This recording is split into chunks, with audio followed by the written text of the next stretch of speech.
Chapter 1. Room 3601 boasts a spacious interior, adorned with a modern minimalist decor and embellished with some creatively charming accents, evoking a sense of warmth. However, the scattered garments on the sofa, the refuse accumulating around the trash bin, and the sight of a man clad in a tank top, floral shorts, and flip-flops, seated before a computer while incessantly cursing, seem rather incongruous with the ambience of the room. Damn, this Mori Kagoro is nothing short of a fool. With such a beautiful wife, Hyujiri, living alone outside, he remains oblivious to the need to cherish her. Complaining about poorly cooked meals? Is that even a matter worth mentioning? If she were my wife, I would prepare her meals every day, varying my culinary creations, even going so far as to whip up a full Manchu Han imperial feast. All she would need to do is don her uniform, complete with black stockings and high heels, and assist me in tidying my desk. I would ensure that Shinran gets a little brother. And that Kudo Yusaku, what a disappointment. Having married Yukiko at the tender age of 20, over a decade has passed, yet they have only produced a single child. Such a waste of a valuable resource. Yukiko is simply magnificent, with her enchanting personality, angelic visage, and devilish figure, coupled with the talents befitting a diva. Had she married me at 20, she would have undoubtedly borne at least 2 daughters by now. And then there's Hattori Heiji. Though he possesses a fierce appearance and a respectable status as a high-ranking official in the Osaka Police Department, he is, in fact, quite the miser. With such a wonderful wife, dignified and virtuous, skilled in both the arts and the kitchen, he ought to purchase her a few beautiful dresses. She always wears those drab, loose-fitting kimonos, making it impossible to discern her true figure. However, judging by her appearance, her physique must be exquisite. Might it be that the frugal Heiji refrains from allowing his wife to wear skirts to conceal her alluring form? I truly wish for an opportunity to witness her beauty firsthand. Often, the finest treasures are hidden away, lest they attract the attention of the covetous. In addition to bearing me a lovely daughter, I would also like to rest my head upon her lap and have her clean my ears. Just the thought makes me shudder. Alas, my ears itch. And then there is Suzuki Tomoko, the domineering female CEO. Although I have a preference for long-hair beauties, Tomoko's meticulously styled short hair possesses its own unique charm. I wonder what it feels like to conquer such a woman. It seems she has 2 daughters. If given the chance, I would gladly invest in her superior genes to help her conceive a son. He would inherit the entirety of the Suzuki conglomerate. And then there's my beloved Beigia. Sensual, alluring, coldly beautiful, mysterious. The key is that she possesses the ability to change her appearance and voice. A truly perfect skill, to have her by my side, would mean possessing all the women in the world. For whatever you desire, she can embody. If she were my wife, I would break my ribs to brew her soup. Well, perhaps not my ribs, but I could offer her a bit of blood. For 100 cubic centimeters should suffice, right? Speaking of my Beigia, I cannot overlook the black-clad organization. Poor Chingu, surrounded by so few members, and all of them are undercover. Those who are capable are not even undercover, and they have been eliminated by their own kind. Chingu, if the opportunity arises, I would truly like to join the organization and assist you, as long as Beigia is my partner, the kind of partnership that lasts day and night. Wait, this doesn't seem right. I watch Detective Conan to unravel mysteries. On average, someone dies each episode. I'm watching it for entertainment. How could I develop feelings for the female lead? If we're discussing captivating female characters, it must be Kawada Yueying from the adult manga couple's growth diary. She tirelessly seeks to provide her husband, Asian, with the best experiences, constantly exploring and learning. Speaking of which, my name is Asian too. If only I could become Yueying's husband. Having a wife like that would make me wake up smiling in my dreams. Wait, with such a sensual and caring wife, why would I even sleep? The neon Tokyo of the 1990s truly gathered my ideal types. I longed to experience it firsthand, to stampede through Tokyo. No, I've been getting a bit carried away with my thoughts. 2 hours later, lying in bed, Mu Rongjun felt a twinge of emptiness as his thoughts began to spiral. Consider me, the legitimate heir of the Mu Rong family, transported a millennium into the future due to this cursed stone. I became an orphan, devoid of parents, possessing a wealth of knowledge, yet still subjected to 9 years of compulsory education. And that's not all. I also had to navigate through the middle school and college entrance exams, ultimately gaining admission to university. With my handsome appearance and abundant talent, I caught the eye of the campus belle, thus freeing myself from the shackles of virginity in this world. A golden boy and a beautiful girl, a couple admired by all.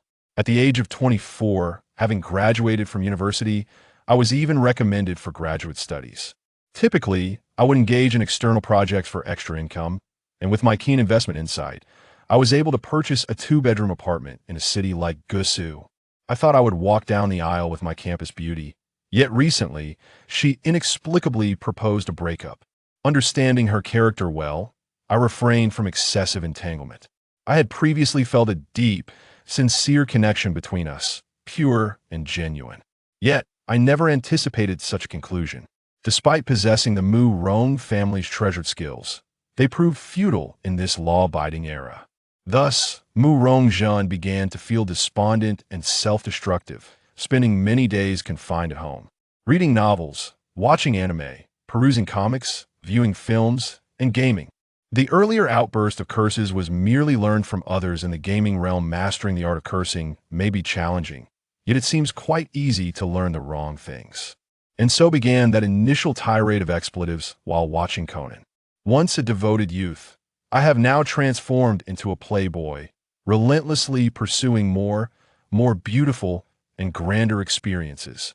Gazing at the multicolored stone that brought me here, Mu Rongzhen felt a surge of emotions.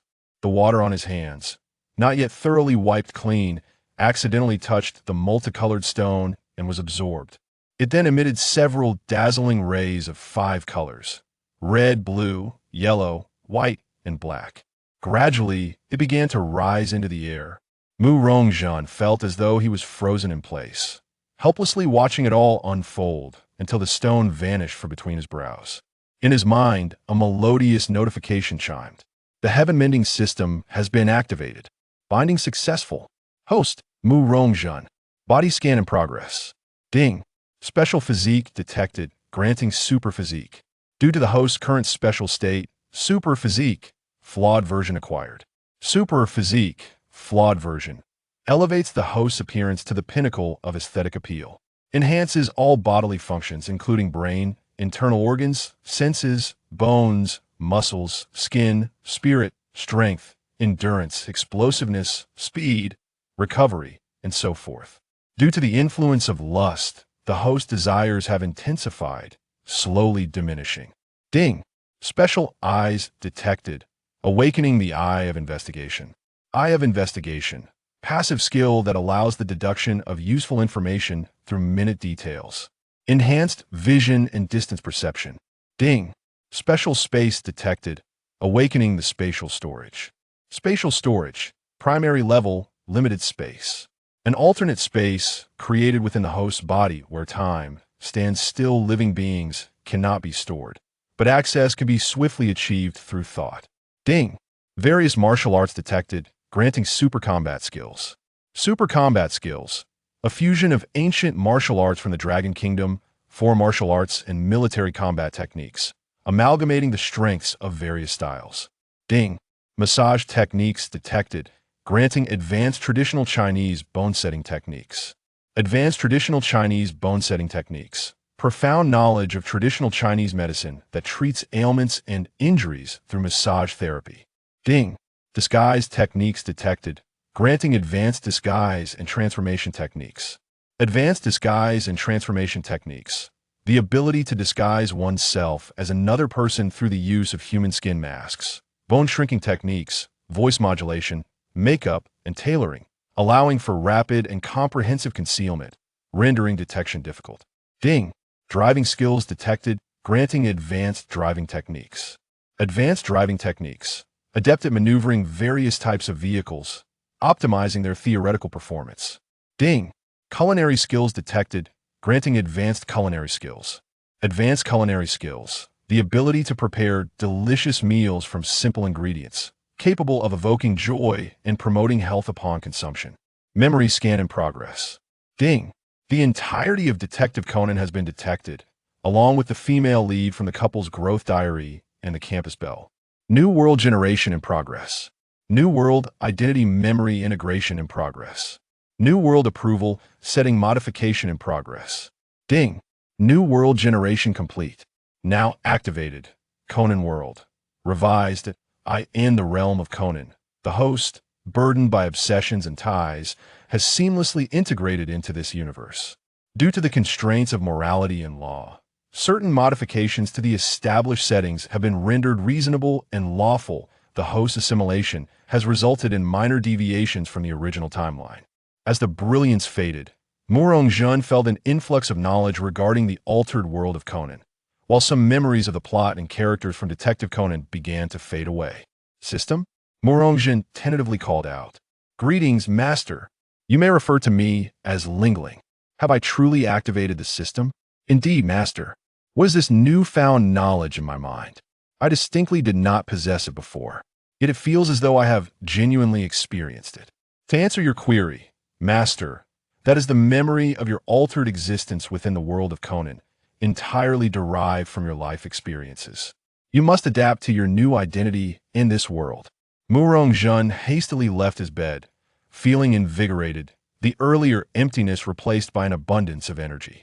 Rushing to the bathroom, he gazed at his reflection in disbelief. He was aware that he had been handsome before, but not to this extent. His hair was dark and thick, with sharp eyebrows and bright eyes, radiant like the stars. His features were exquisitely chiseled, with a visage as if sculpted from stone, lips crimson and teeth pearly white, all exuding a sense of indomitable resolve. His posture was tall and stately, perfectly proportioned. Lingling, display my attributes panel. Of course, Master. The identity attributes panel of the new world appeared. Murong-jun, 24 years old, 185 centimeters, 78 kilograms, a person of pure Chinese descent holding Japanese nationality, an exchange student from the biochemical department of Mihua University and Magic Capital University, currently in the second year of graduate studies. The exchange period is about to conclude, and he is preparing to return home. An orphan, he has inherited properties and funds, residing at Tuchome, 20 Mihua Town, Tokyo. Relevant documents and materials are in the file bag of his suitcase. At that moment, Murong-jun shook off his earlier despondence, now brimming with ambition and determination. He mused, I have arrived in the altered world of Conan. Who are the individuals I hold dear? Why can I not recall? No matter, I am here now. Just wait for me. Before he could revel in his newfound vigor, a man suddenly burst into the room, an intimidating figure, cold-eyed and fierce. As Murong-jun entered the living room, the man raised a silenced pistol towards him without allowing for any reaction. With an authoritative demeanor and a chilling gaze, he declared, Remember, the one who seeks to take your life is named Dukan. Go below and become an enlightened spirit. Do not be so unfortunate in your next life. With that, he pulled the trigger without hesitation. Bang! A shimmering barrier flashed before Murong-jun, leaving him unscathed, while the shooter, Dukan, was struck in the forehead, his previously domineering expression slowly dissolving into disbelief and resentment. Ding! Congratulations, host, for eliminating the core member of the Black organization, Dukan, through a special method. The main quest, Eradicate Darkness, has been activated, and you have received the item reward, Corpse Powder. Eradicate Darkness. This main quest involves the Black organization, a globally active entity engaged in criminal activities, whose members remain shrouded in mystery, with their ultimate goals unknown. Core members typically use the names of wines as code names, and the headquarters may be located in Japan. The host can weaken the organization by disrupting operations, uncovering conspiracies, suppressing industries, capturing, dividing, and eliminating members, ultimately seeking out the puppet master to obliterate it. Having been a martial arts master prior to his transmigration, Murong-jun felt no fear or discomfort regarding death or killing. After disposing of Du Kang's body using the corpse powder, he prepared to embark on his journey into the new world of Japan. Ladies and gentlemen, welcome aboard Eastern Dragon Airlines Flight MU-324. I am your chief flight attendant, Yabuki Mika, and my team and I are here to serve you. Wishing you a pleasant journey. As the sweet voice echoed through the cabin, the plane began its ascent, bidding farewell to his homeland. Watching the scenery outside gradually enveloped by clouds, Morong-jun turned his attention inward. The first-class cabin contained 8 seats, with the front row currently occupied by 4 individuals. Positioned by the window on the left side of the aisle was Morong-jun. Beside him sat a girl with short, chestnut curls. She appeared to be around 20 years old, and her first impression was one of youthful exuberance. To the right of the aisle sat a middle-aged gentleman clad in a sleek black suit, his hair impeccably styled. Through his discerning eyes, Morong-jun sensed that this seemingly refined man was anything but ordinary. Seated by the window on the right was a Western man, clad in sunglasses and a mask, completely enshrouded, projecting an aura of isolation and unapproachability. Noticing the handsome man's gaze shift towards her, the girl internally scoffed. "What is it? No longer playing mysterious? Try to attract my attention through a game of seduction? How dare you ignore this brilliant young lady? I shall not acknowledge you." Their eyes met, and gazing into his star-like eyes and handsome features, the girl shyly introduced herself. "Hello, I am Daoging Hongye, and I have just been admitted to Mihua University."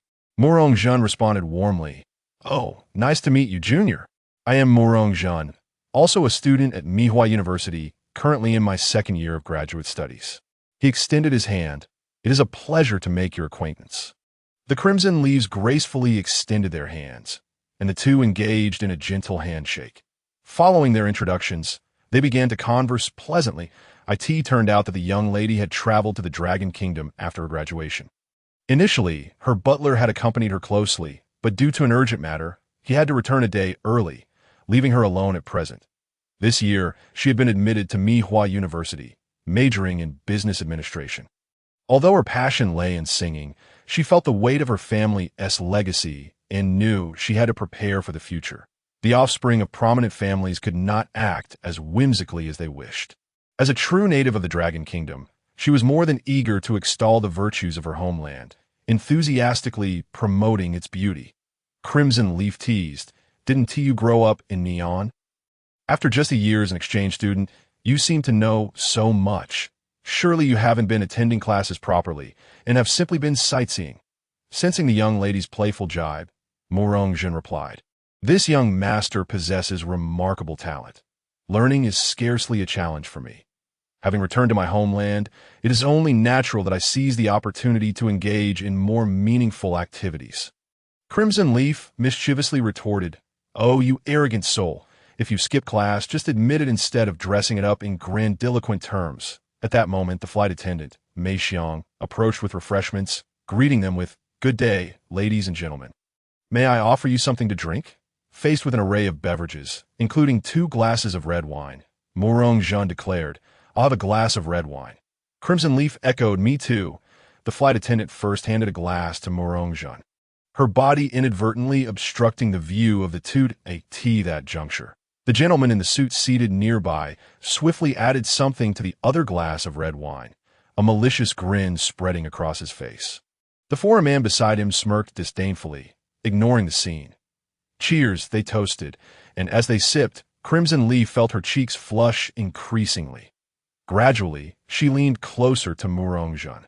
The younger girl's enthusiasm was hard for Morong-jun to resist, and he leaned in to kiss her. Though a few system notification sounds echoed in his ears, Morong-jun was too engrossed to pay attention. However, his mind remained alert, sensing that something was amiss with Crimson Leaf. While their conversation was delightful, it had not reached the point of intimacy. Although she was spirited, her demeanor bore the elegance of a noble family, suggesting she was not a girl prone to recklessness. Yet, her fervor was undeniably genuine. Where was the issue? Reflecting on the earlier events, he concluded that the problem lay with the glass of wine she had consumed, and those with the opportunity to tamper with it were the individuals present. If the flight attendant had meddled, how would she know they were drinking red wine, especially when there were no distinguishing marks on the glasses?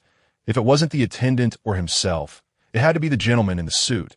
Indeed, he fit the description of a scheming scoundrel. Upon this realization, Morong-jun cast a glance at the suited man, who was indeed fixated on them, his gaze filled with malice as he threatened. "Kid, If you know what's good for you, hand that woman over to me, or I'll make you regret it. With his mouth occupied, Murongjun couldn't retort, yet his disdainful look conveyed his stance. Enraged by this, the suited man rose, intending to seize her. However, before he could lay a hand on Crimson Leaf, Murongjun swiftly struck him in the chest with a punch, sending him crashing back into his seat. Gasping for air, his face contorted in pain. The fear in his eyes shifted, leading him to reconsider his approach.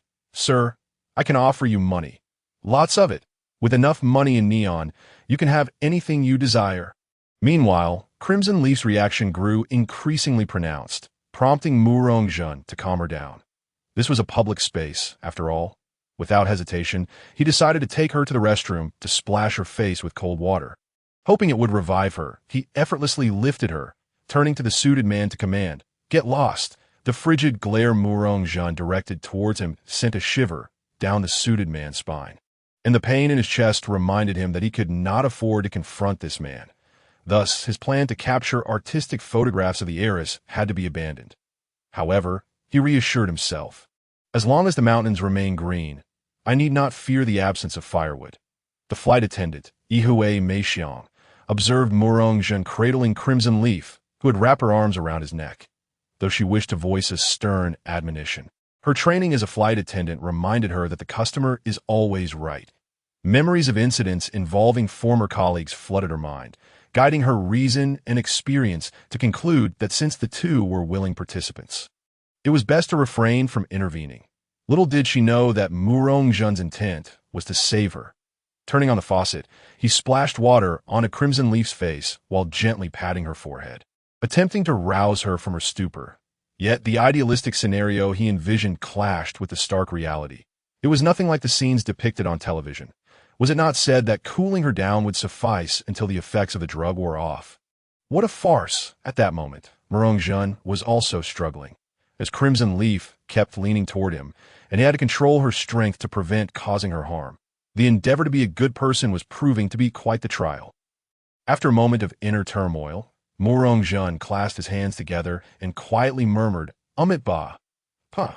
Lady Bodhisattva, I humbly beg your pardon if I do not enter hell. Who will? Here, take this spell, Great Dragon. I am the temporal divider. Crimson Leaf, though our acquaintance is brief, the depth of our understanding should be profound. Let us embark on a relationship. Upon returning to his seat, he rehearsed his confession before the slumbering Crimson Leaf, exchanging phrases repeatedly. Yet he found the one he had just crafted to be the most satisfactory. Having practiced it multiple times, the gentleman in the suit nearby gritted his teeth in envy, while the flight attendant, Ihue Meixiong, couldn't help but find Murongjun's demeanor somewhat endearing, stifling a laugh. However, as a professional, she maintained her composure, though her mind was abuzz with thoughts if a charming and handsome man were to confess to her in such a manner. She would undoubtedly accept. As moments ticked by, the plane gradually descended towards Tokyo International Airport. Crimson Leaf rose, only to stumble unsteadily, nearly losing her balance. Quick to react, Murongjun steadied her, concern etched on his face. Crimson Leaf, are you all right? With a gaze as piercing as the autumn leaves, Daoging Hongya looked at Murongjun, her cheeks flushed with embarrassment. She remained silent, pondering how a young lady could possibly share her private matters with him. As she glanced at Murongjun's handsome visage, she couldn't help but compare him to her betrothed, shaking her head as she disembarked from the plane. She mused to herself, Ajun, you arrived too late. I have known my fiancé since childhood, and he has long since established a place in my heart. Murongjun, however, thought otherwise, but I was the one who truly made an impression first. Upon stepping off the aircraft, he spotted the butler, Ishiwuma, waiting for her. After bidding farewell to Murongjun, she followed the butler's car. Murongjun sighed, noting the difference that great wealth could afford. Being able to send someone to fetch her was impressive indeed. Seizing a moment of respite, Murongjun checked the recent notifications from the system. Ding! Congratulations, host! You have discovered the 20th celestial being, Daoging Hongya, and acquired the basic singing skill. Ding! First discovery of celestial being has unlocked the black main quest. Find the celestial being, granting you the special aura of charm. Ding! Congratulations, host! You have developed an emotional bond with the 20th celestial being, acquiring intermediate songwriting skills. Ding! First collection of the host's emotions has initiated the red main quest. 7 emotions and 6 desires. Granting you the ancient text Sunu Jing. Ding! First disruption of the black-clad organization's operations has unlocked the green main quest. Exterminate evil and promote good. Granting you the item 1000-mile tracking talisman 3. Basic singing skill. The ability to sing songs proficiently, akin to a novice singer. Finding the celestial being.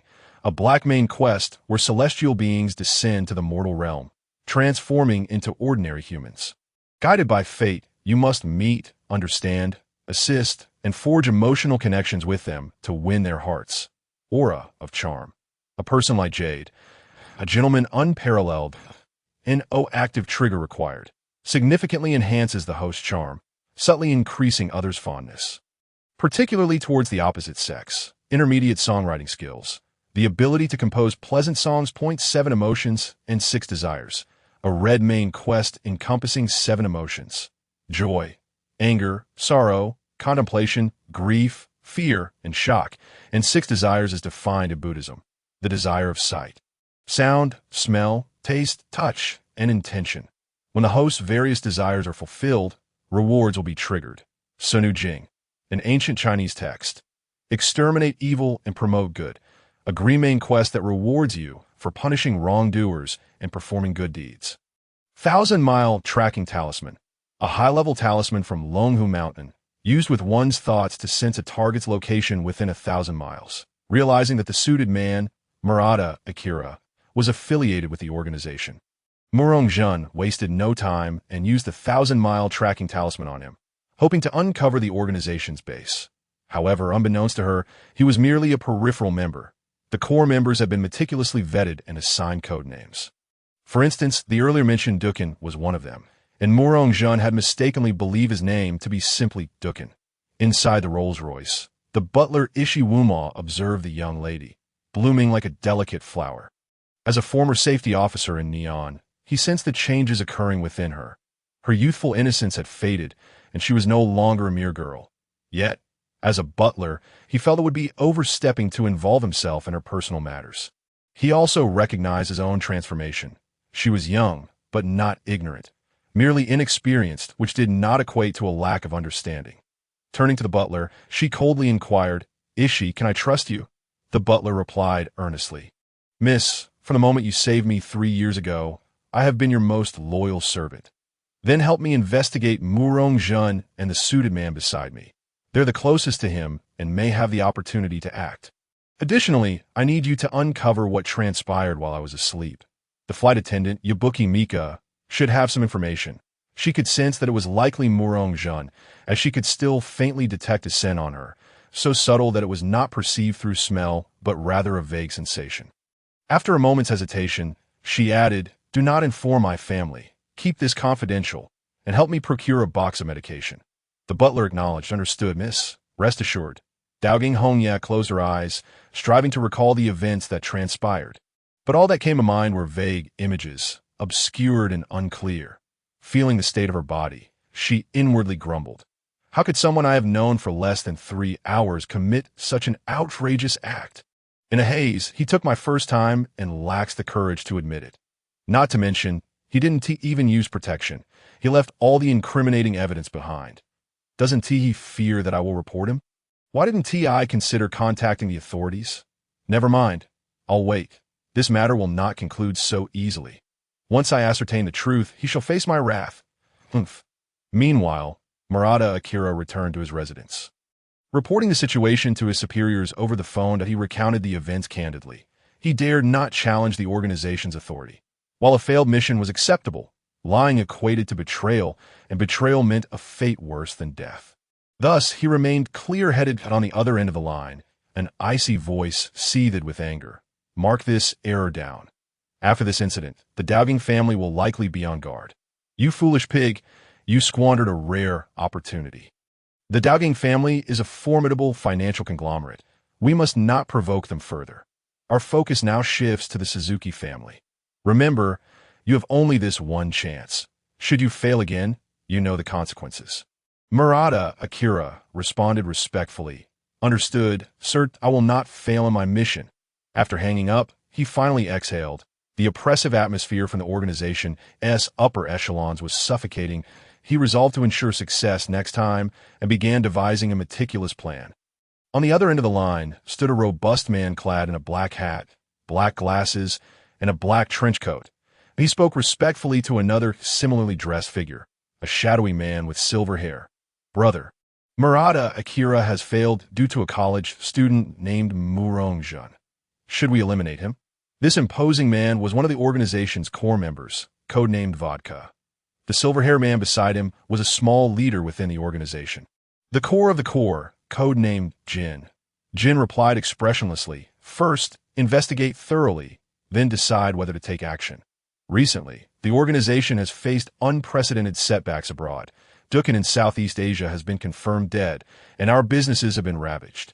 The situation in the beautiful country has also worsened under intense pressure from the FBI. The boss issued orders to maintain a low profile, retract our influence, and bide our time until the organization successfully develops new drugs. Then no one will stand in our way. Understood, brother. By the way, I heard the neon-born killer known as the Highway Devil has emerged in Newtown, targeting young women at night, causing quite a stir locally. Yes, brother, that is indeed the case. What are your plans? I recall that Vermouth is currently there. Have her make contact with this individual, offering support to escalate matters and draw the FBI's attention away from us. It would also serve as a form of retaliation against the FBI for their relentless pursuit of our organization. Understood, brother. I will take care of it. Miss Morongjin entered Mihua City. He did not rush home, but instead meandered through the unfamiliar yet familiar streets. It felt strange because it was his first visit, yet familiar due to the memories he had assimilated from another Morongjin. Feeling slightly disoriented and out of place, he wandered aimlessly. Suddenly, a shout rang out behind him. Get out of the way! Don't block the path. Stop. Don't run. Turning around, he saw a fierce-looking man barreling towards him, clutching a pink lady's handbag. Behind her, a dashing young woman with a short haircut was in pursuit. The situation was abundantly clear. This was a bag snatcher. Murongjin appeared obedient, gently stepping aside for the man. The man, pleased by Murongjin's compliance, wore an expression that conveyed his approval. However, his moment of joy was short-lived as he stumbled, his body careening forward, revealing two long, slender legs in his line of sight. I could see that moment. The undercover female police officer arrived swiftly, and the man, disregarding his pain, sprang to his feet, brandishing a spring-loaded knife that gleamed ominously. Before him stood a bewildered young girl, clad in a crisp white-collar uniform, her short hair tinged with a hint of gray, her large eyes reflecting an innocent bewilderment, a cup of cola clutched in her hand. The man seized the girl, pressing the blade against her fair neck, and shouted, "Don't move." The poised undercover officer drew her firearm, ready to confront him. Nearby, a patrol car arrived, and two elegantly dressed female officers, one with flowing hair and the other with twin ponytails, exited the vehicle. Murongjin internally mused, are they competing in beauty? The dashing officer, the sweet and charming one, and over there, the innocent girl who was being held hostage. The frightened girl's eyes brimmed with tears, her legs trembling uncontrollably. Seeing the girl in peril, Murongjin felt a pang of compassion. With all his faculties intact, why resort to robbery, an endeavor devoid of skill? Stepping forward with a serious demeanor, he pointed skyward and exclaimed, "Look, a UFO." Short-haired officer, the long-haired officer, ponytailed officer, bewildered girl. The man, infuriated by the one who had tripped him, retorted, "Do you take me for a fool? Such an old trick, and you think it would work on me?" As his anger grew, he directed the knife towards Murongjin. I could see that moment. Murongjin advanced with a flash, seizing the knife-wielding criminal's wrist with a grip akin to a vice.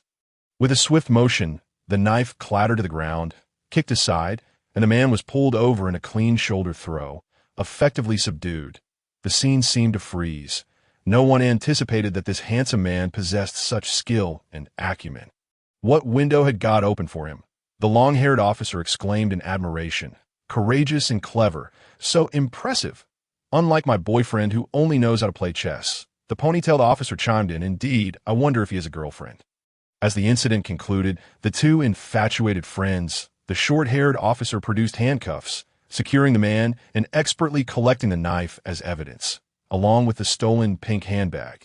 Ding! The host engaged in an act of bravery, flawlessly resolving the robbery and hostage situation, triggering a side quest of punishing evil and promoting good, earning a special reward. The halo of justice, punishing evil and promoting good, a side quest requiring the use of any means to bring criminals to justice. The more heinous the crime, the more righteous the means of punishment, the greater the reward. Halo of justice, an embodiment of righteousness, akin to a beam of light illuminating those in need of assistance. Facilitating the garnering of goodwill from virtuous individuals, can be toggled on or off. Murongjun supported the nearly collapsing bewildered girl, an inexplicable sense of safety washing over her, dispelling her fear of being held captive. Murongjun kindly inquired, "Miss, are you all right?" The girl replied, "I'm fine. Thank you, sir. My name is Tian Li Xiang, but you can call me Li Xiang. I'm an intern at a cosmetics company in this building. Just off work. I truly appreciate your life-saving act. If possible, may I treat you to a meal as a token of my gratitude?" Murongjun thought that since he had no plans, dining with a beautiful girl could be the first step in blending into the vibrant life of Neon. He agreed, "Sure, Li Xiang. You needn't call me sir. Just Murong or Ajan will do. I haven't eaten yet, so let us dine together. However, it wouldn't be right for a lady to pay. If you insist on that, I must decline." Tian Li Xiang lowered her gaze. "All right then, Ajan, I'll defer to your wishes." As their conversation concluded, the short-haired officer introduced herself. "I'm Sato Mawako, a detective from the Criminal Investigation Division. Special Investigation Unit 3. I apologize for the disturbance caused, and I hope you weren't harmed. And you, sir, how are you?" Upon hearing that both were unharmed, she continued, "Thank you for your gallant intervention. It's evident you possess remarkable skills. I hope to have the opportunity to spar with you someday. I see you have matters to attend to, so I won't keep you any longer. May we take a brief statement and exchange contact information for follow-up on the case?" Murongjun regarded the striking female detective with short black hair and lavender-hued eyes. "I am delighted to receive such recognition from a beautiful officer. It would be my honor to spar with you. As a good citizen, it is my duty to act bravely. I am more than willing to assist the police in their endeavors soon." After taking the statement, the two made their way to a nearby rice restaurant. Concerned that the girl had not fully recovered, Murongjun gently supported her arm. Li Xiang, shy yet accepting, understood the goodwill behind his gesture. She took the opportunity to send a message to her sister. "Sister, I've made plans to dine with a friend, so I want to be home for dinner." Apologies. Not long after their departure, a strikingly beautiful woman hurried over, slightly breathless from her exertions, after explaining her purpose. Officer Sato escorted the suspect and victim to the police station. On the way, the woman checked her phone and responded to a message. "All right, sister. I have some matters to attend to as well. No worries. Go enjoy your meal with your friend. Just remember to return early. It's unsafe out late." Murongjun and Tian Li Xiang enjoyed a delightful meal together. As they grew more familiar, Li Xiang's true personality emerged, carefree, lively, and charming. During their dining exchange, they became closer. After the meal, Murongjun hailed a taxi to escort Tian Li Xiang back to her apartment, named Inyuan Apartment, known for housing a majority of single and divorced women. Li Xiang refrained from inviting Murongjun in for a drink, as she had recently begun dating someone. Furthermore, she lived with her sister, who remained single due to her personality. The family had begun to worry about her sister's situation, given that she was already 27 and had never been in a relationship, prompting them to pressure her into blind dates. Her sister was distressed by this circumstance. Upon returning home, Li Xiang found her sister had already arrived, and they began to recount the day's events. Li Xiang exclaimed, "Oh, I know. That pink handbag the robber snatched looks so familiar. It turned out to be yours." Her sister responded in astonishment. "So, the robber and the person who held you hostage were one and the same. What a coincidence. We truly must express our gratitude to that brave Murongjun." Intrigued by the mention of this courageous individual, Li Xiang added, "Yes, indeed. I wanted to treat him to dinner to thank him. But in the end, he paid. With his looks, demeanor, skills, and education, and the fact that he is currently single, he is practically a Prince Charming. If it weren't for Yamada, I might have pursued him, her sister interjected. Aren't Mom and Dad urging you to find a boyfriend and get married? Shouldn't we introduce you to someone? You're so gentle and beautiful, with a great figure and no romantic history. As Li Xiang spoke, the conversation turned to her sister, who replied, As for your Yamada, I wonder what you see in him. He seems rather sleazy. Every time we meet, he looks at me with those lecherous eyes. You should be more discerning, that I, in response to her sister's critique of her boyfriend. Li Xiang retorted, Yamada is genuinely a good person. You're stunning and well-endowed. What man wouldn't he look at you like that? He saved me from a gang of thugs when I was younger, and even after I told him I had several boyfriends, he didn't mind. He pursued me earnestly for a long time before I agreed. Her sister countered, What do you mean by several boyfriends? Those were just casual outings. If I'm not mistaken, you're still a virgin. Feeling targeted, Li Xiang shot back, Look who is talking. You're not any different. Those boys you met wanted to take you to a hotel after just a few days. It was obvious they weren't good people. Yamada is different. He respects my boundaries. He even suggested we live together. What do you think? Her sister quickly responded, Living together. You've only known each other for 2 months, and you've only been dating for a month. You should think it over a bit more. Although my sister has never been in a romantic relationship, she possesses an uncanny ability to discern character. She firmly believes that Yamada is not a suitable match for you. Thus, the conversation between the two sisters concluded on an unsatisfactory note. My sister, feeling overwhelmed by familial pressures, opened her computer and uploaded her information onto a matchmaking website called Yixianqian, contemplating the possibility of finding a suitable partner after all. Scene transition. After Murongjun escorted Li Xiang home, he found himself languishing in boredom. Uncertain whether the vacant house on Erding Avenue required a cleaning, he resolved to arrange for someone to tidy it up the next day before reporting to a professor at Mihua University. Allowing himself some time to acclimate and stabilize before addressing other matters, for now, he decided to seek out a bar to unwind.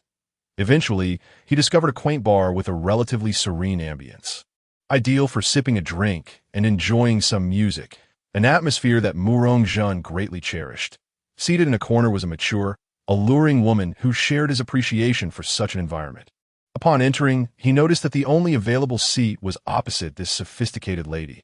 Approaching her with courtesy, he inquired, Madam, may I ask if this seat is taken? Might I sit here? The onlookers turned their attention toward the scene. As the stunning woman had been alone for quite some time, fending off a stream of suitors, all of whom had been met with her resolute rejections. Although Murongjun appeared quite handsome, the crowd was skeptical about his chances. The mature beauty, however, did not dismiss him outright. She found his voice somewhat melodious. When she looked up, she was struck by his striking features, his chiseled brows and deep, clear eyes exuding an aura of righteousness. A prominent lawyer renowned for her undefeated status, she had encountered countless criminals, honing her keen ability to assess character. Naturally, those who share a sense of justice tend to recognize one another. Amidst the astonished gazes of the spectators, she replied coolly, No one is here. Please, have a seat. After thanking her, Murongjun took a seat, allowing him to observe the enchanting woman more closely. His detectives, I began to piece together her appearance. She wore a crisp white blouse with a fuchsia silk ribbon at the collar. Her ample bosom accentuated. Her long, elegant legs were clad in black stockings, crossed with a deep blue pencil skirt providing modest coverage. She stepped into a pair of white stilettos. Her chestnut hair was elegantly styled. Her complexion pale, yet slightly wan. Adorned with thin-framed black glasses, her lavender eyes conveyed nobility, a resolute gaze tinged with sorrow, lament, and uncertainty. Perhaps the effects of alcohol had rendered her cheeks slightly flushed. Her only adornments were simple stud earrings, a standard women's watch, and the wedding ring she had recently removed. Overall, she appeared to be around 38 years old, standing at 172 cm, a D-cup, engaged in a profession related to law enforcement. Separated or divorced, lacking a fulfilling intimate life, a mother, indifferent to material wealth, fiercely competitive, concealing a profound secret. The waiter approached with polite inquiry, Sir, may I take your order? 2 glasses of freshly squeezed lemonade, Murongjun replied, eliciting surprise from both the stunning lady and the waiter, who comes to a bar and orders lemonade. However, no one voiced their confusion. Shortly after, 2 glasses of lemonade were served. Murong-jun pushed one toward the lady, saying, "Thank you for permitting me the opportunity to enjoy a drink with such a beautiful woman. I see you've had quite enough. One more drink, and you may find yourself intoxicated. Perhaps a glass of lemonade will help you sober up." The woman skeptically retorted, "Oh, don't men typically hope for us women to become inebriated, providing them with an opportunity to engage in unsavory behavior? Don't tell me you don't desire that. I can see in your eyes a longing, albeit devoid of lewd intent." Murong-jun responded candidly, "I am merely a normal man. It would be impossible not to be drawn to a woman of your caliber. However, I am rather greedy. I desire both companionship and heart. The crux of the matter is that I am a law-abiding citizen, that a gentleman appreciates beauty, but only through honorable means. I would never engage in illegal activities. In your eyes, I can perceive the pain and struggle within you, the sorrow and uncertainty. Would you care to share your story with me?" Taken aback by his earnest gaze, the woman felt as though he could see into her very soul. As she gazed into Murong-jun's sincere expression, she began to share, "I have indeed endured an unhappy marriage. I just finalized my divorce today. We have a daughter who will begin university this September and currently resides with her father. However, she remains unaware of our divorce, believing that we are simply separated, and has been attempting to reconcile us." The woman spoke at length, pausing intermittently to sip her drink to be why the conclusion of her narrative. The effects of alcohol were more pronounced, and as she observed Murong-jun's attentive demeanor, she extended a delicate hand, stating, "By the way, after my divorce, I reverted to my maiden name, Fei Ingli. I am a lawyer." Murong-jun promptly reciprocated, extending his hand and politely saying, "Miss Fei, I am Murong-jun, a second-year graduate student in the biochemistry department at Mihua University that I have just returned from exchange program in Longhua. It is indeed an honor to hear your story." Thus, the two became acquainted, their conversation evolving as they continued to engage. Observing Miss Fei Ingli's inebriated state, Murong-jun picked up a set of car keys from the table, stating, "Sister Fei, it is quite late, and you seem to have had enough to drink. Allow me to escort you home." Upon hearing Murong-jun's words, she recalled that he had not consumed any alcohol throughout the evening, initially thinking he might not partake at all, but now it seemed he had ulterior motives from the start. Aware of her own condition, Fei Ingli realized she could no longer drink, fearing she might lose consciousness. As she prepared to settle the bill, she was informed that Murong-jun had already taken care of it. Glancing back at him, she commented, "You are quite meticulous and observant. You resemble a detective."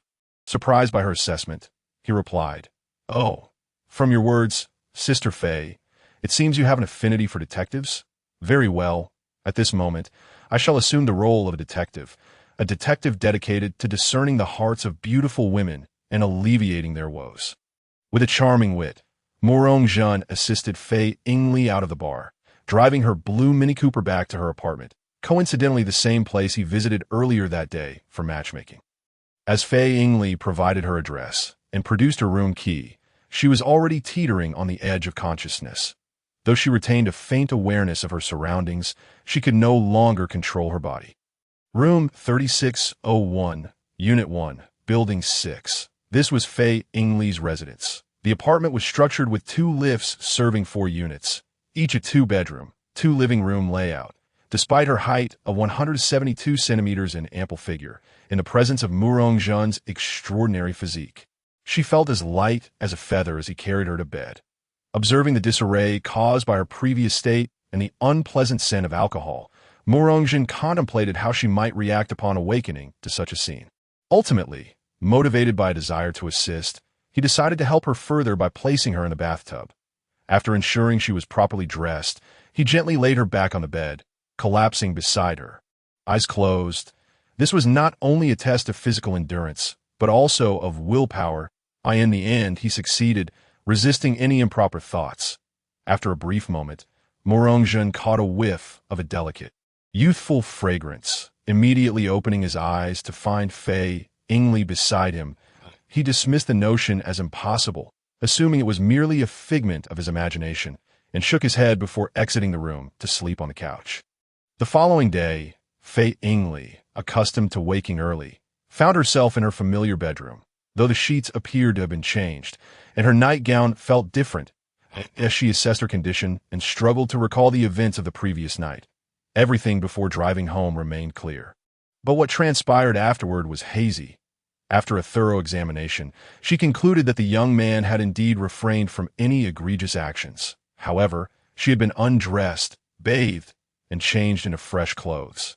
Rubbing her temples, Fei Yingli felt a mix of relief at her perceptive judgment and regret for her inebriated state.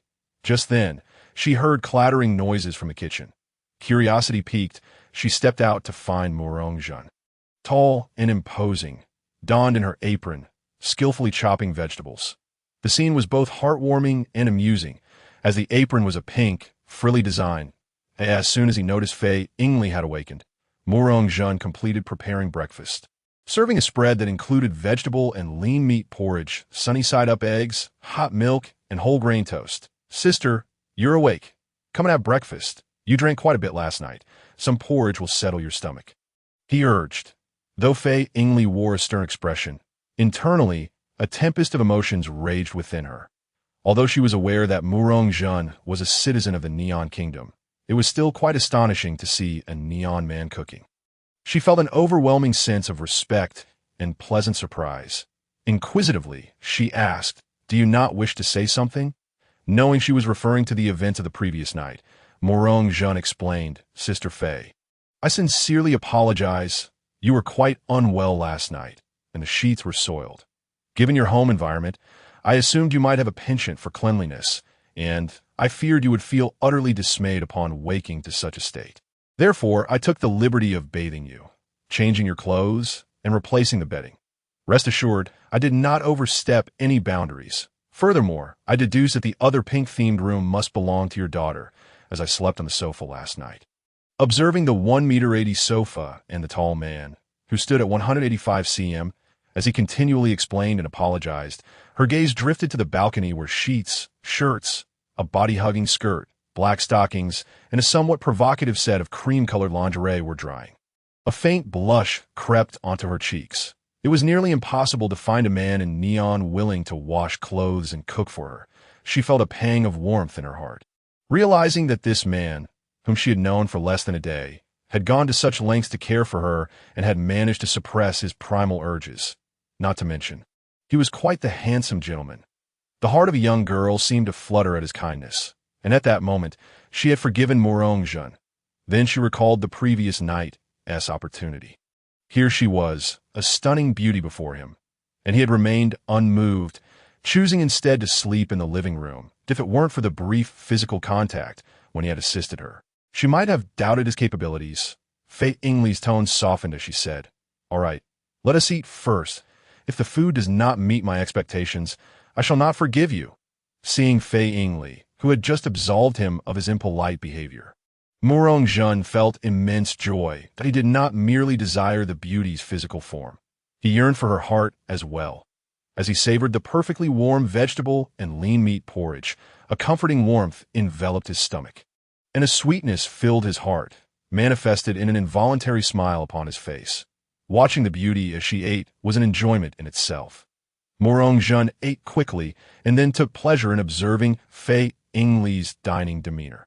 Under the gaze of a man, she felt shy and hastened to finish her meal. Before Fei Yingli could fully grasp the situation, Murong-jun had swiftly washed the dishes and tidied up the kitchen. The dining table and kitchen were left immaculate, the utensils neatly arranged. This lifestyle resonated well with Fei Yingli. She envisioned a warm and harmonious existence if they were to live together. Those who cherish labor emit a certain brilliance. And as she watched Murong-jun diligently at work, she found herself entranced.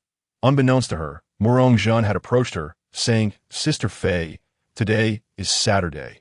You have no work obligations, and considering how much you drank last night, you likely did not sleep well. Please take some rest. I will tidy up the room before I leave." The words "last night," drinking, and leaving caused Fei Yingli to reminisce about the previous evening. The thought of Murong-jun departing soon filled her with an inexplicable sense of reluctance. She couldn't help but feel a sense of frustration, exclaiming, "You are worse than a beast," before turning toward her room.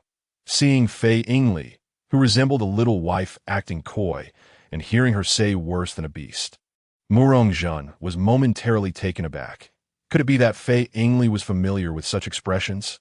After enduring a night of restraint, she now chose to reference him in such a manner. He decided not to hold back any longer and rushed forward, taking her by the arm and drawing her delicate form into his embrace. Kissing her amidst her startled expression, Fei Ingli felt her mind go blank. Surrendering to the moment. Ding! Discovered celestial being number 2? Fei Ingli received reward. Beginner Lawyer Experience Pack. The Beginner Lawyer Experience Pack includes knowledge related to lawyering, as well as professional experience and skills. Indeed, if such a stunning beauty were not a celestial being, Murong-jun would have to question the evaluation criteria of the celestial system. In her days, Fei Ingli became aware of Murong-jun's increasingly audacious behavior, particularly his wandering hands, which promptly jolted her back to reality.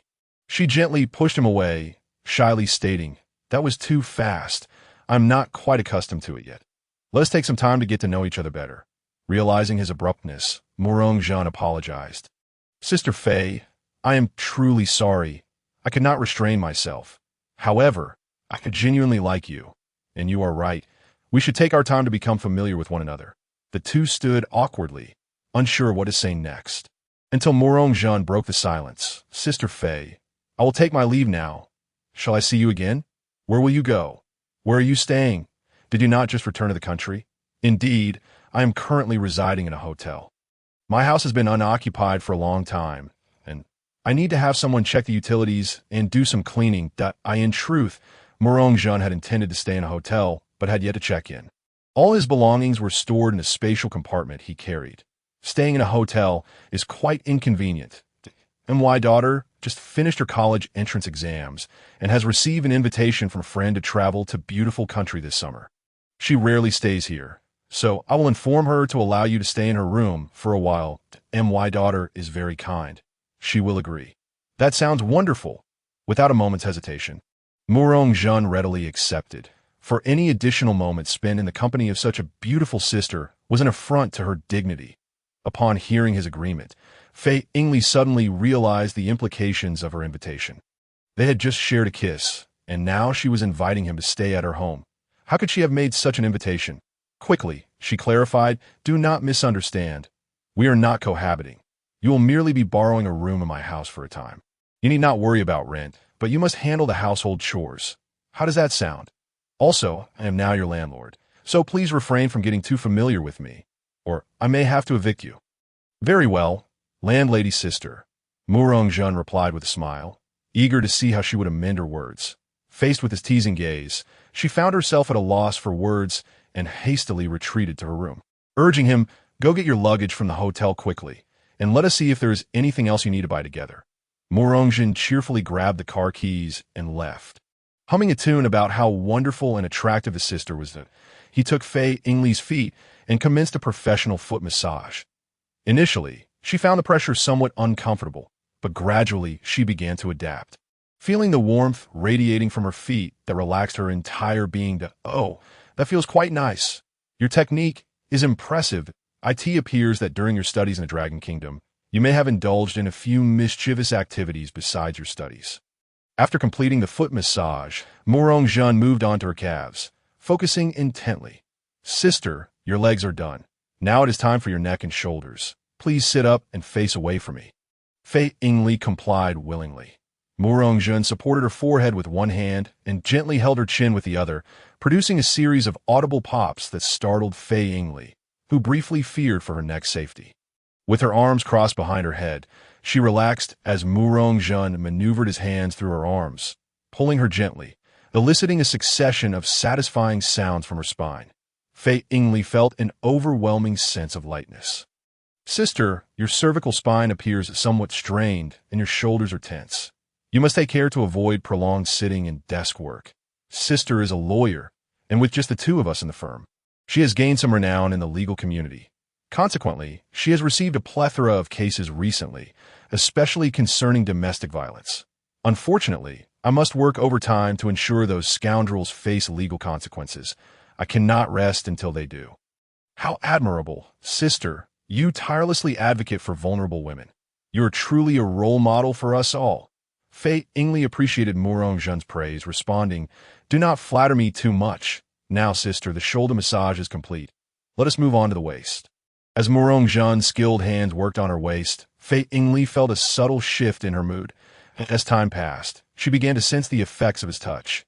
Murong Zhen, now slightly perspiring, was aware that massaging required physical effort and concentration, compounded by the fact that her figure was quite alluring. Fei Yingli's face flushed crimson. She had never experienced such a massage before. Not even the women had. Were it not for her inexplicable trust in Murong Zhen, she would never have allowed him to proceed. Observing the beads of sweat forming on Murong Zhen's forehead, Fei Yingli felt a surge of emotion. Giving a massage was indeed a laborious task. Shortly after the abdominal massage commenced, Fei Yingli suddenly sprang up from the sofa and dashed to the restroom, remaining inside for quite some time. Sitting on the toilet with a flushed face, she reflected on her earlier demeanor and felt a wave of embarrassment wash over her, reluctant to face Murong Zhen again.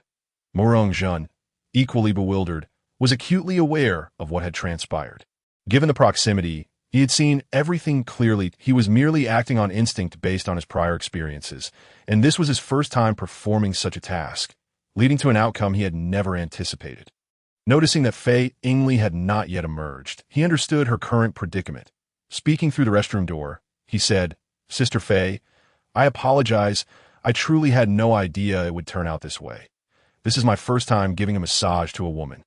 I will return to my room now. If you need anything, just call for me." It was only upon faintly hearing the sound of a closing door that Fei Yingli finally emerged, exhaling in relief as she gazed at the empty living room. She then retreated to her room to fetch a change of clothes and began her bathing ritual. Meanwhile, Murong Zhen remained attentive to the sounds emanating from the living room, his enhanced senses allowing him to hear the water from the shower, even through two doors. Suddenly, he heard a thud, instantly realizing that Fei Yingli had fallen in the bathroom. Recognizing the urgency, he rushed to the restroom and knocked anxiously on the door. "Sister Fei, what happened? Are you all right?" Inside the bathroom, Fei Yingli, having fallen to the floor, attempted to rise but was unable. Her leg felt numb from the fall, and with a hint of a whimper, she managed to say, "I've fallen. My leg hurts. And I can't stand up." Without hesitation, Murong Zhen retrieved a flathead screwdriver from his space and unlocked the bathroom door, swiftly stowing the tool away. The bathroom was shrouded in a light mist. And Fei Yingli sat on the ground, tears glistening in her eyes. She still bore traces of shower gel foam on her body, and Murong Zhen, undeterred by anything else, proceeded as he had that fateful night, washing, drying, dressing, carrying, placing, and covering her with a blanket in a seamless flow of actions. Watching Murong Zhen's fluid movements, Fei Yingli was reminded of that inebriated evening, realizing he must have acted similarly then. This was the second time.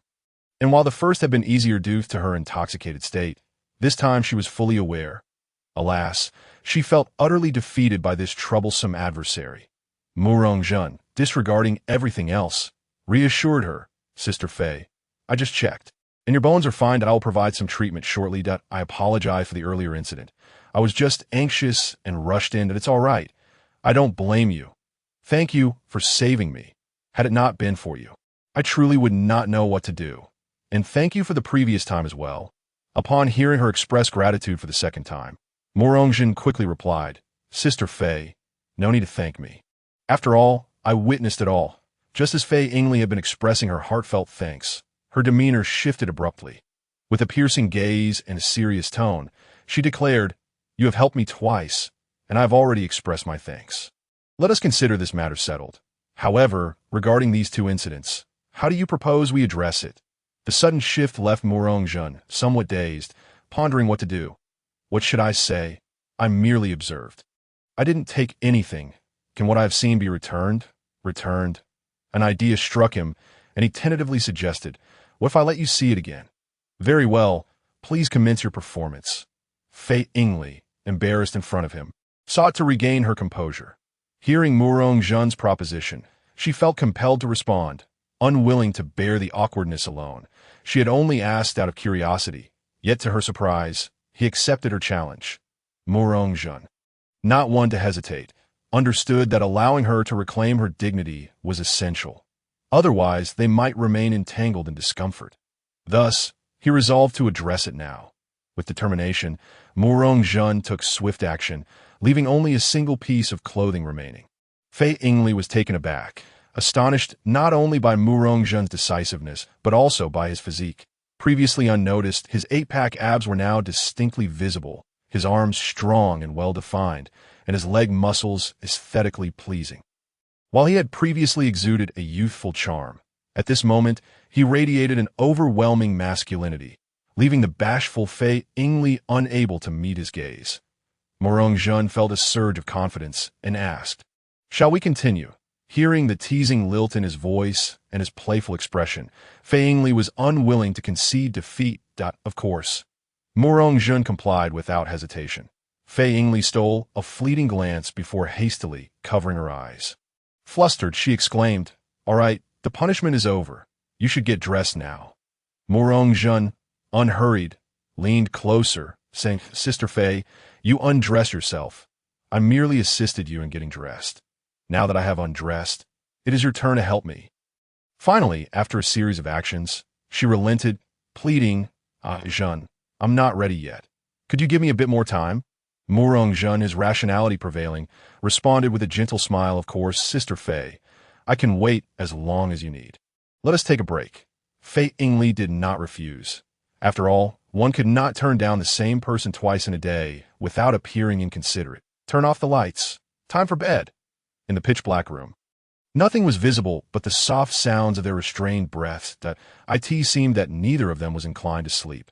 The following morning, upon waking, Murong-jun set about preparing breakfast. After he left, Fei Yingli stirred awake, having been roused by his kiss, yet feeling shy to open her eyes. In every movement, she could sense Murong-jun's tender care, despite their age difference of over a decade. Their interactions bore no sense of disparity. She never perceived him as being younger.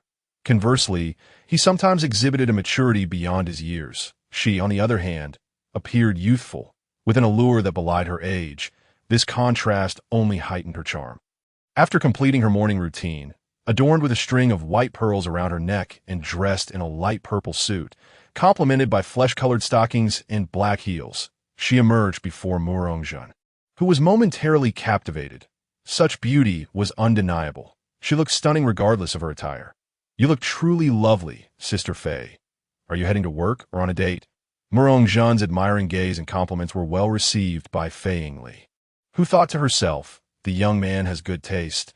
It was worth the time spent on my appearance. He can look but not touch. How tantalizing."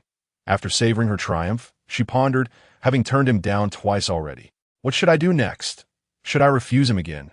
Would that dampen his enthusiasm? But if I don't refuse, my secret will be exposed. How can I explain it to him? That organization is shrouded in mystery and ruthless in its methods. I truly do not wish to embroil him in this, yet I cannot ignore my vengeance. That troublesome little brother has completely disrupted my thoughts. Suddenly, an idea struck her. If he could not see, perhaps she could evade suspicion.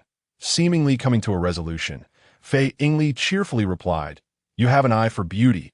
I am indeed heading to work, but I also have a date for coffee with someone important at noon." Upon hearing this, Murong-jun blurted out, "An important person? Is it a man or a woman? Which self?" Observing Murong-jun's anxious demeanor, Fei Yingli felt a sense of satisfaction. She decided not to disclose the details. Continuing to play coy, "I want to tell you. Why don't you take a guess? It's at a CAF near Mihua University. If you're truly curious, you can go and see for yourself at noon." Seeing is seeing. I happened to be visiting my teacher at Mihua University this morning. After breakfast, Murong-jun drove Fei Yingli to her law firm. "Sister, where should I park?" "No need to park, just drive to school. It's rush hour, and it would be difficult for you to take a taxi. I can get a cab for my appointment at noon." "All right, sister. I'll come to the CAF to pick you up at noon." "Are you picking me up or keeping an eye on me? Wanted to see who I'm meeting?" Murong-jun hurriedly denied. No. I merely wish to pick up my sister and perhaps meet this important person." "Suit yourself, but you better arrive early. If she leaves before you get there, don't blame me. I promise to be there ahead of time." As Fei Yingli opened the car door to exit, Murong-jun stopped her, saying, "Sister, it seems you've forgotten something. His handsome profile leaned closer. Fei Yingli, not one to hold back, leaned in for a light kiss, declaring, "Now can I get out?" Mu Rongjun, feeling quite pleased, remarked, all right, Sister Fei, take care, and see you at noon in the office of the biochemical department at Mihua University." He knocked on the door and addressed the elderly man seated within. "Hello, teacher, it's been a year since we last met. And you still possess your charm." Tian Zhengji, equally delighted, replied, "Only you know how to flatter. Old chap, what charm do I still have? However, I must say, you have changed quite a bit. After spending a year in Longhua, you have become even more handsome, and your demeanor has certainly improved. Truly, the people of Longhua are nurtured by their own land that you've been back for a few days now. Do you feel accustomed to it? Where are you staying? Would you like to stay at my home, or shall I arrange a single dormitory for you at the university? No need to trouble yourself. Teacher, that my house is still in disarray, and I'm currently staying at a friend's place, which is quite satisfactory." Upon seeing the expression on Mu Rongjun's face when he mentioned his friend's home, the astute professor quickly deduced something and teased. "A friend? Is she a girlfriend?" "Ajahn, impressive. You found a girlfriend just a few days after returning. I was planning to introduce you to a senior sister of mine, 27 years old, also my student. She was recently adopted as a daughter, and she is quite beautiful, just 3 years older than you. ISNT, they're saying in Longhua that a woman 3 years older than a man is like a golden brick. You two would be a perfect match. What a pity now. However, anyone who has caught your eye must indeed be a woman of great grace." As for the topic of an adopted daughter, Professor Guitian had dedicated his life to biochemical research, and the couple had no children of their own. They had previously considered adopting Mu Rongjun as their son, but he had politely declined, as he could not accept a Nehong person as a father figure, even though the professor had treated him exceptionally well. Now, hearing that the professor had adopted a daughter, he felt a sense of comfort. "Since you have a girlfriend now, I suppose, given your nature, you are considering marriage, I have a matter for you to ponder. This is an application for an academic exchange program at the California Institute of Technology's Biochemical Department. Graduate from here become highly influential scientists. Participating in this exchange would undoubtedly add significant value to your academic career. The slots are limited and not available every year, plus the review process is quite rigorous. Your academic capabilities are certainly sufficient. However, due to your orphan status, the authorities are somewhat hesitant, fearing you might not return after your studies. This was also my reason for wanting to adopt you as my son, to give you a firm foundation. With that identity, they wouldn't be overly difficult, but I understand your perspective. You have made the right choice. Now, you can consider marriage as a means to establish some ties here in Nehong. Furthermore, with my endorsement, there should be no issues regarding your participation in the exchange. This opportunity is meant for you. However, it does take time, approximately a year, during which family visits are not permitted. Yet, if you can gain recognition during this exchange, upon your return, you could graduate directly without needing a thesis or graduation project, and might even be recognized as an outstanding graduate. Ding. Learning is a lifelong endeavor, encouraging the host to excel academically. Triggering a random mission. Objective: complete academic exchange in the beautiful country and become an outstanding graduate. Reward: random. Task duration: 1 year. No penalties for failure. Listening to his teacheress account, Mu Rongjun felt a surge of interest, especially with the random mission triggered by the system. However, the thought of being away for a year and not being able to see Fei Yingli, coupled with the necessity of marrying her, caused him some hesitation. Although marriage was a positive step he was eager to take, it was ideally a natural progression of their relationship. Suddenly proposing with a clear ulterior motive felt wrong to him. He believed marriage should be sacred, rooted in love. Introducing other motives would taint its purity, leaving him with an uncomfortable knot in his heart. After a brief moment of contemplation and weighing his options, Mu Rongjun respectfully declined, stating, "Thank you, teacher, for always considering my best interests. However, my girlfriend and I have only just begun to know each other. Setting aside the practicality of rushing into marriage, being apart for a year immediately after is something I find hard to accept. Moreover, a marriage driven by ulterior motives would be a disservice and desecration to her." Professor Guitian did not press further and refrained from making any definitive statements. He handed him a stack of documents, saying, "This decision truly reflects your character. There is still time to consider. These exchange materials and application forms are for you. I have already filled out my recommendation. Just add your part if you come to a decision. Simply complete the form and return it to me. I will handle the rest. It is currently June. The semester begins in September, so you have about 2 months to finalize your decision, regardless of what you choose. I hope you do not regret it. You are still young, and the future holds limitless possibilities. All right, let us set this topic aside. Next week is your teacher's wife's 53rd birthday. Come over for dinner. And bring your girlfriend along. She has been missing you and would like to introduce you to my adopted daughter, your senior sister. Although they may not become a couple, they can certainly be friends. Certainly, teacher, I also miss the teacher's wife. I will be there without fail. It's time for a meal. Let's go to the cafeteria together. They have recently hired several new chefs, and the food has improved significantly. Unable to decline the teacher's warm invitation, Murong-jun followed him to the cafeteria. Meanwhile, Fei Ingli was meeting with someone she deemed important at a nearby CF. The individual she met with a youthful maiden clad in a traditional maid outfit, her expression bearing a resemblance to Fei Ingli, particularly in her violet eyes. The fringe of her hair, however, resembled a horn. Though somewhat peculiar, it did not detract from the overall impression she made from a distance. She appeared to be a miniature version of Fei Ingli, rivaling her youthful beauty, perhaps even surpassing it. Mom, it's been so long since I last saw you. I've missed you so much. You look well, unlike Dad, who just drinks all the time and looks so dejected. Look, I even built a tower with beer cans on the table, and the shadow it casts on the table is your likeness. Dad still thinks of you. Why don't you come home with me? Give Dad another chance. I believe if you return, he will surely perk up, observing the yearning and hopeful gaze of the young girl across from her. Fei Ingli felt a mix of anguish and sympathy. The anguish stemmed from the fact that she and Xiaolan's father had divorced, and they were now both in love with others, making reconciliation nearly impossible. The sympathy arose from the painful realization that the girl before her lacked maternal affection during her formative years. Although they could meet, it was not the same as living together.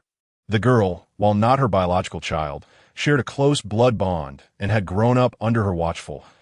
Fei Ingli had once tried to salvage her relationship with the girl's father, but they could never take that crucial step, ultimately choosing divorce for their mutual well-being.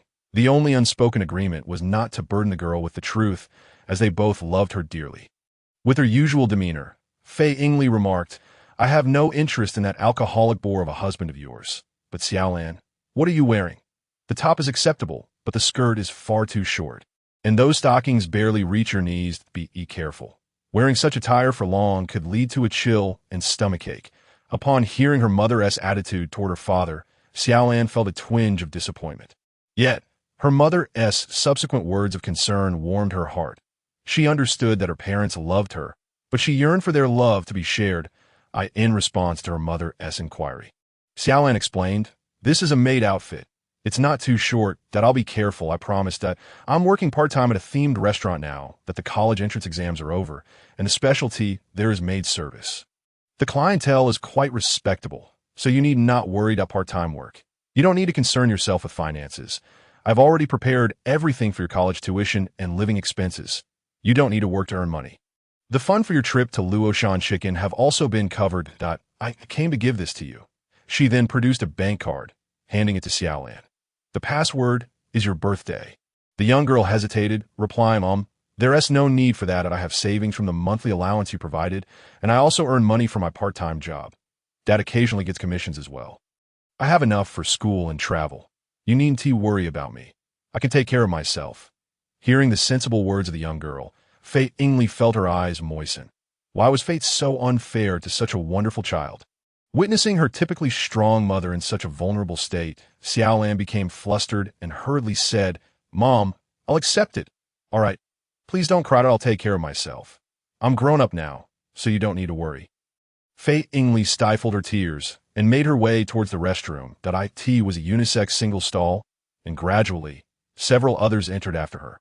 Upon returning to her seat, Fei Ingli resumed her demeanor as the formidable woman she was known to be, though she occasionally cast glances towards the entrance, as if anticipating someone.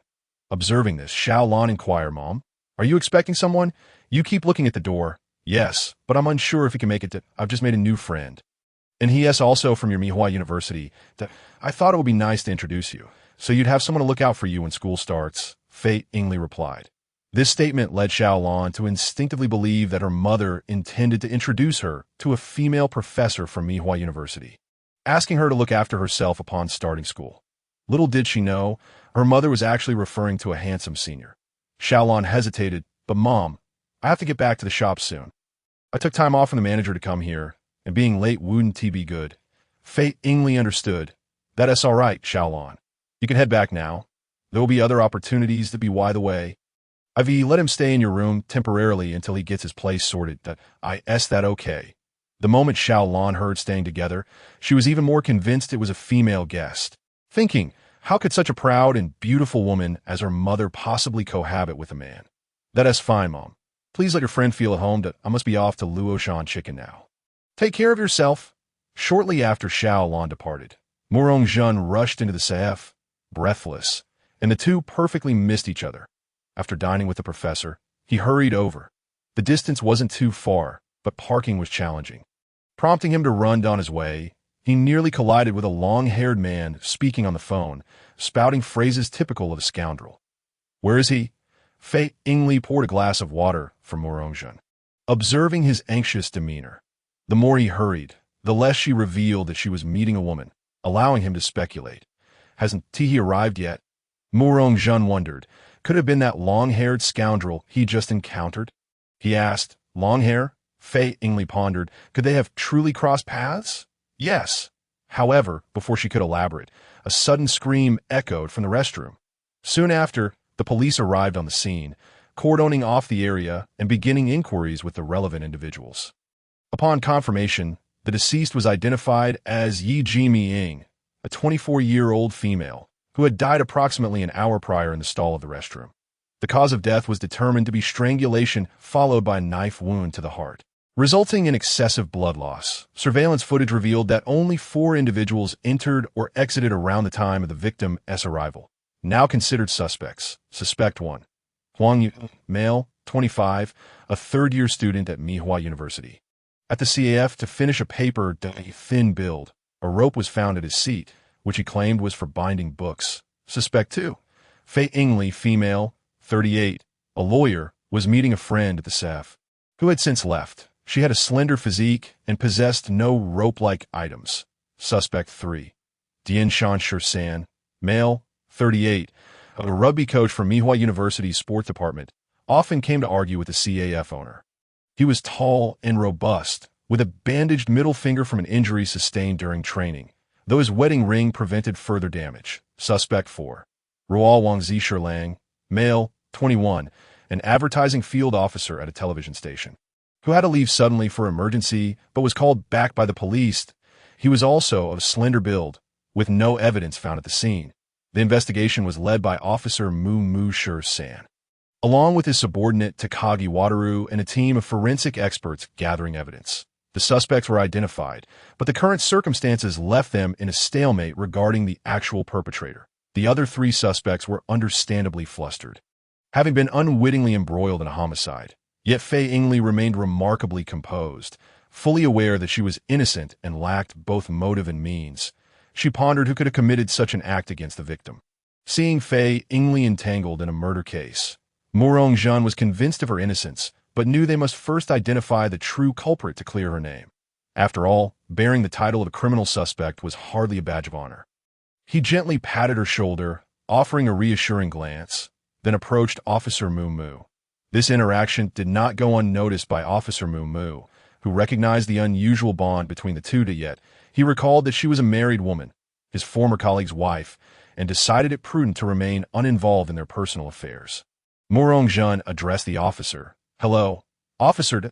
I am Murong-jun, a second-year student at Mihua University and also a detective. I would like to examine the scene and offer my assistance to your investigation. I assure you, I am quite professional and will not compromise the integrity of the scene. You may oversee my actions. After a brief hesitation, Officer Mu acquiesced to Murong-jun's request. Takagi quietly asked, Officer, why did you agree? Do you know him? Officer Mumu replied in hushed tones. He is with that stunning lawyer over there, whom I know well. I refrain from greeting her since she is currently a suspect, and I am an investigator. However, I am confident she is not the murderer. As for this young man, I can see in his eyes a profound confidence and an aura of justice. That is why I agreed to his request. Let us hope he brings me some surprises. Meanwhile, Murong-jun had completed his examination of the scene. With the aid of his detective's eye, the entire sequence of events played out in his mind like a film. The assailant was depicted as a shadowy figure, clad in black, with only their eyes and teeth visible, henceforth referred to as the little black man Murong. What have you deduced? Officer Mumu inquired. Facing the crowd, Murong-jun cast a knowing glance at Fei Yingli and cleared his throat, announcing, "Ladies and gentlemen, I have discerned the criminal's methods, the identity of the perpetrator, and the evidence.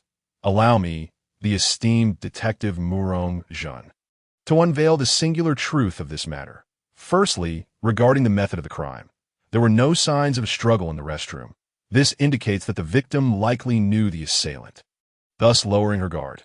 The perpetrator probably lured the victim into the restroom, using a cord-like item to strangle her. The knife was then plunged into her heart, but left in place.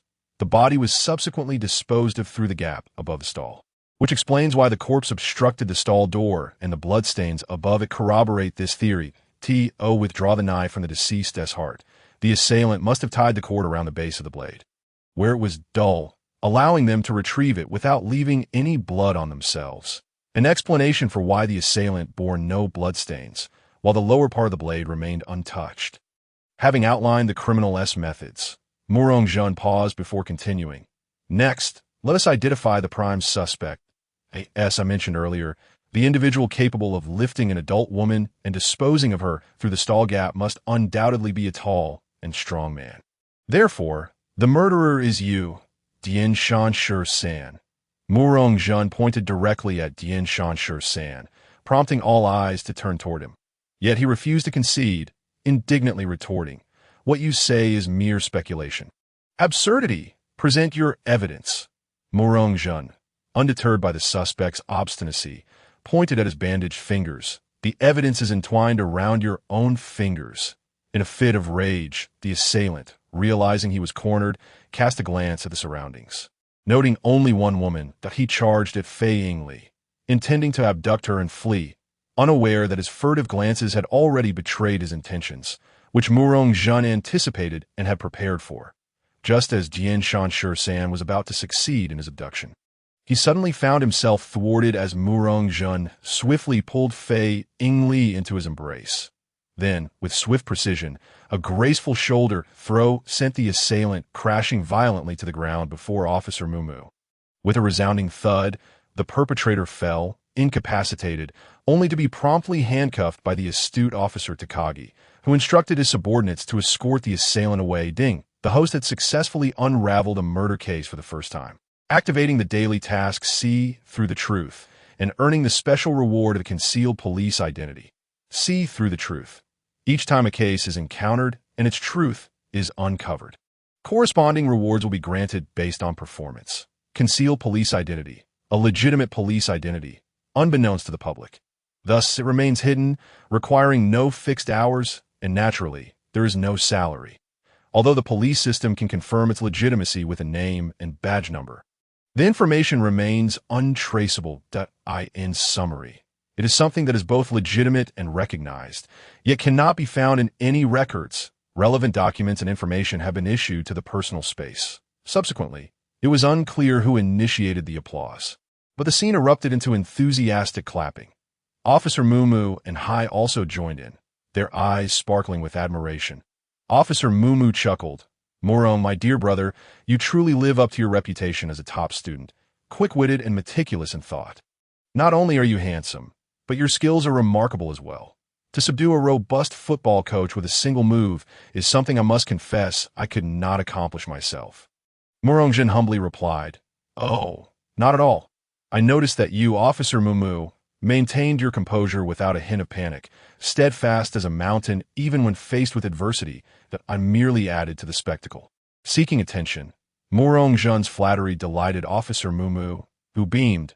"Ah, Murong, You truly have a way with words. By the way, to become a formally recognized detective, you must first register at the police station. Make sure to visit them at your earliest convenience. I will inform my contacts there to expedite the process for you. Morong-jun expressed his gratitude. Thank you, Officer Mahmoud. I have indeed been aspiring to be a genuine detective.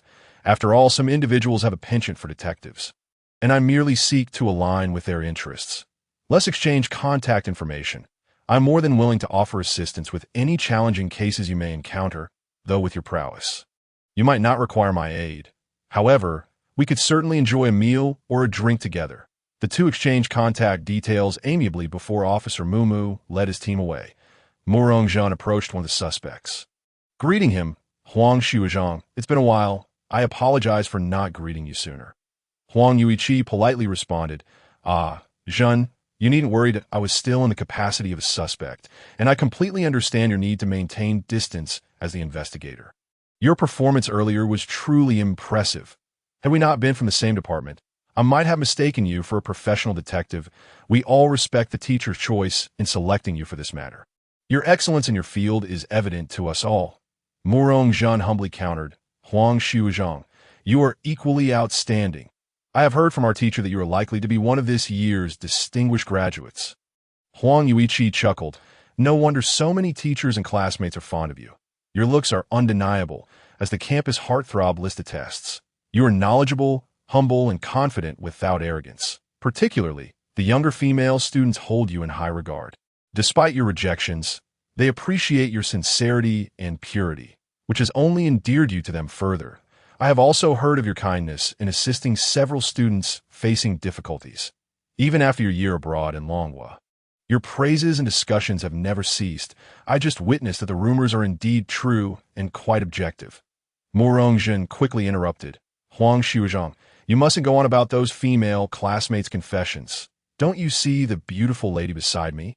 He pointedly gestured at the stunning figure nearby, exclaiming, Huang Xuezhang, let us arrange to meet another day. You appear busy with your thesis, so I won't keep you. Upon hearing about the thesis, Huang Yuichi recalled his own impending deadline and promptly excused himself. Departing hastily, outside, Morong-jun called out to the long-haired Shiro Wang, Brother, hold on a moment. I encountered you earlier and overheard your phone conversation where you said, women are easily deceived. A few sweet words, and they fall right into your grasp, correct? He subtly gestured to Hai, as if to say, look at this man. He is a scoundrel. Do not be fooled, faced with his own words being publicly exposed. Shiro defensively retorted, don't misrepresent me. I never said that. Don't spread falsehoods. His guilty expression revealed the truth of the situation. Hai, astute as ever, pieced together the earlier exchanges and deduced that Morong-jun had not encountered Xiaolon, but rather Shiro. The long-haired man he believed was his date. Hence, she chose to unveil his true character before her. This jealous display from her dear brother was rather endearing. It was crucial to prevent further misunderstandings. Hai swiftly clarified, Jun, you wouldn't think I was on a date with him, would you? That's impossible. He lacks both looks and physique, not at all my type. I was meeting my daughter, who works nearby, and had to leave early. At that moment, a petite girl with a cute bob cut emerged from the crowd, around 20 years of age, stylishly dressed, exuding an air of nobility. Fuming, she stepped forward and declared, the one who was supposed to meet this scoundrel is me. She then slapped Shiro across the face and vehemently warned, Scoundrel, do not let me see you again, or I shall strike you each time. Shiro, nursing his cheek, fled in disgrace. The short-haired girl approached, greeting Aunt Hai. What a coincidence to see you here. Hai replied, Yunzi, I was just discussing matters with Xiaolon. She then advised, be sure to keep your eyes peeled when seeking a partner.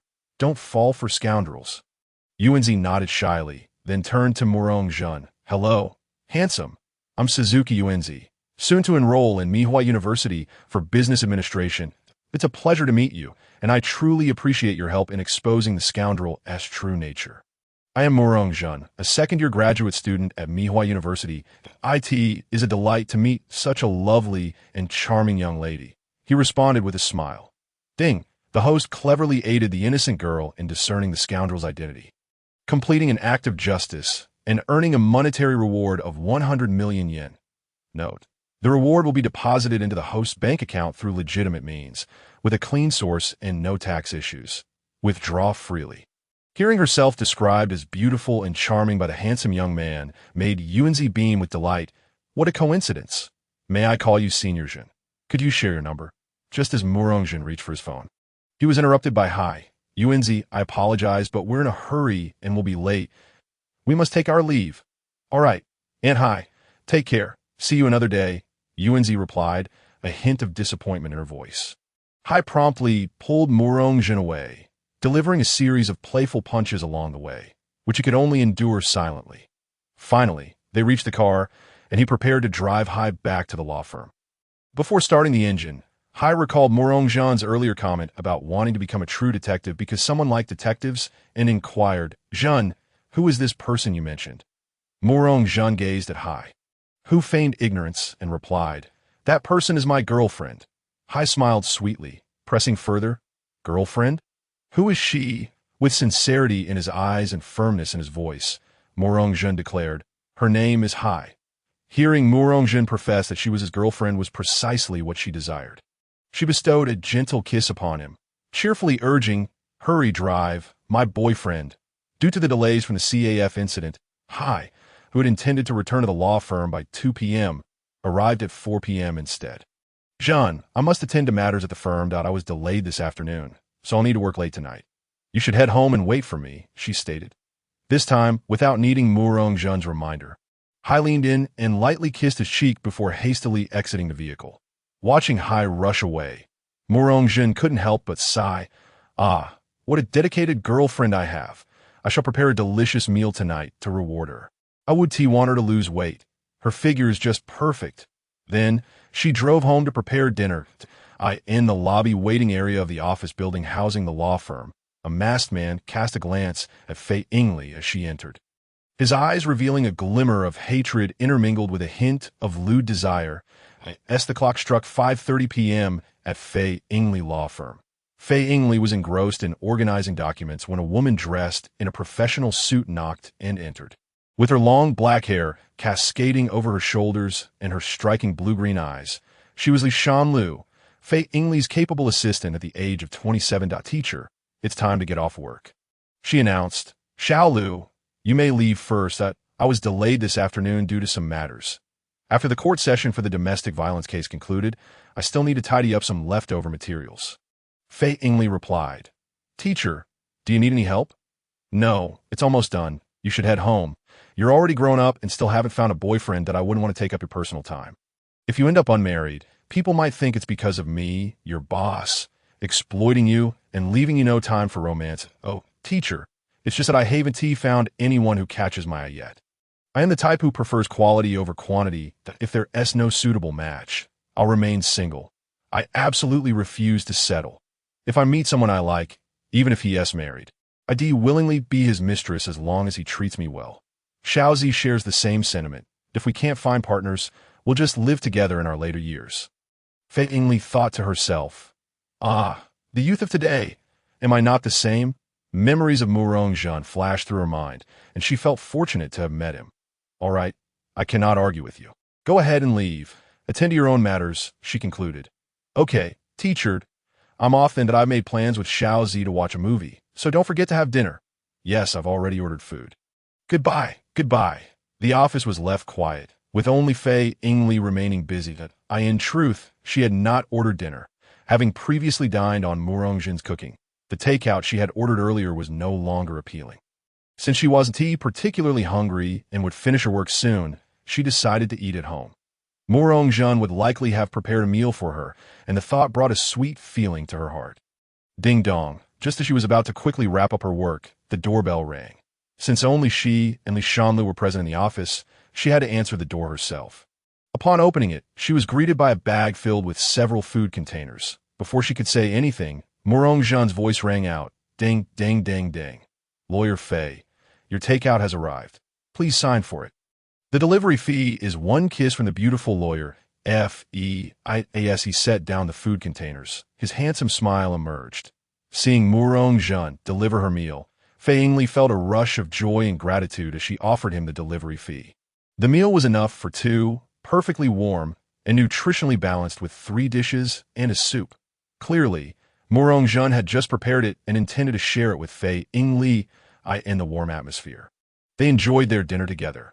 Observing Murongjun as he tidied up afterward, Fei Yingli regarded this charming man, younger than herself by several years, whose every action she had noted, feeling his sincerity and affection, along with an unmasked admiration and desire in his eyes. Unable to restrain herself, Fei Yingli leaned in and kissed him, this time more passionately than before. Murongjun, striving to regain his composure, remarked, "Sister Fei, I should head back now. It seems you cannot focus on your work with me here.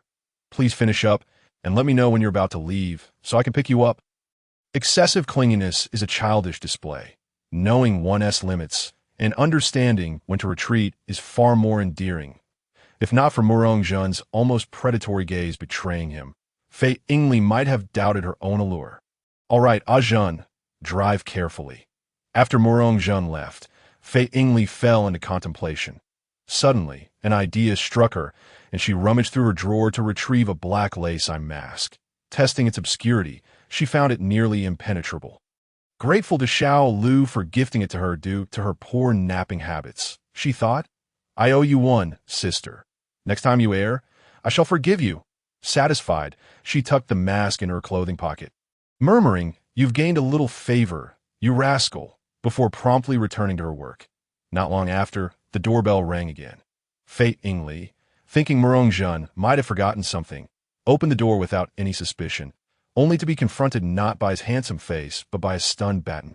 Instinctively dodging, she executed a swift shoulder throw, incapacitating the masked assailant. Unbeknownst to her, another accomplice lurked nearby, delivering a second blow that rendered her unconscious. As she succumbed to unconsciousness, the assailants displayed an unhealthy glint in their eyes. Just as they were about to act, a phone rang, interrupting them. Answering, the voice on the other end said, "The car has reached the designated location. You should have succeeded by now. Hurry up, you better keep a low profile. Once you reach the destination, do as you please with her."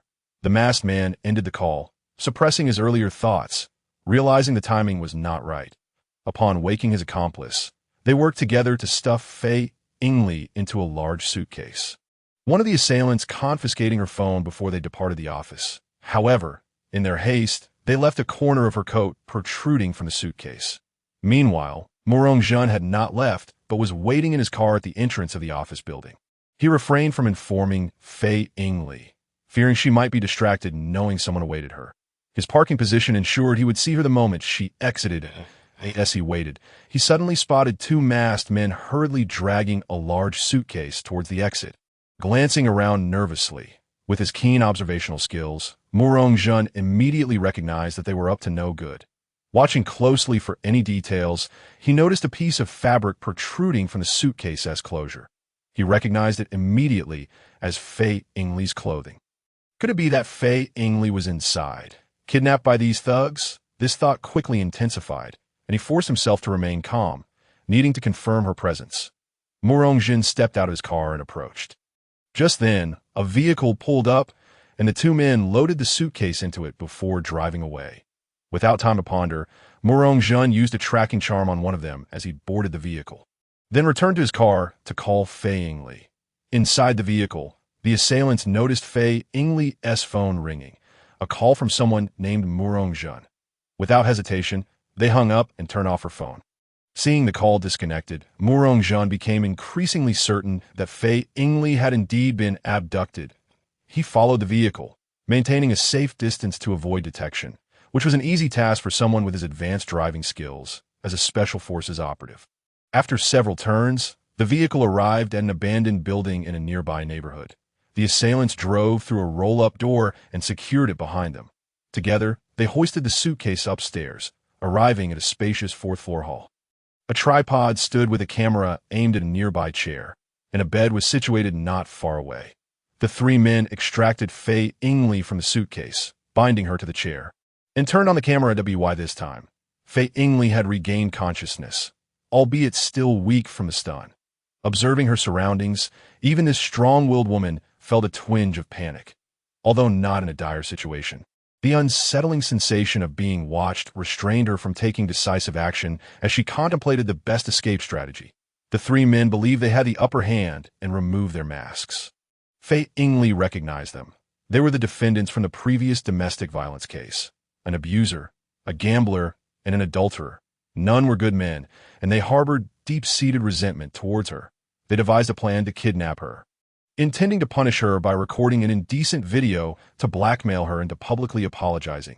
The abuser, their leader, declared, "Let us begin then. Who will take off her clothes?" In unison, the adulterer and the gambler chimed in. "I will." The abuser scoffed. "Look at your eagerness. But indeed, she is an exceptionally beautiful woman. So let us not squabble. We'll all take turns." The three erupted into laughter. Suddenly, the sound of shattering glass interrupted their mirth, followed by a commanding declaration. "The beauty of Sister Fei can only be admired by me. You should abandon your foolish fantasies." Murong Jun, guided by the sensing of the 1,000-mile tracking talisman, swiftly pinpointed the derelict building. Observing the locked rolling shutter door, he possessed the capability to forcibly break it open. Yet he feared that the noise might alert the criminals within. As he gazed at the building's drainage pipe, a more ingenious plan formed in his mind, and he began to ascend the pipe. Upon reaching the 4th floor, he beheld Fei Yingli bound to a chair alongside 3 thugs, preparing to act. However, when he overheard their vile intentions to strip Fei Yingli of her clothing, he could no longer contain his fury. With a roar, he burst through the window, utterly incensed by their depraved thoughts. Those who harbored such intentions must perish. Upon entering the room, Murong Jun sensed an ominous feeling of being watched. Pondering if there were additional assailants lurking in the shadows, he dismissed such concerns and focused on the immediate task of rescuing her. Without pausing, he charged into the fray, fists flying. The oldest of the trio, a domestic abuser, felt a wave of terror wash over him at the sight of Murong Jun's sudden appearance. Acting swiftly, he commanded the other two to restrain Murong Jun while he brandished a fruit knife. Racing towards Fei Yingli, a pair of loud thuds echoed as the gambler and the adulterer fell to the ground. "Stop, or I shall slay her," the domestic abuser shouted, pressing the knife against Fei Yingli's throat. Murong Jun's brow furrowed at the sight, prompting him to halt his assault, allowing the 2 thugs a moment to breathe. Sensing his advantage, the domestic abuser taunted, "What's wrong, pretty boy? Not so arrogant now. Weren't you just so imposing? I warn you, make another move, and I will mar her beautiful face. What a pity for such a lovely lady." Murong Jun glared at the domestic abuser in silence, fearing that he might indeed carry out his threat. Meanwhile, the other 2 thugs, emboldened by their success, kicked Murong Jun to the ground. Unleashing a barrage of punches and kicks, he refrained from resisting, instead guarding vital areas while searching for an opportunity to strike decisively. The once mighty Murong Jun now lay vulnerable, akin to a lamb awaiting slaughter, which only heightened the thugs' amusement. They taunted him mercilessly. "See how arrogant you were. Where's your gallant rescue now? Get up, fight back. We'll finish you off." Over in the corner, Fei Yingli struggled against her bonds, tears streaming down her face as she cried out, "Stop! Don't hurt him anymore. Jun, get up and fight back. Don't worry about me. Even if I die, I won't allow you to suffer like this. Stand tall. My man has always been a pillar of strength." The thugs exchanged glances of confusion upon hearing Fei Yingli declare Murong Jun as her man. The domestic abuser scoffed. "I assent your husband, the famous detective. I heard he was once a police officer. So this man is just your little plaything on the side. Who would have thought the renowned queen of law? Lawyer Fei would be keeping a toy boy." Laughter erupted among the trio. Infuriated, the 2 thugs grabbed nearby wooden planks and swung them at Murong Jun, fueled by their anger at the revelation of his relationship with the stunning woman. The blows landed with increasing force, leaving visible marks on Murong Jun's back and arms. Meanwhile, Fei Yingli wept uncontrollably, while the 3 thugs reveled in their cruelty. Unbeknownst to them, Murong Jun was inching closer to the domestic abuser and Fei Yingli. With a sudden kick from the adulterer, Murong Jun used the momentum to roll toward the domestic abuser. In a shocking turn of events, he sprang to his feet, executing a lightning-fast maneuver, grasping the blade of the domestic abuser's knife. Blood flowed from his hand as he seized the man's wrist. The domestic abuser yelped in pain and relinquished the knife, leaping backward. Murong-jun, without a moment's hesitation, flung the blade into the wall. Its edge embedded securely, he then surged forward, delivering a powerful strike that sent the nearly 1.8-meter-tall domestic abuser crashing into the wall, where he lingered for a moment before sliding down, inadvertently impaling himself on the very knife that had been meant for Fei Yingli. Blood gushing forth. The other two thugs, realizing the tide had turned, quickly drew electric batons and charged at Murong-jun. He met their advance head-on, skillfully grasping their hands and twisting, sending them reeling in agony until the smell of singed flesh permeated the air, at which point he released them. Freed from her restraints, Fei Yingli rushed to hug Murong-jun tightly, pounding his back as she sobbed, "Ah, Jun, why are you so foolish? I'm so sorry for putting you in danger." Though Murong-jun bore wounds, his superhuman resilience meant he would recover swiftly. His primary concern lay with Fei Yingli's safety, and upon confirming she was unharmed, he breathed a sigh of relief. "Fei Jia, I was fine, but if you keep hitting me, you might cause internal injuries," he joked, eliciting a realization from her that prompted her to cease her affectionate blows. "Yes," she released him. He smiled, lightening the mood, and she began to laugh through her tears. After calling the authorities, the sense of being watched dissipated with the sound of approaching sirens. Officer Mugir, accompanied by Officer Takagi and others, arrived at the scene, astonished by the sight before them. Upon grasping the full story and reviewing the video evidence as irrefutable proof, they confirmed that Murong-jun was indeed the victim, acting solely in self-defense without excessive force. The three thugs were taken away, while Murong-jun and Fei Yingli were promptly released. Congratulations, host, for rescuing Fei Yingli from the hands of three thugs, ensuring her safety and triggering a reward. Advanced first aid skills. The system chimed. The skills included CPR, the Heimlich maneuver, and the operation of various life-saving equipment. As the Mini Cooper vanished into the night, Officer Mugir remarked, "Ah, Maoli, you truly cannot keep your wife safe. Even as an observer, I am moved. Imagine how Fei lawyer must feel." Despite Murong-jun claiming he was fine and having staunched the bleeding, Fei Yingli insisted on taking him to the emergency room. "Fei Jia, what brings you here? Are you unwell?"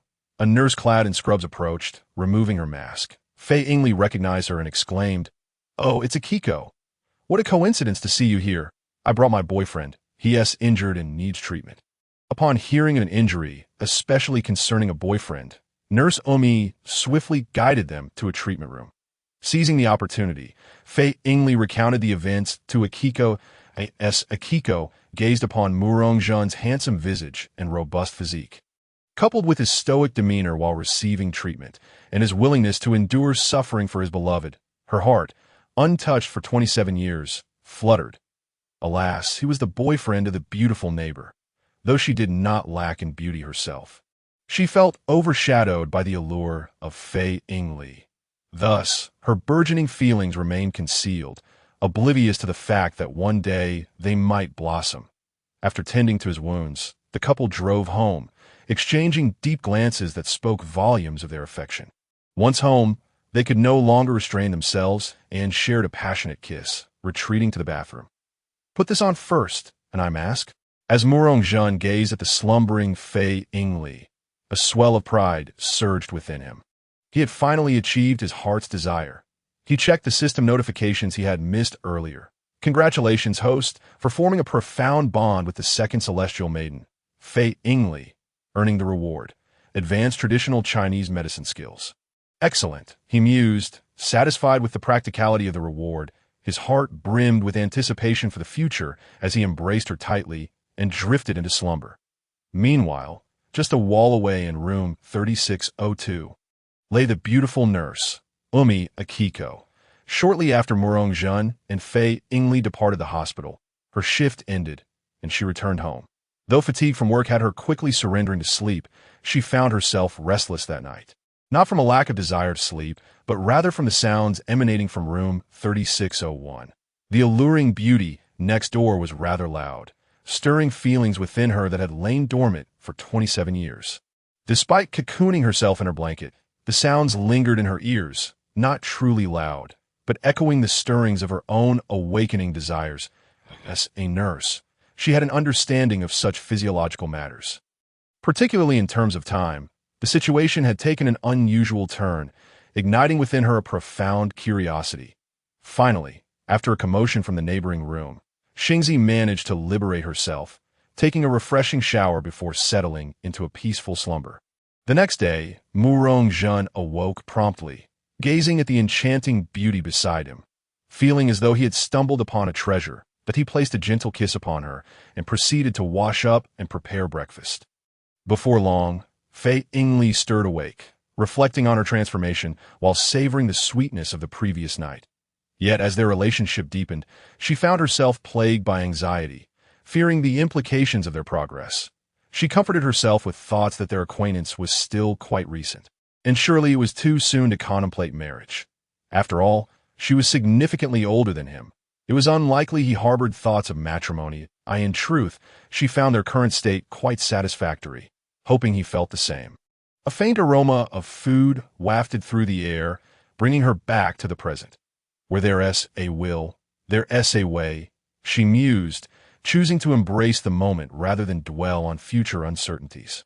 As she prepared to rise and wash up, a sudden wave of pain coursed through her, lamenting the insensitivity of her younger counterpart. After freshening up, she caught a glimpse of herself in the mirror. Barely recognizing the radiant visage before her, delicate features, bright eyes, and flawless skin, with any signs of dullness or wrinkles having vanished, her hair, once lifeless, now flowed with a silky sheen. Had one not known her age, they might easily believe her to be a mere 28. This transformation exceeded her comprehension, yet she sensed it was linked to Murong-jun, prompting her to seek him out for answers. Murong-jun too was taken aback. This was beyond his understanding, that he speculated it must be due to the system's influence, and upon consulting it, the system swiftly provided clarity. Firstly, it confirmed that the balance of yin and yang had been restored. And secondly, it noted a shift in her mindset, inner joy manifesting outwardly. Most importantly, the identity of the celestial repairer was deeply intertwined with the repair system. Upon activation, the energy from the multicolored celestial stone she had previously transmitted was absorbed, drastically enhancing her constitution and drawing her closer to perfection, an effect most pronounced during the initial instance. Unable to divulge details regarding the system, Murong-jun simply remarked, "It's clear you have been nourished by love." Though incredulous, Fei Yingli chose not to press further, recognizing that everyone possesses their own secrets, and a woman who knows when to hold her tongue is undeniably more alluring. For breakfast, they indulged in dishes designed to replenish energy and blood. As Murong-jun had sensed that last night marked Fei Yingli's first experience, he was genuinely astonished. How could this be? Had she not claimed to have just divorced? Indeed, she had been married and even had a 20-year-old daughter. Yet, he could not shake the certainty of her innocence, evidenced by her demeanor last night and her gait today. The mask she had worn, seemingly to shield herself from his gaze, only deepened his intrigue. He pondered her motivations, uncertain if she truly was Fei Yingli, but none of this mattered to him. He felt the sincerity of her affection and perceived no malice towards him, which sufficed. Perhaps she too harbored unspoken burdens. If she wished to conceal them, he would respect her wishes, surveying the spread of food before them. Fei Yingli felt a pang of realization. Indeed, clever men could be quite exasperating, as they were difficult to deceive. Neither spoke of their shared understanding. Instead, they exchanged a knowing glance and a smile. After their meal, they proceeded to the police station to file a report, only to learn upon arrival that the leading perpetrator of domestic violence had taken his own life. Raising suspicions, how could one so seemingly unthreatening resort to such an act? After completing their statements, they took the opportunity to file a report on the detective's findings. As the pair prepared to leave the precinct, Murong-jun felt a surge of irritation as they settled into the car, while Fei Yingli stifled a laugh beside him. The transformation she had undergone made her even more captivating, her youthful visage now exuding the allure of a mature woman, inevitably drawing the eyes of many. Naturally, Murong-jun felt a twinge of jealousy at the attention she garnered, oblivious to the fact that he too had once been among those captivated by her beauty. Still, he could not deny that he could not expect her to remain indoors indefinitely. He was simply unaccustomed to this new reality. Amused by his jealousy, Fei Yingli teased, "Ah Jun, the little jealous king. Don't be upset. If it bothers you, I'll just stay home from now on so you can have me all to yourself." Of course, Murong Jun was not genuinely angry. He simply cared deeply. A sentiment Fei Yingli understood. With their official matters concluded, they naturally turned to their date, embarking on their own world as a couple. As the sun set, the two figures nestled together on an unnamed hill. Watching the last rays of sunlight disappear, the sense of being watched during her kidnapping, coupled with the domestic abuser's suicide, heightened Fei Yingli's awareness. She felt it was likely a test directed at her. Despite recognizing Murong Jun's capabilities, she wished to shield him from danger, leading her to ask, "Ah Jun, if I said being with me might put you in peril, would you believe me?" "I would believe you." "Are you afraid?" "I am afraid. I fear I cannot protect you and that you might come to harm." Ah Jun, in the deep of night, at apartment 3602 of the Inyuan complex, the slightly dark-circled eyes of the Gong Xingzi reflected her embarrassment and helplessness. The neighbor's voice had been unbearably loud, disrupting her slumber. After venting her frustrations, she took a shower and quickly fell asleep. Meanwhile, Murong Jun and Fei Yingli found themselves entirely awake. "Ah Jun." "Yes, I'm listening." Murong Jun thought, "Is she finally going to reveal her true identity? In truth, I investigated you the second day after we met." Murong Jun remained unfazed, teasing, "It's only natural to investigate an unexpected presence in one's life. What if they're a villain? This is understandable. What were the findings? Do you need me to elaborate further?" Meanwhile, in an undisclosed room, a member of the black-clad organization named Vodka was reporting to his older brother. "Jin, brother, I monitored the situation yesterday closely and found no unusual actions from Fei Yingli. Her panic appeared genuine. Especially during that man's assault, her emotions were authentic. Furthermore, she has won numerous legal battles through her professional prowess, earning the title of the undefeated queen of the legal world. She likely only resembles the traitor from the organization, Zhu Yeqing, by coincidence. Zhu Yeqing had probably been eliminated by Du Kong long ago. Therefore, Du Kong's demise should not relate to Zhu Yeqing and may indicate other traitors within the organization. As for the man who rescued Fei Yingli yesterday, I have gathered his information. Coincidentally, he is the same individual who disrupted Murata Show's operations on the plane. His name is Murong Jun. Here are his detailed credentials in another location. Within a grand villa, the butler Orimuo was presenting his findings to a beautiful young lady seated on the sofa. Sipping red wine. "Miss, I have gathered the information you requested. The handsome man beside you is named Murong Jun, while the gentleman on the other side is Murata Show, based on your medical report and the testimony of flight attendant Yabuki Mika. We have reconstructed the situation. You were indeed drugged with a hallucinogenic substance. Analyzing the components, it appears to provoke instinctive responses to subsequent events. The drug was likely administered in the red wine, likely when it was handed to Murong Jun.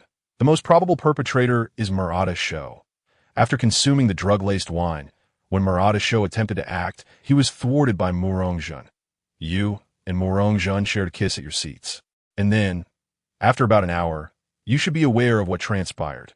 Murata Show is a sales manager at a cosmetics company with no remarkable history, but he has been known to harass female colleagues. In contrast, Murong Jun's background is more intricate. Here are his detailed credentials at the police headquarters. Officer Mumu had yet to conclude his shift, engrossed in the detailed dossier on Murong Jun. Faced with this extraordinary man, who exhibited exceptional deductive abilities and remarkable skills, and who was also a top student at Mihua University, he felt compelled to conduct a thorough investigation, ensuring future interactions would be more secure. As I delve deeper into the materials at hand, an increasing sense of incredulity washes over me, akin to the experience of reading about a male protagonist in a novel. Meanwhile, in the Inyuan apartment, Hiki Enrika is regaling her sister with the latest insights she has gleaned about Murong Jun during her time at school. Murong Jun, a 24-year-old student in the second year of graduate studies in biochemistry at Mihua University, is set to advance to his third year this September. He is of Japanese nationality with pure Dragon Kingdom lineage. Residing at 20 Nishikawacho, Mihua City, he is currently classified as an orphan that he holds complete ownership of a cosmetics company, employing a professional manager while he collects dividends without ever engaging in the management himself. During his high school years at Mihua High School, he developed a passion for football, joining the school's football team. Though he rarely participated in training or matches, an avid reader, he particularly enjoys ancient texts from the Dragon Kingdom, authentic historical accounts, medical treatises, traditional martial arts literature, and detective novels such as Sherlock Holmes and Count of the Night, as well as adult enlightenment comics like Couple Growth Diary. He possesses an independent spirit, is humble and low-key, and prefers solitude. His academic performance has consistently placed him at the top of his class, with the sole exception arising when fellow students conspired with outsiders to harass a female classmate on her way home from school. Murong-jun intervened decisively, delivering a severe reprimand to the leading thug, who was sent flying with a well-aimed strike. From that day forth, no ruffian dared to roam near the school, and the male student involved was expelled. Following this incident, the academically gifted and handsome Murong-jun became the object of admiration for countless girls at school. Yet his icy demeanor rendered them hesitant to confess their feelings. Shortly thereafter, he was specially admitted to Mihua University due to his outstanding academic achievements, where he pursued a combined Bachelor S, Master S, and doctoral program in biochemistry. During this time, he was permitted to take electives in law and business management. In his sophomore year, he was exchanged to the prestigious Magic City University in the Dragon Kingdom, returning for an additional year of study, where he received a public confession from a junior. Though this matter ultimately fizzled out by the end of his junior year, he graduated early with degrees in 3 fields. He continued his studies in biochemistry as a Master S student under Professor Hiroto Masaki, a former professor at Nanyang University and a doctoral advisor, who took a particular liking to him and nurtured his talents. In his second year of graduate studies, he was once again exchanged to Magic City University, where he published several top-tier papers, garnering acclaim from scholars both domestically and internationally. In mid-June of this year, he returned to his homeland prematurely and met Oga Koyo, the heiress of a financial conglomerate, on the plane. Subsequently, he encountered the renowned, undefeated Queen of Law, the stunning lawyer Fei Yingli, at a bar, and temporarily took refuge in her home. He had previously been recorded for speeding. In ACF, he first demonstrated his remarkable deductive abilities and enhanced physical prowess.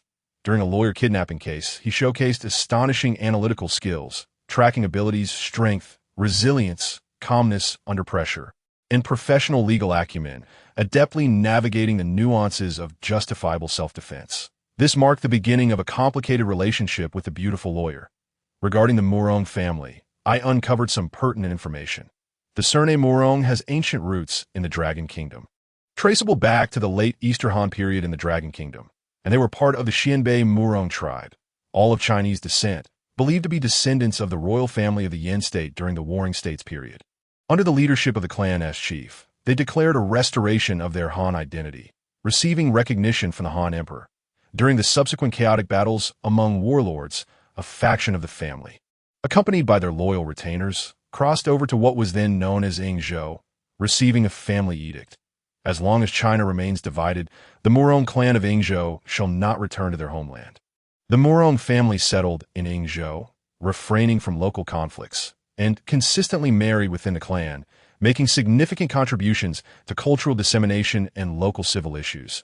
Due to the tradition of monogamous unions among successive clan leaders, the family line dwindled until modern times, when for reasons unknown, their numbers diminished drastically. The clan leader amended the marriage customs within the family, permitting polygamy and placing no restrictions on the ethnic background of wives, only stipulating that the primary wife must be of pure Dragon Kingdom lineage, with all secondary wives treated equally, without regard to status. To express gratitude for the Murong family's contributions to culture and civil affairs, and to ensure the preservation of their heritage. The Japanese imperial family granted them numerous legal privileges. Firstly, the family was allowed to practice polygamy, with their marital customs protected by marriage law, making divorce impossible once wed. Secondly, the family, having abstained from conflict, was exempt from military service and not subject to any external jurisdiction, enjoying certain immunity. Thirdly, they maintained political freedom, believing themselves to be subjects of the Han dynasty, refraining from actions or statements detrimental to the state. Their political stances remained resolute and unassailable by any external force. Listening to Fei Yingli's detailed account, while it slightly diverged from my own integrated memories, the essence remained largely consistent. It felt as though I were hearing the experiences of another. Yet simultaneously, there was an uncanny sense of familiarity, a sensation both peculiar and profound. Thus, I conveyed my doubts and concerns to the system, which provided a seemingly ambiguous response. Firstly, even comparing current DNA with previously stored samples yields no discrepancies, including fingerprints and iris patterns, all proving consistent. Secondly, how can one be certain that the present graduate student Morongjun and the former Special Forces soldier Morongjun are not the same individual? Perhaps at this very moment, in another dimension, there exists a ninja Morongjun, a general Morongjun, or a martial artist Morongjun. Regarding the system's response, Morongjun firmly believed there could be no identity issues. As for other dimensional concerns, those could be set aside for the time being. In his inquiries into Fei Yingli, Morongjun felt no aversion, asking, "Are you satisfied with the findings? What are your thoughts?" Fei Yingli replied, "Surely my actions over the past few days must convey my stance. Gifted, strikingly handsome, exceptionally talented, agile, and possessing remarkable intellect, I am the Prince Charming in the hearts of countless young women. Am I not? Furthermore, while I recognize your character, I hope you will not disregard me in the future. That alone would suffice for my contentment." Morongjun promptly responded, "How could that be? You are completely unaware of your own allure.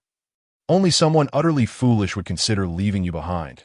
With unwavering conviction, he declared, "Sister Fei, let us marry." Upon hearing Morongjun's heartfelt words, Fei Yingli was deeply moved, gazing at him with a hint of uncertainty, seeking sincerity in his eyes, yearning to discern whether his words were genuine or merely jest. What she saw reflected unwavering determination. While she saw what she wished, she faltered, starting to stutter, "Ajahn, I am not Fei Yingli." "No, wait, I am Fei Yingli indeed, but I am not the true Fei Yingli. Rather, I have assumed her identity. In truth, I am Fei Yingli's twin sister. When I was very young, I was taken away by nefarious individuals, only to be rescued by Dragon Kingdom soldiers. That time, I was so little that I merely had the character Fei embroidered on my swaddling blanket. Those who adopted me recognized this as possibly my surname and chose not to alter it, naming me Fei Xiao instead. I was tasked with investigating an international criminal organization known as the Black Cloak Society, infiltrating it under the codename Bamboo Leaf Green. During my time undercover in Japan, I encountered my sister, Fei Yingli, and we recognized one another.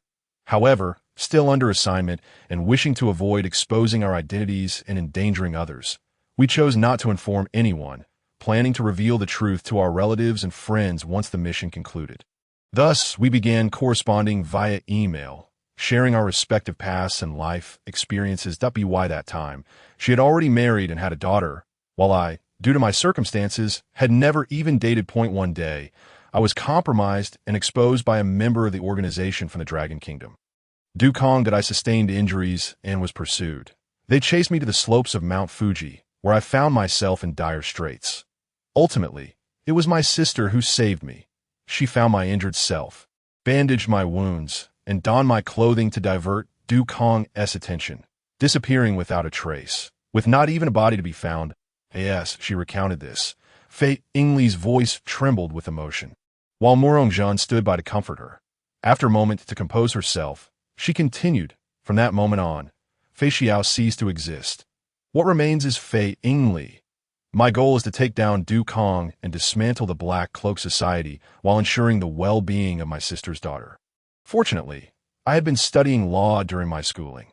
Perhaps both my sister and I were destined for this path, aided by her stories and her habit of journaling, all of which have guided me to become her.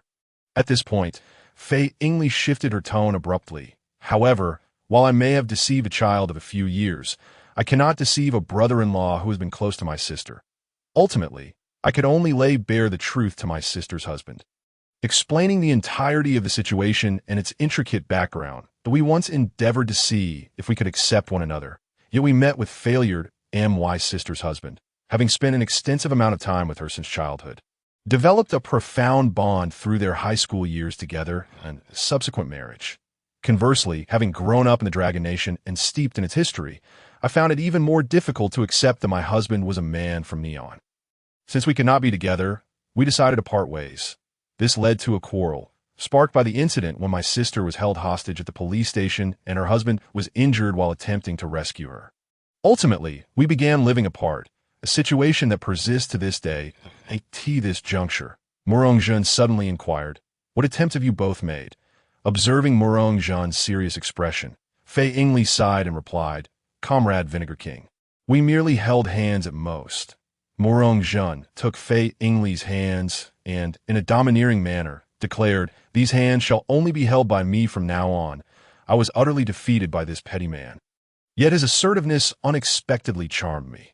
The melancholic atmosphere of reminiscing about the past was shattered, allowing Fei Yingli to continue recounting the subsequent events. Eventually, I moved out and continued managing my sister's law firm, all the while covertly gathering intelligence on the dark organization. Not long after, my sister's husband resigned from his position as a criminal detective and established a detective agency, also investigating the dark organization's activities. Whenever we met, we exchanged the intelligence we had gathered about the organization. Our only commonality, aside from this, was our deep love for my sister's daughter. We both wished to keep this matter hidden from her for eternity. My sister's husband was reluctant to burden me further, leading us to agree upon a divorce, allowing me the opportunity to find someone suitable while considering our daughter's feelings. I assured him that I would not disclose the divorce to her. Even if I were to find someone I liked, I would refrain from marrying, allowing Fei Yingli to continue her life.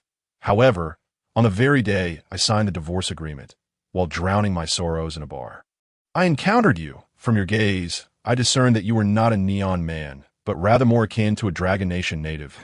I found myself inexplicably drawn to you, and you were already aware of the events that followed. Therefore, Ajun, I must apologize. I can be with you, but marriage is not an option for now. Of the outside world, and even in legal terms, unless I present the signed divorce agreement, I am still considered married. I cannot inflict harm upon my sister's only daughter who remains in this world. Fei Yingli articulated her thoughts clearly, while Murong-jun felt a sense of helplessness yet could do nothing but choose to respect her wishes. "Sister Fei, I have news for you that should be good tidings," Fei Yingli inquired. "What news?" Murong-jun replied earnestly. "As for the Dukang you mentioned, if the Dark Organization does not have two Dukangs, then he is dead, utterly obliterated. I killed him." Fei Yingli suddenly rose, gazing at Murong-jun, fully aware that he would never joke about such matters, without probing into the details of how he accomplished this. She let out a sigh of relief and murmured, "Sister, your great revenge has been avenged by your brother-in-law." Tears streamed down her cheeks. Murong-jun, ever considerate, comforted her and wiped her tears away. Once she regained her composure, Fei Yingli looked at Murong-jun with deep affection. "Congratulations, host. You have fulfilled the revenge wish of the second celestial being, Fei Xiao, significantly increasing your favorability. Mission accomplished. You have received the reward of advanced shooting skills." Advanced shooting skills. All shooting-related activities or actions will have a greatly enhanced hit rate, such as shooting, kicking, archery, and more. Congratulations, host. You have completed a task with the second celestial being, Fei Yingli, Fei Xiao, and received a special reward, the 9-turn resurrection needle. The 9-turn resurrection needle, a set of acupuncture techniques with the power to revive the dead and alter fate, greatly exhausting for the user. Used with caution. Inside the Dark Organization's internal vodka meeting, one member asked, "Big brother, what should we do next?" Jinjiu coldly replied, "Since it is confirmed that the lawyer poses no threat, we need not focus on him excessively. The organization is currently beset with internal and external troubles, and we cannot afford to waste time and energy on such matters." Jinjiu decisively concluded the situation regarding Fei Yingli, as for the man named Murong-jun. "I find him intriguing. Does he have a penchant for beautiful older women? What an admirable hobby!" Conveniently, our peripheral member, Gongye Mingmei, has become that professor's adopted daughter, making her Murong-jun's mentor. I shall arrange for her to approach him and exert every effort to recruit him into our organization. Our drug development has been progressing slowly, even stagnating, and I hear he possesses considerable talent in biochemistry, making him a valuable asset. However, such core matters should not be introduced to him immediately. We will first assign him a code name within the organization and have him execute a few assassination missions before assigning him to drug development tasks. To ensure that the woman exerts herself more diligently, you should inform her to go to any lengths, even sacrificing her body. If successful, she may be granted her sister's release from the organization. Big brother, this woman recently began dating an organization member. Heiji, do you think she will agree to such demands? Moreover, her sister is a top talent in our organization that we recently secured an exchange opportunity for her at the prestigious California Institute of Technology.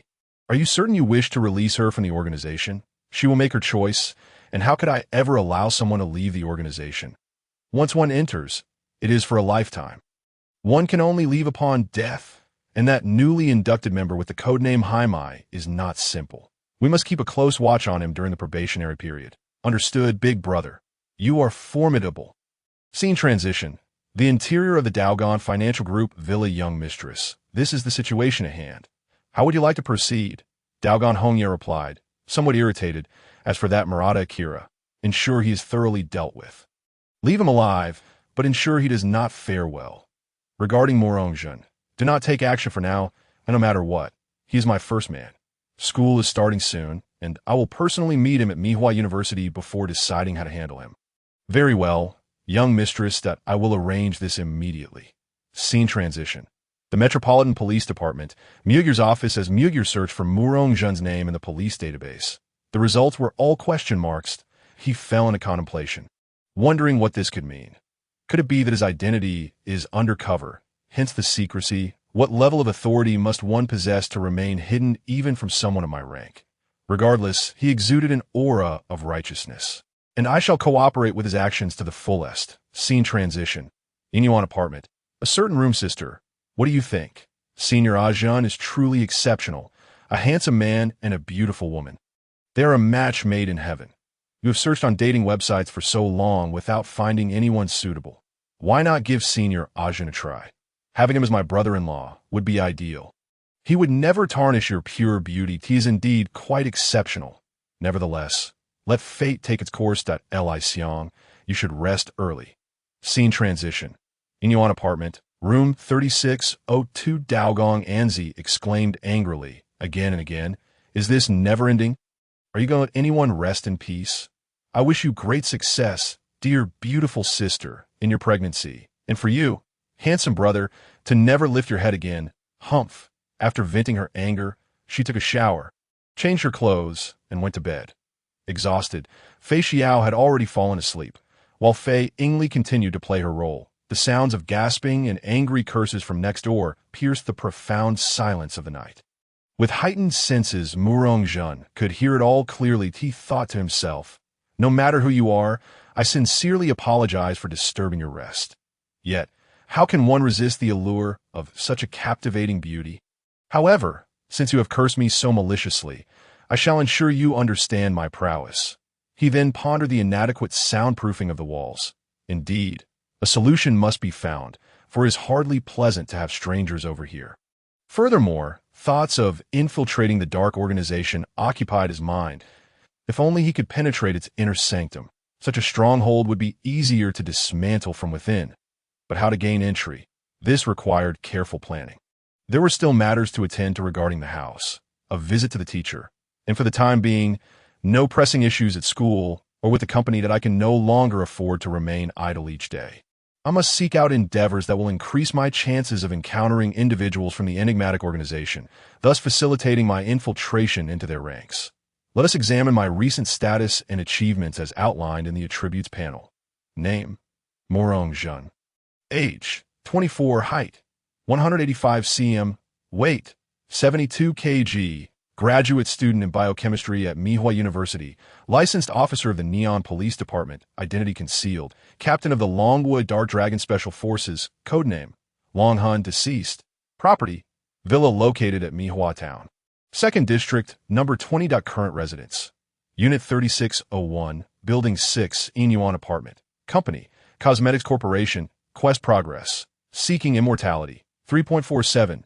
2nd tier celestial, Fei Xiao, 75, 20th tier celestial, Daoging Hongya, 50, eradication of darkness. 0.15 applauding for love, as the name suggests. Each time I complete a round of applause with the celestials, I receive a reward of unrestricted tier. The host may obtain a maximum of 3 rewards per day.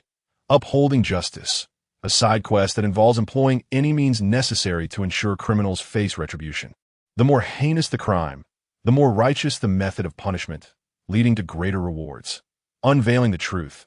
Each time I encounter a case and unravel its mystery, I am awarded based on my performance. Personal space, an area within the host's body, currently measuring 10m x 10m x 10m, where time stands still.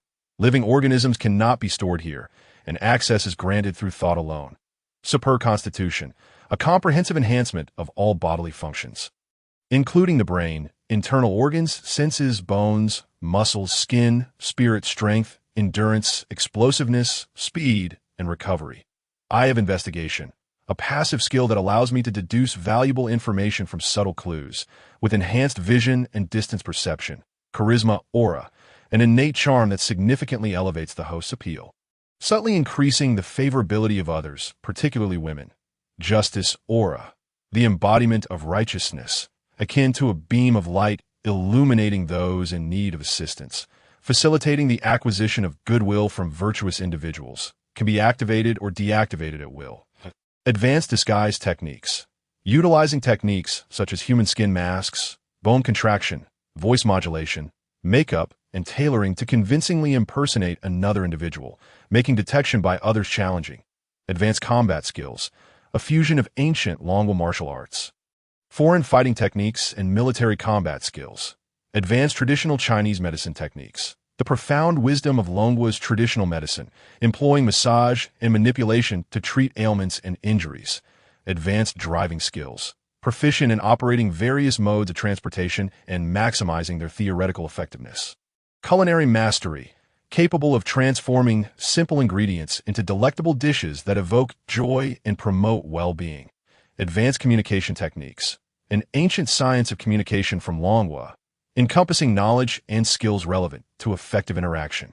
Intertwined with principles of Qigong and health preservation, with historical ties to Taoism.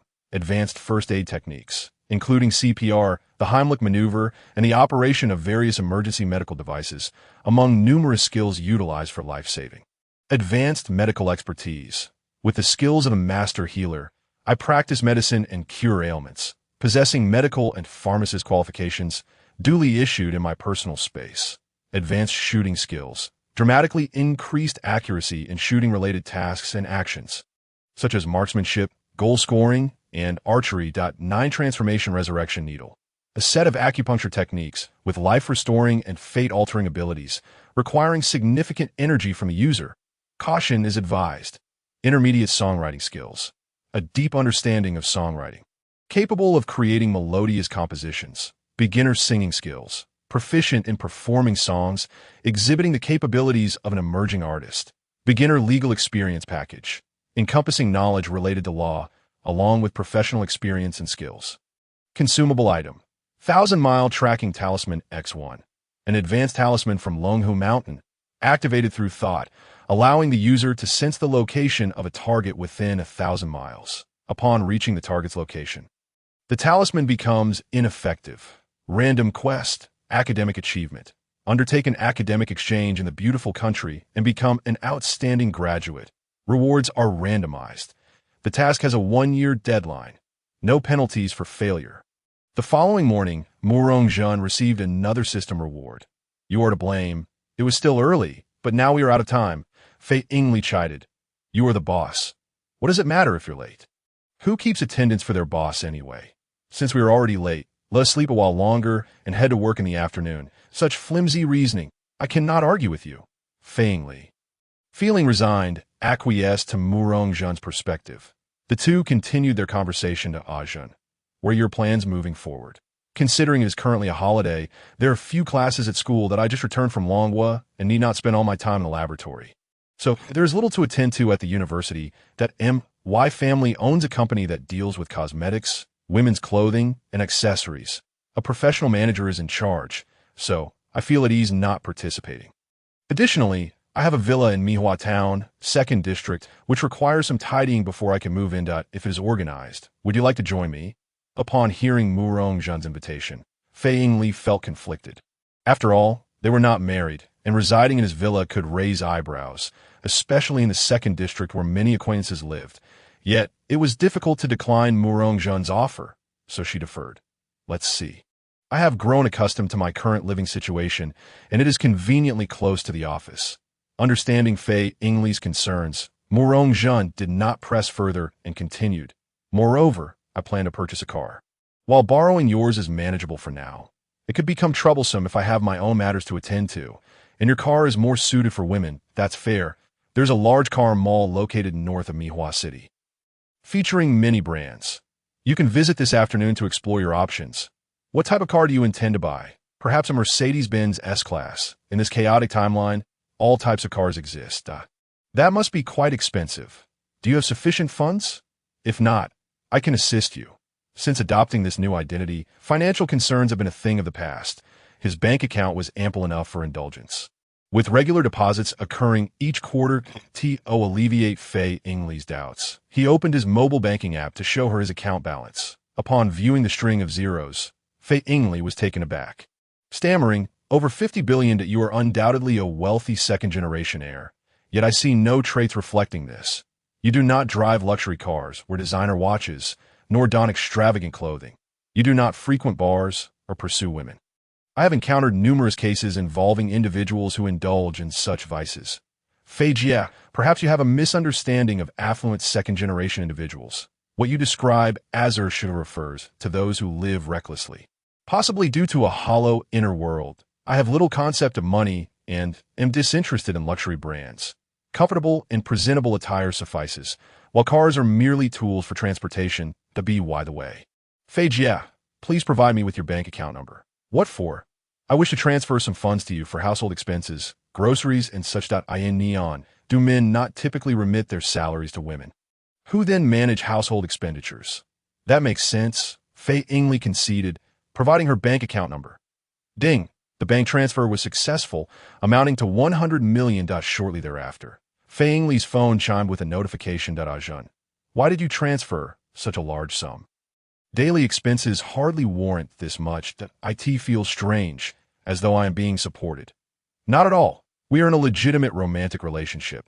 Though your observation is intriguing, he replied with a chuckle, to think the elegant legal beauty is being supported by a young and handsome man.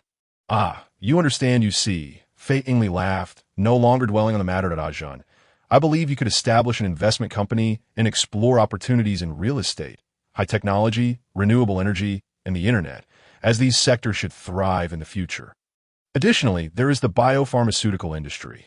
With your background in biochemistry, you likely possess greater insight than I. The entertainment industry warrants consideration as well. As people's lives grow more comfortable, their demand for spiritual enjoyment significantly increases. Listening to Fei Yingli's well-reasoned discourse, Murong Jun found himself captivated. She possessed not only intellect and capability, but also grace and allure, and most importantly, she understood the art of providing emotional value. Sister Fei, which window did God close for you? Murong Jun wholeheartedly endorsed her earlier words, sparing no praise. Perhaps it was simply that I didn't meet you sooner. I was born before you, and now I'm old. You act just like a girl in her 20s, yet you constantly lament your age. Let me see what kind of enchantress you truly are. Where do you run off to? Ding! Congratulations, host. You have completed a task with a celestial being number 2, Fei Yingli, Fei Xiao, and received a reward. A custom Mercedes-Benz S-Class Top Configuration 1. The custom Mercedes-Benz S-Class Top Configuration. A pre-ordered vehicle with top-tier specifications.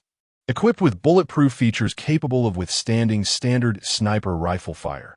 The vehicle paperwork is already completed, and you may retrieve it at Suzuki Auto City in the northern part of Mihua City. Presenting your identification, Murong Jun could not help but marvel. Sister Fei is truly wonderful. She's indeed my lucky star. When I am weary, she gives me a top-tier Mercedes. After a quick lunch, Fei Yingli drove to the company. Accompanied by Murong Jun, tasked with registering an investment company with a capital of 30 billion, aptly named Butian Investment. The name exuded power and grandeur. Murong-jun then took a taxi to Suzuki Auto City in the northern part of Mihua City. Upon alighting, he could not help but exclaim in awe, "No wonder this automobile city was crafted by the Suzuki conglomerate. It is extraordinarily luxurious, resembling a mall exclusively for cars, offering various personalized services, from viewing, understanding, and test-driving vehicles to selecting configurations, arranging bank loans, choosing license plates, on-site printing of plates, immediate vehicle collection, registration with the traffic department, vehicle insurance, maintenance, repairs, beautification, and even second-hand vehicle transactions. Here, there's nothing you cannot find or imagine." As soon as Murong-jun entered the grand entrance of the auto city, he heard a cheerful voice from behind. "Senior Heiji?" Turning around, he saw a lively girl with short hair dressed in a lovely dress approaching him. "It's really you, Senior Heiji. What a coincidence to encounter you here. Are you here to buy a car? This place is run by my family. How about I gift you one as a token of my gratitude for your help last time?" "Miss Yuenzi, what transpired last time was merely my duty. That I couldn't allow a scoundrel to deceive an innocent girl. It was merely a coincidence, so there is no need for you to feel indebted. We can certainly be friends, but I cannot accept your so-called gift. Moreover, I am not here to purchase a vehicle. I've already made a purchase and am here to collect it. I see. I give cars to others, yet you seem to shy away from my offer. However, you remind me of a good friend of mine. By the way, I call you Senior Heiji, and you address me as Miss Yuenzi. Isn't that a bit too formal? Just call me Yuenzi." "All right, Yuenzi. That is more like it. By the way, Senior Heiji, what car did you order? I'll accompany you to collect it." "Sure, I would love that." "A Mercedes." The two walked side by side through the entrance, and the reception staff instantly recognized Yuenzi. They greeted her respectfully. "Good day, Miss Suzuki. Welcome. And to you, sir. May I ask your surname? How may we assist you?" "I am here to accompany this gentleman to collect his Mercedes. Sir is of the Murong family." "Very well. Miss Suzuki, Mr. Murong, please follow me." The attendant discreetly communicated through his earpiece. In the Mercedes section, Miss Suzuki and Mr. Murong have arrived to collect a vehicle. Please prepare for their reception. Upon reaching the Mercedes area, the staff had lined up to welcome them, aware that this was the second daughter of the Suzuki family. The entire car city belonged to her family. After the formalities, a lead staff member guided them to the vehicle. "Senior Heiji, is this your ordered car? It looks so cool. I'm also here to swap my vehicle. I've grown tired of my old one and intend to get a new one. May I experience this one?" "Of course, I'd like to test it as well." "Then please allow me to accompany the young lady for a test drive while I print your license plate." "Do you have a preferred plate?" Let us go with 0618. Very well. Please hold on a moment. You may proceed to the test drive area now. It has various road conditions." Murong-jun turned to Yuenzi, who suggested, "Senior Heiji, this nearby area is famous for Akina Mountain, a racing haven. Shall we take a spin there?" Seeing Yuenzi's eager expression, Murong-jun did not refuse. It was a perfect opportunity to refine his advanced driving skills, as he had not had the chance to experience it last time. The manager remarked, "Perfect timing. Akina Mountain is currently closed to other vehicles. You can enjoy your experience without worry." As they entered the car, Yuenzi admired the luxurious interior, expressing her enthusiasm, which only solidified her desire for a similar vehicle, even forgetting to fasten her seatbelt. In her excitement, Yuenzi suddenly sensed a presence approaching her, and upon realizing it was Murong-jun, her heart raced like a startled fawn. She thought, "Is Senior Heiji going to kiss me? Isn't that too fast?" Though Heiji and I have not defined our relationship, we both know of our mutual feelings. We're just one thin layer away from breaking through that barrier. But the dashing Senior Heiji is so charming. What should I do? How could I possibly like two boys at once? Am I a bad woman? As her mind raced, her eyelids gradually closed. Observing Yuenzi's closed eyes, Murong-jun understood that she had misconstrued his intentions. He was merely fastening her seatbelt. Having noticed her excitement had caused her to forget it. Perhaps it was due to having just concluded the morning's tasks. Or perhaps he refrained from teasing this innocent heart too soon. So he jested, "I'm just helping you with your seatbelt." "What did you think I was going to do?" Yuenzi suddenly opened her eyes, meeting Murong-jun's face mere inches away, her cheeks flushing with embarrassment as she retorted, "Senior Heiji, you are so annoying." The vehicle roared to life, smoothly transitioning from the Auto City to the foot of Akina Mountain. Upon reaching the entrance, Murong-jun glanced at the introduction and route map for Akina Mountain and gradually drove in, increasing the speed as they went. Watching the beautiful scenery of Akina Mountain blur past the window at increasing speed was a unique pleasure. Just then, a fiery red Ferrari came into view ahead. Igniting an inexplicable competitive spirit within Murong-jun, he pressed the accelerator, chasing after the Ferrari. As he drew closer, the owner of the Ferrari noticed the pursuing Mercedes, and their mutual competitive instincts ignited a race between the two vehicles. The Ferrari surged ahead, with the Mercedes closely trailing behind. On the straightaway, the Mercedes, lacking the advantages of a professional racing Ferrari, nonetheless maintained a tight grip, aiming to determine the victor on the winding turns, especially during the final 5 hairpin bends, which would ultimately reveal the champion. Murong-jun, focused yet relaxed behind the wheel, instilled a sense of calm in Yuanzi, who remained quiet, gripping the handle tightly, drawing comfort from the thrill of the chase. In the Ferrari, the driver was a woman clad in a sleek black leather suit, her meticulously styled jet black bob framing a sharp visage. Her violet eyes sparkled with keen determination, and a well-placed beauty mark just below her left eye added a hint of allure to her striking presence. She was Tomoko Suzuki, the wife of Shiro Suzuki, chairman of the Suzuki conglomerate, officially 43 years old but appearing to be in her early 30s, though she was publicly recognized as the mother of Ayako and Yuanzi. She was, in truth, their stepmother. Shiro Suzuki, in his youth, had indulged in a life of excess, eventually losing his virility and being left with 2 daughters after their mother passed away prematurely. Upon returning to the family fold, he immersed himself in the family business and married into Tomoko's family, which was then in decline, facing the threat of being absorbed by stronger entities. The Suzuki conglomerate was their best hope. As the only daughter of her family, Tomoko sacrificed her own desires, claiming the identity of Tomoko Suzuki for appearances, while Ayako and Yuanzi were declared her biological daughters. The family gradually regained stability under the Suzuki banner, and she endeavored to be a devoted wife and mother, treating her daughters with utmost care and earning their deep respect and affection. Yet, the prolonged absence of intimacy in her marriage left her feeling increasingly tormented, confined by the power of the Suzuki conglomerate. Understanding Tomoko's plight, Shiro Suzuki felt a sense of guilt, permitting her a degree of freedom within certain bounds. After a series of explorations, Suzuki Tomoko discovered that only during the thrill of racing did she find solace for her body and mind. She even pondered that if she were to unexpectedly perish, it might serve as a form of liberation. Little did she expect that today, while racing on Akina Mountain, she would encounter a provocative Mercedes. Driven by her competitive spirit and recalling her previous victories, she was naturally unwilling to be surpassed. Thus, an unspoken battle of honor commenced, with neither party aware of the other's identity, nor were there any stakes or penalties, let alone judges or commentators. Only a solitary spectator. Soon, they arrived at the treacherous and pivotal 5 consecutive hairpin turns. After maintaining her lead through the first 2 bends, Tomoko was overtaken by Murong-jun, who seized the moment that, as they approached the 3rd turn, he accelerated, utilizing the inner drainage channel of the track to surpass the Ferrari, employing the same technique in the final 2 turns to significantly widen the gap.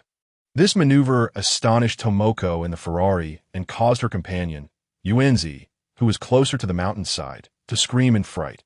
After navigating the 5 hairpin turns, the Mercedes surged ahead to the viewing platform at the mountain summit, which served as the victor's podium.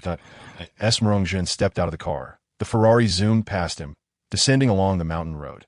Glancing at Murong-jun, Tomoko felt a curious urge to discern the identity of the individual who had bested her.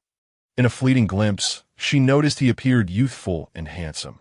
This brief encounter planted the seeds for future developments between the two. Murong-jun, observing the departing Ferrari, paid little mind to it. Instead, he approached the passenger side, opened the door, and assisted the still-shocked Yuanzi out of the car. Stepping onto the viewing platform, they gazed down at the lush greenery below, where only a winding mountain road was visible. Looking upwards, the white clouds in the blue sky resembled a massive cotton candy. Tantalizingly close, a gentle breeze wafted through, carrying with it the invigorating scent of mountain air, offering a sense of spiritual cleansing.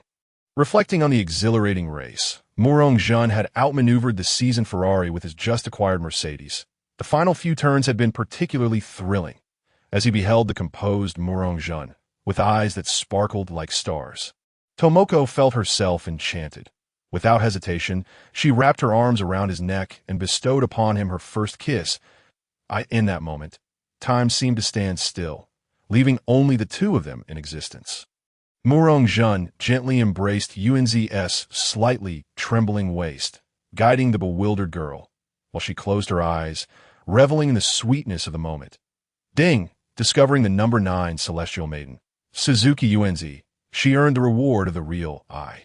The real eye, a passive skill that allows one to see through the intricate facades and perceive the truest essence, making it easier to discern falsehoods, disguises, and performances.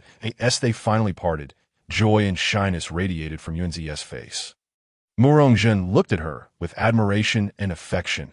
The bashful Yunzi averted her gaze, her frail body trembling slightly from the loss of his embrace, and she feigned composure as she spoke. Senior Murong-jun, as the sole spectator of that race, I was merely congratulating the victor and bestowing a reward. That kiss was a gift from the goddess of victory. Please don't think too much of it. Her thoughts involuntarily drifted to Ajun, who had recently expressed his feelings after knowing her for a long time, and then to the present Ajun, causing her heart to spiral into confusion. Sensing her distress, Murong-jun tenderly turned her to face the exquisite scenery before them, encircling her from behind, gently stroking her slightly oversized forehead due to her hairpin, allowing her to lean against his shoulder. In a soft voice, he reassured, "All right, I won't overthink it. And you shouldn't either. This is merely a token of appreciation from a victor to a little fan. Some matters are best left unresolved for now. Time will provide the answers. For now, let us calm our minds and truly appreciate this beautiful view." Murong-jun's words seemed to possess a magical quality, instantly calming her racing heart. As she gazed at the scenery. Whether it was the breathtaking view or the warmth of his embrace, she found herself gradually entranced, until she felt a faint, unusual sensation, prompting her to shyly suggest, "Senior Murong-jun, we've been out for quite a while. Shouldn't we head back?" Murong-jun, fully aware of what had disrupted their atmosphere, felt helpless as the softness in his arms and the fragrance reminiscent of jasmine enveloped him, stirring an involuntary desire within. "Very well, let us return." Upon getting into the car, Murong-jun once again secured Yunzi's seatbelt, and this time she appeared calm and composed. The descending scenery was quite pleasing, and upon returning to the car dealership, the manager promptly arranged for cleaning and licensing, completing the tasks with impressive efficiency. "Senior Murong-jun, last time I left in such a hurry that I didn't have the chance to exchange contact information." My, he chuckled, "that wasn't haste. It was your Aunt Maying who wouldn't allow it." They exchanged contact details and bid farewell. As Yunzi watched Murong-jun drive away, she called for the manager, saying, "I want one just like that, but in pink." "Understood, Miss Yunzi." Meanwhile, Murong-jun hummed a cheerful tune as he drove away. Considering a visit to the villa on date M. On his way, he noticed a yellow beetle parked by the roadside, where a short, stout, balding old man in a white lab coat was investigating the vehicle, muttering to himself with a furrowed brow. Embracing the principle of helping others brings joy, Murong-jun stopped in front of the car, alighted, and inquired, "Good day, sir, do you require any assistance?" The old man, seeing someone approach, sighed, "Just an old problem of mine. It occasionally refuses to start. If it weren't for my fondness for this old companion, I would have replaced it long ago. How about this? Where are you headed? I can tow your car and take you there, and you can arrange for repairs later. That would be immensely appreciated." "Thank you, young man. Please don't mention my name is Murong-jun. You can simply call me Ajun." "Very well, Ajun, I'm Dr. Agasa. While I am indeed an engineering PhD, doctor is actually part of my name. So it's customary for everyone to call me Dr. Agasa, though they don't use my full name, which doesn't really matter. Haha. All right, Dr. Agasa, I'll go fetch the tow rope. Please get into the car." "What is your destination?" "I'm heading home. It's not far from here. 22 Date M is my residence. Yes, that's so. How fortuitous. I'm going to 20 Date M, which is my home. Oh, how coincidental." Now I understand why your name sounded familiar. I must have seen it on the nameplate at the entrance of the villa at 20 date. Dr. Agasa settled into the car, and they set off. The black Mercedes towed the yellow Beetle at a leisurely pace. Soon, they arrived at the destination. Jun gazed at the villa before him. He couldn't help but feel a sense of awe. It was indeed quite grand, with a spacious hallway flanked by 2 large windows on either side, standing 3 stories tall, with nearly equal length and width. The front and back of the building featured a large garden and 10 parking spaces, 5 on each side. Jun mused that if one were to live alone, it would be best to reconsider, as it was far too large. The date M, addresses 20 to 22. 3 similarly sized villas stood proudly, with the leftmost being 20 date M, Jun's home, the middle one bearing the name Kudo, which according to Dr. Agasa, was once inhabited by the Kudo family of 3, who later emigrated to a beautiful country, leaving only their son, who is now in university. The rightmost, 22 date M, belonged to Dr. Agasa. Dr. Agasa enthusiastically invited Jun to visit his home as a gesture of gratitude. Unable to refuse such warm hospitality, Jun pretended to return to the car, but instead retrieved a beautifully packaged box of tea from his belongings. Upon entering Dr. Agasa's home, he presented the tea, saying, "Dr. Agasa, as this is my first visit, I bring you Westlake Longjing from Long Country. Please have a taste." Dr. Agasa was astonished by the young Jun's adeptness in social etiquette, finding him notably superior to the brash youth next door in terms of height, appearance, demeanor, and conduct. "Then I shall be polite. Thank you, Jun. Judging by your physique and complexion and the DCOR of your home, you seem to enjoy beverages like cola. However, as a scholar in his 50s who lacks physical activity, the burden on your kidneys and liver could be considerable. The Westlake Longjing tea I brought is invigorating, quenches thirst, and helps lower neutral fat and cholesterol in the blood, possessing remarkable properties such as antioxidant effects, resistance to sudden mutations, anti-tumor capabilities, reduction of cholesterol and low-density lipoprotein levels in the bloodstream, suppression of blood pressure elevation, inhibition of platelet aggregation, antibacterial effects, and alleviation of allergic reactions to certain products. This is particularly suited for you." "Oh, I had no idea that this tea possessed such an array of benefits. Your understanding of reasoning and traditional Chinese medicine is truly commendable. A rare talent indeed." "Oh, it's nothing. I merely have a superficial understanding. Your humility and grace, combined with your talents, are truly admirable. I hold young individuals like you in high regard. I recall you mentioning that your home has been uninhabited for quite some time and that you wish to find someone to repair and clean it. If you trust me, I could take care of that for you. I would be most grateful. There's an ancient saying in Longwa, those who understand the times are the true heroes. Bah, distant relatives cannot compare to close neighbors. It seems this wisdom holds true even in Neon." Thus, the matter was settled.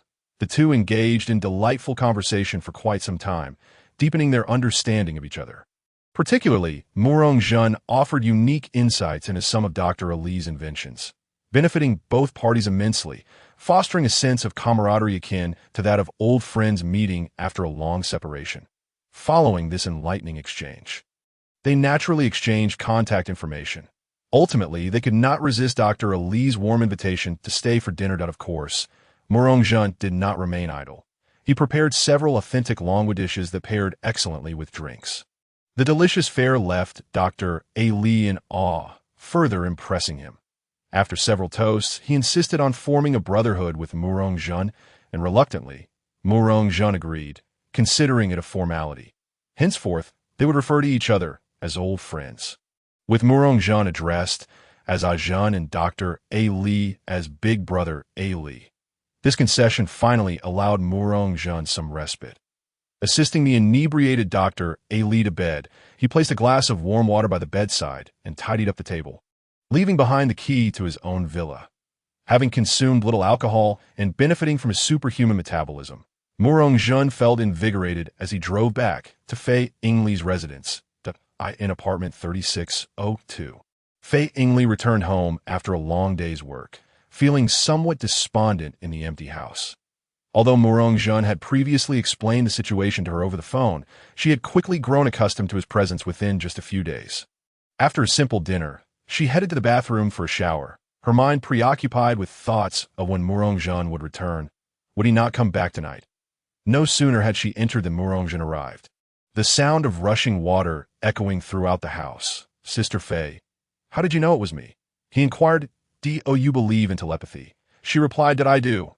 "I believe everything you say." His smooth words aside, it was the familiar scent he carried that gave him away.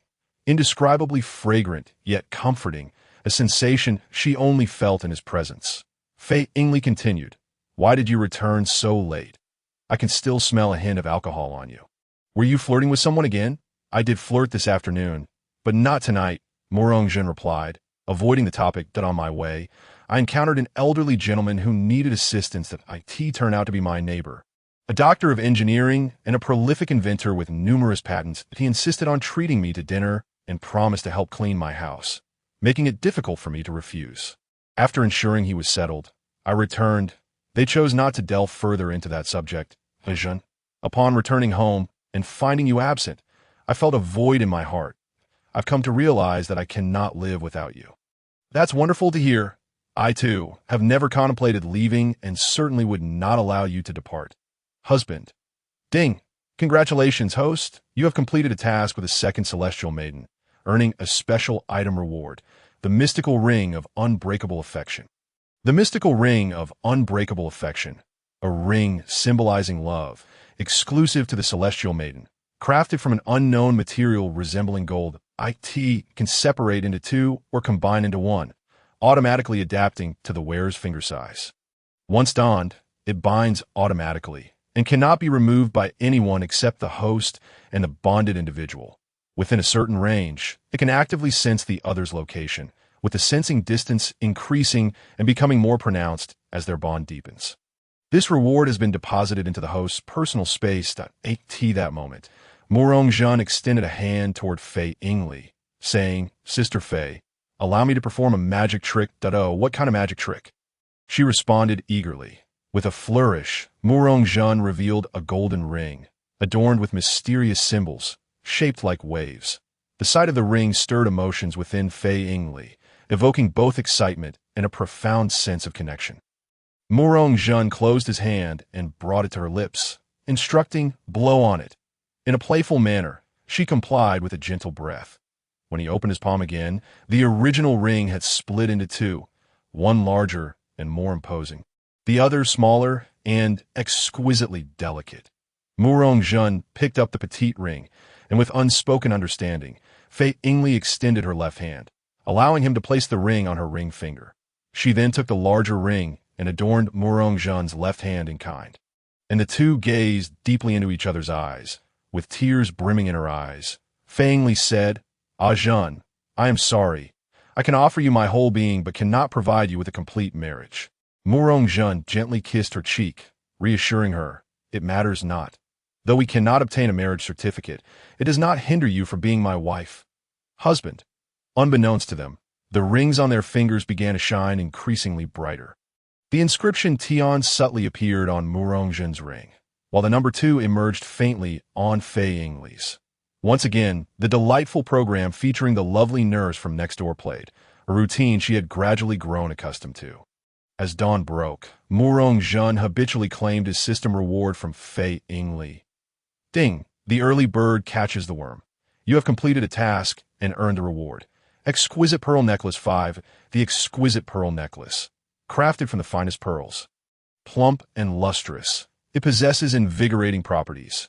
Morong-jeon selected a strand, each pearl perfectly round and flawless, giving off a pleasantly cool sensation when held. That he adorned the recovering Faye Ingley with the necklace, its refreshing touch awakening her senses. As she touched her neck, she knew exactly what it was. Glancing down, she could not see the full beauty of the piece, yet it was undeniably stunning. Faye Ingley had grown immune to Morong-jeon's magical prowess, giving him a light kiss as a gesture of gratitude. "Sister Faye, I visited my teacher the other day, and he mentioned that today is Mrs. Teacher's birthday, inviting us both to dinner. Are you available?" "You were invited to?" "Indeed. He noticed I had a girlfriend. Hence he asked me to bring you along. Tonight should be fine, but I have not prepared a gift. Isn't it a bit rushed to pick one now?" Seeing that Fei Yingli did not object, Murong was delighted. Like a magician, he produced another exquisite pearl necklace, similar in style, but designed to suit a slightly older woman. "The gift is ready. We only need to wrap it up? All right, I shall leave it to you." Thus, the plan was set. Fei Yingli felt a bit flustered, saying, "You are an orphan. Your teacher treats you so well, like a child. Am I essentially meeting your family?" After a moment's thought, Murong replied, "My teacher indeed cares for me greatly, and in Neon, he can be considered a senior to me. What you say holds truth. But do not feel too pressured. Even an unattractive daughter-in-law must meet her in-laws. Besides, you are stunning, and they are merely my teacher and his wife. Nothing to be overly anxious about. You should not be so unlike the formidable and striking lawyer Fei." "All right then, Dada-jun. Perhaps I should skip work today, so you can accompany me to the mall to find a dress that complements this necklace, something elegant and fitting. What do you think?" "Your wish is my command." At the mall, Fei Yingli tried on numerous outfits, but found nothing suitable. Feeling disheartened, it was not until she spotted a store specializing in traditional Chinese kipeos that Murong had an epiphany. A qipao paired with a pearl necklace would be perfect. The qipao shop was somewhat quiet, yet the sales staff were exceptionally welcoming. Perhaps many in Neon failed to appreciate the beauty of traditional kipeos. The owner must have thought differently. "Welcome. Please feel free to browse, and let me know if you need any assistance." Murong eyes were immediately drawn to a pale green qipao displayed prominently on a mannequin, its collar adorned with hand-embroidered bamboo leaves. After all, it is worn by a model, so one cannot discern the effect on the upper body. One can only appreciate the style. Murong pointed at a particular garment and said, "Please fetch this dress for my wife to try on." Hearing Murong refer to her as my wife in a public setting for the first time made Mei Yingli feel slightly shy. Tightening her grip on his arm, "Certainly, sir." Once the shop assistant retrieved the dress, she added, "This qipao is better suited to traditional undergarments. Would you like to select one to try?" "Yes, no problem. Please assist me in choosing a suitable one." Inside the fitting room, Mei Yingli stared at a traditional belly band in her hands. Momentarily lost in thought, it felt overly conventional, evoking a mix of shyness and resignation. Meanwhile, Murong, who had been waiting outside for quite some time, grew concerned about Mei Yingli's prolonged stay in the fitting room. Just as he raised his hand to knock, the door swung open. There stood Mei Yingli, her feet adorned in white high heels, clad in a pale green qipao, a white pearl necklace gracing her neck, and her long hair elegantly coiffed. The qipao accentuated Mei Yingli's figure exquisitely. Both Murong and the shop assistant were momentarily entranced. Regaining his composure, Murong circled around her, remarking, "It seems to lack something. Please wait a moment." He dashed out and returned with a translucent jade bracelet, which he gently placed on Mei Yingli's wrist, along with a pale green hairpin adorned with tassels that he inserted into her hair. In that instant, Mei Yingli's beauty was elevated to new heights. Even she gazed at her reflection in the mirror, momentarily questioning, "Is this truly me?" She couldn't help but marvel at her brother's keen aesthetic sense, thinking, "You've truly outdone yourself." Murong produced his bank card and addressed the shop assistant. "All right, we'll take this dress. Please proceed with the payment." "Certainly, sir." The assistant then inquired, "Madam, would you like to change out of the dress first? We can have it dry cleaned and pressed, along with handling the receipt." "All right," Mei Yingli responded, turning back towards the fitting room. Murong, almost instinctively, followed her. Observing this scene, the shop assistant, well-versed in such matters, discreetly excused herself to process the payment. Dada-jun, "Why are you following me?" Mei Yingli asked. "I'm here to assist you," he replied. "Are you sure you can be of help and not just cause trouble?" The answer was undoubtedly no, as even the tassels on her hairpins seemed to shake their heads in disbelief, indicating they too did not believe Murong words. "Ding! Congratulations, host, for completing a task with a celestial maiden. No. 2. Mei Yingli, in receiving a reward, a complete set of phoenix coronet and bridal gown." The complete set of phoenix coronet and bridal gown, traditional wedding attire from the Dragon Kingdom, encompassing garments for both genders from top to bottom. Murong couldn't help but exclaim, "The system's rewards are indeed all-encompassing." Outside, The shop assistant had been waiting patiently and cast envious glances at the blushing Mei Ingli. Internally, she lamented, if only my husband could possess a fraction of this gentleman's prowess. I would consider myself truly fortunate. Before long, the shop assistant finished her tasks, and a rejuvenated Morong Jun led a slightly unsteady Mei Ingli out of the store and back home. As time drew near, they drove to their teacher's residence. Better compliment Mei Ingli. Morong Jun even donned a Zhongshan suit, enhancing his dignified presence. They appeared as if they had stepped out of the Republic of China era. They soon arrived near Mihua University, where the school had arranged housing for its professors. The door bore the name Guangtian's Villa, which, although not comparable to Morong Jun's residence, was still quite commendable in the vicinity. Morong Jun's teacher, Guangtian Jingji, aged 61, was a professor in the biochemistry department at Mihua University and a doctoral advisor. Previously employed at Nanyang University, he had transferred to Mihua University, renowned in the academic world. He was truly a mentor to many. However, having devoted himself entirely to academia, he had never had children, which he considered a significant regret in life. His wife, Guangtian Tashiko, aged 53, though slightly plump, was exceedingly amiable, making others more inclined to approach her. She staunchly supported her husband's academic endeavors and, despite not having children of her own, never complained. She had diligently maintained their home and cared for her husband. Recently, they had adopted a former student of the professor as their foster daughter, naming her Guangtian Yamami. The couple, delighted to welcome a daughter in their later years, found joy in their new familial bond.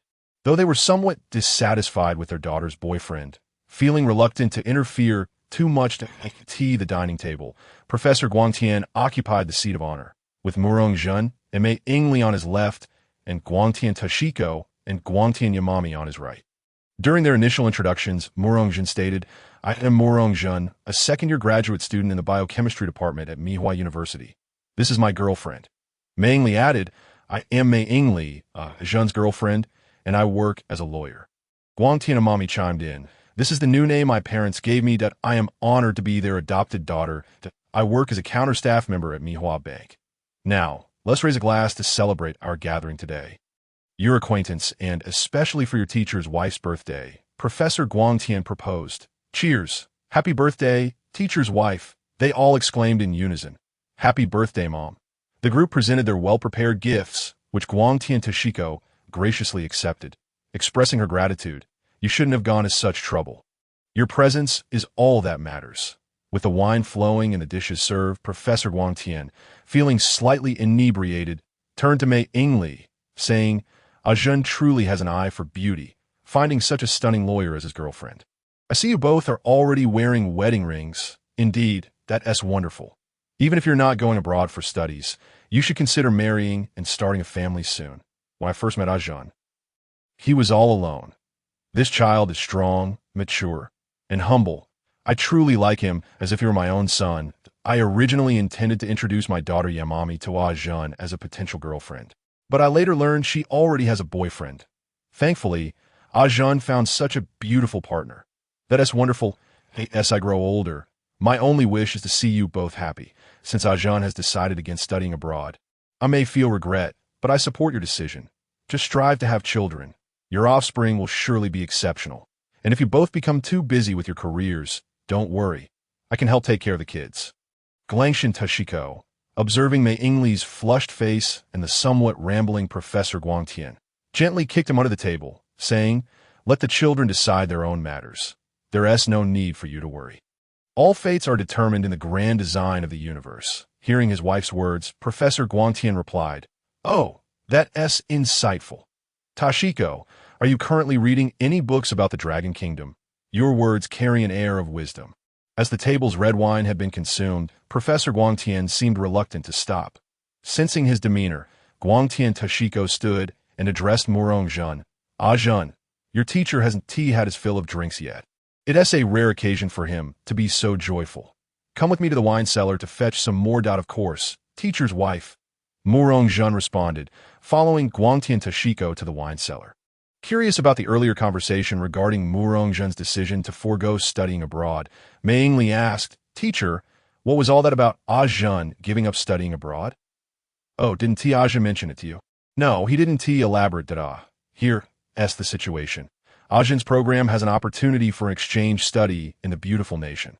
Based on his comprehensive abilities, he was the undisputed top candidate for this excellent opportunity, which would allow him to graduate immediately without needing to prepare a thesis.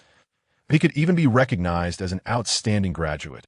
However, there are certain requirements for talent acquisition, as they fear that once educated, individuals may not return. Thus, they require that candidates have relatives in the Neon Land. Ajun declined the proposal to be adopted by me, and I respected his decision. After all, he is a true Dragon Kingdom citizen.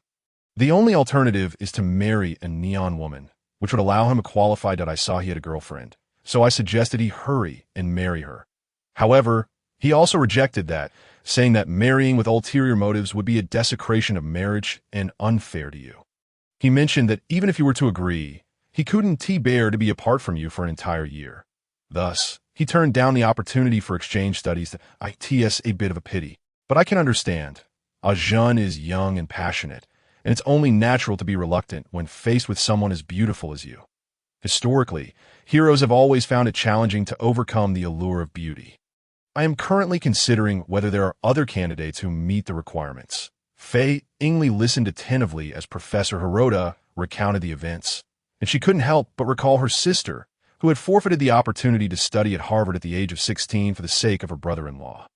Although her sister had claimed to have no regrets, a subtle undercurrent of unfulfilled ambition was still palpable. Despite having ultimately found love and a fulfilling family life, it was clear that had she completed her studies, those same joys might have been within her reach. Fei Ingli was determined not to let her sister's story repeat itself with Mu Rongjin. She understood that whether it took a year or longer, she could wait for his return, firmly believing that once she completed her education, Mu Rongjin would surely come back to her. Meanwhile, Hirota Yoshimi, who had been listening intently, chimed in, Jun is indeed a rare gem of a man. His genuine character shines through brilliantly. One can only envy the lovebirds and not the celestial beings. Professor, Jun didn't consult me about this matter. We've only just begun our relationship, and I wholeheartedly support his decision to study abroad. Rest assured, I will persuade him. Such a wonderful opportunity should not be wasted, especially not because of my own sacrifices. Please grant me some time. Well, if the feelings are mutual, that is splendid. I await your good news. At that moment, Hirota Tashiko and Mu Rongjin returned one after the other. Whose good news are we waiting for? Is it Ingli? Yes. If Ingli has good news, she must tell Shenyang first. Shenyang is still young. She can help you with your children. Professor Hirota joined in the playful banter. Indeed, indeed. Mu Rongjin returned bearing several bottles of wine, signaling the start of the evening's festivities. Fei Ingli shared a few intimate toasts with him. After indulging in cake, and as the dinner drew to a close, Hirota Tashiko insisted, Ajahn, it's getting a bit late, and you and Ingli have both been drinking that it would be unsafe for you to drive home. You can stay here at Shenyang's house, that we've kept your old room ready for you, complete with an en-suite bathroom. Your sister Yoshimi is just across the hall. If you need anything, don't hesitate to ask her. Your teacher and I are downstairs. Then, with a mischievous tone, she added, the soundproofing in the rooms is excellent, so you needn't worry about anything during the night. Unable to refuse such hospitality, Mu Rongjin and Fei Ingli had no choice but to stay. Hirota Tashiko cheerfully said, Yoshimi, please take Jun and Ingli upstairs and I'll take your father to rest. He has several guests arriving later this evening. All right, Mom, Yoshimi replied. Okay, Shenyang will head upstairs now. Sister Ingli, you probably don't have any pajamas that I have a set I just bought and washed, which I haven't worn yet. It's a loose fit, so it should suit you that I'll fetch it for you shortly. Thank you, Yoshimi. Not at all. As soon as they returned to their room and closed the door, Mu Rongjin leaned in and kissed her. Ajun, remember, Yoshimi will be bringing the clothes shortly. It's fine. She will knock. But enough with the buts. Not unless you agree to one condition. 1. I could agree to 10. Fei Ingli wore a triumphant expression, while Mu Rongjin felt as though he had unwittingly stepped into a trap. However, with no turning back now, he had to proceed. Outside Mu Rongjin's door, Hirota Yoshimi stood holding a neatly folded set of women's sleepwear, poised to knock, when she heard a series of unusual sounds. Hesitating for a moment, She finally lowered her hand and returned to her room, deciding to wait a little longer. After a while, when Mu Rongjin's room fell silent, Yoshimi mustered her courage and knocked on the door. Soon, Mu Rongjin opened it, presenting an image that reshaped Yoshimi's perception of him. His toned physique was strikingly evident. Taken aback, she said nothing more but handed him the clothes. Blushing as she returned to her room. Inside, Fei Yingli was the first to speak. "Ajun, remember you promised me you would agree to one thing. You wouldn't go back on your word, would you?"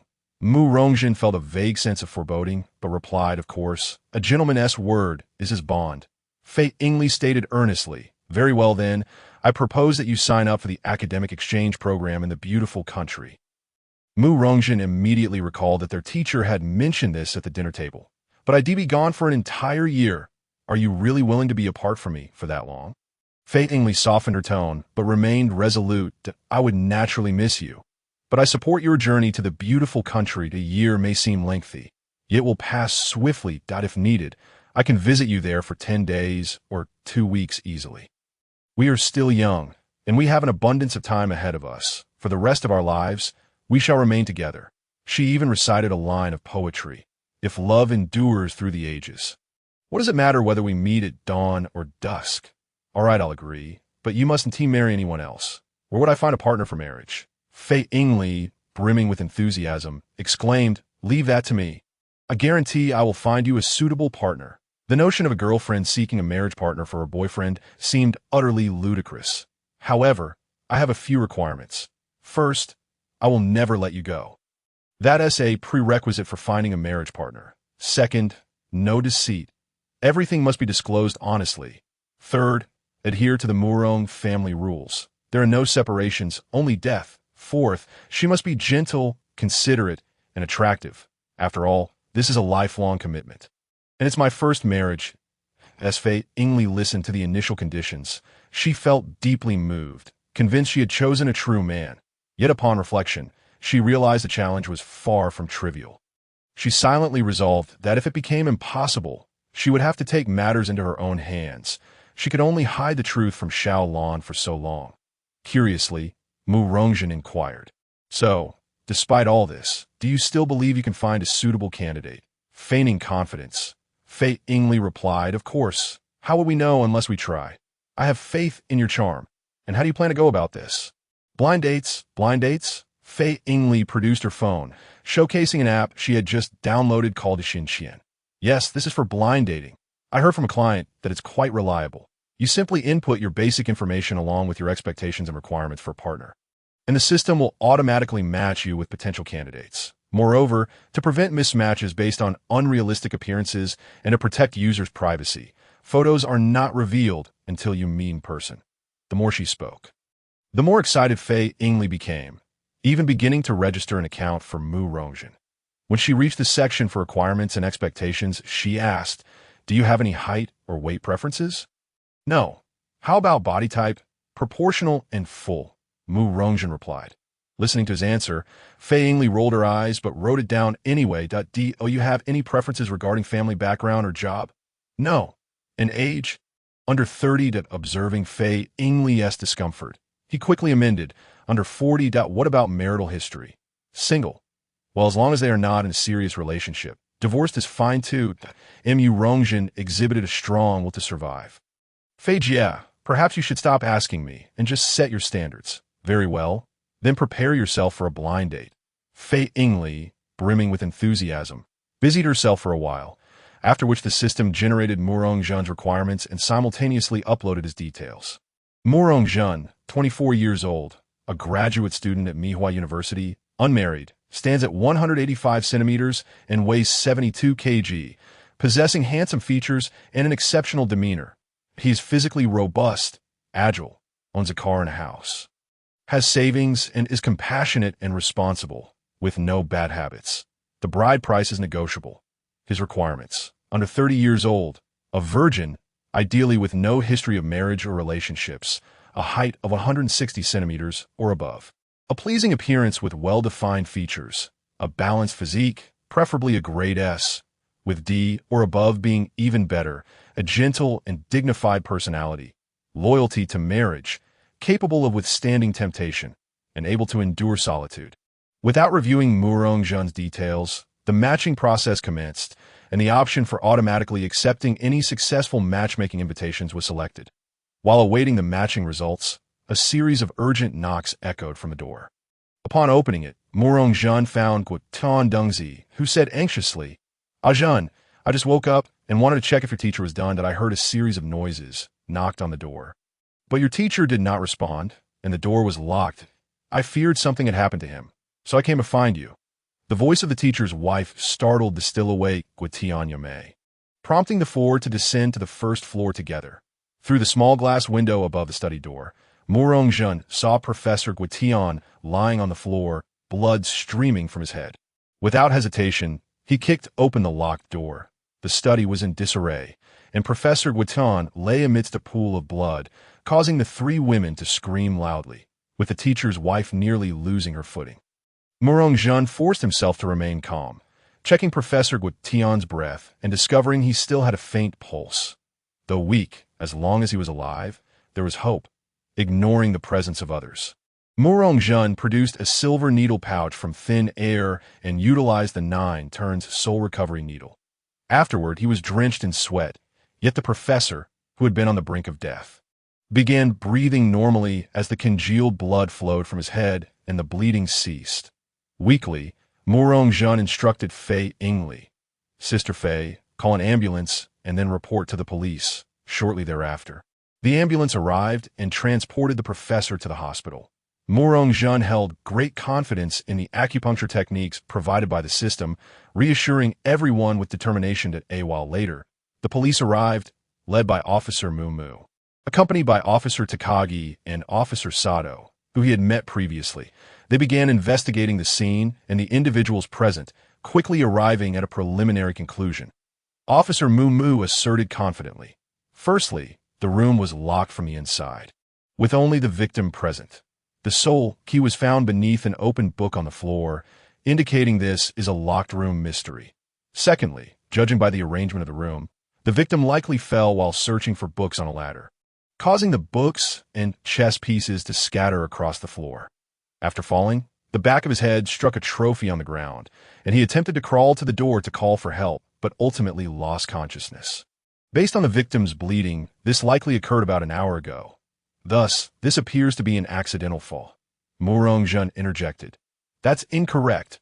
According to my teacher's wife's account, before entering, she heard a series of noises, the sound of a phone ringing, the clatter of chess pieces, and books hitting the ground. However, at that moment, my teacher was already unconscious, so how could those sounds have occurred? This indicates that someone employed a certain method to fabricate the illusion of a fall. And this is, in fact, a murder case." Murong-jun continued. "Firstly, there were 4 people in the room besides the teacher. At the time of the incident, my teacher's wife was resting in the room. I am well aware of their relationship, so she can be ruled out. Then there's my girlfriend, Miss Fei Ingli, who was conversing with me in the room. The teacher's adopted daughter, Miss Guotianyame, was also present. Therefore, the 3 of us did not have the opportunity to commit the crime. At this point, the individuals present began to ponder internally. Fei Ingli thought, I wish I could find a crack in the ground to hide in. Guotianyame mused, wasn't it supposed to be deserted? How do you know there are people outside? Guotian Dengzi remarked. Young people these days, Officer Mumu commented. Muri, it seems you are completely out of luck. However, based on my understanding of Lawyer Fei, you two should be divorced that a divorce is for the best. Otherwise, you would be unable to escape this green hat, and perhaps you would soon become a father. Takagi added, this handsome guy is so fortunate.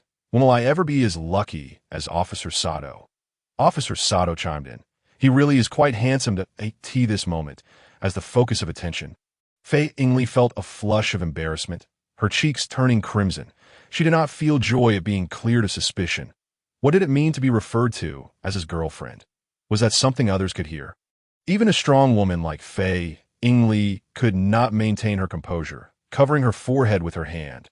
Guotianyame shared a similar sentiment, seemingly believing that if they could not see others, then others could not see them, granting them a moment of invisibility.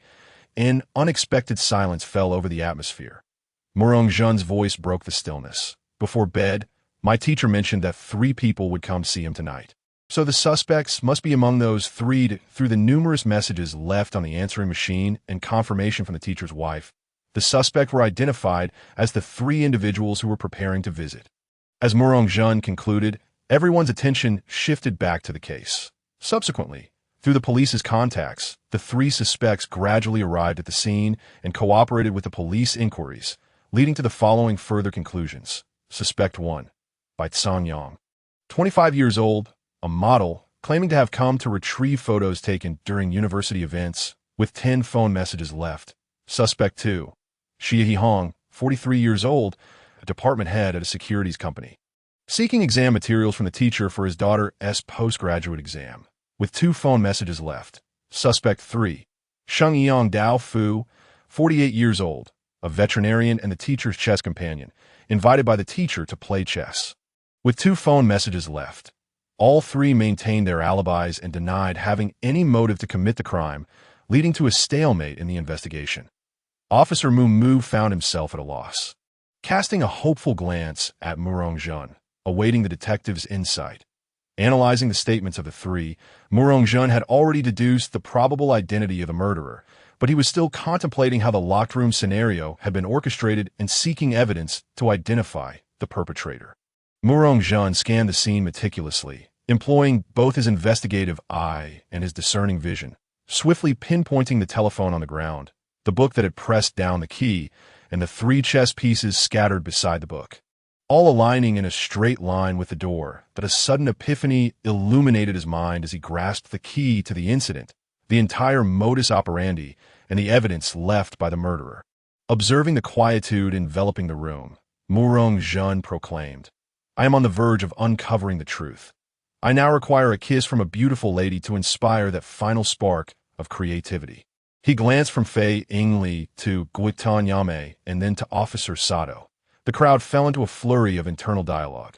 Officer Mu remarked, "Muri, you weren't like this before." "You've changed for the worse," Takagi added. "What an interesting maneuver." "Officer Sato, you must maintain your composure." Officer Sato considered. If he manages to solve the case, a kiss seems reasonable. After all, it's for work. Guitan Yame thought, "This annoying brat just embarrassed me, and now he wants to take advantage of me in a way. However, my task is to recruit him into the organization at all costs, including physically. This is an opportunity one should seize." Fei Yingli quipped, "You audacious little brother, there's so many people here. Do you have no shame?" "I certainly don't," Guitian Dengzi offered. "Ah, Jun, perhaps I should take the lead?" Murong-jun was taken aback, thinking, "Teacher's wife, this is not what I meant.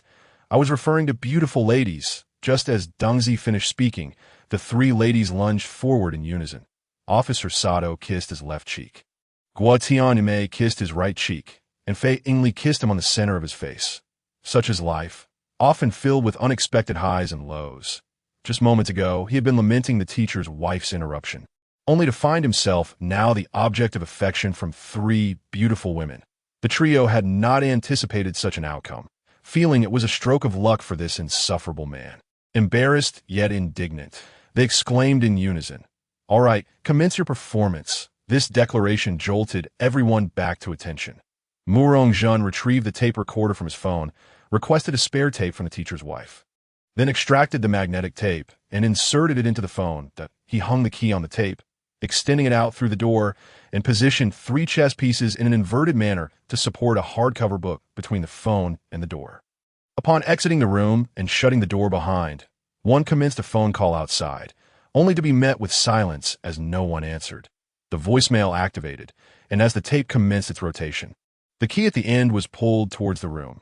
With each increasing message, the key inadvertently struck a chess piece nestled among books, causing it to dislodge from the tape. The books, previously held upright by the chess piece, lost their balance, covering the key beneath. Soon, the entire tape was retracted into its case, restoring the scene to its original state as it had been upon entry. But this time, the onlookers bore witness to the entire unfolding. At that moment, Murong-jun stepped inside. There is but one truth. The killer is by Sanyang, who has left the most messages. The evidence lies within this recording. He then handed the tape to Officer Mumu. Just then, Officer Mumu received a call from the hospital, announcing that Professor Hirota had awakened and had successfully passed a critical phase.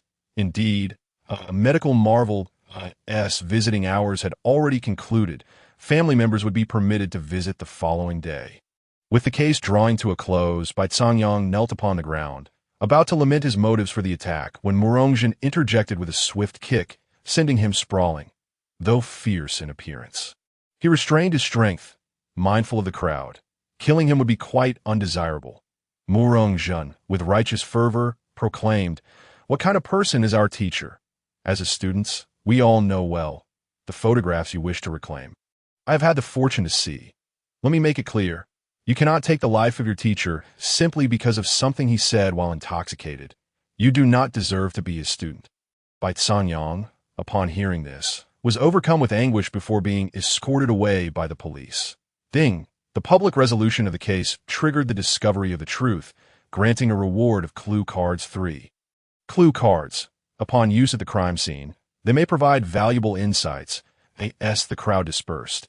Only Murongjin and a few remained in the room, observing the still, troubled expression of Hirota Yoshiko. Murongjin offered words of comfort. "Rest assured, teacher, have faith in my medical skills. The hospital doctors have confirmed that the professor has surpassed the danger phase, and you have cared for him so well. His health is robust, so do not worry. We shall visit him together tomorrow morning." Hirota Ayami echoed. "Indeed, mother, I shall escort you back to your room to rest early, so you will have the energy to care for father at the hospital tomorrow. And as for you, Ajun and Sister Fei, do make sure to rest as well," she said, gently guiding Hirota Yoshiko back towards her room. Inside, Fei Ingli observed Murongjin with a lightened demeanor. "You appeared to exhaust yourself while treating Professor Hirota just now. Your complexion has grown somewhat pale. Take care of your health. I shall be here, and I will not leave." Fei Ingli's words of concern warmed Murongjin's heart. Indeed, it was a sisterly compassion. With a reassuring glance, he replied, "Fear not. I would never jest with my well-being. Besides, should I truly study abroad in the beautiful land, it would be quite a while before I see you again." Fei Ingli rolled her eyes. "Your reasoning is abundant. Your schemes are quite transparent."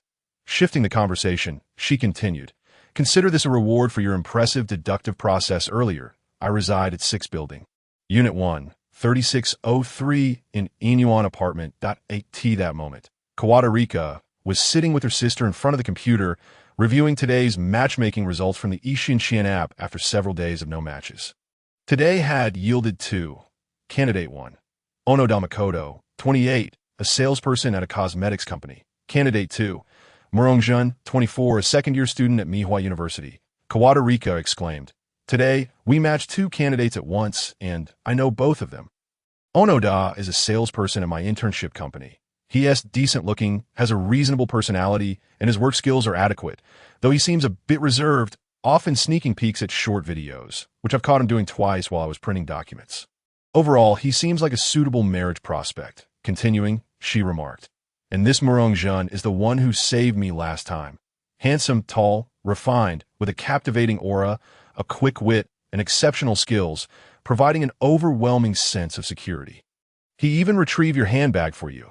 I suspect this is your destined connection. The only downside is that such a man is likely to attract admirers wherever he goes. So, you understand, sister. Furthermore, judging by his name, he appears to be from Longwa. I wonder if you would be able to accept that. Personally, I would prefer this dashing Murongjin as my brother-in-law.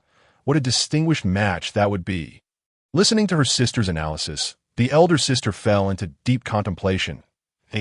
She absorbed the description of sharp brows and sparkling eyes, memories of the person who had rescued her during a perilous incident at Bali surfaced, masked, revealing only his eyes, yet possessing the same striking features. That it was precisely due to that past incident that she had abandoned her role as a tour leader, opting instead to work as a travel agency salesperson. The elder sister remarked, "Rika, you should go to bed now. I wish to ponder a bit longer." Noticing her sister's indecisiveness returning, Rika produced a coin from her bag. "Sister, I have a method. This side represents Onoda Makoto, and the flower symbolizes Murongjin." She flipped the coin into the air, and as it spun down, She caught on the back of her hand, her bright eyes sparkling as they met her sister's equally beautiful gaze. "Sister, do you guess it will land on the word or the flower?" The elder sister replied. "It is." Before she could finish, Rika interrupted. "Sister, the outcome of the coin is not what matters. What matters is what you desire it to be. In truth, the moment I tossed the coin, you already had your answer in your heart, did you not? I shall head to bed now. Take your time to think." With that, she turned elegantly to leave, reminiscent of a figure from a distant realm. "Rika, you went the wrong way. Your room is over there." Rika thought to herself. "Failed my act. I need to go to the restroom." Watching her sister flee, the elder sister couldn't help but chuckle. Indeed, they were sisters, sharing beauty and a profound understanding of one another, albeit differing in physique. Resolutely, she made her choice on the computer in a nearby apartment. A young man suddenly shivered, murmuring, "Why do I feel as though something important has been taken from me?" Murong-jun gazed at Fei Yingli with affection. "Ding! Congratulations to the host for completing a round of applause. Earning a reward of Chance Encounter Card. Chance Encounter Card. A card-type item that, when used, may lead to an unexpected event at some point in the future. A beautiful encounter or a perilous incident. The outcome relies solely on the host's choices and actions." Murong-jun received the reward and promptly utilized it, feeling no immediate change, yet he began to anticipate what future serendipity might await him. Ding-dong! Fei Yingli's phone chimed with a notification. Sleepy yet excited, she checked her phone and exclaimed, "Ajun, the matching results from the Ishin Xian app have arrived. I cannot believe I managed to find matches despite the stringent criteria I set. You are truly fortunate.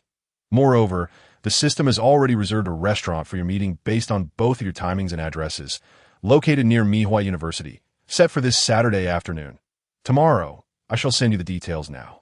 Observing her excitement over the successful matchmaking, Murong-jun felt a pang of sympathy. Her enthusiasm seemed more befitting that of a mother than a girlfriend. Finding a prospective spouse for a boyfriend was indeed a tall order. Without waiting for Fei Yingli to respond, he seized her phone and placed it on the bedside table, gently yet firmly stating, "Let us discuss this tomorrow. You should rest early."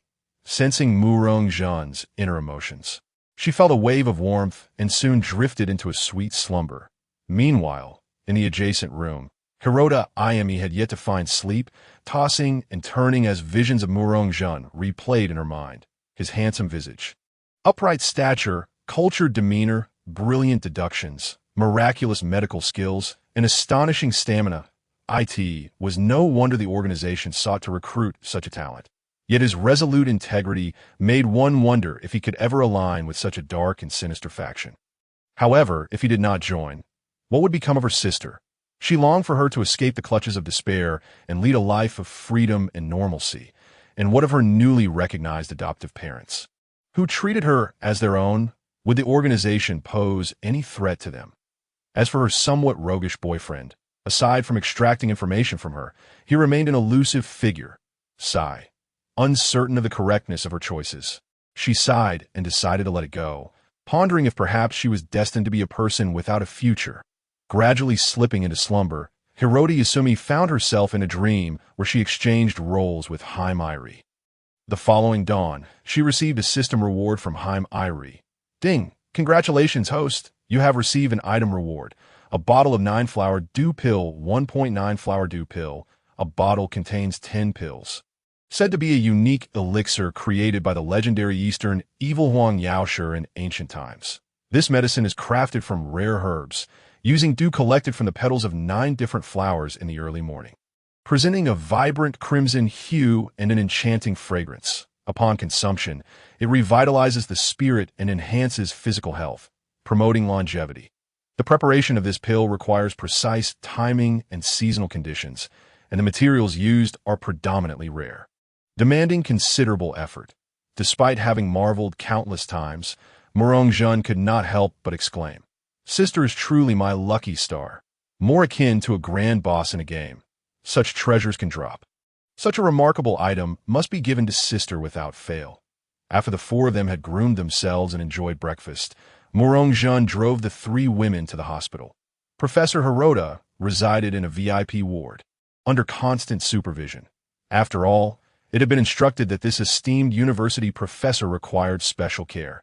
Observing the articulate Professor Hirota in bed, the group felt reassured, and the professor, noting their concern, offered them a comforting glance. Witnessing the frail state of their mentor, Murong-jun conjured a crimson pill from seemingly thin air and administered it to Professor Hirota. This pill was familiar to Haibara, as Murong-jun had given her one after a bath. However, the one she had consumed was imported. Hirota Tashiko and Hirota Yasumi did not intervene, and the professor cooperated willingly. It appeared that Murong-jun's medical expertise had instilled complete trust in all three of them. Not long after taking the pill, Professor Hirota felt a surge of energy nourishing his body, bringing immense comfort and a notable improvement in his spirits. Observing everything, Hirota Yasumi grew increasingly curious about Murong-jun's extraordinary techniques. Haibara and Murong-jun, having matters to attend to in the afternoon, bade their farewells early. On the way home, Haibara's curiosity got the better of her, and she asked, "Jun, what kind of pill did you give me this morning?" Murong-jun teased, "Oh, that. It's my meticulously crafted 9-worm 9-flower pill, extracted from 9 types of venomous insects and 9 poisonous flowers, then blended with a special dew. You have already been poisoned by me, while the antidote has been consumed and incorporated into my essence. Thus, only after, let's say, 49 times of our intimate union will the poison be dispelled. You understand."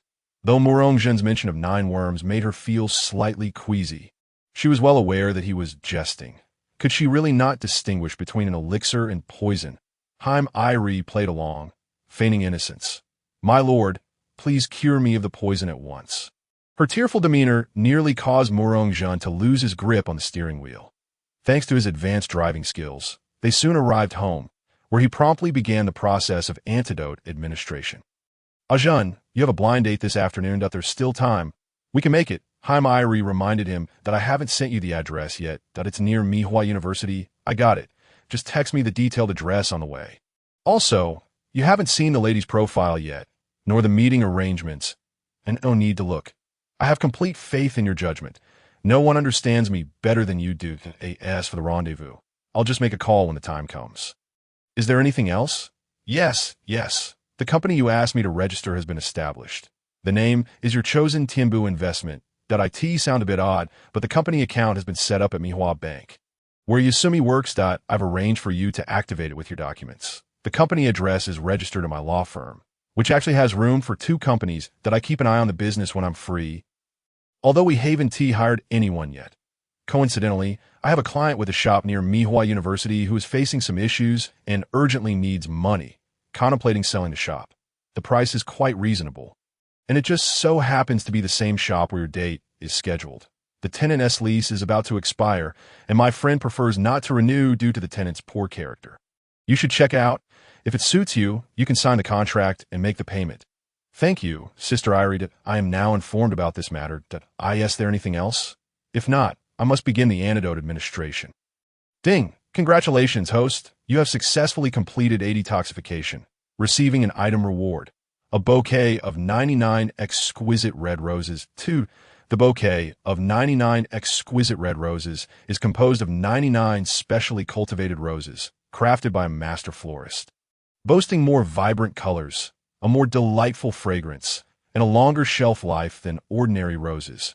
With Haibara's assistance, Murong-jun tidied himself up, styling his hair like an adult and donning a dapper suit, ready to embark on his blind date. Haibara, resembling a devoted wife sending her husband off to work, helped him arrange his shoes, tie his necktie, and brush off any dust from his attire. "Sister, look behind you." Haibara instinctively glanced back, but saw nothing unusual. Just as she turned to inquire about his observation, Murong-jun presented her with a magnificent bouquet of roses, easily identifiable as 99 in number. This was the first time she had received such beautiful roses, and it was not solely the flower's allure that moved her, but the fact that they were a gift from her beloved. She joyfully accepted the flowers, tears of gratitude pooling in her eyes, yet refusing to fall. In the depths of Murong-jun's affectionate gaze, she felt a surge of conviction. She had no regrets about her actions for him. With a heart full of elation, Murong-jun awaited the elevator, a smile gracing his face. unaware that on the other side of the fire door, another individual was also awaiting the elevator. As the elevators arrived simultaneously, one headed to the underground garage while the other descended to the lobby. Outside the entrance of the Inuan apartment, a stunning woman clad in a flowing white dress anxiously paced by the roadside. The car she had arranged had unexpectedly canceled due to unforeseen circumstances, leaving her stranded, typically abundant with taxis. The street now appeared deserted. Growing increasingly anxious, she fretted that if she continued to wait, she would arrive late for her first blind date, undoubtedly leaving a poor impression. A sleek black Mercedes slowly emerged from the neighborhood, and Murong-jun's phone chimed with notifications. Likely messages from Heiji regarding his blind date and its location. Before he could check, he caught sight of the woman in white, whose graceful figure and poised demeanor drew his attention. Without hesitation, he pulled over. To linger even a second longer would be disrespectful to such beauty. The anxious woman in white noticed the stylish vehicle stopping before her.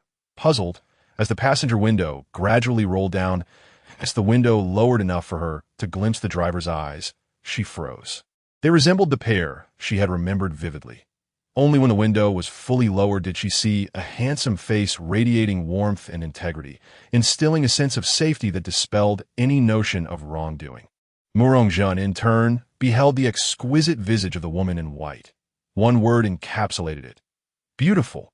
Her delicate features, lightly adorned with makeup, and her sparkling violet eyes seemed to convey unspoken words, accentuated by her subtle lean forward, showcasing her remarkable assets. Politely, Murong-jun inquired, "Miss, hello. You seem rather anxious. Is there any pressing matter I can assist you with?" The woman in white recounted her predicament truthfully, expressing her gratitude towards Murong-jun with utmost courtesy. Her voice was melodious, akin to a celestial choir, resonating deeply and captivating the heart, leaving him utterly enchanted by her tone. Murong-jun offered, "Where are you headed? I can give you a ride for a bit." "It's no trouble at all." He thought to himself that no matter where she needed to go, it would undoubtedly be on his path. After all, a beauty's destination is always fortuitous, the woman in white replied. To a themed restaurant near Mihua University, her eyes sparkling with hope as she mused that it would be delightful if their paths indeed aligned. Murong-jun was taken aback by the coincidence. Perhaps this was what they called fate. If the system were aware of his thoughts, it would undoubtedly proclaim, "Even if it is fate, it has been orchestrated by this system. You used the adventure card last night." The fleeting hesitation of Murong-jun did not escape the notice of the woman in white. He quickly reassured her, "It's along the way. Quite convenient. I was merely contemplating how fortuitous this encounter is. It must indeed be destiny. Hop in." The woman clad in white hesitated, uncertain whether Murong-jun's words held any truth. She worried that she might impede Murong-jun's affairs, which filled her with a sense of discomfort. Just as she remained in her indecision, Murong-jun had already exited the vehicle and approached her, opening the passenger door and gently ushering her inside. He attentively fastened her seatbelt, an act that, albeit somewhat presumptuous and intimate, did not offend her in the slightest. Instead, she found his actions to be a blend of assertiveness and tenderness, his gaze imbued with a mixture of admiration and a hint of obsession. An intricate feeling indeed. As the vehicle roared to life, he glanced at the woman beside him, the pleasure of the moment prompting a curious thought to bubble up in his mind. How delightful it would be that seatbelt. The system chimed in. Why would one desire to be a mere seatbelt? What a peculiar quirk. "Come on, let me be the seatbelt for you." Once they were en route to their destination, the urgency in the woman's demeanor diminished. She turned to Murong-jun and expressed her gratitude. "I sincerely appreciate your assistance. My name is He Tian Yuliang, and I am a travel agency employee." Her name was as melodious as her appearance, yet something about her surname struck a chord of familiarity. "What a lovely name, Miss Yuliang. It is a pleasure to meet you. I am Murong-jun, a second-year graduate student at Mihua University." He Tian Yuliang was taken aback. Was this not her blind date? It seemed he too was headed for a matchmaking rendezvous, and their destinations aligned perfectly. Yet, the wedding ring on his finger raised a troubling question. Was he married? A married man seeking a blind date. How scandalous. But why did he show no recognition upon hearing her name? Though their faces were unfamiliar, surely he should know her name. Yet, He appeared genuine, leaving her perplexed. Could it be a case of sharing a name? But the surname Murong was quite rare. The coincidence seemed implausible. Murong Jun, noticing He Tian Yuliang had fallen silent, endeavored to continue the conversation. Interestingly, I recently met someone else with the surname He, named He Tian Li Xiang, that I wonder if you know her. Upon hearing this, He Tian Yuliang's certainty solidified. This was indeed the Murong Jun with whom she was to go on a blind date. However, her sister had informed her that Murong Jun was still single. Regardless of the reason, since he was oblivious to the fact that the person seated beside him was his intended match, she decided to withhold that information for the time being, hoping to glean more about him and ascertain whether he was truly a scoundrel. She continued, "Yes, that is my sister. I must admit, I was caught off guard to encounter the person who helped my sister recently. That I apologize for my momentary distraction. Besides thanking you for saving my sister, I must also express my gratitude for retrieving my handbag." Murong Jun understood her words, realizing that the robber had taken her handbag before abducting her sister, and now, by coincidence, the sister sat in his car. No need for such formalities. When dealing with criminals, one must act decisively. That it seems we are indeed fated. He Tian Yuliang mused. If only you knew that I am your blind date, the coincidence would be even more amusing. Igniting a playful spirit within her, T.O. expressed my gratitude for your help. May I treat you to a meal? There's no time like the present. Let us do it today, but didn't you have plans with a friend? Meals can be enjoyed at any time. I wouldn't want to interfere with your commitments. That it's quite all right. He may not even know my name, so it's no loss if we don't meet. What? He doesn't even know your name. How did you come to know each other? We connected through a matchmaking website. That I am actually here for a blind date. We have yet to meet. A blind date? You, such a stunning beauty, need to resort to that. Surely, suitors would queue up from Mihua Town to pursue you. She remarked, a hint of envy lacing her words. I wonder which fortunate man has the luck to be paired with you. At that moment, Murong Jun remained blissfully unaware that he too was attending a blind date, nor did he recognize the radiant woman beside him as his intended match. Observing the jealousy simmering in Murong Jun, He Tian Yuliang found the situation increasingly entertaining. I have my reasons for being somewhat averse to men and marriage. However, as I grow older, my family has begun to express their urgency regarding my single status, prompting me to reluctantly embark on this blind date journey. After much effort, I managed to match with two prospects and chose this one. That I wonder if he will be satisfied with me. Murong Jun's indignation flared. Satisfied? How dare he even express dissatisfaction? To marry you would be akin to striking gold. If he dares to voice any discontent, let me know. I shall be nearby to teach that ungrateful fellow a lesson. He Tian Yuliang nearly burst into laughter, her delicate hand covering her mouth to suppress the mirth. After discussing my matters, what brings you here? Strangely enough, I too am here for a blind date. It is my first experience with this, and to be honest, my requirements are rather stringent. That I'm uncertain if the other party will meet them, though I fear the odds are slim. Murong Jun remained unaware of how to broach the subject with his own blind date. Oh, with such high standards, I trust you won't be easily turned down. What are your stringent conditions, if you don't mind sharing? I'd like to understand just how demanding they are that you feel uncertain. Murong Jun, without hesitation, replied, You may find it hard to believe, but my blind date was arranged by my girlfriend. He Tian Yuliang gazed at Murong Jun in shock, eager to hear what he would say next. Murong Jun gestured toward the wedding ring on his hand and explained, While I wear this ring, I am not actually married. That I am my heart. My current girlfriend is my wife. We simply cannot register our marriage due to certain special circumstances. Of course, these circumstances lie within the bounds of morality and legality. However, I must marry to secure a spot for studying abroad in a beautiful nation. Since we cannot register our marriage, we will indeed be apart for a year. My girlfriend, feeling regretful, urged me not to forfeit this opportunity, thus leading me to consider blind dating. I understand her good intentions, so I couldn't refuse her kindness. I haven't even had the chance to review my blind date's information, which is still on my phone. As He Tian Yuliang listened to Murong Jun's narrative, she found it difficult to believe and accept. She was more curious about his perspective and inquired, What are your thoughts on this? What do you intend to do? Murong Jun candidly replied, I have no particular thoughts. I am here mainly to honor my girlfriend's wishes. After all, she has good intentions. Moreover, I want to clarify my situation to my blind date. I have never fantasized that the other party would accept such an absurd arrangement. My girlfriend and I have agreed that I will be truthful. If the other party cannot accept it, then so be it. I will forego the study abroad opportunity, such a valuable chance. Don't you think it's a pity to let it slip away? Life offers only a few such opportunities, and many strive desperately to seize them. That it is indeed a pity, but I seek to live with a clear conscience. I would rather forego an opportunity built upon another's suffering. I know of many who require marriage or divorce to facilitate certain matters. Some opt for fake divorces or marriages. Have you considered a sham marriage? Tian Yuliang was sincerely trying to help. Admiring his unwavering integrity, Murong responded with conviction. Marriage is marriage. Divorce is divorce. There's no such thing as fake.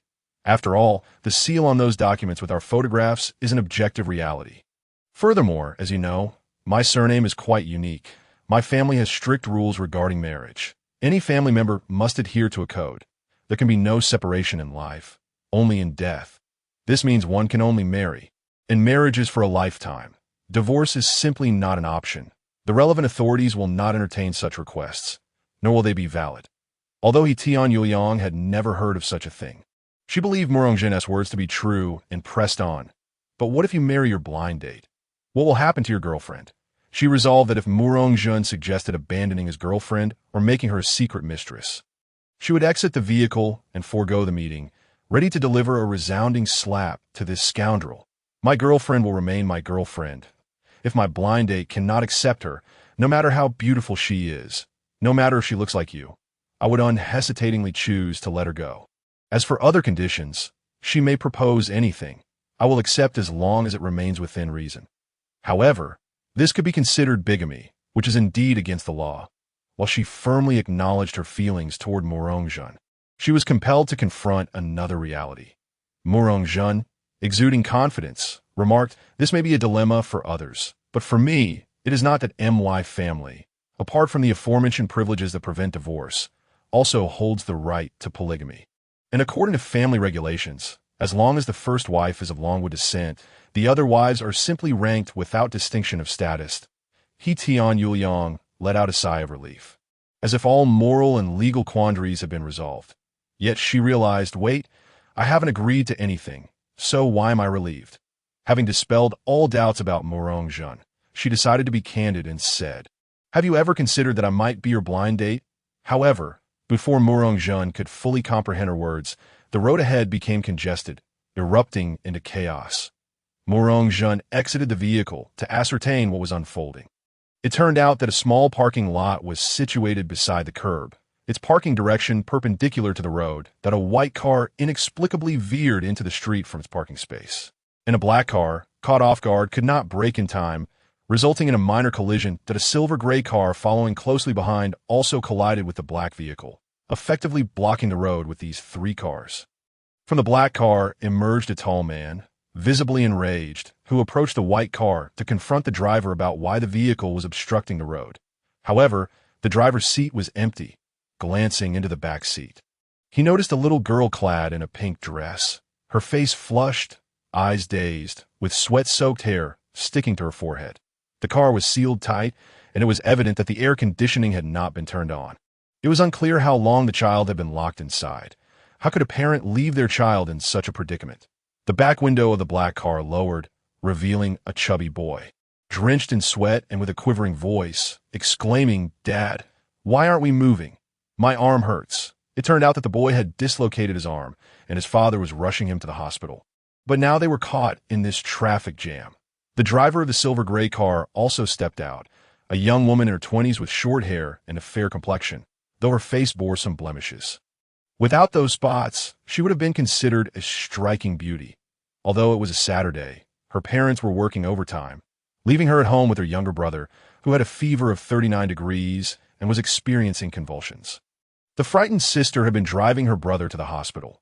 Other drivers began to exit their vehicles to grasp the situation, while onlookers gathered, bewildered by the scene.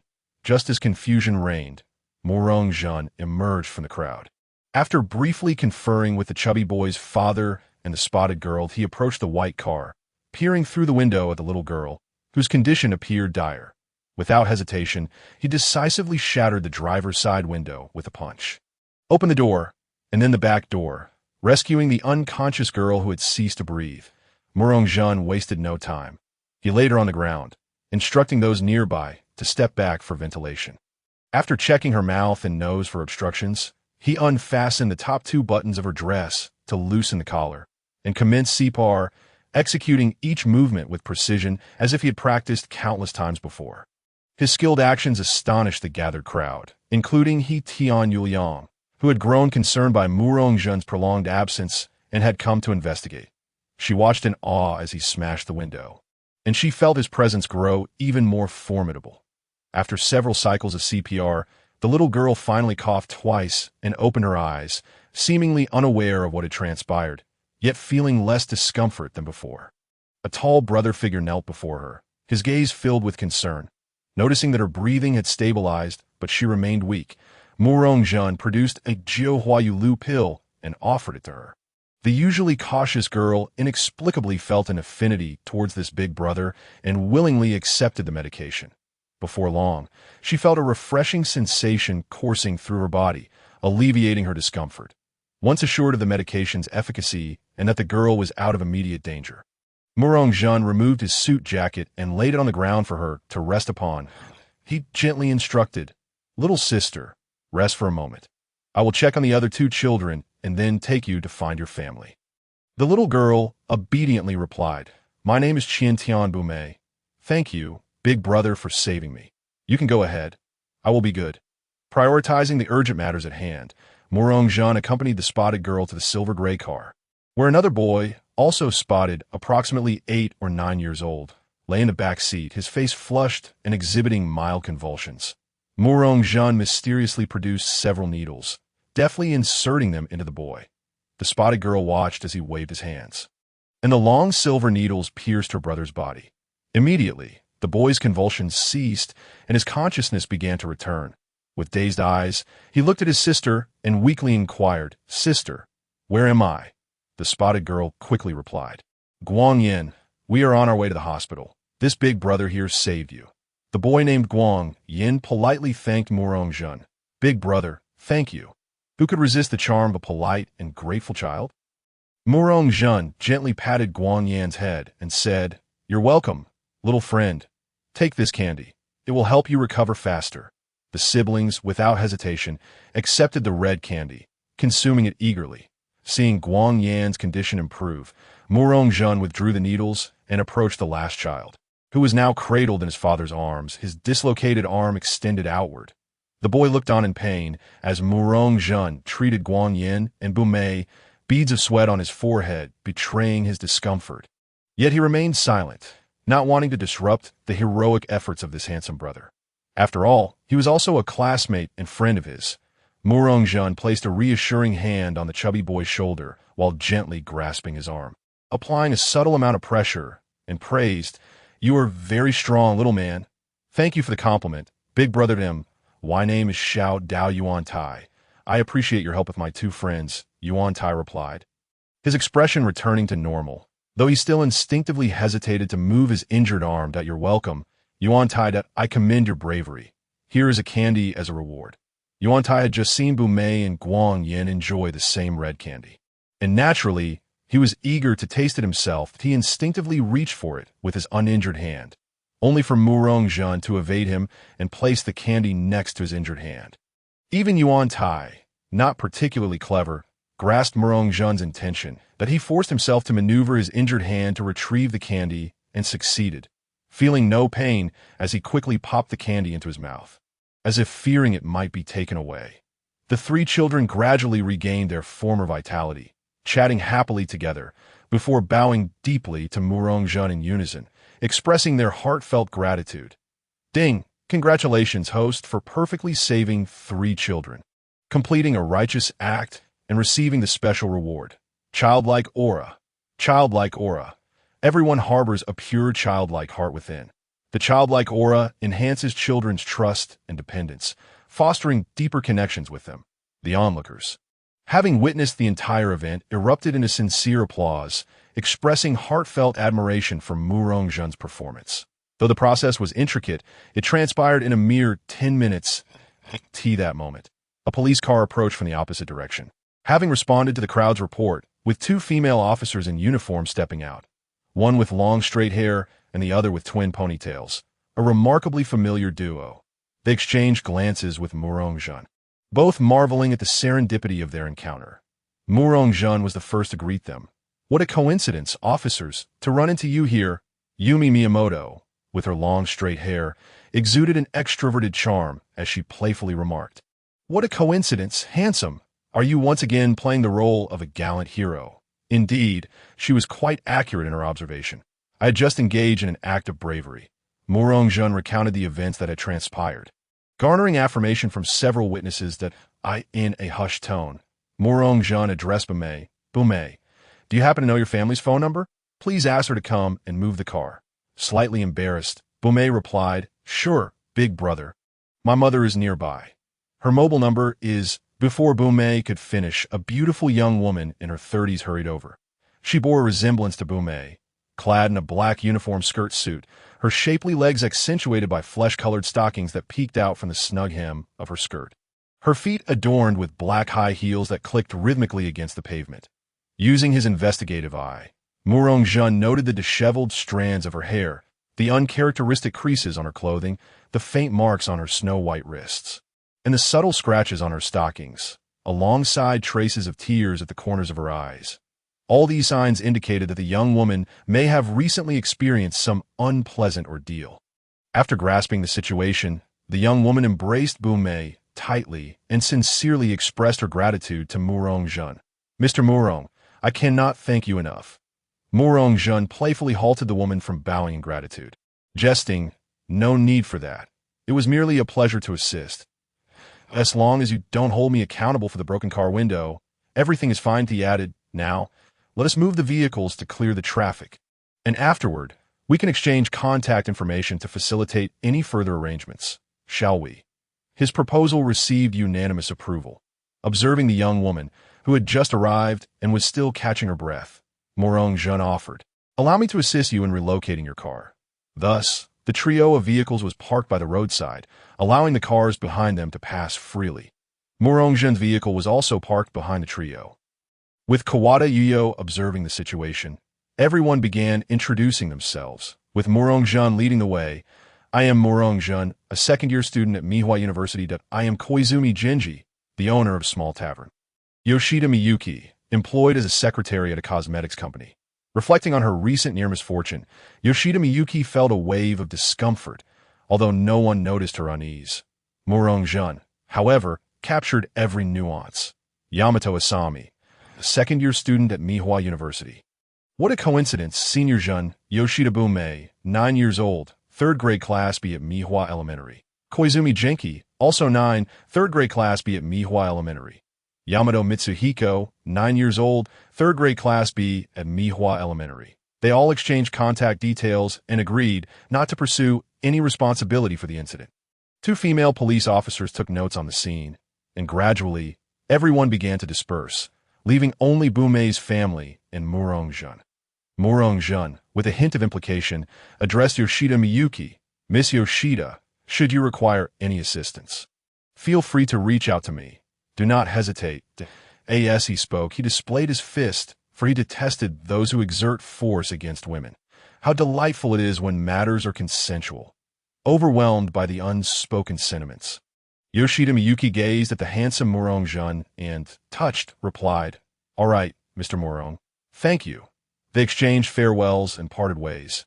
Upon returning to his vehicle, Kawada Yuyo exclaimed, "Jun, you were truly impressive just now, effortlessly rescuing 3 children with such grace. Your medical skills are remarkable." Feeling the warmth in Kawada Yuyo's words, Murong-jun felt a sense of comfort and reciprocated. "Thank you for your kind words, Yuyo. By the way, just before I exited the car, you mentioned something that I didn't quite catch. Could you repeat it?" Kawada Yuyo, with a hint of mystery, replied, "No worries, you will soon find out." The vehicle swiftly arrived at the pedestrian street near Mihwa University. A bustling area filled with clothing stores, snack shops, restaurants, and entertainment venues. Spotting a pharmacy, Kawada Yuyo remarked, "Jean, I shall alight here." Murong Jun pulled over, glancing at Kawada Yuyo as she opened the door, feeling a pang of reluctance. "Yuyo, should we exchange contact information?" Kawada Yuyo, meeting Murong Jun's eager gaze, nearly uttered the words, but instead, with an odd expression, said, "Until we meet again by fate." Watching her retreating figure, Murong Jun sighed, wishing she were his blind date. He then sought a parking spot, which proved to be a lengthy endeavor due to the weekend crowd. Finally, he found a space and, upon exiting, opened his phone to discover messages from Fang Li. The first was the date's location, the second a link to a personal profile, which he chose not to open, followed by the phone number of his potential match and the contact number of a shop owner. Soon, he located the themed restaurant, arriving precisely on time for their appointment. Upon entering, he was greeted at the entrance by a beautiful young girl dressed in a maid outfit, tall and striking, with purple eyes that seemed familiar.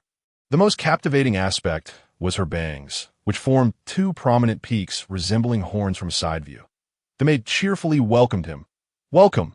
How many, sir?" "I am here to meet someone," he replied, dialing his match's number while scanning the room. Suddenly, a striking figure clad in white caught his eye, and their gazes met. Murong Jun, disregarding whether the call had connected, strode toward Kawada Yuyo, his heart brimming with joy. "Yuyo, what a coincidence. You're here too." Kawada Yuyo stood up with a radiant smile, her expression blooming like a flower. "What a coincidence, Jun. I've been waiting for you." She raised her phone, displaying an incoming call from none other than Murong Jun. Realizing the connection, Murong Jun clicked on the link to Fei Ingli's profile.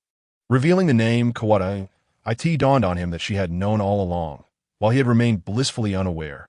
Amused by his bewilderment, Kawada Yuyo chuckled, "Jun, I apologize. I usually don't laugh unless I can't help it. Your expression just now was too adorable, and you don't mind that I didn't tell you, do you?" The playful tone and her sparkling eyes rendered Murong Jun incapable of feeling any irritation. He could only smile in response. "How could I? I should have known. It was my oversight for not checking my messages," he continued. "However, I am genuinely pleased that it is you." Murong Jun's gaze made her shy away, fearing she might inadvertently fall into his charm. Lowering her head, she retrieved a box of Band-Aid from her bag and offered them to him, saying, "Jun, I notice your hand is injured. It must have been from breaking the car window. Here are some Band-Aids to protect your wound and prevent infection." Finally, Murong Jun understood. She had gone to buy Band-Aids. Kind, thoughtful, gentle, and beautiful. She seemed the perfect candidate for a wife, although he possessed extraordinary resilience. How could he refuse such a kind gesture? He accepted the Band-Aids without further action, merely gazing at Kawada Yuyo, who quickly realized the implications. Taking a Band-Aid, she offered, "Your hand is inconvenient. Let me help you apply it." The delicate touch of her soft hands made Murong Jun's heart flutter. After a brief conversation, they found themselves in an awkward silence.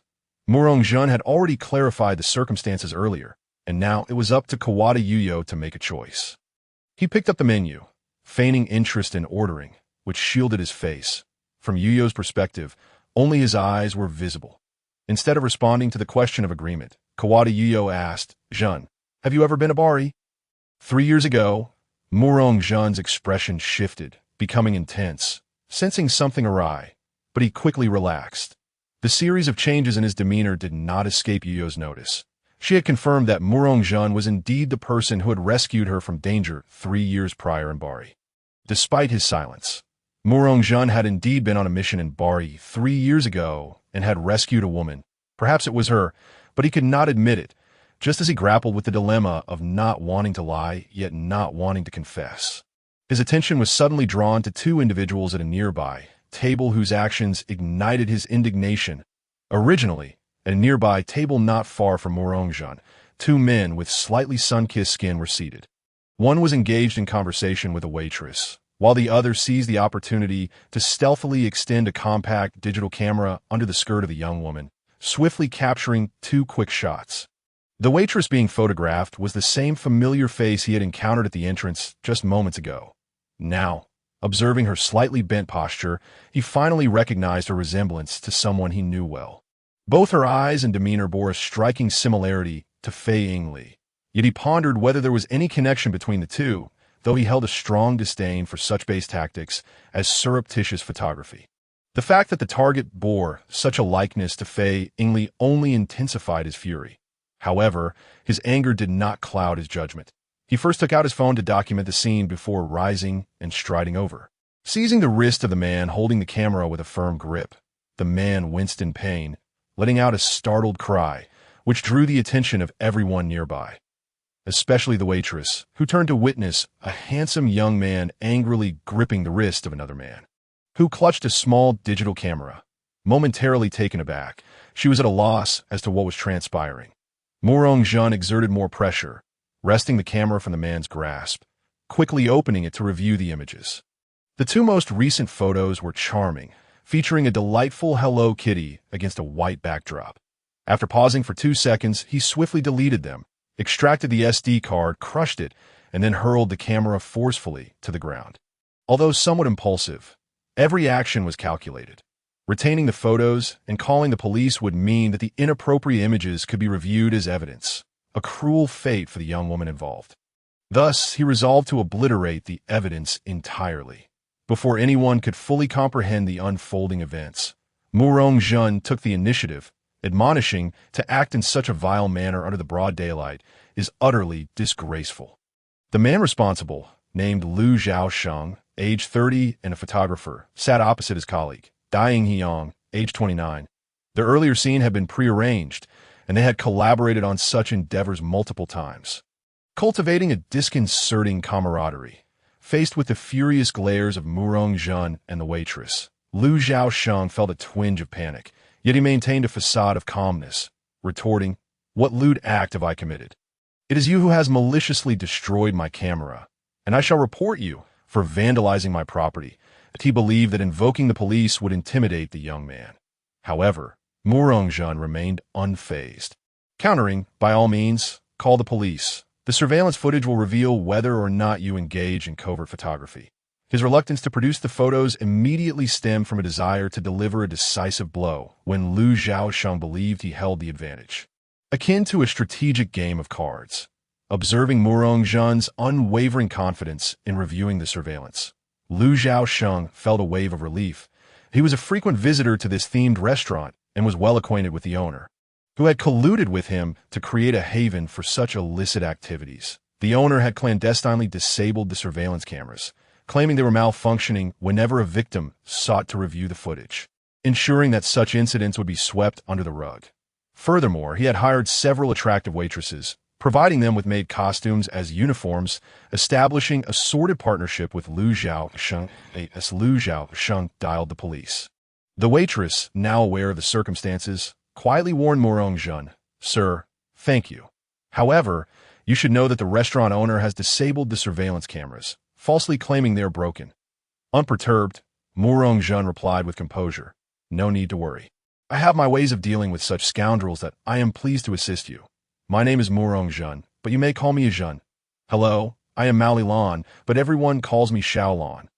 She introduced herself. The police arrived swiftly on the scene, this time led by Officer Sato and Officer Chiba, rather than Officer Mumu, as there was no homicide involved. Upon arrival, they immediately sought to understand the situation. Murong-jun accused Liu Zhaosheng of photographing the waitress, while Liu Zhaosheng denied this, instead claiming that Murong-jun had broken his camera and demanded an apology along with 500,000 yen in compensation. As both parties stood their ground, Officer Sato, upon observing the sharp-featured Liu Zhaosheng and the composed Murong-jun, instinctively leaned towards believing the latter. However, as a police officer, she required evidence rather than mere subjective judgment. Reluctantly, she approached the restaurant owner, requesting to inspect the surveillance footage. The owner, a corpulent and greasy middle-aged man, arrived late, feigning regret as he informed them, "I apologize, but the restaurant surveillance system has been broken for some time and is yet to be repaired. Moreover, with so many patrons present, why is it only this gentleman who witnessed the alleged photography? Perhaps we should ask the lady accompanying him if she saw Liu Zhaosheng taking pictures of the waitress." His gaze fell lecherously upon Tian Yuliang, making her feel uneasy despite no physical contact. Retreating behind Morong Jun, Yuliang firmly stated, "Of course, I did not see anything," as I was seated facing a Jun. "If he saw it, then it must be true. I believe him. The owner is lying." At that moment, a woman in a maid outfit approached, continuing, "I am Inomoto Aki, a barista at this restaurant. Our owner is deceitful. The surveillance system is not broken. He merely believes it to be so, providing convenience to the perpetrators and sharing the spoils of their misdeeds that I once saw him leering at a computer screen, likely containing illicit footage." The greasy owner, unfazed, retorted with an air of menace, "You're talking nonsense. Do you want to keep your job? I have no desire to work for you any longer, you filthy fat man who preys on the staff," exclaimed Mao Lilan, stepping forward in solidarity. "I stand with you. Aki, we do too," chimed in several other waitresses alongside a burly figure from the kitchen, presumably the head chef, who declared, "I will not tolerate this fat man any longer. In our hometown, he would have been dealt with swiftly." With complaints raised, the police were compelled to investigate further. Chiba checked the surveillance lines, while Sato examined the owner's computer. What began as a case of covert photography had now expanded into a broader inquiry.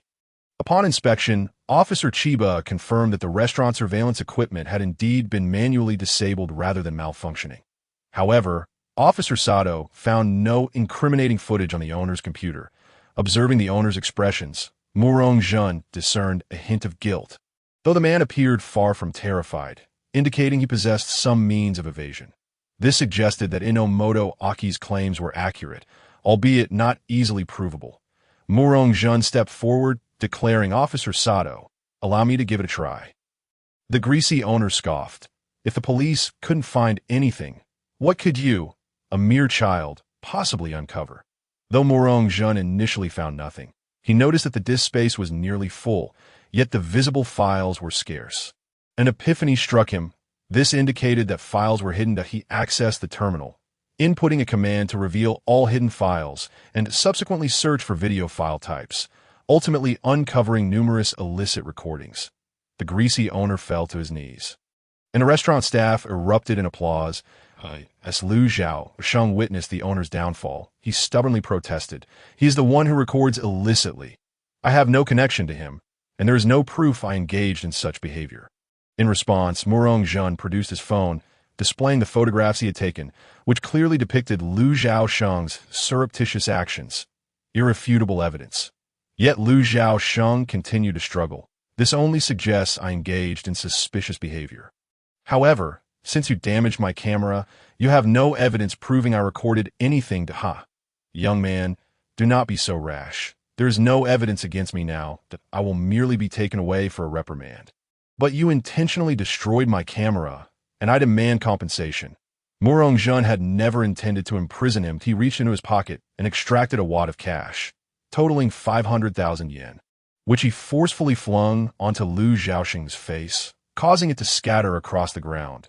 With righteous indignation, he declared, "I never sought to harm you. My act of damaging your camera was merely to prevent this young lady's undergarment photographs from circulating and to dissuade you from using such images as evidence against me. A mere 500,000 yen is nothing to me. However, a person like you will eventually face divine retribution.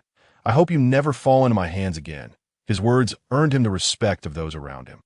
Although 500,000 yen was not an exorbitant sum, giving it away for no reason still stung a little.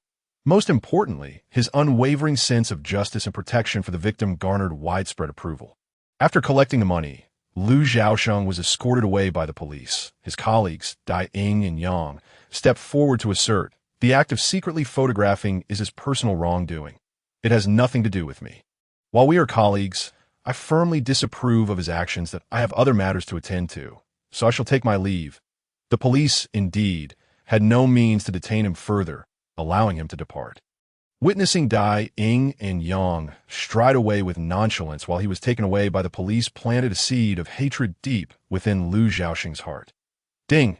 Congratulations, host, for assisting the police in apprehending the rogue photographer, triggering the righteous act of punishing evil and promoting good, and receiving the reward of advanced barista skills. Advanced barista skills, proficient in all aspects related to coffee, including the selection of coffee beans, grinding, and brewing techniques. Additional effect. instilling a sense of happiness in those who consume coffee. As the police led the perpetrator away, the onlookers settled their bills and departed, leaving the remaining staff exchanging glances. While it was indeed gratifying to see the greasy owner taken away for his misdeeds, the restaurant now faced the prospect of closure for rectification, with 2/3 of the month already past. The staff pondered where their wages would come from and what their futures held, plunging the atmosphere into silence. Murong-jun, aware of the crowd's concerns, quickly devised a solution. He publicly made a phone call, stating, "Hello, this is Murong-jun, interested in the property near Mihua University, specifically the restaurant that I have inspected it and am quite satisfied. The price remains as previously discussed, but I must inform you that the owner has just been taken away by the police for misconduct within the establishment, violating the principles of honest business by engaging in illegal activities on the premises. Therefore, I will hold you accountable for his actions, and the cost will be the equipment, items, and decor of the restaurant. I believe you can manage this." The landlord readily agreed and swiftly arrived at the restaurant to sign the sales contract. As for the subsequent procedures, others would take care of them to demonstrate his sincerity. Murong-jun privately transferred the funds to the landlord to alleviate the immediate crisis, with an agreement to return the money once the company completed the payment. The landlord departed, thoroughly satisfied, leaving the crowd in shock.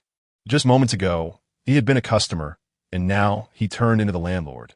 Indeed, he had even become the boss in less than an hour. Holding the contract in hand, he addressed the crowd.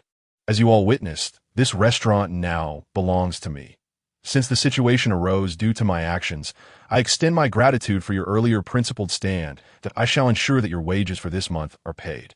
And I will also assist you in reclaiming what you are owed from the former owner. You need not worry. My girlfriend is a prominent lawyer."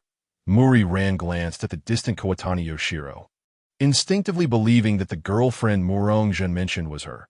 She pondered, is this beautiful sister also a prominent lawyer? I wonder how she compares to my mother in terms of prowess.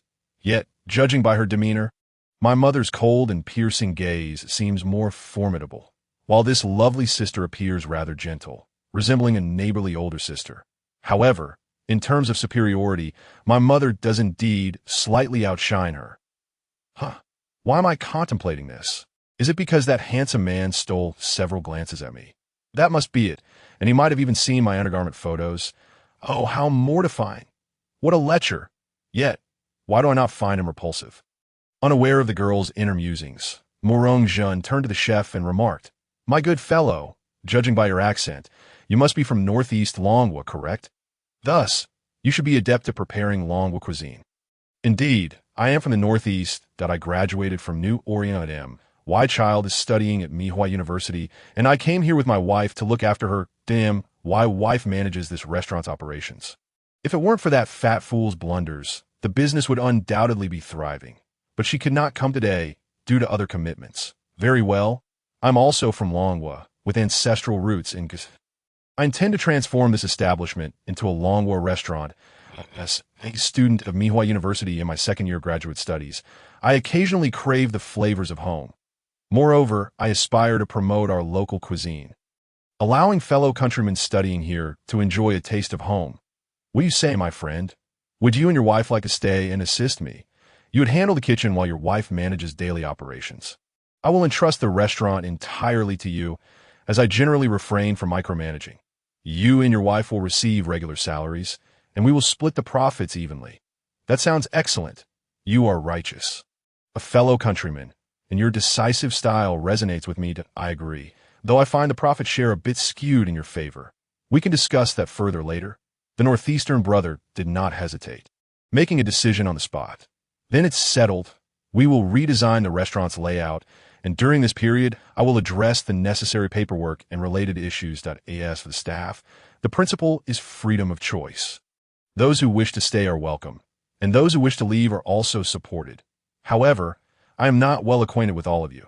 The chef and your manager should be more familiar with those of questionable character. I will not extend any leniency to them. After screening, those who remain will receive a 10% salary increase." Yay! The crowd erupted in cheers. Gradually, everyone began to disperse, leaving only Inomoto Azusa, Muri-ran, and Kawatani Yoshiro lingering nearby. Inomoto Azusa sighed, "Mr. Morong, Your actions have left me in awe that I genuinely wish to become your employee, but it seems a Longbourn restaurant does not require a barista to avoid causing you any inconvenience. I have decided to resign. Gazing at the gentle and charming girl with her long brown hair, side-parted bangs, and aquamarine eyes, Morong-jun replied, I sincerely apologize, Miss Azusa, for your loss of employment. However, I have a promising proposition for you. Please take a seat and wait a moment. As the three girls sat down, Morong-jun approached Azusa's workstation.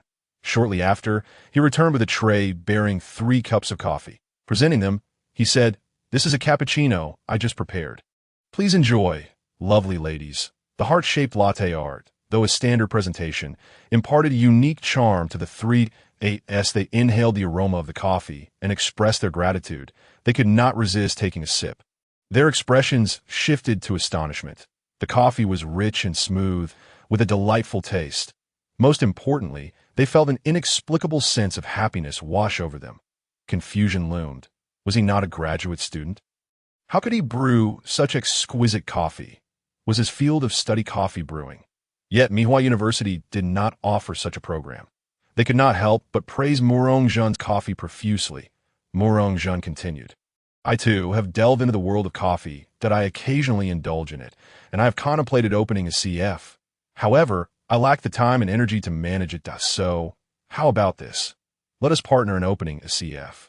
I will cover the initial expenses while you handle the location, renovation, and operations. Like before, you will receive a regular salary, and we will split the profits evenly. The location does not necessarily have to be near Mihua University. I have noticed that the CAF market here is quite saturated.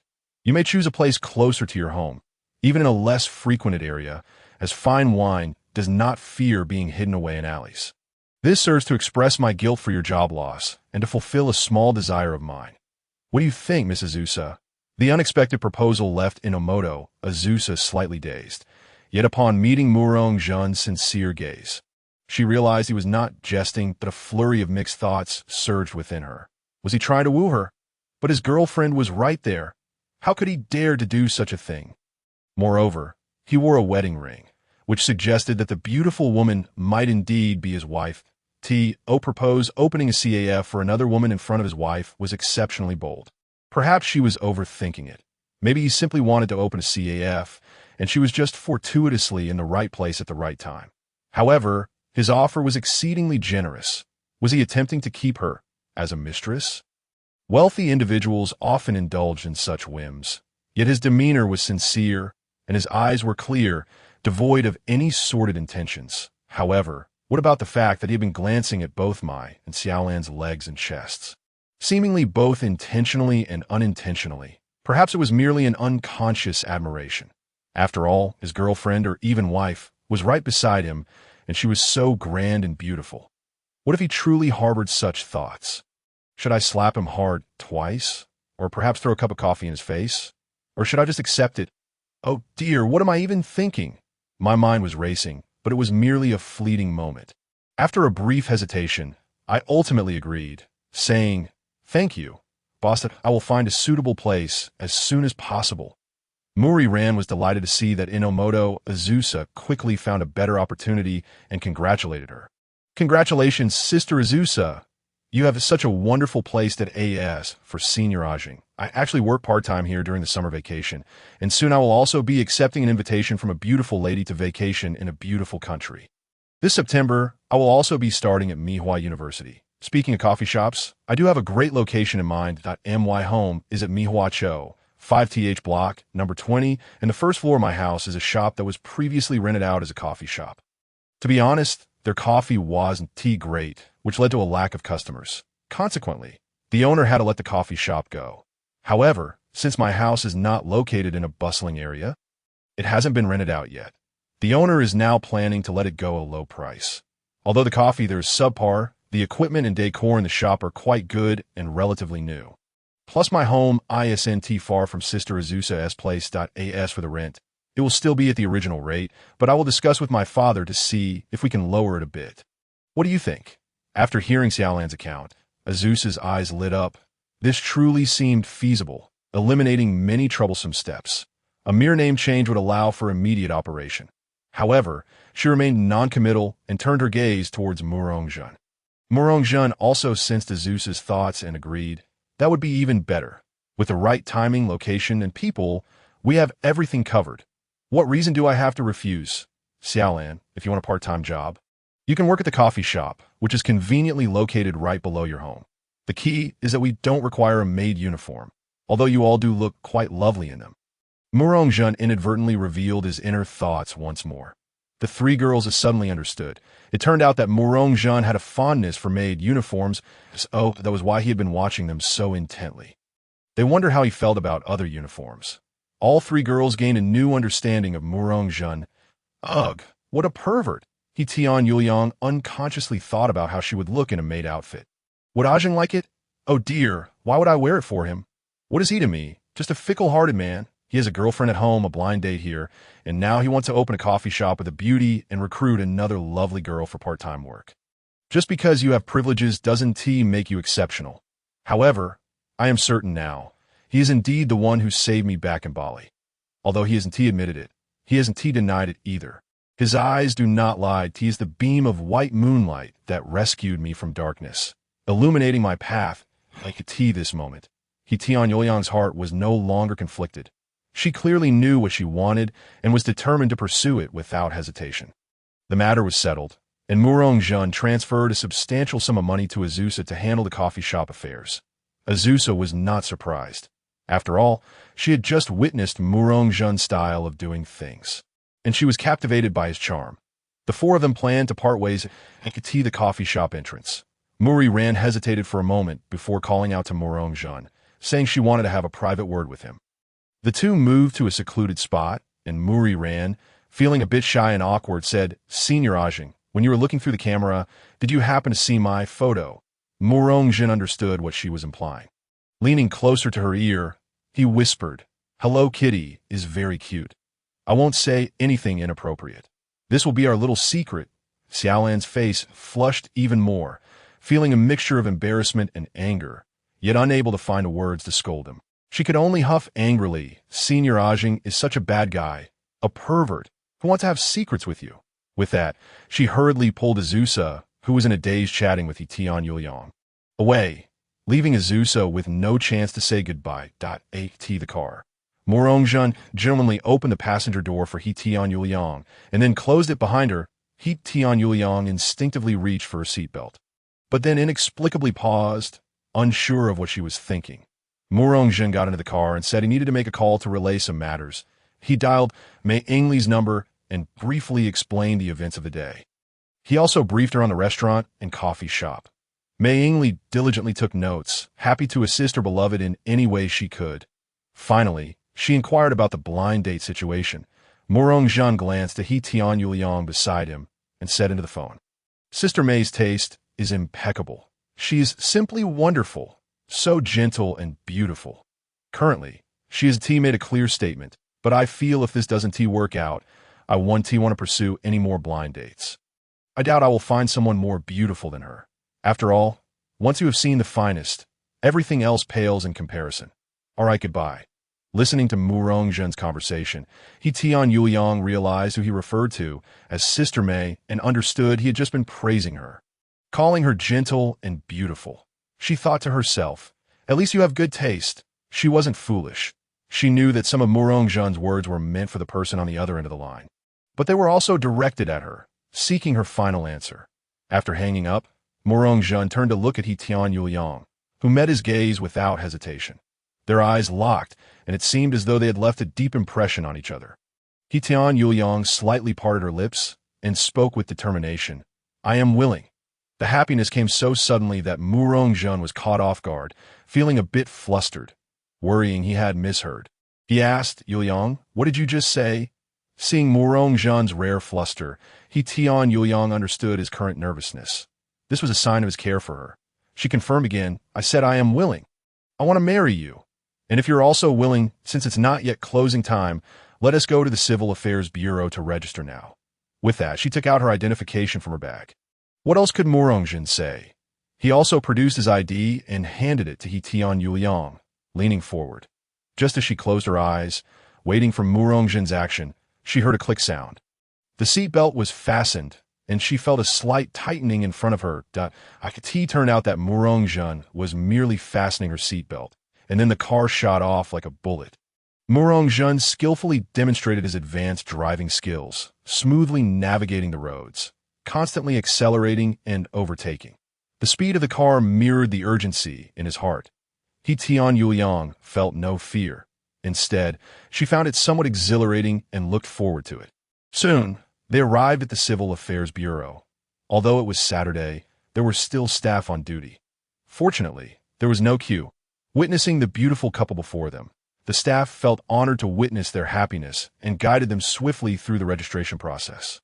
Taking their marriage certificate photos, filling out their information, and making copies of their IDs. They even prepared a veil for Tian Yuliang and recorded a video of their vows. The veil, paired with Tian Yuliang's white dress, made her look as if she were truly wearing a wedding gown.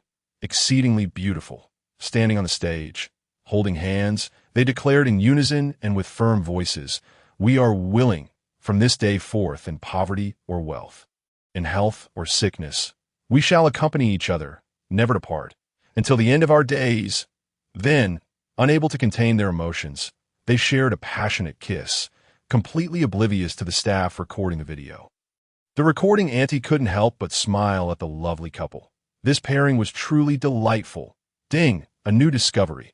Number 6, the Celestial Maiden, Tian Yuliang, has received the reward for the Global Travel Guide. The Global Travel Guide includes detailed information on travel in various countries, geographical environments, customs, and more. With the stamp of approval, Tian Yuliang officially became Murong Yuliang. Although it felt a bit strange, it still sounded quite pleasant. Thus, the two individuals who had just met for the first time officially became legal partners, which truly seemed quite unbelievable. However, the story unfolds in such a manner, devoid of excessive preambles, misunderstandings, twists, and abrupt halts. Prioritizing immediate gratification. Ding! Congratulations to the host for successfully obtaining the marriage certificate for the first time, earning the reward of a Newlywed Night gift package. Newlywed Night gift package includes a pair of enduringly affectionate women's rings, a customizable, dazzling fireworks show card, a presidential suite on the top floor of the Mitsai Empire Hotel, adorned with wedding decorations, for 3 nights, a complete set of high-end wedding attire, a bottle of stamina recovery elixir, and a superb pink diamond necklace. Customizable dazzling fireworks show card, a card-type item that allows for the customization of simple patterns and text, which, upon use, will unleash brilliant fireworks that last for 10 minutes. Complete set of high-end wedding attire, designed by renowned designers, crafted from premium materials, tailored specifically to the wearer. It encompasses a variety of garments including a wedding kimono, bridal gown, evening dress, Japanese wedding attire, sleepwear, among others, with an extensive range of accessories for both genders, stamina recovery elixir, a bottle containing 20 capsules that instantly restore depleted stamina to peak condition, while also providing some bodily recovery effects. Once again, the identities of the two individuals in the car had undergone a dramatic transformation. In just one afternoon, they had transitioned from near strangers to the closest of legal companions. In the vehicle, they both perused their marriage certificate in silence for an extended period, until Murong-jun jestingly remarked, "What is the matter, Mrs. Murong? Do you feel it's too fast? Surely you aren't regretting it." Yuliang playfully replied, "Indeed, I do regret it." "Well, that is unfortunate. It's too late now," as he fastened Yuliang's seatbelt. This time, Murong-jun did not hold back, planting a fervent kiss on her enticing lips. "How annoying. I knew from the moment I got into the car that you had ulterior motives, and now you have finally succeeded. Are you pleased?" she teased, followed by a hint of confusion and a tentative inquiry. "So, what shall we do next?" Murong-jun gave her a reassuring look, indicating that she could trust him, and said, "Next, I will take care of everything. My dear wife, our joyful journey is about to commence, with a destination that is eternal, although the process may be a tad sweet. Are you prepared?" "I am ready," she affirmed. "Then let us set forth." Murong-jun quickly searched through the Global Travel Guide, discovering that the Mitsai Empire Hotel was located at the southernmost point of Mitsai City, adjacent to a vast expanse of beach. The hotel stood as the tallest building in the area, reaching 52 stories and boasted a private beach exclusive to its residents. It was indeed an ideal location for fireworks, as the system had clearly arranged everything on their way to the hotel, while engaging in delightful conversation with Yuliang. Murongjun also took a moment to message Fei. Sister Fei, I want to be returning tonight. Oh, love does vanish, does it? If that's the case, shall we join together? Never mind. I was just talking nonsense. I'm planning to rest well tonight. Take it easy. Yuliang is still here, that I can be quite gentle, you know. Had I not experienced it myself, I might have believed your fibs, Sister Fei. Wrap up work early and rest well. Love you. Murongjun, unable to argue further, swiftly changed the subject. Yuliang was also engaged in a similar exchange, sending a message to her sister. Li Xiang, I want to be returning tonight. Please rest early and don't wander around. Sister, did you and Senior Jun successfully go on a date? Did you two get together on your very first day of meeting? Little children shouldn't pry into adult matters. TSK, my romantic experiences far exceed yours. Sister, you haven't even begun to understand. Tell Senior Jun to take it easy, and do be cautious. You'd better be speaking of personal safety, and you can't call him Senior Jun anymore. From a legal standpoint, you must refer to him as brother-in-law. Both of them, through their dialogue along the journey, grew increasingly familiar with one another. Soon enough, the car arrived at their destination, the Mitsai Empire Hotel. However, Murongjun did not immediately check in, but rather took Yuliang to the restaurant for a proper meal. From their initial date to obtaining their certificate, they had yet to enjoy a genuine meal together. This dinner marked their first legitimate dining experience. After indulging in a sumptuous feast, the pair ventured to a nearby amusement park, delighting in various attractions from the simplest carousel and bumper cars to the exhilarating hurricane chairs. Pirate ship and gradually escalating to the log flume, swinging pendulum, freefall tower, haunted house, and the snowy eagle, a roller coaster. If asked which ride was the most enjoyable, Murongjun would undoubtedly choose the haunted house. As Yuliang, being a girl, instinctively sought refuge in his embrace upon encountering frightening sights, as though he were her sole lifeline. This experience provided Murongjun with immense joy, as they seemed to be transported back to a carefree era. Momentarily forgetting all their worries, night descended. They concluded their delightful excursion, strolling hand in hand along the private beach of the hotel grounds. For reasons unknown, the moon appeared particularly full that night, casting a gentle glow upon the sand and elongating their shadows. Murongjun halted, gazing at the nearby Yuliang, and remarked, "The moon is truly beautiful tonight." Yuliang responded in kind, "The breeze is quite gentle too." "The moon? Are you admiring me? You merely say the moon is lovely. The sea breeze. You ought to be speaking of me. How gentle can the evening breeze by the sea truly be?" Seizing the opportune moment, Murongjun adeptly activated the fireworks card, and with a resounding bang, a resplendent firework illuminated the night sky, heralding the commencement of the display. Fireworks erupted one after another, brightening the night as if it were day. Initially mere fireworks, they soon transformed into words and patterns. "Yuliang, marry me, okay? I love you to that moment." Yuliang could no longer be oblivious to the fact that this dazzling display was the handiwork of Murongjun. However, how could he have arranged all this while being by her side? Yet, now was not the time to dwell on that. Yuliang turned to Murongjun. He had conjured a bouquet of vibrant roses, so breathtaking that she was momentarily taken aback before eagerly accepting them. Murongjun then produced a golden ring, elegantly shaped like a wave, clearly a matching pair to the one he wore. Kneeling on the soft sand, he raised the ring towards Yuliang and gently said, "Wife, will you marry me?" Overcome with emotion, Yuliang's eyes glistened with unshed tears. This proposal, though belated, was heartfelt. Hearing Murongjun's endearing title, she smiled and replied, "You've already called me wife, and we've obtained the certificate. How could I possibly refuse?" With sincerity, she declared, "I do." Extending her left hand, Murongjun carefully slipped the ring onto her finger. A simple act, yet symbolized a lifetime commitment. As the rings were placed, both felt an inexplicable connection, a vague but undeniable bond between the two rings. Indeed, a product from the system was guaranteed to be exquisite. Murong-jun rose without a moment's hesitation and kissed her, with Yuliang reciprocating to that moment. The fireworks were far from over. Amidst their vibrant display, intertwined hearts emerged, pierced by an arrow, lingering for a few seconds before vanishing. A sight neither of them witnessed. Time passed unmeasured until they found themselves back in the hotel as presidential suite. The very pinnacle of luxury, exclusive to this establishment, priced at an astonishing $888 per night.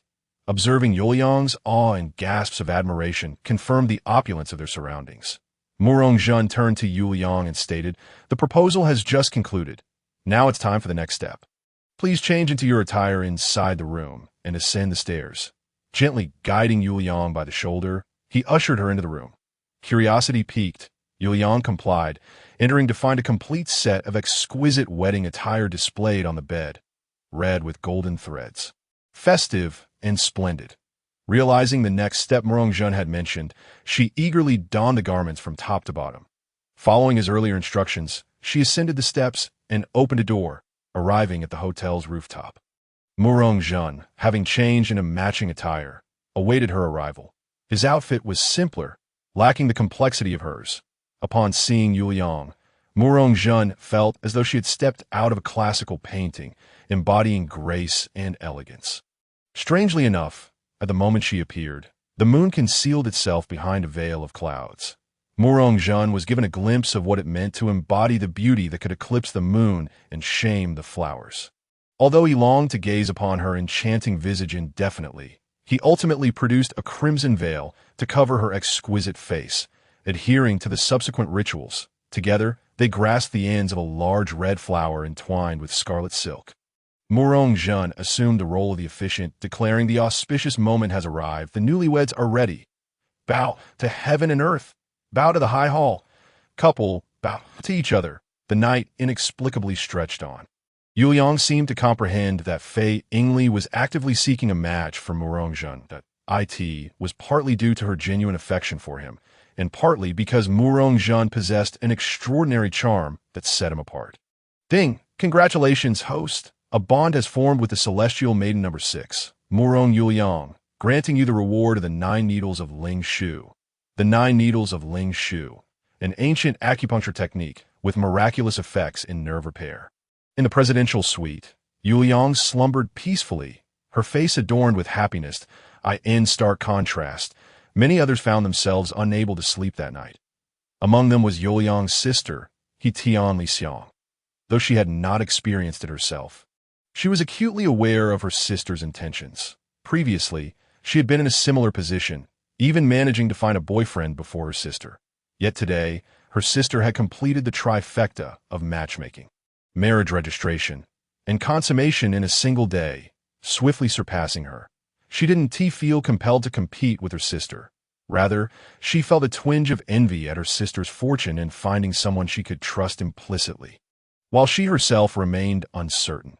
Despite her claims of adoration for her boyfriend, Yamada, she had repeatedly declined his advances for various reasons. Unsure of why she acted so, she was not a particularly traditional girl. Yet her nonconformity did not equate to carelessness. She simply sensed a lingering void between herself and Yamada. Perhaps it was the instinctive intuition of a woman, which had spared her from numerous future troubles. But that was a tale for another time. Another restless soul was Maori Ran, who had spent the afternoon assisting Sister Xiaozi with the transfer of the CAF downstairs. The CAF was now entirely hers and ready for business at any moment. She felt a sense of relief for Sister Xiaozi, who had encountered a trustworthy and generous employer in Murong-jun. However, her sleeplessness was not born of envy for Sister Xiaozi, but rather for her employer, Murong-jun. Her thoughts remained tethered to her childhood friend, Kudo Shinichi. She could sense his fondness for her, albeit masked by his emotional reticence. As a girl, she found it difficult to take the initiative in confessing her feelings. And so the situation lingered in a state of limbo. Perhaps one day, they would break through their mutual hesitance and unite. Alternatively, someone might intrude upon their dynamic, disrupting their connection, like Murong-jun. To her surprise, she found herself not entirely averse to Murong-jun. Although she did not harbor romantic feelings, there was an undeniable attraction to his strength. After all, in various aspects, Murongjun excelled far beyond Kudo Shinichi. Particularly following the events of that day, which could easily be described as a heroic rescue, not to mention his generous expenditure of 500,000 yen on her behalf. While not a staggering sum, his nonchalant demeanor in safeguarding her had deeply moved her. He had even indirectly glimpsed beneath her skirt. Though not a direct gaze, it was nonetheless a gaze. Under normal circumstances, she would have reacted with fury. Yet today, she could only flee. Flushed with embarrassment, it dawned on her that her heart was no longer solely occupied by Kudo Shinichi. It had made room for the unexpected arrival of Murongjun, leaving her apprehensive about the potential developments that lay ahead, a source of her insomnia. The third insomniac was Inomoto Azusa. The events of that day had unfolded with more intensity and excitement than an entire year of her life. In a single day, she had transitioned from frequently being harassed by her boss to owning her own CF, free from a need to appease anyone else. She could feel Murongjun's gaze filled with admiration and possessiveness. If they were to enter into a romantic relationship, she would be amenable. After all, Murongjun epitomized her ideal partner. Yet he was currently involved with someone, perhaps even married. Would she be willing to assume the role of the other woman? If he proposed such a situation, what would she do? Agreeing felt unethical and was not her desire. Yet how could she enjoy the benefits he provided without accepting his offer? Should she relinquish her dreams? But the life she had longed for was now within reach. In that moment, she wished Murongjun had never appeared. The fourth was Fei Yingli, who typically drifted into a tranquil slumber after a night of pleasure. However, tonight, she had pushed the person beside her into the embrace of another woman. Claiming indifference would be a falsehood. Yet, she felt a sense of guilt. Inhaling the lingering scent on her pillow, she realized she had become hopelessly ensnared in the web of Murongjun's affection. At this juncture, further contemplation would only serve to torment her. She understood Murongjun would not abandon her, so she chose not to dwell on such matters. However, she felt the need to share her feelings and experiences with a friend. Yuki, I've gotten divorced. Yuki, I've completely fallen for a man, deeply ensnared and unable to extricate myself. Goodness, how can you shock me like this at such a late hour? Twice, no less. How did you meet? How old is he? What does he do? Please elaborate. I met him at a bar. He's 24, a graduate student. We crossed paths on the day I got divorced, and we just hit it off, leading to where we are now. What do you think? Impressive, right? I must admit, you've astonished me for the third time. How do you manage this? Your skin looks so fair and supple, and your figure has improved significantly. You look a decade younger, if I didn't know better.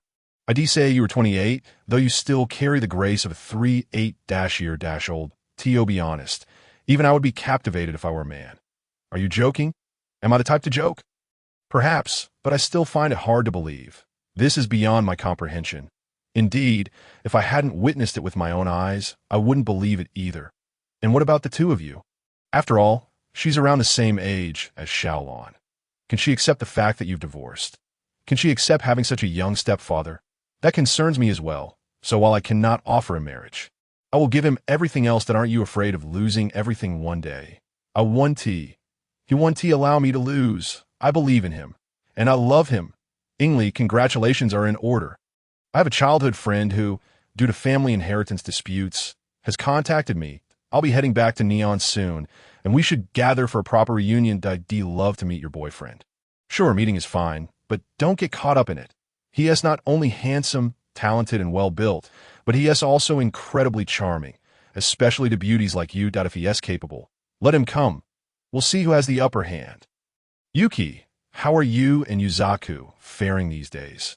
Things remain the same. He is either busy with his mystery novels or entertaining government officials and wealthy book enthusiasts. Life just rolls on. I can't even recall the last time we were intimate. But perhaps that is for the best, as he is not particularly skilled in that area. Every encounter feels lackluster. I feel we're more like family than a couple. Yet after all these years, it is hard to let go. You're still quite young, just 38. Will it always be like this? Have you ever considered divorce? Sometimes, but I quickly dismiss the thought. You have Xiaolon, and I have Shinichi. All right then, when will you come over? I'll pick you up from the airport. It's been ages since we last saw each other. Forget it, there is no need for that, we're not strangers. I'll just go straight to your house. That I know the address. and your door recognizes my fingerprint. Just imagine, when you come home from work, I'll surprise you in your bedroom." As their conversation continued, Fei Yingli drifted off to sleep, finding solace in sharing her inner turmoil and joys.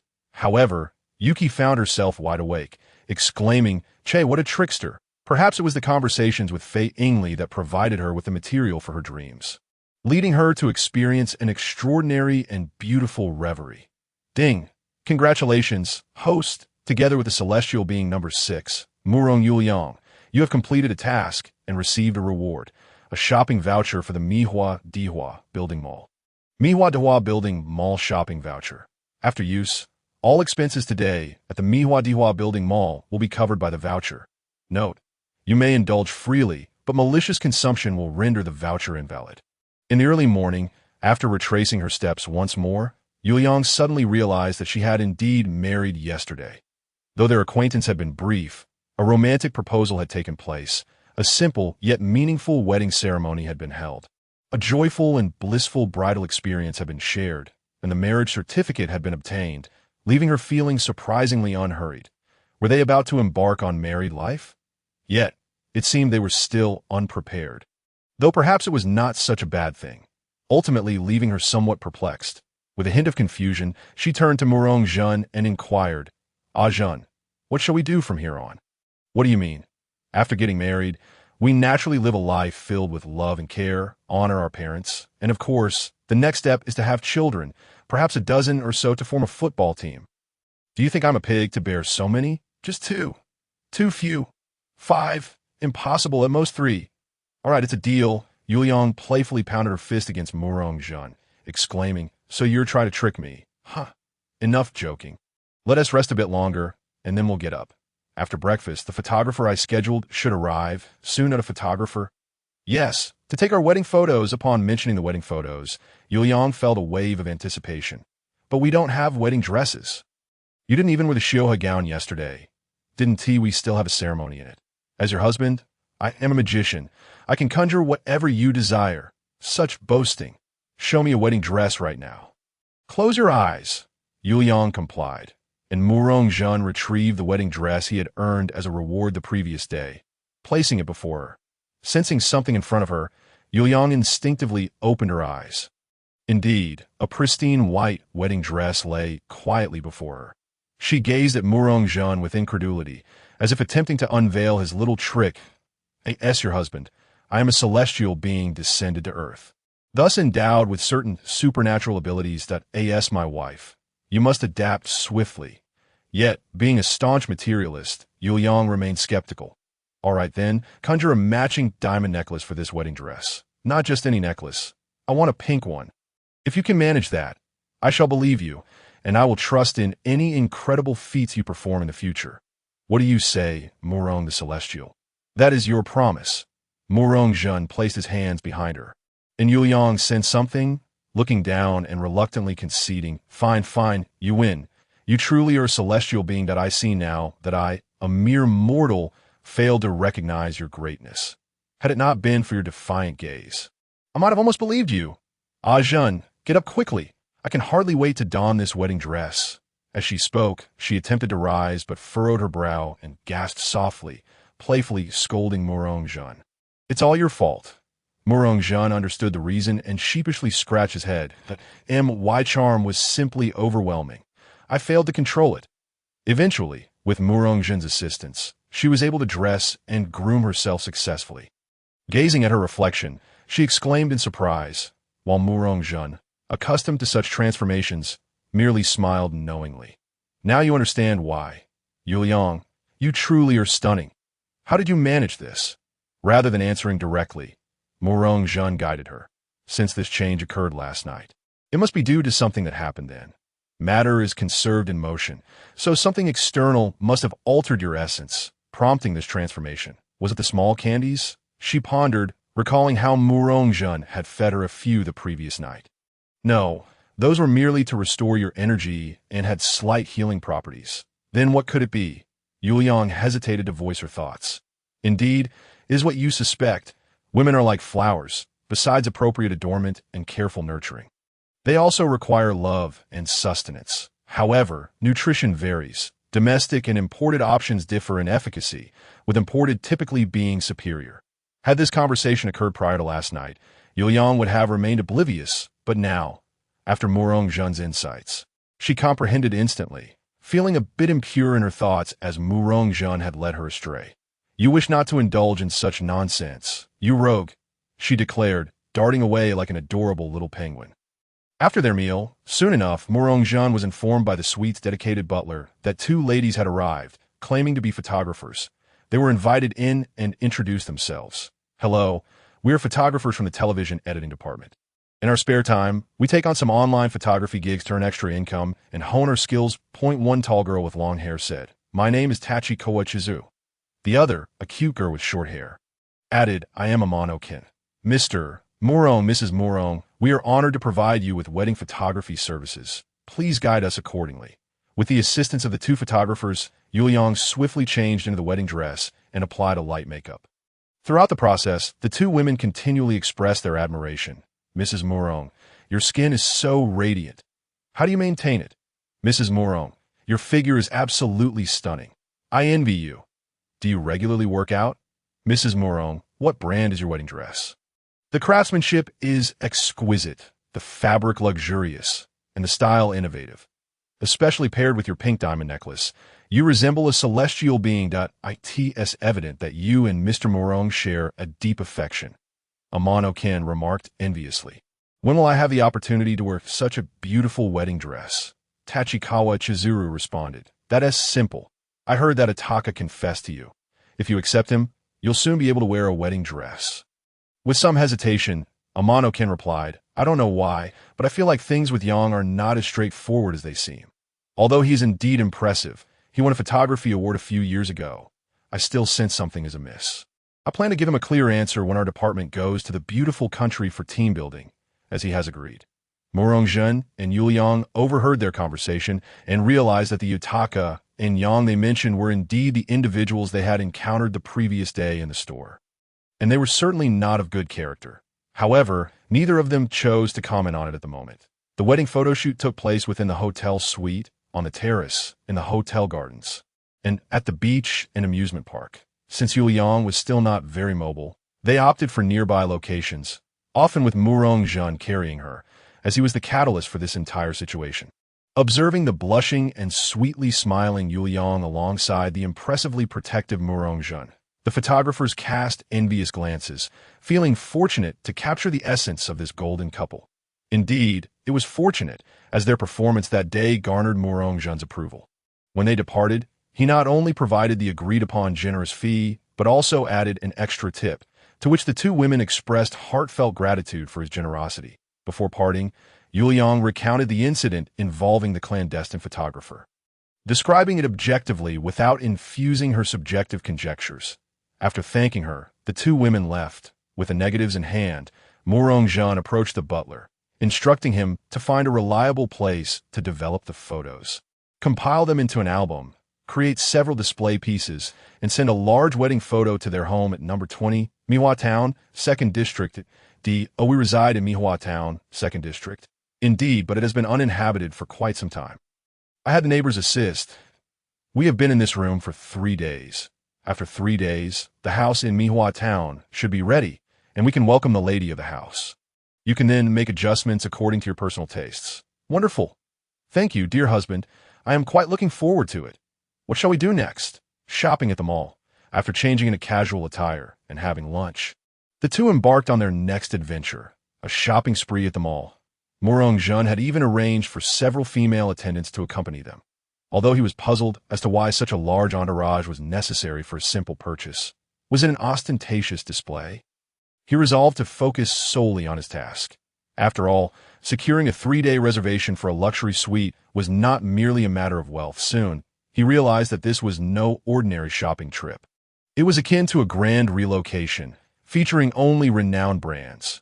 They procured 20 of the largest Hermes suitcases, along with an array of fashionable apparel tailored to the measurements of Yuliang and Fei Yingli. And the items were swiftly transported in addition to the clothing, shoes, hats, and jewelry for the two of them. There were also numerous garments, cosmetics, and nutritional products purchased for Yuliang's grandmother, father, mother, and younger sister at the car dealership. They acquired 2 fully equipped Alfords, 1 black and 1 white, and customized 2 Panameras, 1 blue and 1 pink. Darling, why are you buying so many Balenciagas? Even if it's just for me and Sister Faye. We couldn't possibly wear them all, she remarked. You wouldn't understand. These are consumables. I can't be bothered to explain. Wear them yourself. In the end, they effortlessly settled the bill using a reward voucher from a system. Perfect. They even tipped the female attendants generously, reviving their spirits and prompting them to consider another round of shopping. Shopping indeed proved exhausting. Even the seasoned soldier felt somewhat drained, and Yuliang, with her injuries, felt even worse. Upon returning to their hotel suite, they collapsed on the sofa to rest. Wife, I need to visit Sister Faye's office this afternoon. Sure, go ahead. You didn't return last night. She won't hold it against you. Will she? Murong-jun felt a twinge of guilt, but asserted, Of course not. You were the one who introduced me to her for matchmaking. I am merely fulfilling my duty. Very well, then I wish you good luck. I can't assist you with this. Why not return to sleep tonight? Murong-jun was taken aback, incredulous, so generous. That's impossible. That's not even a question. It's clearly a trap that on the second night of our marriage. I am not going home to sleep, leaving my new bride alone. No drama would dare to depict such a scenario. Wherever you are is my home, Murong-jun quickly declared. Yuliang smiled approvingly. All right, Xiaojun. You're quite understanding. Since you've performed admirably, if you can persuade Sister Faye to come over here, I'll personally pour her tea. But if you lack the ability, then don't blame me. You must return obediently tonight. Not a problem. Allow me to showcase my charm. I'm off now. All right, good luck. Drive carefully.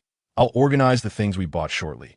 After confirming Fei Yingli's whereabouts, Murong-jun drove the blue Panamera. Carrying the couple's takeout from the hotel towards Fei Yingli's office, it was Sunday, and in light of Murong-jun's matters, Fei Yingli had come to the office alone to work overtime, while Murong-jun enjoyed leisure time with his new bride, which caused Fei Yingli to harbor a hint of resentment. Upon learning of Murong-jun's impending arrival, she opened her drawer, retrieved a new outfit, and headed to the lounge to change. She thought to herself, let him stay home. This time, he'll be forced to watch. Before long, a knock echoed at the door, and, after a lengthy wait, Fei Yingli finally sauntered over to let him in. Murong-jun, too preoccupied to dwell on the delay, was captivated by Fei Yingli's attire, a white blouse, a form-fitting skirt, high heels, and the same style of glasses she had donned before, now with golden frames. Her long hair was elegantly pinned up with a hairpin they had purchased previously.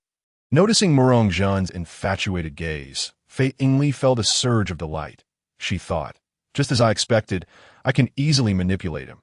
Recognizing the unusual demeanor and expression on Fei Yingli's face, Murong-jun discerned that things were not as straightforward as they seemed. No, he must not fall into her rhythm. With her attire, he would undoubtedly be at her mercy. He needed to seize the initiative. With a mix of annoyance and jealousy, Murong-jun remarked, Did you really wear this outfit out today? You don't even address me anymore. Considering Murong-jun's assertive nature, Fei Yingli knew that if he discovered she had dressed this way for another man, he would be furious. However, admitting the truth would imply she had dressed for him specifically. And previously, he had to plead numerous times for her to wear similar outfits. If he found out this time, what would happen next? Oh, forget it. She decided to deflect his assumptions for now and deal with the aftermath later. Fei Yingli responded weakly, Of course not. How could that be? Murong-jun, already aware of the situation, recognized Fei Yingli's demeanor. As he sensed her yielding to his rhythm, he decided to drop the pretense and teased. I knew it. Sister Fei must have changed just for me. How touching. I must dedicate myself to serving you. He moved to embrace her. Fei Yingli, not shying away, extended her hands to gently push Murong-jun back, saying, I did change, but not for you. It was because my previous outfit got wet, forcing me to switch. That doesn't matter. Go find your wife. At this point, Fei Yingli let out her pent-up grievances, her eyes reddening with tears. Murong-jun slowly extended his left hand toward her left hand, and when they were just a short distance apart, their wedding rings seemed to magnetically draw them together. Murong-jun tenderly declared, Look, my wife is right in front of me.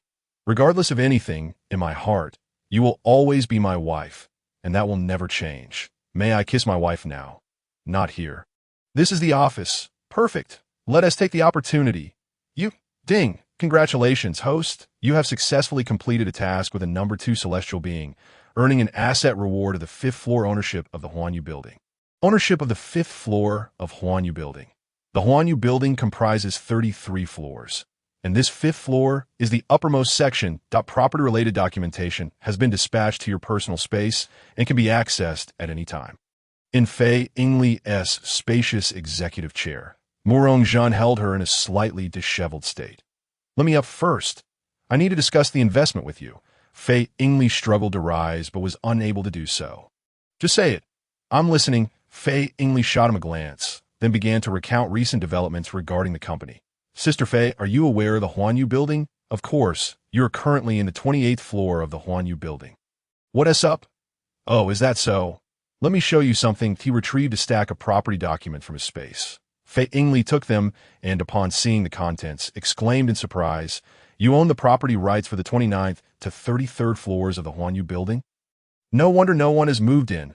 Observing Fei Yingli's astonishment, Murong Zhan felt a swell of pride.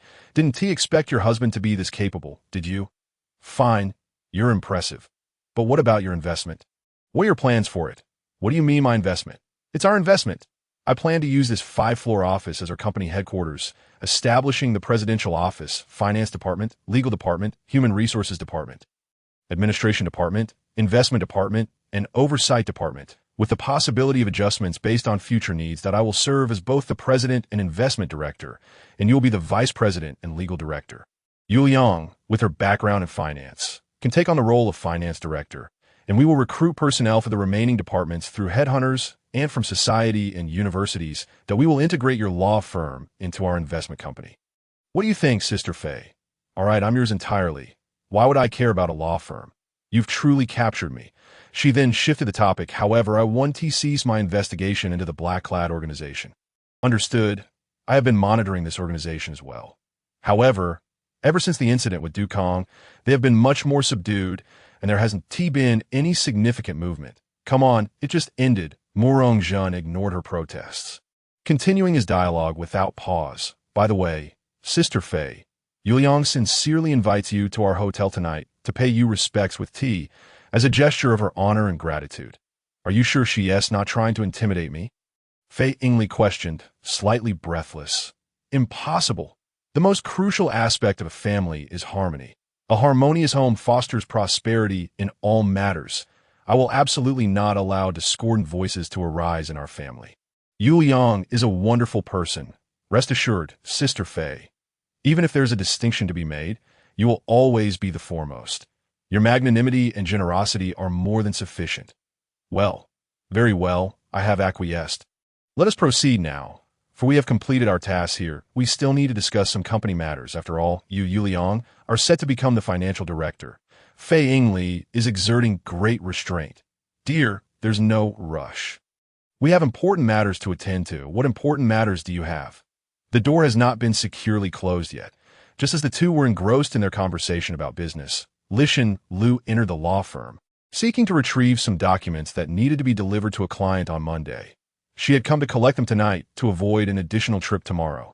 Noticing that the light in Fei Yingli's office was still aglow, she was not surprised. After all, Fei Yingli was a renowned career woman.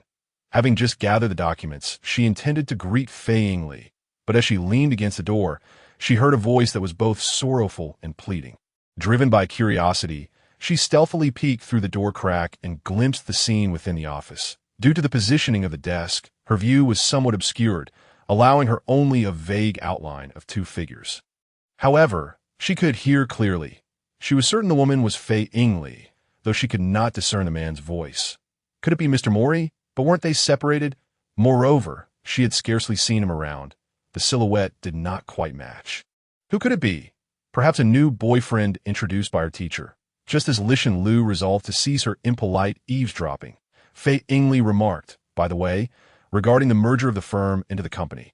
How would you like to arrange it? Miss Lishan, I propose you work as an assistant under me. What do you think?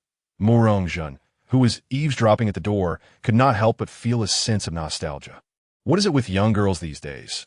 They seem to have a penchant for eavesdropping, whether it be on neighbors or the female assistants at the company, and I wonder how Heiji would react if she knew she was being listened to. What a thought. What a thought. No, I should let her be my deputy. Upon reaching the underground garage, Heiji halted in front of a pristine blue Panamera, casting a few glances around while searching for Murong-jan's black Mercedes. Just as she was about to inquire about the car's whereabouts, she witnessed Murong-jan produce a car key and press the unlock button, causing the blue Panamera to illuminate at that moment. How could Heiji remain oblivious to the fact that the car belonged to Murong-jan? "Have you purchased a new car?" she inquired. Murong-jan placed the key in her palm, replying, "It's not my new car. It is your new car, though one could argue it's mine as well, for you are also mine. Come, take the wheel and experience your new car." Just moments ago, she had envied someone for owning such a vehicle. And in the blink of an eye, she found herself in the very position she admired. Life is indeed marvelous. She could have purchased this car herself, yet a gift from a lover carries a different sentiment. "Thank you, darling," she exclaimed, planting a kiss on him as they settled into the car. Heiji caressed her new ride, overwhelmed with affection for Murong-jan, and remarked, "Darling, have you ever tried out in the car?" She winked at him. Receiving the hint, Murong-jan excitedly replied, "No, let's give it a try." "Dream on." The car roared to life and sped away, and witnessing Murong-jan's flustered expression, Heiji felt a surge of satisfaction. "That as for bullying me in the office, twice, the car handled beautifully, steady and swift." As they set off, Murong-jan had already informed Yuliang that they were en route and would arrive shortly. Meanwhile, Yuliang was busy in the kitchen of the presidential suite, eager to impress her sister-in-law, the matchmaker. Soon enough, Murong-jan and Heiji arrived. The moment they stepped inside, Yuliang rushed to greet them, exclaiming, "Thank you for your hard work," as she handed them a mop. Both women simultaneously expressed their delight at having a Japanese daughter-in-law. Although Heiji was of Japanese descent, she had grown up in Longwa, naturally leaning towards the customs and interactions typical of Longwa couples. Hence, Yuliang's actions were unfamiliar to her. Yet Murong-jan, also of Longwa heritage, found nothing amiss. "Thank you, Yuliang." Yuliang's gestures were sincere, devoid of any pretense, and both women felt this authenticity and no need for thanks. "Heiji, darling, please sit down. The dishes will be ready shortly," Yuliang said sweetly before darting back to the kitchen. Moments later, a feast of 4 dishes and a soup was presented, an exquisite balance of flavors, colors, and aromas, before they began. Yuliang poured a cup of tea and respectfully offered it to Heiji, saying, "Sister, please enjoy this tea." The omission of the character Fei transformed the phrase from a polite address to a familial one. Continuing, she expressed her gratitude. "Thank you for helping me find such a wonderful husband, and for accepting me. I am aware of certain matters regarding you, and I recognize you as a great wife and mother. I understand some of the rules of the Murong family, and, as a daughter-in-law, I will fulfill my duties diligently, so please rest assured." Heiji initial concerns melted away at Yuliang's heartfelt words. Taking a sip of tea, Heiji responded, "In truth, I ought to be thanking you. The conditions for the blind date were quite stringent, yet it was your understanding that enabled Ah-jan to flourish. And indirectly, it has benefited me as well. Had you not consented, I would have ultimately chosen to marry him for the sake of his career, which would have contradicted my original intentions. That I can sense that you will be a virtuous wife and mother. You may call me sister, and I shall call you sister as well. Our relationship is based solely on age, devoid of any notions of superiority or inferiority, that I hope our home can be a warm, harmonious, and happy one. As Ah-jan's legal wife, you may bear more responsibilities, especially during her studies abroad, when you may not see him for an extended period. It will be a bit of a hardship for you." As she spoke, she grasped Yuliang's hand, and at that moment, the rings on their fingers seemed to shimmer with a visible light, as though their hearts drew closer together. Murong-jan appropriately embraced the two women and declared, "You are both my beloved wives, and I will treat you equally, loving you both the same. Together, we shall create a fulfilling family." The dinner unfolded joyously among the 3 of them, and the task of cleaning up was entrusted to the housekeeper. "Now, The three of them exchanged glances, uncertain of what to do next, and a palpable silence settled over them. This was Murong-jan's first experience in such a situation, leaving him somewhat at a loss. He attempted to break the ice by discussing other matters. By the way, Yuliang, I've started a company, and Fei Jie is also helping out. Didn't you study finance and accounting in university? Although you later became a tour guide, you still have a solid foundation. Thus, Fei Jie suggested you take on the role of financial director. It's a crucial position, so having someone trustworthy is essential. That I have no objections, but I worry that I might not perform well and cause you trouble. Not at all, just let the subordinates handle the tasks. You only need to supervise and guide, Fei Yingli reassured Yuliang. Then I shall resign from my current job tomorrow. There's nothing to hand over. All right, it's settled then. The day after tomorrow, we'll visit Yuliang's hometown together. Her home is in Gunma Prefecture, and it's a perfect opportunity for relaxation. That we haven't visited your family since the wedding. And it's about time, especially since I've heard that an elder in the family is unwell. My medical skills could be of use. Fei Yingli interjected, You take Yuliang with you. I shall not accompany you. There are still numerous matters of the company awaiting my attention. You two enjoy yourselves. We have plenty of time ahead. Murong-jan did not press further, recognizing that each person is an independent individual and should not impose one's standards on others. By the way, Yuliang interjected, Fei Jie, this morning, Ajan and I went shopping at the mall and picked out some lovely clothes for you. Let us try them on together. Sounds good, Yuliang responded, leading Fei Yingli into the bedroom. Murong-jan followed behind, intending to join them, but was blocked by Fei Yingli, who said, What do you think you're doing? We sisters need to bathe and change clothes. You can't come in. Go outside. You'll be sleeping in the guest room next door tonight. We'll be sharing a bed, and you're not allowed to sneak in. We'll lock the door. Helpless, Murong-jan retreated to the guest room, listening to the laughter from next door, feeling a stirring in his heart. After taking a shower, he emerged with his feelings only intensified. He pondered the ease of opening the door, but what would follow? Suddenly, an idea struck him, and he retrieved a deck of cards from his space. Meanwhile, Yuliang and Fei Yingli had finished tidying up and sat there, eagerly awaiting his arrival. Sister, do you think Ajan is done? Didn't we agree to play cards together soon? Why is he taking so long? Could it be that he is afraid of losing and has lost his nerve? It should be unlikely, for we are merely playing cards, and it is not gambling. Our only punishment for losing is to stick a note on our faces. What could he possibly have to lose? Moreover, with his considerable wealth, it is even less conceivable that he cannot afford to lose. Oh, right? That makes sense. In that case, Yuliang, could you please call him? If we're to play, let us do so swiftly as we could fit in a couple more games before tomorrow's obligations. We cannot stay up too late. Oh, very well, Sister Fei. I shall go call him. As Yuliang opened the door, it was a fortuitous coincidence that Murong-jan was just raising his hand to knock. In his other hand, he held a deck of cards. Ajan, why did you take so long? Sister Fei has been waiting anxiously. I just want to buy some cards, given that we are in Neon. Acquiring cards from Longhua is quite a challenge. I had to exert considerable effort to obtain them. I already had some in my personal space. The delay was merely due to my contemplation of other matters.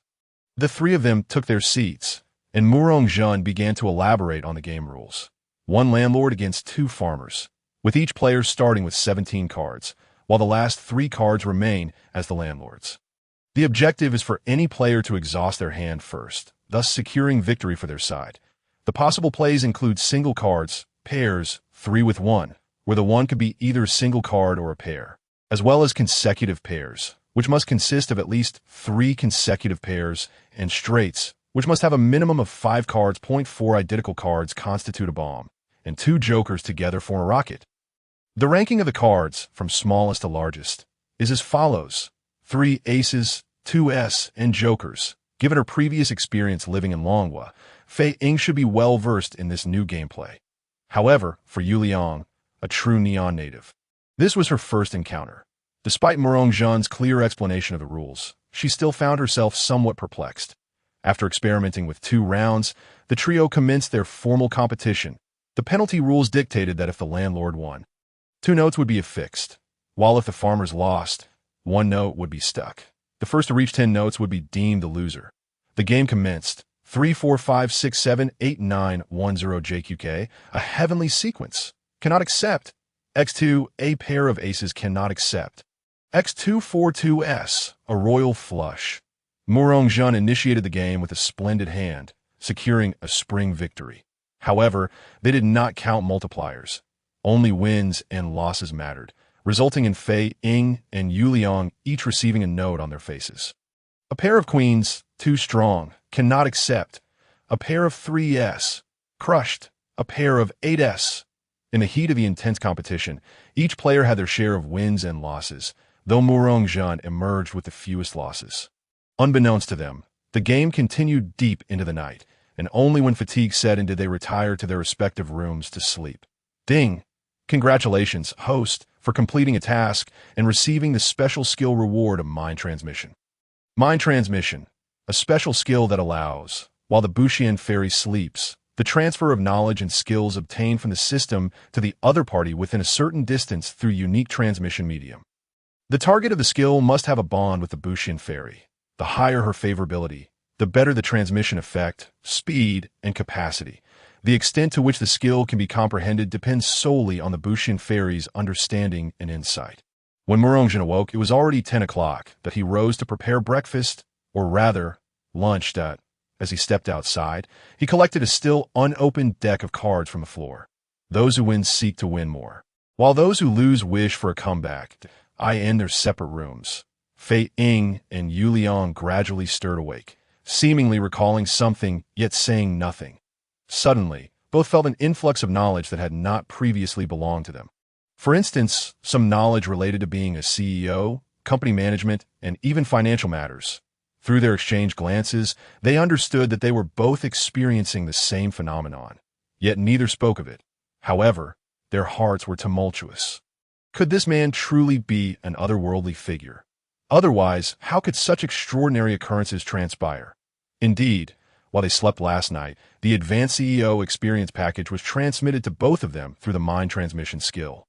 However, it appeared that Fei Ying was absorbing the information slightly faster than Yu Liang, as she had known Fei Ying longer, while her acquaintance with Yu Liang was still in its infancy. Yes, they checked the time. They realized they would be late for work and could only take a leave of absence. Fei Ying was unconcerned, as she was the boss. Yu Liang, though contemplating resignation, had yet to submit her notice, meaning she still needed to attend work. Fortunately, her superior was a kind middle-aged woman who had always looked after Yu Liang, even introducing her to potential suitors.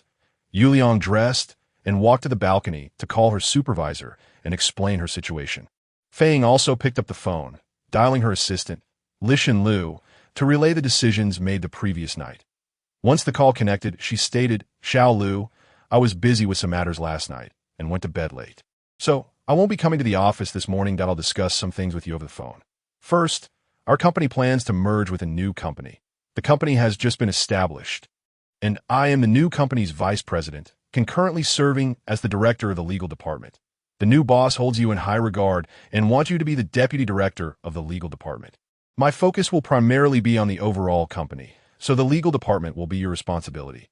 Your tasks will not be light, but I have faith in you. Thank you, teacher, for your guidance and for the boss's appreciation." Lishan Liu responded, but in her heart, she thought, if I hadn't overheard yesterday, I would have believed it. This is a reward earned through my teacher's humiliation that I will cherish it well and not disappoint my teacher. Additionally, we will not be taking on any external cases for the time being. First, we need to stabilize the company and consider future endeavors only once it has established a solid foundation. Please ensure that any cases we can hand off are delegated, and those that cannot be completed should be wrapped up promptly. Understood, teacher. Are you feeling unwell? You sound a bit hoarse. Oh, it's nothing. Perhaps I just didn't rest well after staying up late last night. And my throat may have caught a chill from the air conditioning. It's nothing serious, Fei Ying explained, though inwardly she was grumbling. Meanwhile, on the other end of the line, Lishan Liu was picturing an entirely different scene in her mind, vowing silently to make the oily CEO pay for their transgressions. Once their calls concluded, both women completed their preparations, dressed, and exited their rooms. Tea that moment. Murongjun had finished cooking and was about to call them for a meal. Fei Ying appeared somewhat accustomed to the spread before her. while Yuliang was witnessing such a display for the first time. Regardless of the taste, the thoughtfulness behind it moved her deeply as a true neon woman. "Ajun, thank you for your hard work," she said, embracing Murong-jun as a gesture of appreciation. Afterward, Murong-jun gazed at Fei Ying with anticipation, for she had never let him down. They then enjoyed their meal in a gradually warming atmosphere, perhaps embodying the essence of family. "Darling, I've finished my meal that I plan to visit the teacher at the hospital shortly. I've packed some food and nourishing soup to bring to the teacher and his wife. Do you two wish to join me?" "Sure, I'll go with you. Afterward, I need to visit the company to check on the upper floors and find a renovation company to replan the space. We need to create a grand atmosphere for our company." "All right, I have no objections. After all, I've just entered the family, and it is only right that I pay a visit to my husband's teacher and his wife. I've already taken a leave for the morning and will go to the company in the afternoon to handle my resignation procedures. Afterward, I will assist my sister in managing company affairs." "Very well. Then let us go together. I have complete faith in you to handle the company. Rest assured, I have ample funds," Murong-jun reassured them, wanting to alleviate any burdens they might feel that he continued. "Ali has already called to inform me that the house is relatively new and has not suffered any damage. They merely checked the plumbing and electrical systems, performed a thorough cleaning, and ventilated the space that IT is now ready for occupancy.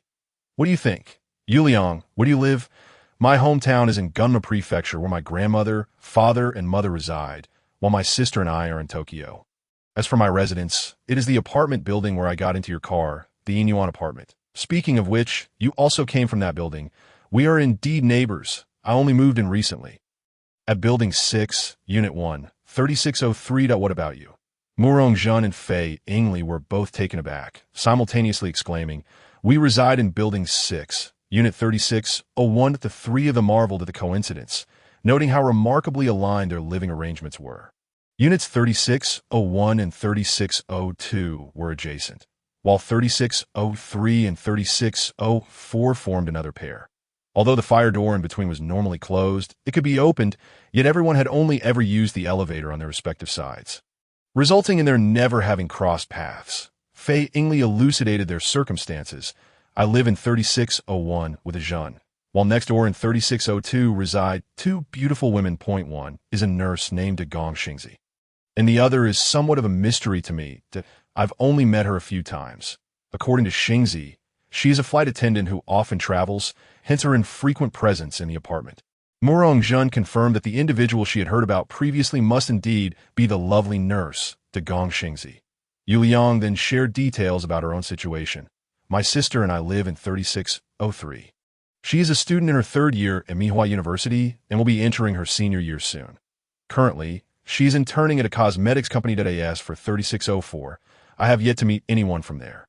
I'm unsure if it is occupied or not." With a shift in tone, she continued, "Ajun, although we are married, it stands to reason that I should move into your home. However, my sister recently started dating a boy whom I have met, and I don't think he has good intentions, but he has been encouraging her to move out with him, which I've been trying to prevent. That I worry that if I relocate to the villa with you, it may give her boyfriend an opportunity to take advantage of the situation. I only have this one sister and wish to protect her from harm." Fei Ying expressed her own concerns. "Ajun, I too long to reside in your villa alongside you. However, the place you live is quite close to my daughter's childhood friend, and I fear they might encounter one another." Both women felt a sense of embarrassment, unable to meet Murong-jun's gaze, worried that he might be displeased, given the secrets that precluded them from moving into his home. Murong-jun, understanding their reservations, proposed a solution. "There is no need for concern. I am not unreasonable. Here is what we shall do. Since we have many new clothes and belongings at the hotel, we can first transfer those to the villa and then procure some essential items for living, ensuring the place is ready for occupancy at any time, that we can refrain from living there regularly, opting instead to stay during weekends and holidays, while maintaining our current residence at the Inuan apartment, which is convenient for work. How does that sound to you both?" The two women expressed their agreement to Murong-jun's suggestion. Thus, Fei Ying decided to forego her day at work and move into their new home. After dinner, Murong-jun summoned the housekeeper to arrange for the transportation of the packed luggage and other items to the villa. He then took the two women to the hospital to visit their teacher, bringing along the meals and gifts they had prepared. Before long, the trio arrived at the hospital, where besides the teacher's wife, their foster daughter, Hirota Yoshimi, was also present. Fortunately, the meals Murong-jun had prepared were ample for the three of them. After introductions, the members of the Hirota family were momentarily taken aback, yet they chose to remain silent. Recognizing that this was a matter of personal choice between the three individuals involved, they simply extended their heartfelt congratulations for the newlyweds. Yoshimi thought to herself, "This is all happening rather swiftly. The new bride is exceptionally beautiful, and to think her boyfriend is right beside her. How outrageous!" Her perceptions were once again challenged. Meanwhile, she felt an increasing weight of the task assigned to her by her organization to recruit Murong-jun. Upon observing that the teacher was recovering remarkably well, the doctor expressed astonishment at his swift recuperation, indicating that discharge procedures could soon be initiated. Murong-jun presented his academic exchange application to the teacher. "I am pleased to see you submitting your application, and I must also express gratitude to your two lovely companions that IT should be approved shortly. So prepare for your departure, as the new semester commences in September. However, you should aim to arrive about a month in advance, which means you have this time to spend with your family. Regarding your accommodation, would you prefer to stay in the arranged dormitory or seek accommodation nearby? Either option is valid. Choose according to your needs, but do finalize your decision soon, as you cannot remain in a hotel indefinitely." "Very well, teacher. I shall think it over. Please rest. I won't disturb you further." "Indeed, Ming-mei, you have your work to attend to. Return with Jun and the others. I will be discharged shortly." "Yes, father, you should rest for now." Thus, the trio of Murong-jun departed, escorting Yoshimi back to her workplace at Mihua Bank. Coincidentally, Murong-jun needed to set up a corporate account as well, and he accompanied her inside. "Look at the time. Where have you been?" Young people these days lack a sense of punctuality. A middle-aged man in a sharp suit, his head shining, chastised Yoshimi upon her return, that he was her direct superior, the manager of her department. Yoshimi lowered her head, offering no rebuttal, seemingly unaffected by the reprimand, her face devoid of expression. Murong-jun observed this interaction and sensed that Yoshimi was not merely an ordinary bank employee. There must be more to her than met the eye. That if she were indeed involved with unsavory characters, it could pose a threat to the teacher and his wife.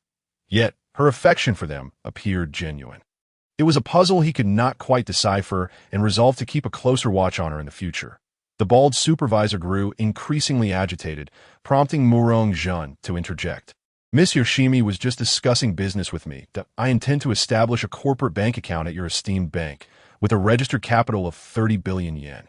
Murong-jun spoke with an air of nonchalance. But to others, his words carried significant weight. The supervisor's demeanor shifted instantly. "My apologies, Miss Hirota. I misunderstood the situation. You have secured an impressive deal. Please assist this gentleman in processing his account, and from now on, you shall be his dedicated client manager at our bank." Yoshimi cast a grateful look toward Murong-jun before swiftly attending to the necessary formalities.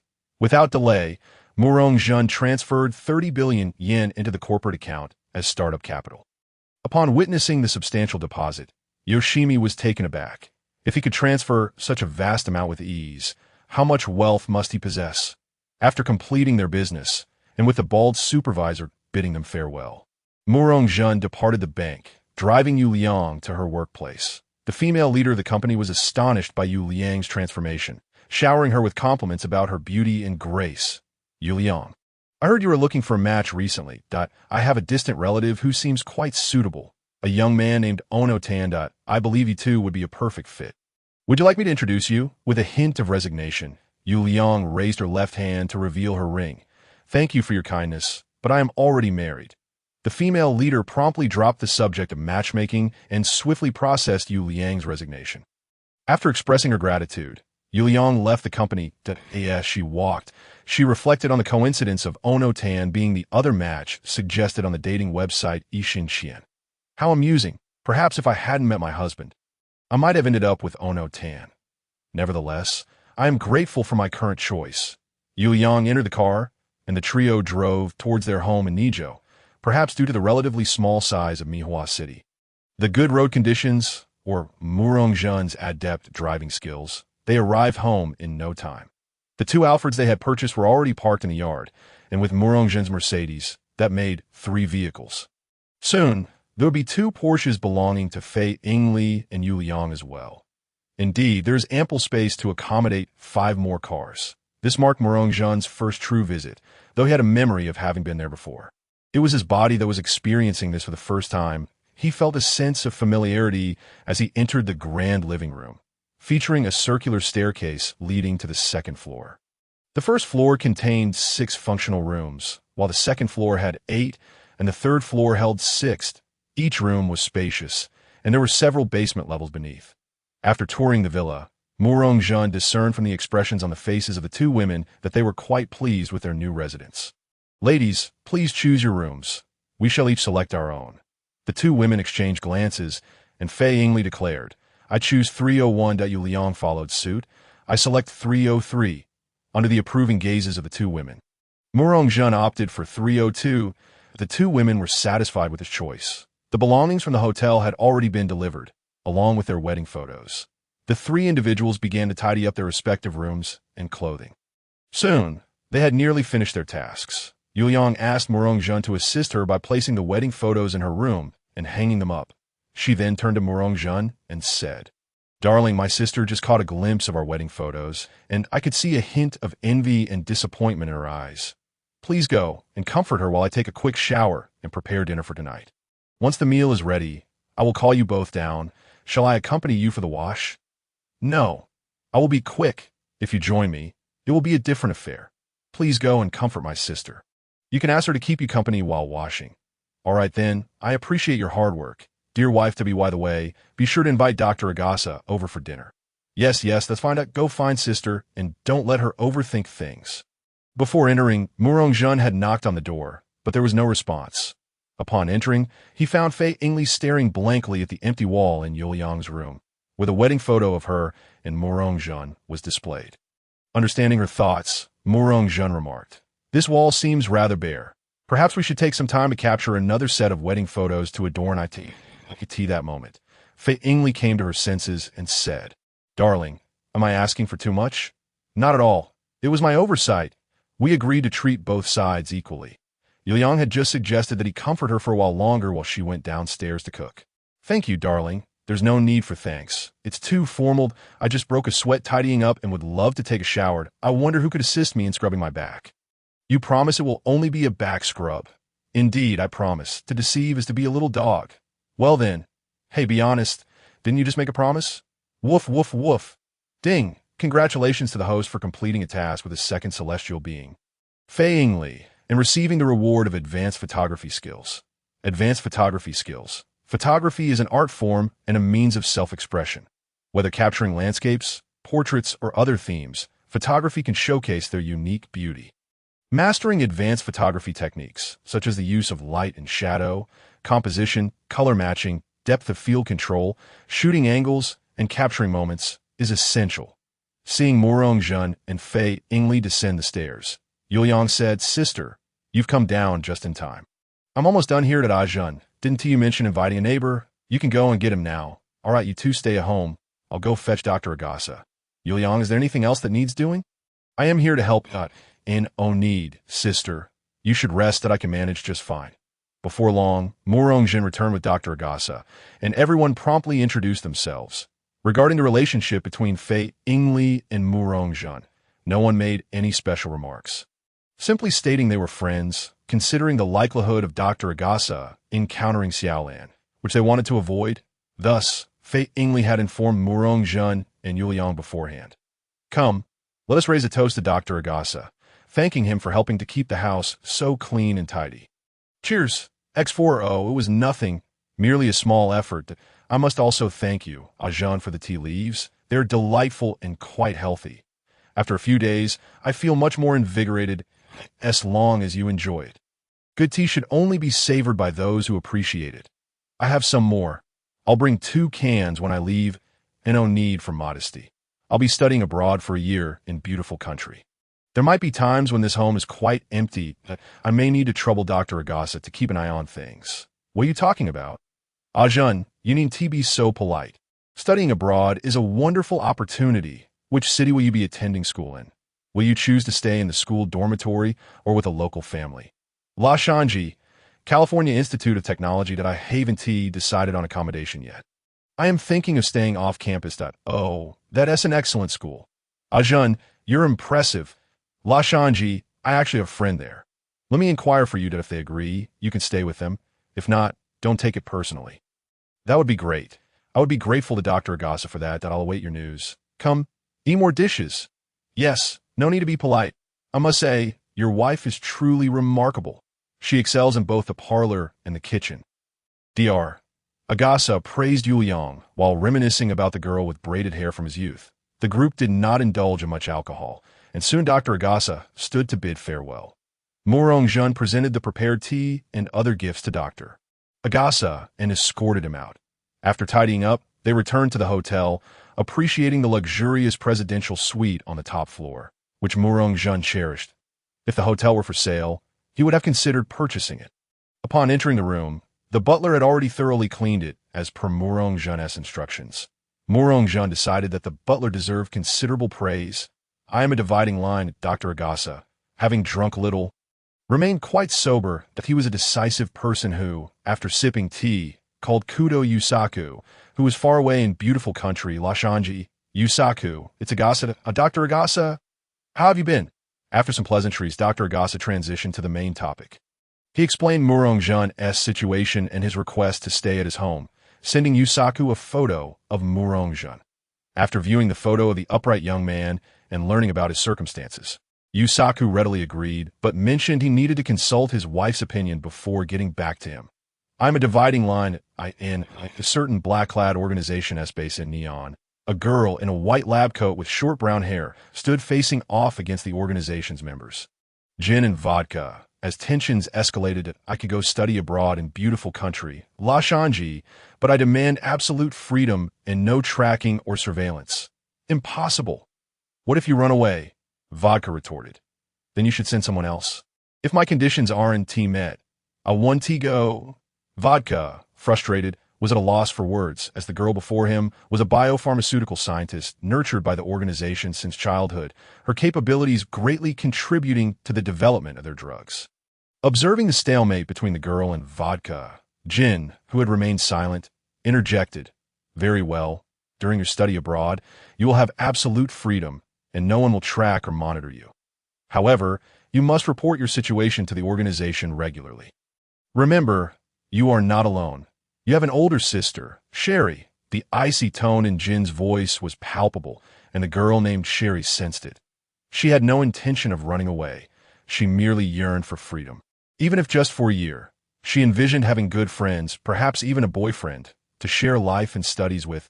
The warm imagery gradually faded, and consciousness returned to reality that I will not engage in any escape attempts. And I hope you will not harm my sister. She is my bottom line. With that, she turned and left. Brother, are we really going to grant her this so-called freedom? What if she runs away? You need not question my decisions. Just follow my arrangements. Yes, brother. By the way, brother, we received news from Ayano Akemi that the one named Murong-jun is unsuitable for recruitment into the organization, besides recently marrying a beautiful wife. He owns a company valued at 30 billion yen. Most importantly, he appears upright and possesses formidable skills. Maintaining close ties with the police, as it stands, he is indeed not a fit candidate for our organization. Nor does he have any reason to join. Then inform that woman that we are giving up on this person and advise her not to provoke him. He is not our enemy. Also, isn't she working at the bank? Tell her to figure out a way to acquire 10 billion yen within a year, whether by theft, robbery, or deceit. If she succeeds, the organization will consider granting her and her sister freedom after a year. Brother, is what you say true? They will be set free. Have you ever seen anyone leave the organization alive? You fool? I am a dividing line in Neon, Tokyo, in a certain apartment in Mihua City. Sister, I'm back. Welcome back, Shiho. Quickly sit down for dinner. How was your study abroad situation? The organization agreed to my conditions, but sister, you might be under surveillance that I'm sorry at. Were we sisters saying sorry for? Besides, it's merely surveillance. It has no big deal that I go to work every day and come home. So their monitoring 1T significantly affect me. That IT is indeed you. venturing alone to Luoshanji, so do take care of your safety. Embrace the opportunity to enjoy a life of freedom. It would be splendid if you could find a boyfriend as well at the age of 21. It is high time for you to experience the joys of love. Regardless of the ultimate outcome, at least you will have lived through it. Very well, dear sister, should I encounter someone suitable, I shall take the initiative. That brings me peace of mind, with Zhihui's proactive approach. Which man could possibly remain unmoved? You should approach love with confidence and abandon, without dwelling on too many concerns. As long as this year is filled with happiness, it aligns with our parents' wishes. Indeed, sister, the two sisters embraced tightly. By the way, Zhihui, what shall we do about your living arrangements? Staying in the school dormitory is not very convenient. My accommodation is yet to be determined.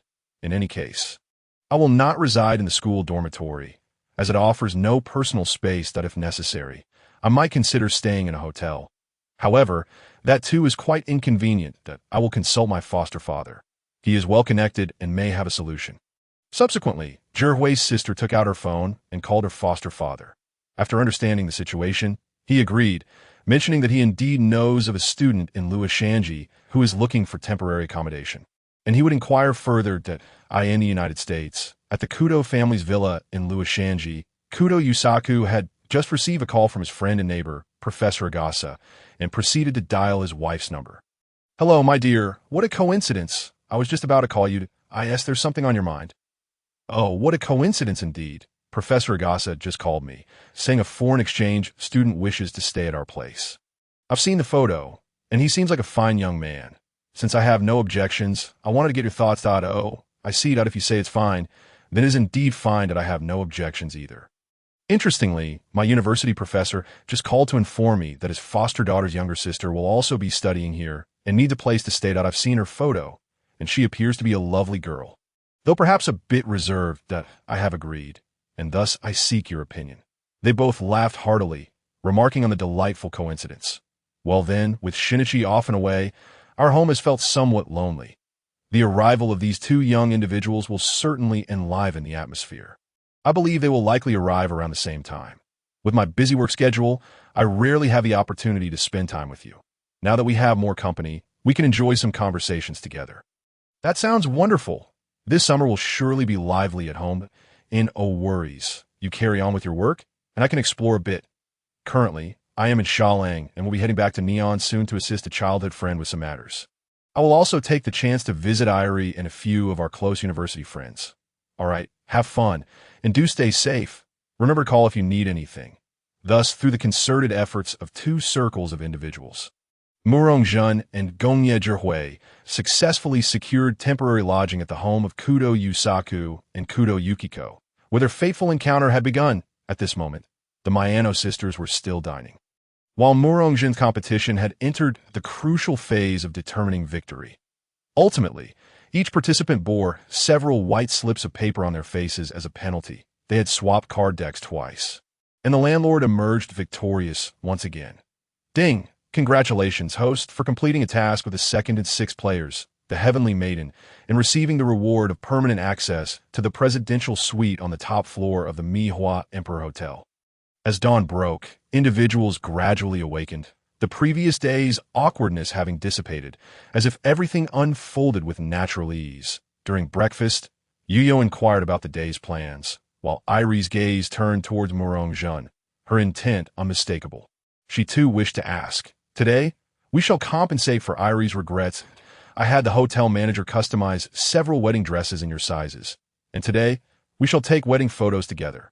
Both women wore expressions of anticipation, particularly Irie, who noted that aside from his somewhat lethargic card-playing pace, everything else about this man was remarkably swift. Shortly after their meal, the butler arrived with several individuals bearing the wedding dresses and joined in the photography efforts. Providing assistance, there was no photographer today. After the card game concluded last night, Murongjun had transmitted her newly acquired advanced photography skills to both women through mental transmission. Thus, the three of them had become proficient photographers, effortlessly capturing the wedding photos with the help of a few staff members, as anticipated by Murongjun. The trio demonstrated remarkable finesse in styling, clothing coordination, poses, and lighting composition. Point one would photograph the other two. Swiftly alternating positions, their cooperation seamless. The morning sunlight was also exceptionally favorable. Among them, Irie donned the phoenix crown and bridal attire previously awarded to Murong-jeon by the system, complemented by an appropriate makeup look. Exuding an air of regal elegance. Under Yuyo's witness, they completed their wedding ceremony. Irie, we still have the final segment of the wedding to fulfill tonight, Murong-jeon remarked, gazing at Irie, who resembled a blooming rose.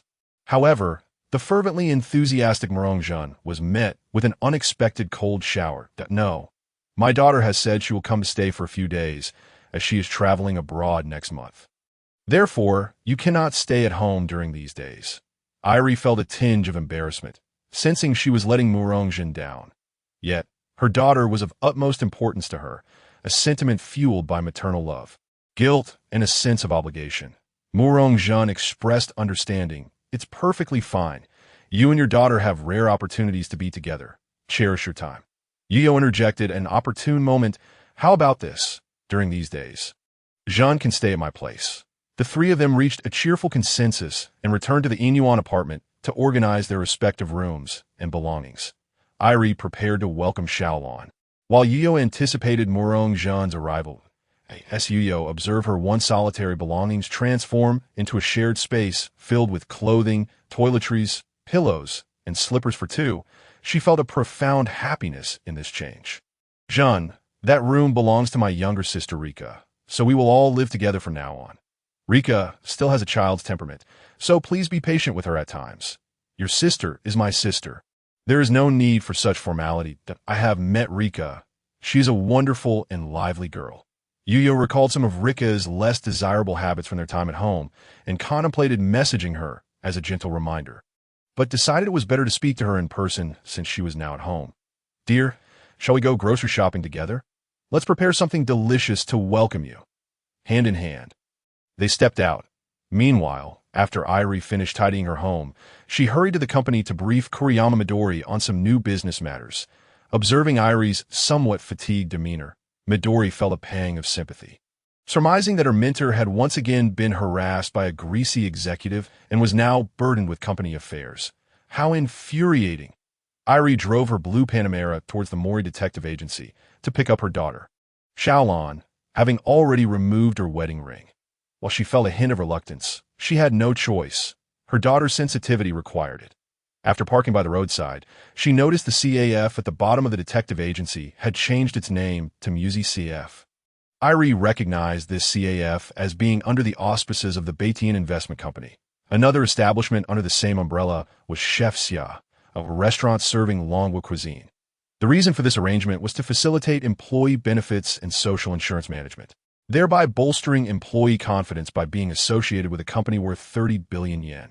Additionally, Murong-jeon aimed to expand and strengthen the brand, planning to open chain stores nationwide. Feeling somewhat sentimental, Irie pondered that this girl named Enmotazu would also be unable to escape the clutches of fate. At that moment, a man on the second floor gazed down at Irie from the window. Upon entering, she spotted the disheveled figure of Mori Kagoro, her nominal ex-husband, slouched at his desk, sipping beer, though she disapproved of his demeanor. She recognized that he had succumbed to despair due to his sister's plight, revealing his deep emotional investment. With this thought, her heart softened, and she remarked, "You should refrain from excessive drinking. It isn't good for your health." Kagoro, noticing her delicately made-up visage, responded resolutely, "I won't succumb until I avenge your sister and obliterate that organization." He then shifted the topic. "You look well. It seems that man treats you well. Live your life fully. Do not involve yourself in your sister's affairs, and take good care of Xiaolon." Irie gazed at Kagoro in astonishment, seemingly wanting to inquire how he knew about her new relationship. "That I was once a police officer. I possess a keen sense of observation. Just by observing your expression and demeanor, I can deduce such things. Moreover, the radiance of happiness reflected in your eyes, along with the faint impression left by the ring on your left ring finger, evidence that it was recently removed to avoid detection by Xiaolon, further underscores this notion. The fact that you donned a wedding band suggests he is indeed a commendable individual. Otherwise, you would not entrust him with your lifelong commitment. Anyone who captures your interest must possess commendable attributes in both stature and appearance, as well as a significant level of intellect and character. Additionally, your elegant attire and the luxurious vehicle parked below indicate that he is quite affluent and willing to lavish gifts upon you. And he is likely not of advanced age.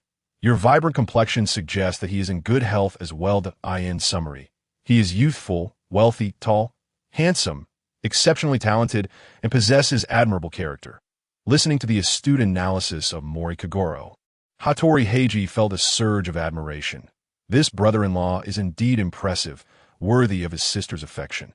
However, perfection is a myth, and from a human perspective, he appears almost flawless. Yet I suspect he must possess some flaws. Perhaps he is a bit of a flirt.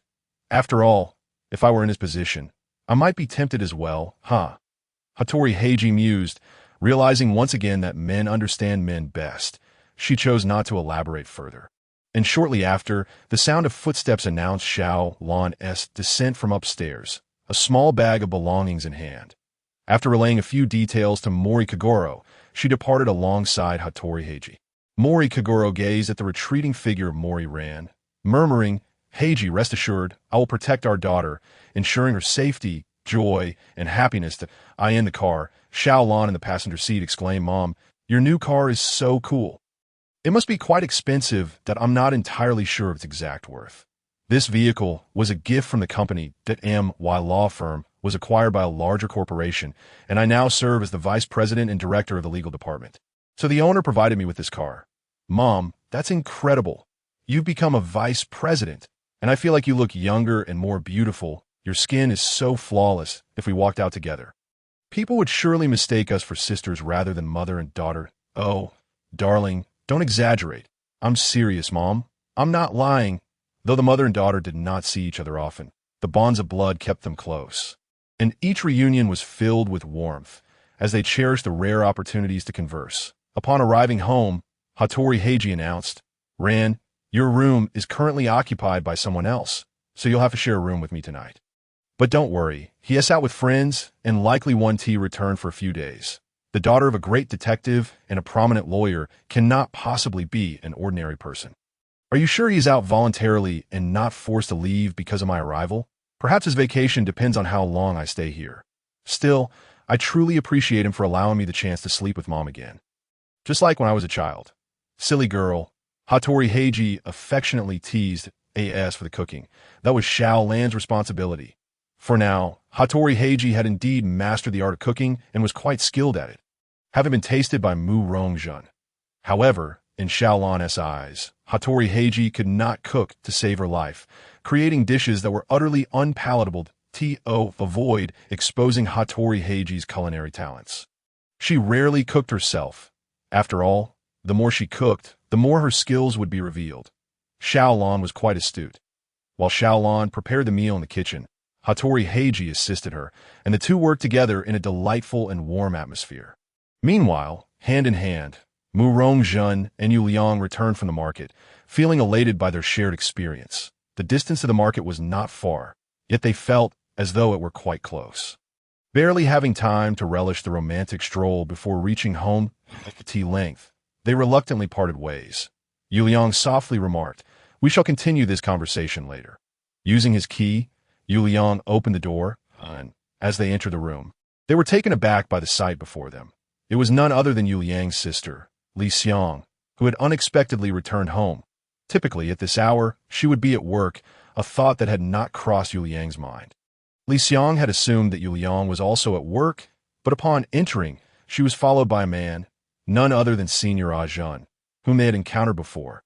However, the true source of shock was that at that moment, Li Xiang was clad only in a light green outfit. Stunned, the three stood frozen, with Mu Rongjun being the first to regain composure and turn away.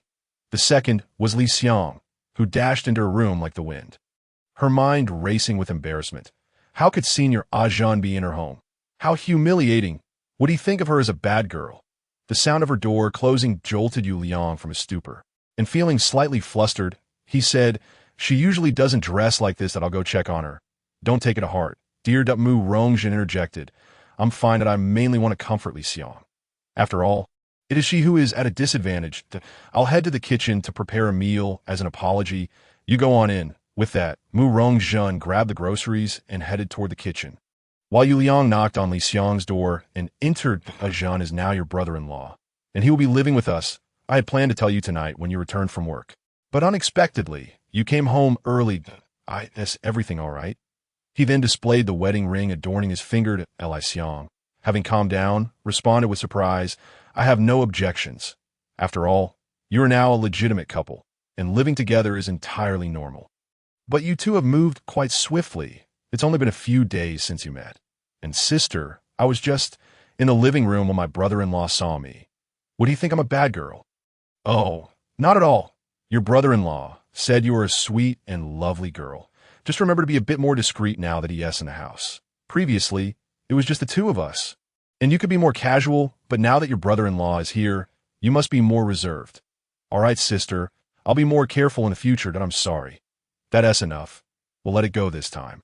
Your brother-in-law is currently cooking in the kitchen, intending to apologize to you, Ditto. Your brother-in-law is cooking. How rare it is for a man to take the initiative in the kitchen. He must be quite exceptional. Of course he is exceptional. He is from the Dragon Kingdom. Some of his habits and customs differ from ours, so we'll need to accommodate each other. Your brother-in-law is quite particular about his lifestyle. You'll understand once you spend more time with him. Now about you, what brings you home at this hour? I resigned. Why? What happened? My manager made an inappropriate advance, and I slapped him, then quit. How outrageous. What did he do? Should we have her brother-in-law teach him a lesson? Seeing her sister filled with righteous indignation, Li Xiang felt a wave of emotion, realizing how much her sister had always cared for and protected her. She had expected her sister to scold her for being impulsive. Tearfully, she recounted the incident. Earlier that afternoon, after handing her manager some printed documents, he had taken the opportunity to touch her hand and pull her into his embrace. In her fury, she had summoned every ounce of strength to break free and had slapped him in anger before quitting and returning home. The manager, knowing he was in the wrong, had not made a fuss and had signed the resignation without delay. It's all right. Sister will take care of it. Don't worry. It's all in the past. If you want to work, go ahead and find another job. If not, I can support you. I've also resigned from my job at the travel agency and will be joining your brother-in-law's company as the financial director in a few days. Really? A brother-in-law has a company? ISNT, he's still a student? Absolutely. He is a student, but that doesn't prevent him from being a business owner. Now, if I could ask him if I could join his company too? Well, that is something you'll have to discuss with him, that if he agrees, then you can go. If he doesn't, there's not much I can do. Suddenly, a series of knocks echoed through the room, followed by Mu Rongjun's voice announcing, "Dinner is ready." "All right, we're coming." Li Xiang put on some clothes. "Let us go eat and taste your brother-in-law's cooking." "Wow, brother-in-law, you are amazing. This is delicious. I'm in for a treat." Meanwhile, in the adjacent unit, 3601 Mom, dinner is ready. Upon sitting down, Hattori Heiji inhaled gently, praising, "This is truly delightful." She promptly picked up her chopsticks to sample a bite, exclaiming, "Ran, your culinary skills have improved once again. I wonder who will be so fortunate as to marry my daughter." "Mom, you're exaggerating. As for who I will marry in the future, who can say?" Visions of two faces involuntarily surfaced in her mind.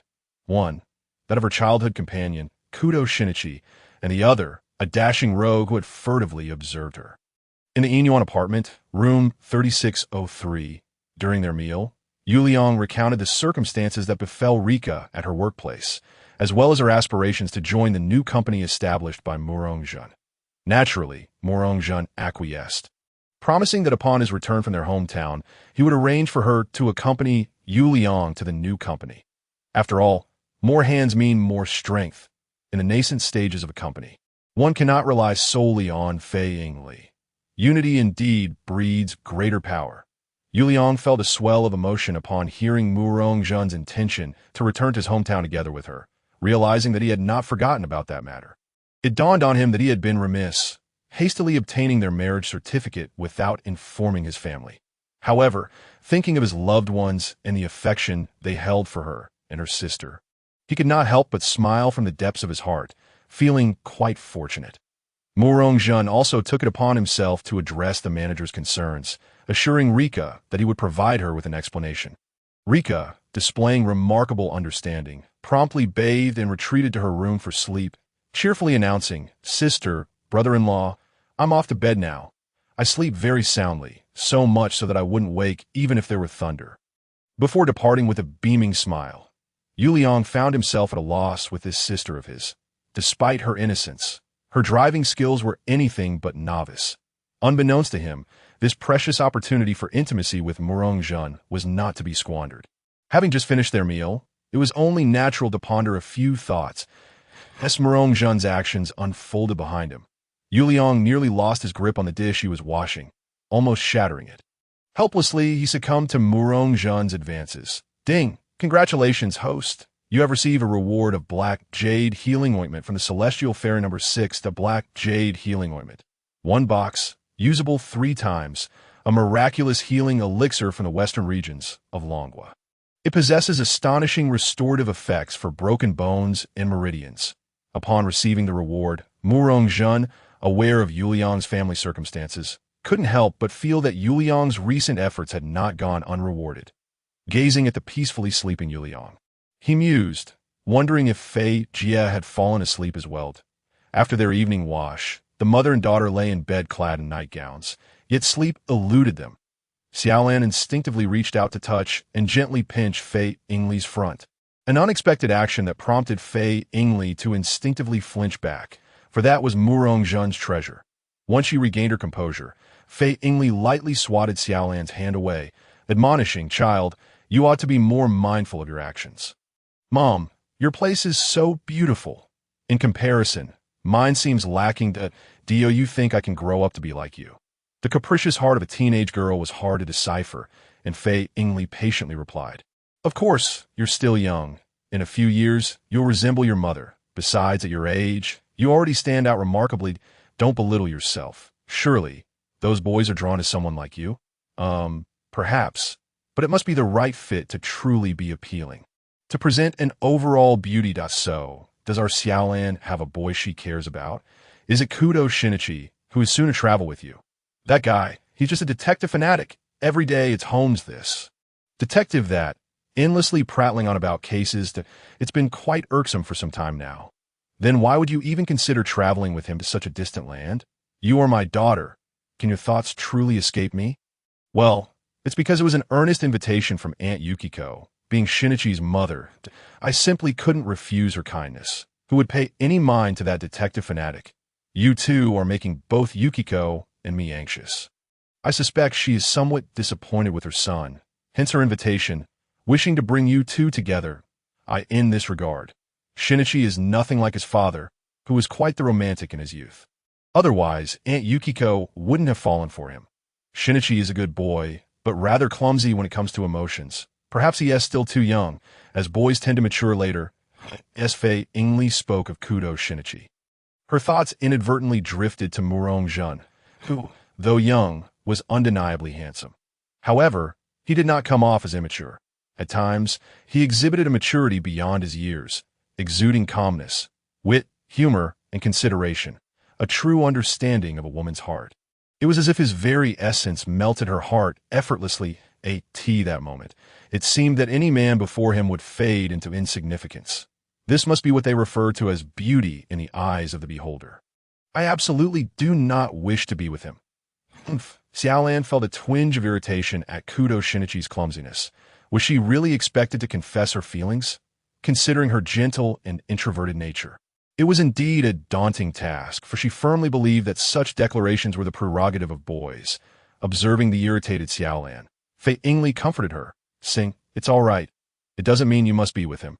Your bond is indeed profound, having grown up together. However, that doesn't necessarily mean you are meant to be. What I mean is, you have now reached the age for romance, so embrace it boldly if, in the end, you find it unsuitable. You can always recalibrate. You are still young, with ample time to experiment. Once you reach my age, opportunities become scarce unless fate smiles upon you and you encounter a good man. Mom, can you and Dad never be together again? I truly wish for our family to be whole." Xiaolan, I'm sorry to understand your feelings, and I've tried my best that I apologize, but please rest assured, I will not divorce your father. Although we live apart now, our family remains intact. Xiaolan threw herself into Fei Yingli's comforting embrace, crying out for her mother. After a while, having ceased her tears, Xiaolan lifted her head and asked, Mom, will you find a boyfriend? Fei Yingli's gaze flickered momentarily, her tone flustered. She feared Xiaolan had discerned something and queried, Why do you ask that? I'm still married after all. What need have I for a boyfriend? You're just a child. What are you thinking? Mom, I'm not a child anymore. Though I may not have experienced it, I understand. You must have endured quite a bit over the years. Xiaolan's words struck a deep chord within Fei Yingli, resonating with her most vulnerable self. Indeed, these years had been challenging. Just when she felt she could not persevere any longer, that towering figure had appeared, a beacon of hope in the darkness. Observing Fei Yingli's expression, Xiaolan seemed to have made a resolution, saying, Mom, you could actually try finding a boyfriend. The condition is that he must treat you exceptionally well, genuinely care for you, and not merely seek your beauty and physique. If he can do that, I will agree. But please, keep it from me. Don't let me know. At the very least, don't let me see him, so that my perception of home remains intact. For Xiaolan, who had grown up with her parents living separately, the longing for a complete family was a profound obsession. After articulating her thoughts, Xiaolan could distinctly sense the change in Fei Yingli's embrace. Had her mother perhaps already found a boyfriend? It could only be said that Xiaolan was astute and perceptive. Fei Yingli, hearing Xiaolan's earnest words, recognized the sincerity behind them. Thus, summoning her courage, she ventured, What if I have already found someone? Would you blame me? Upon hearing Fei Yingli's tentative inquiry and noticing her slightly evasive gaze, Xiaolan's suspicions solidified. Connecting the dots with her mother's recent changes, she arrived at a conclusion. Is it the man from the adjacent room? Xiaolan's tone, though framed as a question, was resolute. Fei Yingli was caught off guard by Xiaolan's inquiry, momentarily at a loss for words. The expression on Fei Yingli's face had already confirmed Xiaolan's conjecture. No further words were necessary. Realizing she could no longer hide the truth, Fei Yingli embraced Xiaolan tightly, tears streaming as she apologized repeatedly. I'm so sorry, Xiaolan, I truly apologize. I haven't been a good mother. Witnessing her mother's heart-wrenching sorrow, Xiaolan felt a pang of empathy and gently patted Fei Yingli's back, saying, Mom, you don't need to apologize that it's my persistence that has caused you distress. You are a wonderful mother, always have been. I love you, Mom. Under Xiaolan's soothing words, Fei Yingli gradually found solace, revealing her genuine emotions. Mom loves you too, Xiaolan. I will always love you. The two, enveloped in each other's embrace and tears, eventually calmed down. Xiaolan inquired, Is he good to you? As if reminiscing about her acquaintance and deepening bond with Murong-jun, a blissful smile, radiant and sweet, involuntarily graced her face, just as she was about to articulate her thoughts. She was interrupted by Xiaolan. Mom, please don't say any more. I can already discern everything from your expression. Can he truly accept being your boyfriend while remaining so cautiously elusive? Fei Yingli retrieved the wedding ring gifted by Murong-jun and placed it back on her left hand's ring finger, saying, We have shared every aspect of a married couple's life, except for the official documentation that he asserts that I am already his wife, and I would have no regrets even if it remained this way for a lifetime. After a moment of stunned silence, Xiaolan uttered, I agree. I support your relationship with him. But may I request a little time? I need a maximum of 2 years to adjust. I will come to terms with your divorce from Dad. This duration will also serve as a test for your boyfriend, that if he truly means what he says, then he shouldn't mind waiting for these 2 years, right? While I'm away, you should interact however you wish. However, I prefer not to see him or know anything about him. All right? I promise you, take as long as you need. Both felt a sense of relief, as if a great weight had been lifted from their hearts. Suddenly, Xiaolan mischievously said to Fei Yingli, Mom, I want to stay a few extra days with you. Understanding her daughter's intent, Fei Yingli indulgently replied, Very well, stay as long as you like. Let him wander outside. You've obtained your driver's license, haven to you. Since work isn't too demanding for me at the moment, I can take you driving practice, and we can explore the surroundings together. Once you're proficient, you can drive my Mini Cooper. Great, But aren't you worried that I might damage your new car? No worries if it gets damaged. He can buy another. With their hearts fully unburdened, the mother and daughter sweetly drifted into slumber, as the saying goes. The morning sets the tone for the day, and thus, Murong-jun remained steadfast in his commitment to this principle. Ding! Congratulations, host! You have successfully completed a task with a celestial being number 6, Murong Yuliang, and earned a reward. Corpse dissolving powder. Corpse dissolving powder. 1 bottle, sufficient for 10 uses. A miraculous substance that is ineffective on living beings, only acting upon corpses, rendering them unrecognizable by any means. Murong-jun found himself curious as to why such a reward was granted, considering the current circumstances offered no immediate utility for it. Darling, you're so annoying. I'm still half asleep. Yuliang pouted. I see. Since you haven't rested well, let us sleep a little longer. After all, there's nothing pressing today. You sleep on. I'll prepare breakfast, she replied, rising from the bed and leaving the room. During breakfast, Li Xiang appeared with faint dark circles under her eyes. Li Xiang, what's wrong? Did you not get enough rest? Yuliang inquired with concern. Li Xiang shot a resentful glance at Murong-jun and Yuliang before responding. Yes, I was chatting with Yamada last night and stayed up late.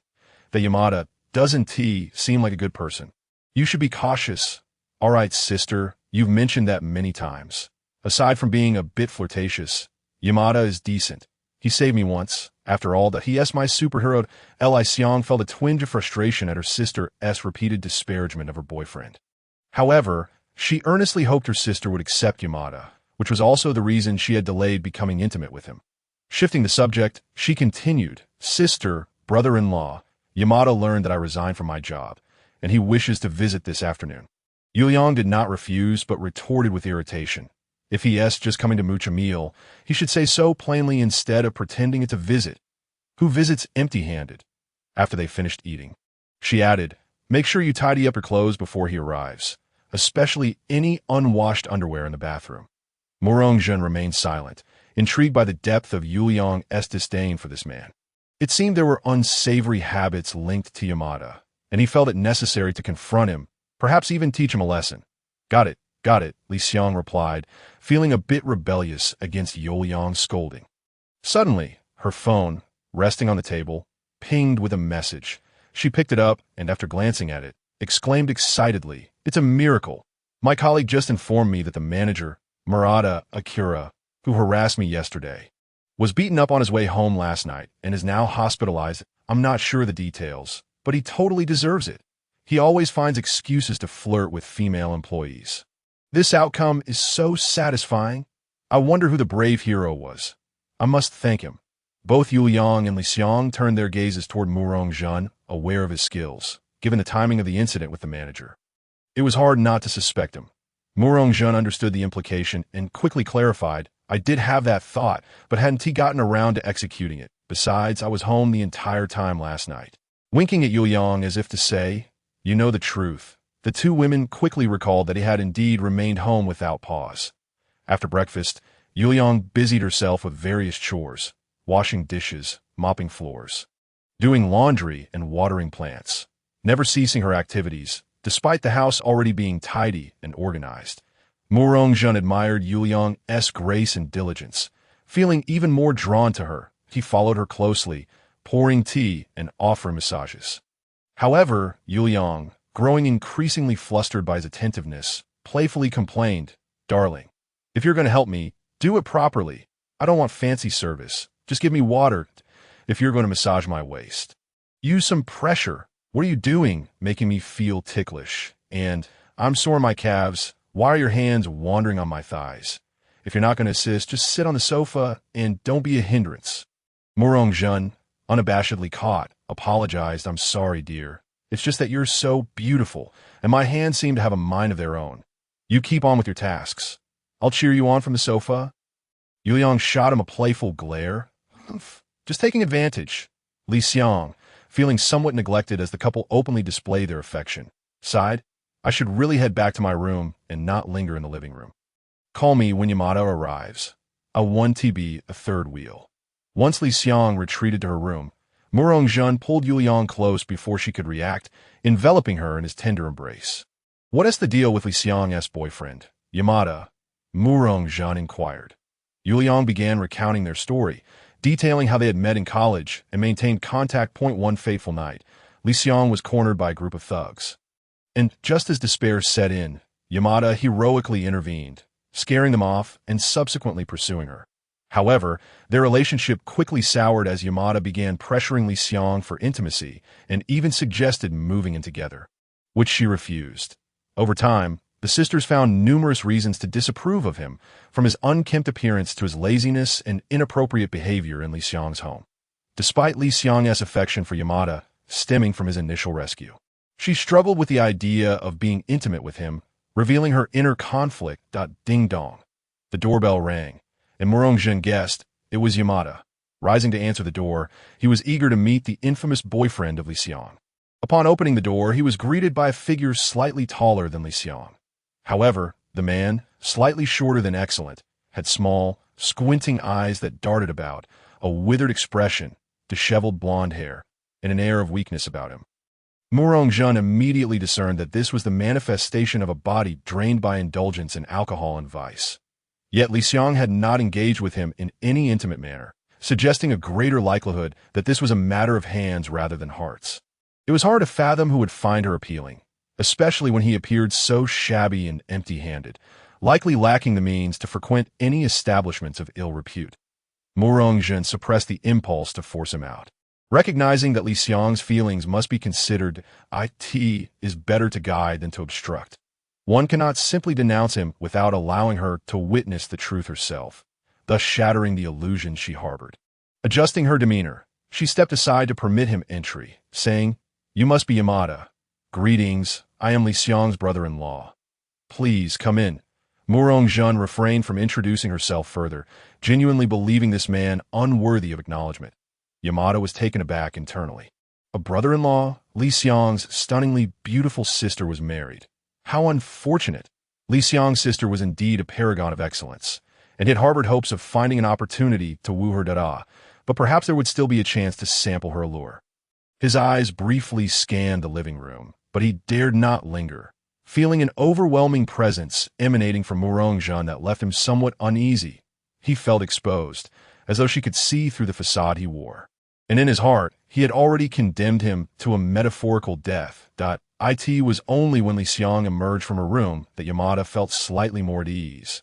The Excellent One suggested they retreat to the kitchen to prepare a meal, and Murong Zhen joined in to assist. Whether her help would be beneficial or counterproductive remained uncertain. Yamada, eager to impress, attempted to enter Li Xiang's bedroom, but was rebuffed and resigned himself to chatting with her in the living room. Li Xiang deliberately maintained her distance, feeling a twinge of regret for having chosen such a boyfriend. Narrow-faced and shifty-dash-eyed, in stark contrast to her brother-in-law, he appeared utterly lacking in refinement. Yet, she felt trapped, as if this was her only viable choice. Observing Li Xiang's disinterest, Yamada produced a handwritten card to show her. Li Xiang regarded it with a peculiar expression. Yamada whispered something to her, and after a prolonged moment of hesitation, she reluctantly nodded in agreement. In the kitchen. While Murong Zhen's presence undeniably flustered the Excellent One, they managed to complete the lunch preparations swiftly. Under Murong Zhen's subtle pressure, Yamada ate with trepidation, not daring to let his chopsticks fall beneath the table. Once finished, he hastily departed, casting a glance at Li Xiang that conveyed a silent, "I will be waiting for you," hidden from the view of the Excellent One and Murong Zhen. After Yamada's departure, Li Xiang's demeanor shifted, her expression clouded with concern. The Excellent One inquired, "Darling, what shall we do next? Since there is little left to accomplish here, why don't we return to your hometown to visit your grandmother? Father and mother, aren't their health conditions less than ideal? I could assist in their recovery. Moreover, as a new son-in-law, I ought to pay a visit to my in-laws. I'm also about to embark on a journey to the beautiful country soon. Before that, let us find a place for our honeymoon, shall we? Indeed, I am entirely in favor of your plans." The Excellent One was visibly pleased with Murong Zhen's arrangements. The well-being of her family had long been a source of worry. Regardless of whether Murong Zhen could heal them, his intentions were enough to comfort her. She then turned to Li Xiang, who appeared somewhat dazed. That it was only after the excellent one repeated her question that Li Xiang responded. All right, let's return home together tomorrow. She continued, Sister, I have some matters to attend to this afternoon. A former colleague has invited me. You and brother-in-law can enjoy some intimate time together without my interference. As she spoke, her gaze wandered, avoiding direct eye contact with the excellent one, unaware of the implications behind Li Xiang's teasing. The excellent one dismissed it playfully. What do you mean by enjoying intimate time? Off you go now. After changing into an outfit that exuded a sense of melancholy and elegance, Li Xiang departed. Murongzhen observed everything with keen interest. When circumstances seem unusual, there is often something amiss. And it likely pertained to Yamada's recent exit. To safeguard Li Xiang, Murongzhen unhesitatingly utilized the last of his spatial tracking talismans. Once Li Xiang left, the excellent one began to sense something amiss. Darling, do you not think Li Xiang seems off, especially after Yamada left? Ah, my dear wife, you have finally noticed. What should we do? I hope Li Xiang has gotten into any trouble. Let us go after her. The excellent one grew anxious, as Li Xiang was her beloved sister, and she had always cared for her, as if she were her own daughter. Murongzhen steadied the excellent one's shoulders, offering reassurance. Do not worry. I will ensure her safe return. You should prepare the items we need for our trip home. We shall depart tomorrow morning. If we head to Gumma Prefecture, it should take about 3 hours. Just pack some fruits and water for the journey. We will take the Alfred we purchased earlier, and I will return it after I come back. The excellent one felt an inexplicable trust in Murongzhen's words. Even if he claimed the sun rose in the west, she might harbor a flicker of doubt regarding established beliefs. Bestowing a gentle kiss upon Murongzhen, she said, Be careful on the road and return early tonight. I have a little surprise for you. Her voice dwindled to a whisper, yet Murongzhen's keen hearing caught her words. I eagerly await your surprise. With a heart full of anticipation, she exited, hailing a taxi to pursue Li Xiang. Upon arriving, Murongzhen observed Li Xiang entering a quaint house. The sign reading Yamada, he surveyed the surroundings, confirming the absence of surveillance cameras before taking a running leap over the wall, stealthily infiltrating the abode. With everything under control, Murongzhen chose to remain hidden, allowing Li Xiang to uncover Yamada's true nature for herself. In the living room, Yamada lounged on the sofa, scrutinizing Li Xiang from head to toe. Her dark, glossy hair, her endearing features, her blossoming physique, and her delicate feet. Li Xiang, you are quite punctual. Are you ready to be my servant for the day? Upon hearing this, Li Xiang felt a wave of regret and trepidation wash over her. The so-called day servant was a playful game often adopted by couples to add a dash of excitement to their relationship, where the cardholder could command the other for a day. Cooking, doing laundry, gaming, drinking, massaging, or even indulging in acts typically reserved for privacy. Given their romantic connection, it was all in good fun, allowing the girl to occasionally indulge in her whims. Previously, during Yamada's birthday, she had reluctantly gifted him a card under the condition that he would only request reasonable tasks. Understanding that any excessive demands would be met with refusal, Yamada, we had an agreement. You can only ask me to perform household chores and reasonable requests. Anything beyond that, I will not accept. Seeing Li Xiang's serious expression, Yamada smiled. Of course, we agreed. I will adhere to our pact. Just prepare a meal, do some laundry, and give me a shoulder massage. Now, why don't you change into something else? He produced an entire outfit, including a pair of stiletto heels, resembling a bunny girl costume. Noticing Li Xiang's hesitation, Yamada coaxed, It's just a change of clothes. This is within the bounds of our agreement. Left with no choice, Li Xiang reluctantly retreated to change. During her transformation, 3 unscrupulous men with dyed blonde hair entered the room. Upon seeing them arrive early, Yamada hurriedly said, Why are you here so soon? She just arrived. And I haven't had my turn yet. One of the men, taking the lead, replied, The prey is already ensnared. What are you waiting for? 4 of us can certainly manage one girl. It is your fault for constantly mentioning how she has a stunningly voluptuous sister, which has delayed our fun until now. Realizing he could not argue with them, Yamada conceded, Fine, let us proceed, but I must go first. Not a problem.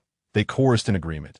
Meanwhile, in her room, Li Xiang was unaware that she had become the target of 4 predatory men in the living room. Once she donned the rather revealing outfit, she stepped into the living room, only to be met by the sight of three vaguely familiar faces. The memories of that fateful night flooded back, and she realized these were the very rogues who had accosted her before. How could it be that four individuals stood side by side, their smiles strikingly similar? In that moment, Li Xiang was utterly astonished, as if she had unraveled a dreadful secret. Yet, she hesitated to believe it, yearning for final confirmation. She inquired, "So, Yamada, you are in cahoots with them?" That day was a premeditated scheme, wasn't it? The four erupted into uproarious laughter, reveling in the pleasure of mockery, while simultaneously deriding the innocence of the Na'vi girl. Realizing the peril she was in, Li Xiang dashed towards the exit, but in her unfamiliarity with high heels, she twisted her ankle and fell to the ground. When she lifted her gaze, she found herself encircled by the four, their faces adorned with wicked grins, laughing uproariously at her plight. I could see that moment. A wave of regret washed over Li Xiang. She lamented not heeding her sister's advice, which had led her to this dire predicament. The thought of what might transpire next filled her with dread. Perhaps death would be the most merciful outcome. For otherwise, she would endure a fate worse than death.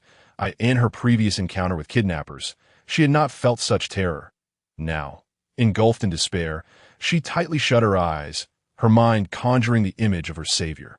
Mu Rongjin, from that last harrowing experience. With her eyes closed, forcing herself to disregard her surroundings, she lost track of time, whether it was a second, a minute, or longer, until she sensed the four had not moved.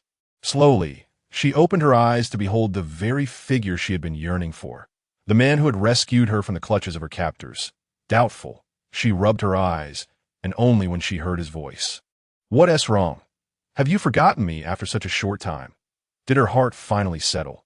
The earlier feelings of grievance and fear, mingled with the joy of being saved once more, surged forth in a cascade of tears. She clung tightly to Mu Rongjin's neck, as if grasping a lifeline, unwilling to let go.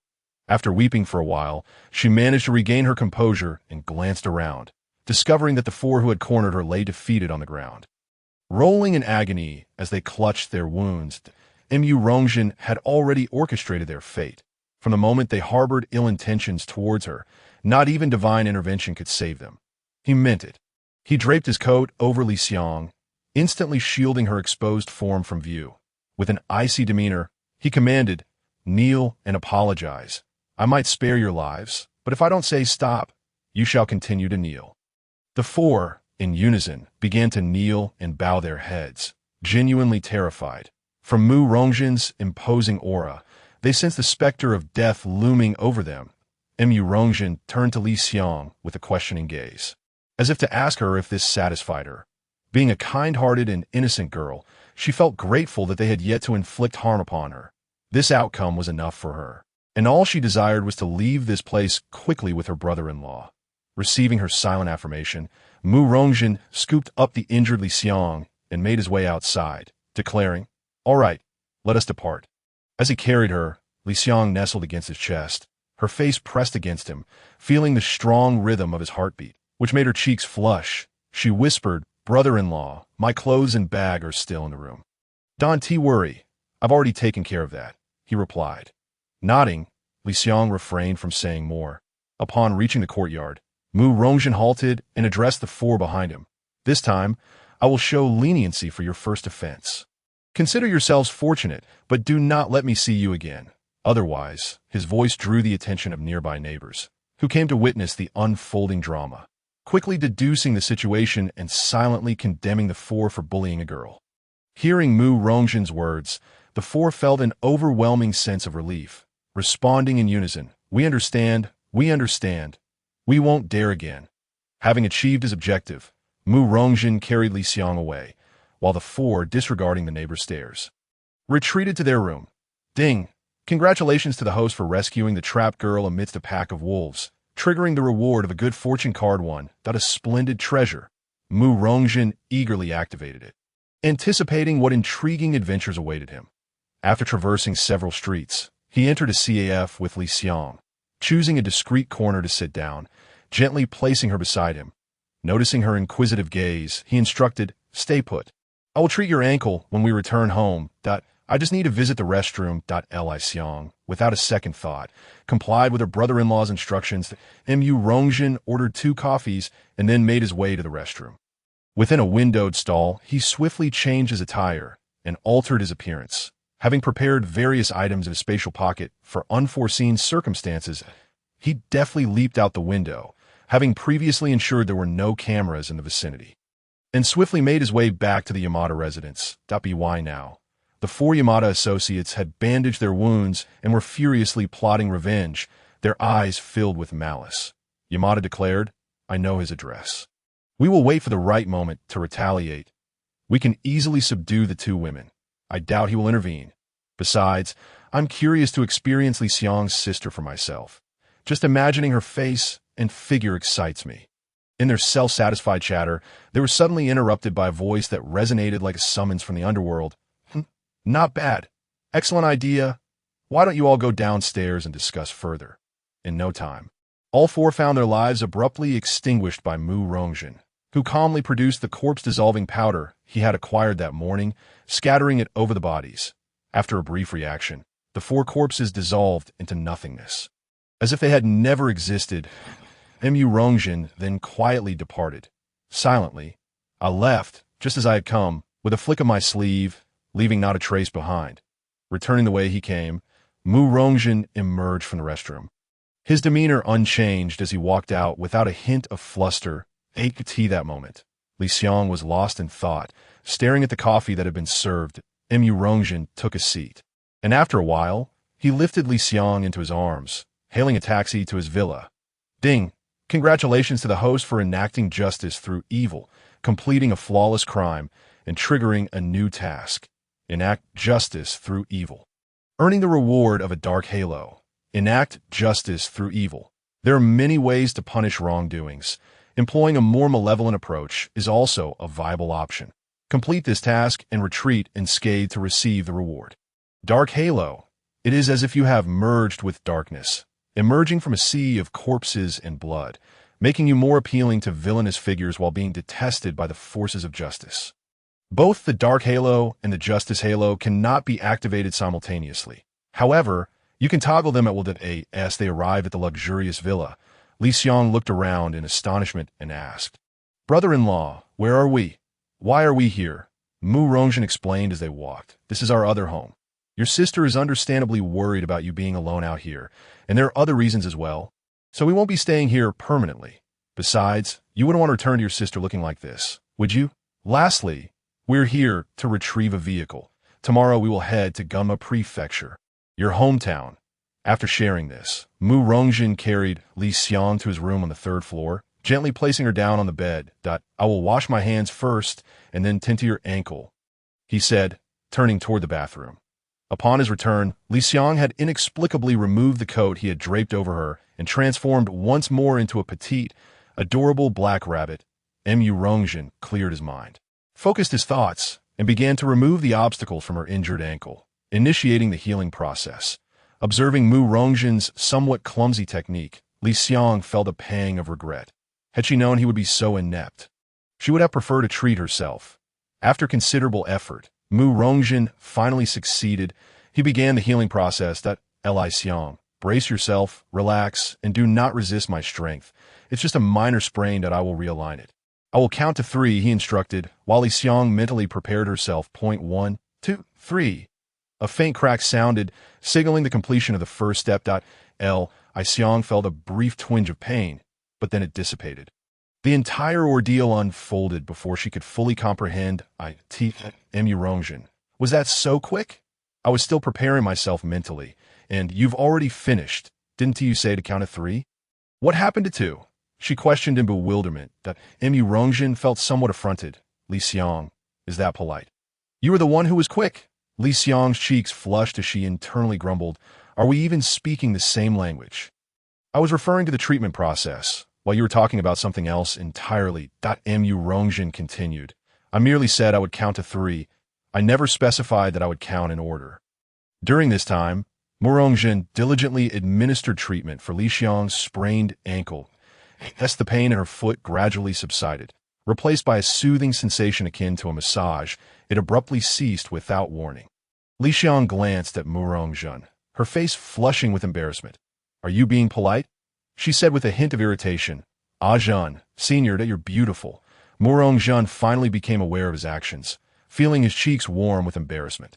Observing the shy demeanor of Murong-jun, Li Xiang suddenly thought, Ah, Jun also has an adorable side. How delightful. Well, the treatment is over now. Please stand up and take a few steps to see if it still hurts. Li Xiang cautiously took 2 steps, and upon realizing she felt no pain, she confidently walked about, resembling a graceful model on a runway, a sight to behold. Seeing Murong-jun's focused gaze upon her, Li Xiang felt a wave of exasperation. Thinking, could you please tone it down a bit? Though she thought this, her actions contradicted her thoughts as she shyly offered him her first innocent kiss. After a moment, she sincerely expressed, Ah, Jun, senior, thank you for saving me today. Had it not been for your intervention, I truly do not know what might have happened. Perhaps the best outcome would have been my demise. This kiss is a token of gratitude for your life-saving assistance. Please do not misconstrue it. I must excuse myself to the restroom. With that, she hurriedly dashed into the bathroom, faintly hearing Murong-jun mumble, but I saved you twice. Li Xiang felt a sense of disbelief. Thinking we are both the closest to my sister, our relationship is indirectly quite intimate. Must he keep such meticulous count? Ding! Congratulations, host. You have discovered the 30th celestial maiden, He Tian Li Xiang, and received a reward of advanced administrative experience. Murong-jun retrieved Li Xiang's former attire from his space and left the room, realizing that lingering any longer could lead to unforeseen complications. The identity of the celestial maiden had been confirmed, and her troubles resolved. After all, with her constantly by his side, he had no concern about her running away. He decided to observe Yuliang's attitude first. This time, the cliché trope of slipping and falling while bathing did not occur. Upon emerging from her bath, Li Xiang noticed the neatly folded clothes on the bed and the absence of Murong-jun, which left her feeling slightly disappointed. The heart of a young girl is often perplexing. She both hoped for something to develop with Murong-jun and feared the implications of such a development. The presence of her sister weighed heavily on both their minds at that moment. Yuliang was in front of the mirror, contemplating several outfits, deciding which to wear as a surprise for Murong-jun. Waiting at the door, Murong-jun felt a wave of nostalgia, seeing Li Xiang in her original clothes. Indeed, the little black rabbit looks more charming. Li Xiang, why don't you choose a room as well? We should all move in together. The 3 rooms on the 3rd floor are already occupied, but there are 3 available on the 2nd floor. Ultimately, Li Xiang selected room 201 on the 2nd floor, feeling a rush of joy that I now have a permanent room in Ajun's home. Does that mean I hold a place in his heart? Oh dear, what should I do? She placed the clothes she had changed out of into her chosen room. Why did she not discard them? Perhaps it was because she cherished them, hoping for an opportunity to wear them again in the future. Murong-jun stood before the black and white Alfred vehicles, preparing to choose between them. Ultimately, the white vehicle won. Li Xiang found her senior's childlike demeanor amusing. Finally, Murong-jun drove the white Alfred, transporting Li Xiang towards the Inyuan apartment. The vehicle was spacious, and the seats were comfortable. They soon arrived at the underground garage of the Inyuan apartment. Noticing Li Xiang hesitating to speak, Murong-jun did not rush to exit the car, but patiently waited for her to gather her thoughts. Li Xiang, recognizing his considerate nature, quickly organized her words. Ah, Jun, senior, I admit that I have feelings for you and can sense your affections as well. Your various admirable qualities, coupled with your 2 acts of saving me from peril, make it impossible for me, as a young girl, not to be moved. However, I have just experienced a failed relationship, and I find it challenging to muster the courage to embark on a new romance. Most importantly, I cannot hurt my sister. Therefore, I kindly ask for some time. Would that be all right? Also, please do not mention today's events to my sister. I have not suffered any harm, so I wish to spare her any worry. Let us simply inform her that I have broken up with Yamada. All right, no problem. I promise to keep it a secret. Is there anything else? Li Xiang suddenly became shy, her earlier confidence fading. Earlier, in your villa, you mentioned saving me twice, so now I wish to reciprocate the favor. With the opportunity presenting itself, Murong-jun immediately took action. Looking at the 2 returning safely, Yuliang, after a brief moment of surprise. called out, "You must be hungry. Go wash up and have dinner." Li Xiang embraced her sister but said nothing more. Yuliang understood that Li Xiang must have encountered something significant but chose not to pry. Seeing her return happy and safe rendered any further inquiries unnecessary. This embrace conveyed their sisterly bond, silently communicating, "I am well. You need not worry." Thus, they enjoyed a harmonious dinner together, and afterward, Li Xiang thoughtfully retreated to her room, leaving the space for her sister and Murongjun. Following a swift cleanup, Yuliang showcased a small surprise she had prepared for Murongjun, affirming the bond of sisterhood. She compensated for her little sister's disappointment by gifting her a well-known and beloved childhood treat, milk candy. Truly, one might say, loss in the East can lead to gain in the West. Ding! Congratulations, host. You have completed a task with the 6 celestial maiden and received a reward, 3,000-mile tracking talismans. Yuliang drifted into a sweet slumber, suddenly missing Fei Yingli, realizing that a day apart felt like 3 autumns. The ancients were not mistaken. She promptly took out her phone and sent a message to Fei Yingli. Fei. My darling, are you asleep? I miss you. Kisses. After a brief wait without a reply, assuming Fei Yingli had already turned in for the night, she was about to sleep when a response came through. I was just drifting off, but got awakened by your message. I miss you too. Darling, shall we meet in the hallway shortly? Okay. Murongjun opened the fire door to find Fei Yingli standing there in a nightgown, her hair cascading down her shoulders, resembling a blooming lotus. Without uttering a single word, they intertwined with one another. Fei, tomorrow I will take Yuliang and her sister Li Xiang to Gunma Prefecture to visit their elders. Be careful driving on the way. My daughter is aware of our relationship, but she only knows I have a boyfriend. Not that it's you. For now, she can only accept this situation, but I can tell she remains resistant. Therefore, dear, there may be some hardships ahead for you that I can wait. Having taken this first step, success is not far off. But Fei, I miss you dearly. Fei Yingli understood that Murongjun's longing extended beyond mere words. She could feel the changes within him and his thoughts. Yet, the circumstances were not conducive at present.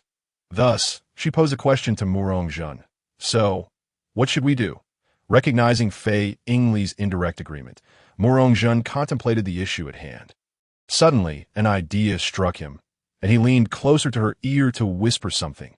Upon hearing it, Fei Yingli playfully smacked him, exclaiming, "You rascal," before burying her face in his embrace. Murongjun pressed the elevator button and, upon the door's opening, lifted Fei Yingli into his arms, pressing the button for the underground level in the Inyuan Apartments' underground garage. Tranquility enveloped the space as a white Toyota sedan slowly entered. Daigong Xingzi drove, accompanied by a woman dressed in a flight attendant's uniform, as they animatedly chatted. "Xingzi, thank you for picking me up. I'm so touched. Stop with the unnecessary pleasantries. It's been ages since you've returned. And if you and T brought me a gift, I wouldn't have forgiven you. How could I come back empty-handed? I brought back many local specialties and even a few outfits, including one particularly revealing piece." "Oh dear, are you out of your mind, Mei Xiang? Who wants to see your underwear? I don't even have a boyfriend. Then wear it for me. I have a matching set that we can show each other. Get lost. You flirt, keep your distance." Amidst their playful banter, Xingzi parked the car. Once settled, Mei Xiang urged her to look slightly ahead. Following her pointing finger, Xingzi spotted a white Alphard starting up. After observing for a moment, she quickly deduced what was happening and muttered, "Ah, the world is indeed going downhill." Mei Xiang remarked, "What does that even mean? Once on a flight from Longwood to Neon, I witnessed a handsome man escorting a beautiful woman." "Such a pity," Xingzi interjected. "What a pity. Is it that the woman isn't you?" "Get lost," Mei Xiang retorted. "Xingzi, you're incorrigible." However, the two individuals before them seemed rather considerate, ensuring they wouldn't disturb anyone else. "We have a lawyer living next door who recently started dating an incredibly handsome man. The walls separating our bedrooms makes it impossible to sleep through the night. Fortunately, it's been quiet these past couple of days, allowing me to finally get some rest. How impressive! I wonder how he compares to the handsome fellow I met on the plane. I hope to encounter him again. Such a daydreamer. Are you hoping he'll take you to the airplane's compartment? I doubt your airplane beau is as dashing as the lawyer's boyfriend. He got injured while saving the lawyer and ended up in the hospital. And I was the one tending to his wounds. His physique was simply remarkable. You're the real daydreamer. And you dare call me that. By the way, how long can you stay this time? I can rest for a while, but next month I must fly to the beautiful country of Luoshanji. All right then, let's make time to explore before your departure. Sure. I've heard many tourists rave about the Mizusawa Canyon in Gunma Prefecture. Known for its picturesque scenery, away from the city's clamor, along with its natural hot springs, it's reputed to be effective for finding romantic partners. Shall we go together? Yes, but just to clarify, I'm only going to enjoy the natural beauty, not to seek love. However, if you insist, I can accompany you in your pursuit. I'm going to soak in the hot springs, but if you want to seek romance, I can join you. Huh. The two had lived together for quite some time. Hence their deep understanding of each other's situations and personalities. Engaged in their chatter, they stepped into the elevator, glancing at the still-running Alfred, exclaiming, "How impressive!" Meanwhile, a notification chimed. "Congratulations, host! You have completed a task with the second celestial being, earning a hidden reward of advanced driving techniques. The hidden skill. You can maneuver effortlessly within a confined vehicle, execute quick position changes, shoot without compromising accuracy, and engage in combat without hindering advanced martial skills." Among other capabilities, Murong-jun thought to herself, "What a trivial reward. I could do all that already. Fine, I'll accept your reward."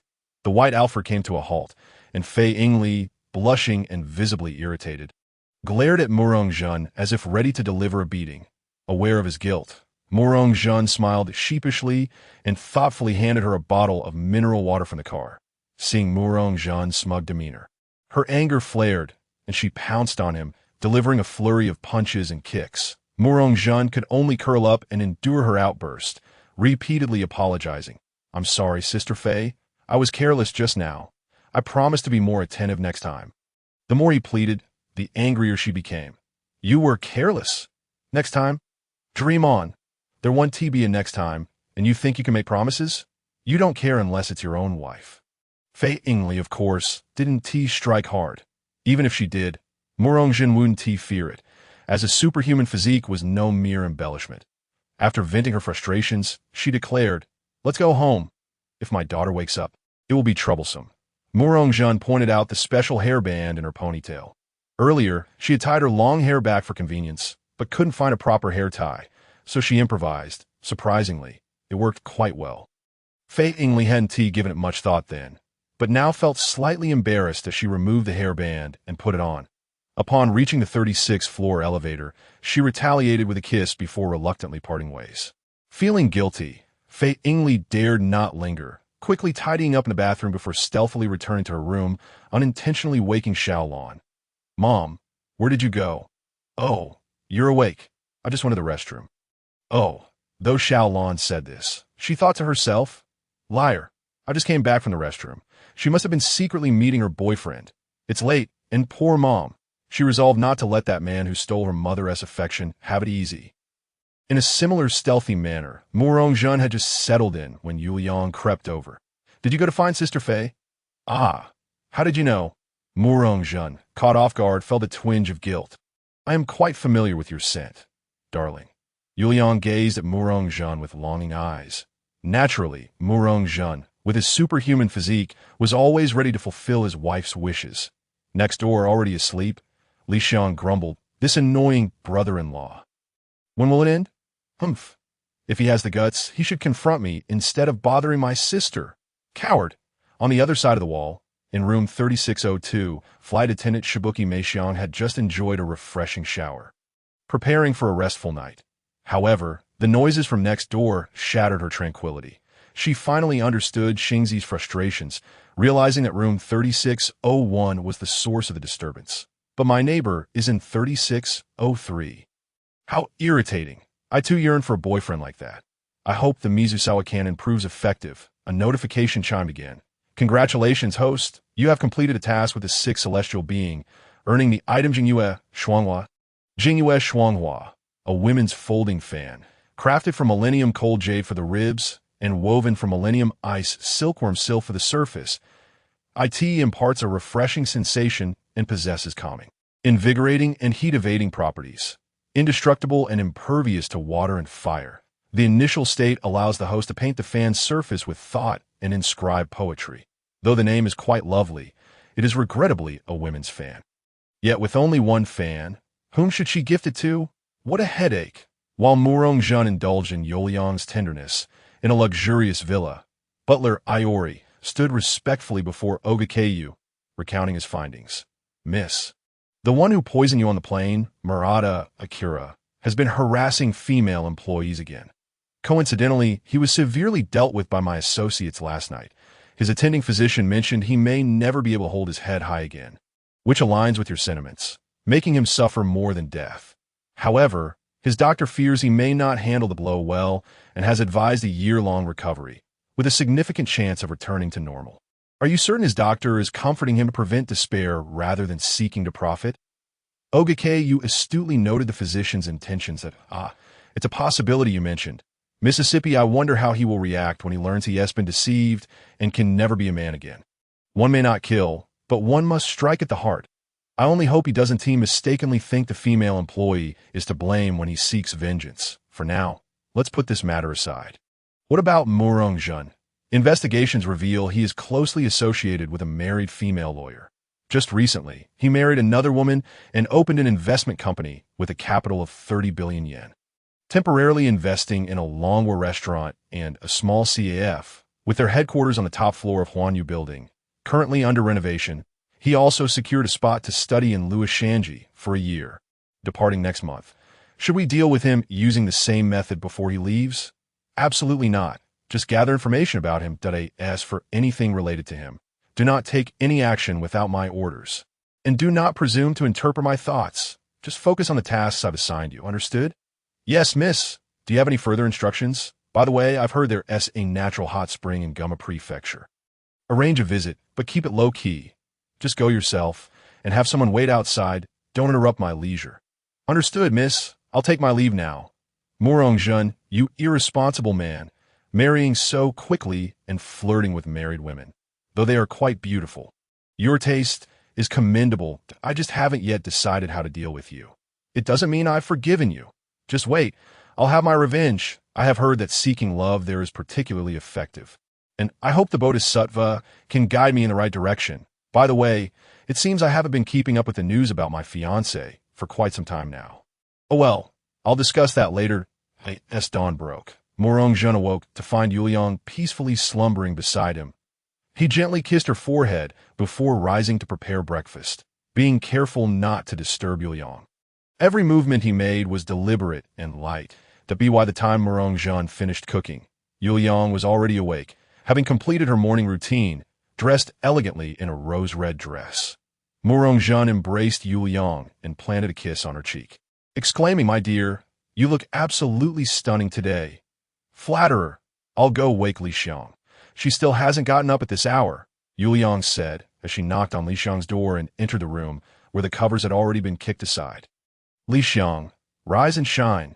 Breakfast is ready, and we need to head home." With a sudden clap, Li Xiang jolted awake, her eyes still heavy with sleep and faint dark circles beneath them. "Sister, can we please go to bed earlier at night?" she groggily complained. After washing up and changing her clothes, Li Xiang finally emerged in a lovely pink dress, ready for breakfast.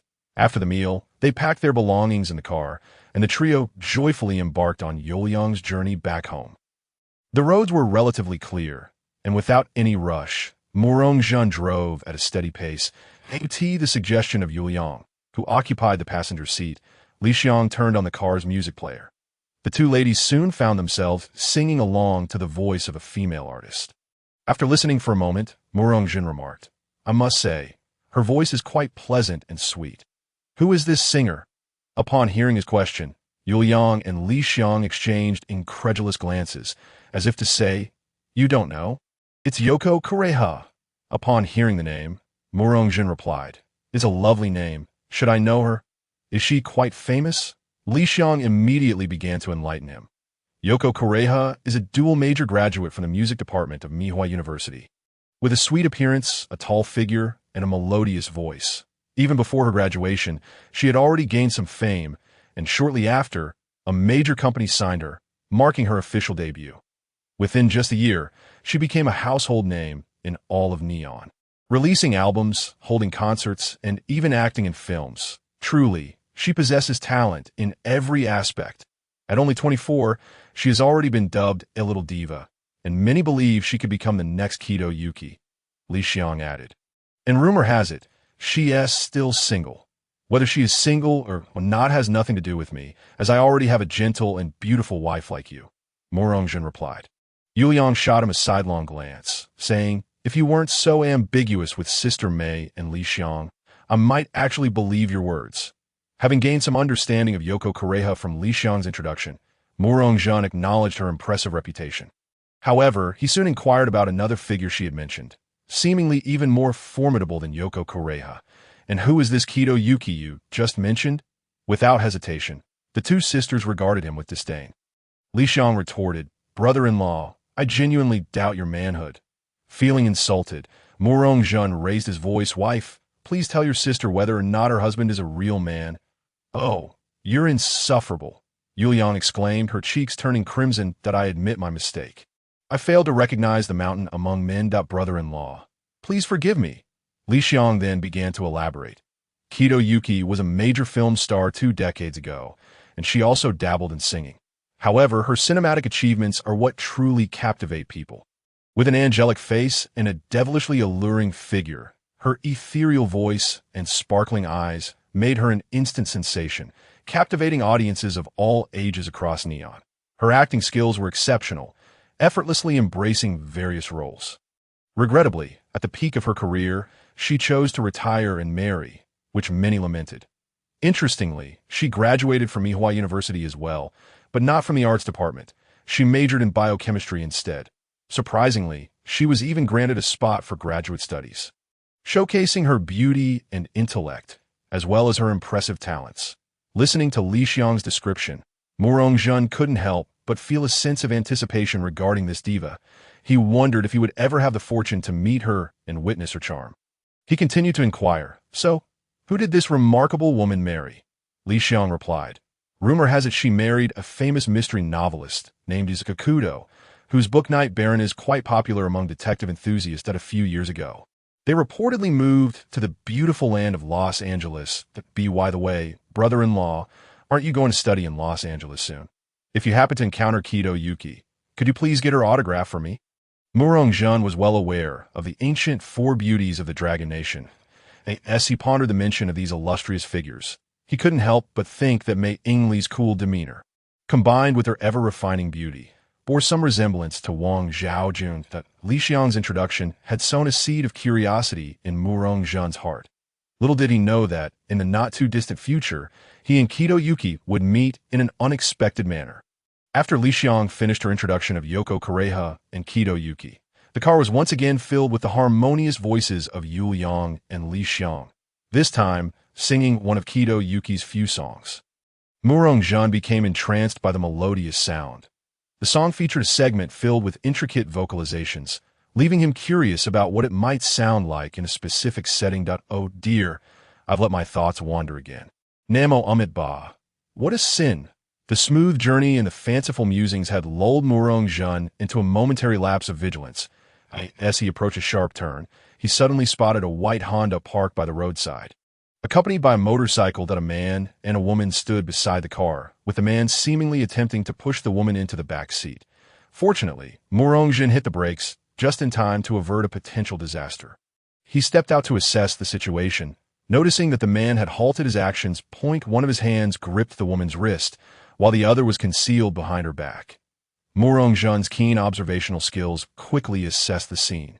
The man, bearing a frightening scar across his face, was a motorcycle rider, while the stunning woman, draped in a deep blue kimono and holding a folding fan, was the driver of the white Honda. It appeared the motorcycle had forced the Honda to a stop. Yet it didn't seem entirely right, as one side of the Honda had collided with the guardrail. That moment, it was clear that the woman was being held against her will, with the man's hidden hand likely concealing a weapon. Although the woman did not appear overtly panicked, a slight flush on her face contrasted with her usual composure, and she was breathing heavily, her body swaying slightly. Her demeanor caused Morongjin to doubt his initial judgment. Could they be caught in a passionate moment? However, He quickly dismissed that notion. This beauty was far too discerning to engage in such behavior. Murong-jun further surmised that she might have been drugged. And judging by her reactions, it seemed the dosage had been substantial. This man was indeed a dangerous individual. Murong-jun cautiously approached, asking, "What seems to be the problem? Do you require any assistance?" The man relaxed slightly, sensing that he had not been discovered. "Oh, it's nothing. We merely bumped into each other. We'll be on our way shortly. Thank you." Murong-jun continued to advance. "It's perfectly fine. I'm merely here to help. Strength lies in numbers." The man's irritation flared, and he barked, "Get lost? I told you it's nothing. Hurry up and leave. Don't waste my time."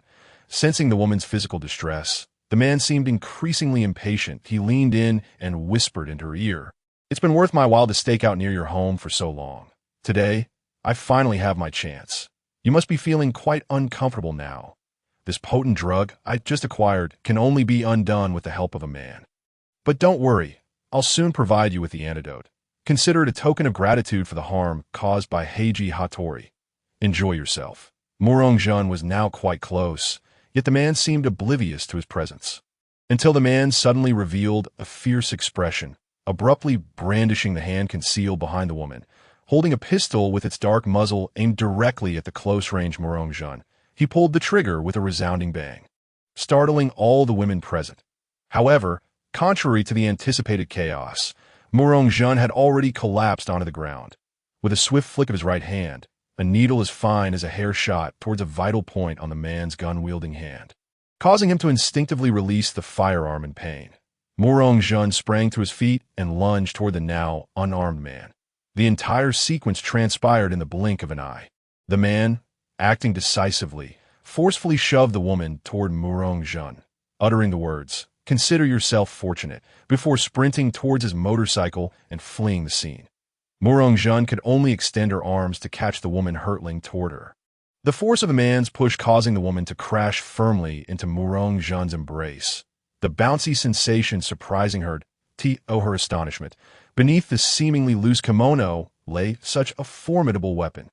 As she gazed at the man disappearing into the distance, Murong-jun sensed the complexity of his character. His meticulous mind, ruthless actions, and decisive nature indicated that if he were an adversary, he would be an exceptionally formidable opponent. Without hesitation, she activated a tracking talisman, thinking, run as fast as you can. I shall find the time to deal with you." The warm breath escaping the woman in her arms brushed against Murong-jun's neck, radiating heat, affirming her earlier speculation, especially the man's phrase, "Consider yourself fortunate." Indeed, such a beauty was truly fortunate for him.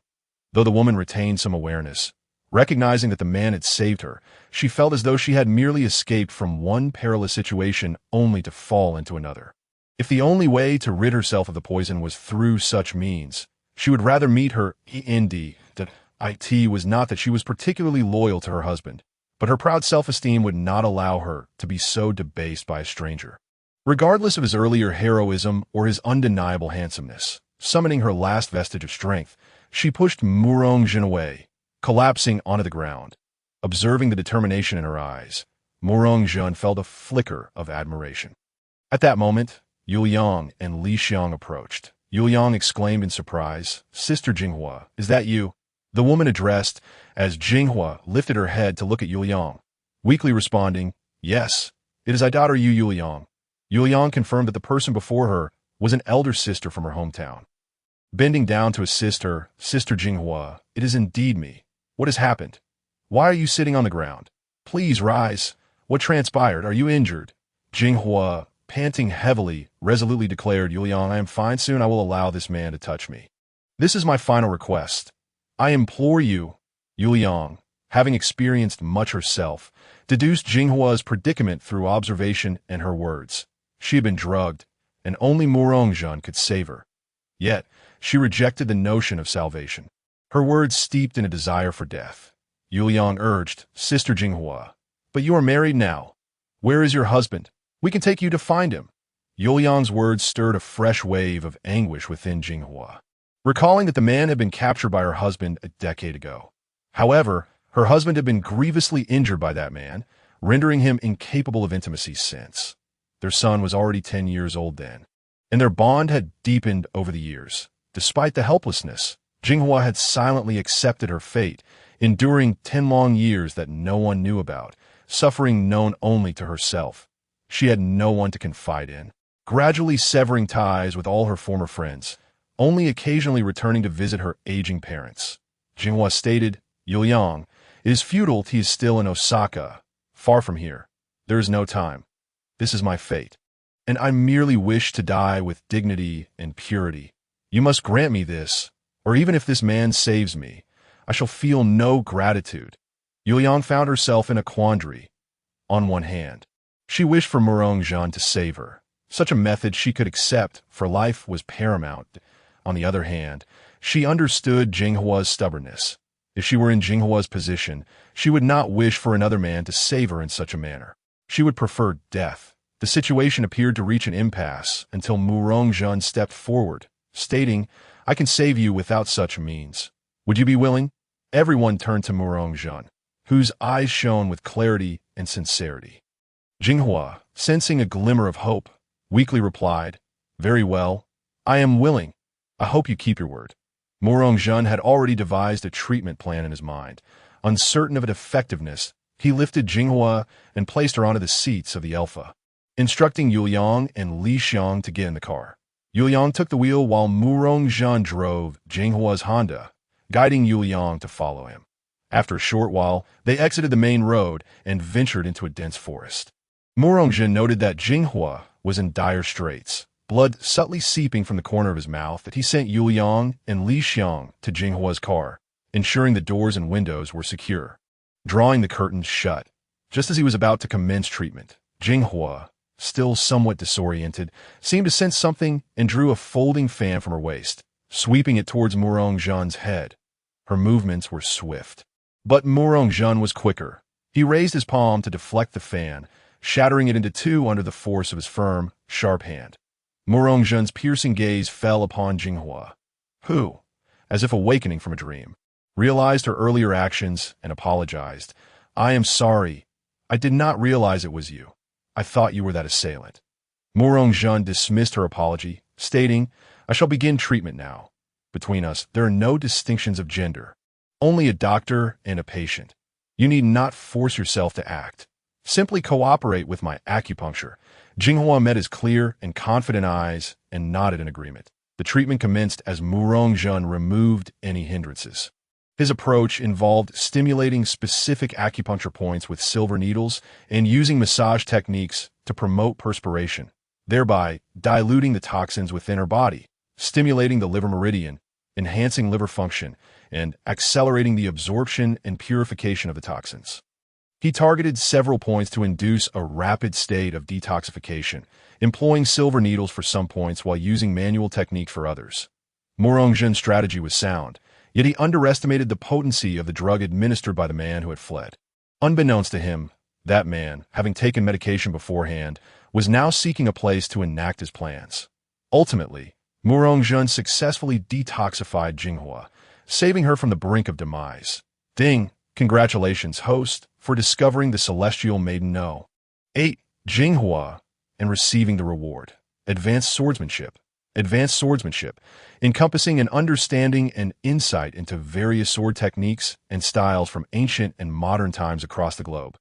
Ding! Congratulations, host, for successfully saving a life in a crisis. Triggering the reward for punishing evil and promoting good. Receiving the item. Tang Broadsword, Demon Slayer. Tang Broadsword, Demon Slayer. Originally an ordinary Tang Broadsword, it underwent a strange transformation after being stained with the blood of countless enemies during the War of Resistance. Cold and sharp, it can slay malevolent spirits and is upgradable. The Tang Sword comes in 4 forms. Ceremonial Sword, Royal Ceremonial Sword. Ornate, Short Sword, Portable, Light, and Agile. Broadsword, Standard Soldier Sword. And Long Sword, Long Handle or Blade. Broad and sweeping, a premier weapon of the Tang dynasty known for its historical significance. Seeing the 2 rewards just acquired, Murong Jean felt a rush of excitement, realizing their intended purpose. Yet, after a fleeting moment of exhilaration, he was faced with the pressing reality. Jinghua, gradually recovering from the torment of the poison, still bore the remnants of its effects on her face. She lay on the seat with several silver needles embedded in her body. Glaring at Morongjun, "You have broken your promise." Morongjun felt a twinge of embarrassment, attempting to justify, "I believe that should not count." Observing Morongjun's shameless demeanor, Jinghua felt exasperated, conceding, "Fine, strictly speaking, it does not count." As she noticed Morongjun's unwavering gaze fixed upon her, she scolded, "Why are you still staring?" Realizing his rudeness, Morongjun promptly removed the remaining silver needles from Jinghua, explaining, "I apologize, Sister Jinghua. I've been consuming too much spicy food lately, causing me to feel unwell." Morongjun's audacity left Jinghua speechless, thinking to herself, "You better hope that is the case." In a fit of anger, Jinghua retorted, "Do not call me Sister Jinghua. I am not your sister. Do not try to get too familiar with me. I know who you are. Sister Jing, greetings. I am Morongjun, Yuliang's husband." He introduced himself, extending his hand to grasp Jinghua's currently feeble hand, which she could not evade. Internally, she cursed. "Am I asking for your name? Why are you introducing yourself already? I do not wish to shake hands." At that moment, Jinghua harbored no desire to converse with him, lamenting that such a wonderful girl like Yuliang had married such a man. Although somewhat handsome, he is undeniably a brazen and shameless lecher. He could only address him with, "Could you please let Yuliang come in? I do not wish to see you." Upon noticing Jinghua's tone had softened a bit, Morongjun readily replied, "Sure, I'll go call her." As he was about to exit the vehicle, he inadvertently caught sight of a broken fan lying on the ground, speculating that it must be something of great value to her. After all, it was something she could carry with her. Reflecting on the rewards he had received last night and their names, Morongjun mused that it could only be described as fate. In his mind, he transformed the splendid scene he had just witnessed, embellishing and refining it, imprinting onto the fan, and composing a poem that resonated perfectly with the moment. He then presented the fan to Jinghua, who felt a gentle coolness emanating from it. Rather than feeling cold, it was rather comforting. This fan, named Jingyue Shuanghua, matched her in both appearance and temperament, even in name. That "I sincerely apologize for what occurred earlier. Please accept this fan as a token of my apology, for it can only belong to you." Having said this, he exited the car to seek out Yuliang. Jinghua held the fan tightly in her hands, choosing not to say anything further. Before long, Yuliang arrived, and they conversed extensively, including discussions about Morongjun. With Yuliang's assistance, Jinghua completed her tasks. Yuliang couldn't help but exclaim, "Jinghua, you have such an amazing figure. I envy you." Jinghua felt speechless, indeed, like a trax-like. Eventually, Yuliang drove an Alfred, carrying Li Xiang and Jinghua, leading the way while Morongjun followed behind his Honda, heading home. Upon arriving at a house marked Chibo, Jinghua staggered out of the car. Suddenly recalling something, Morongjun produced a small sugar pill and handed it to Jinghua. She looked at him with a hint of surprise. Despite her lingering resentment, she was willing to trust him and consumed it. Yuliang, who had the most authority on the sugar pill, felt a mix of love and hate towards it. She loved it for its ability to quickly restore energy, yet loathed it for throwing her into another cycle once her strength returned. Soon, Jinghua felt her strength restored, returning to her pre-poisoned state. She looked at Morongjun with a questioning gaze, seemingly asking why he had not produced it earlier, leaving her in that state while being cared for by Yuliang, who had seized the opportunity to tease her. Noticing Jinghua's expression, Morongjun sheepishly replied, "I had forgotten. It just occurred to me that I had this." Observing Jinghua's clenched teeth, as if to say, "Do you think I believe you?"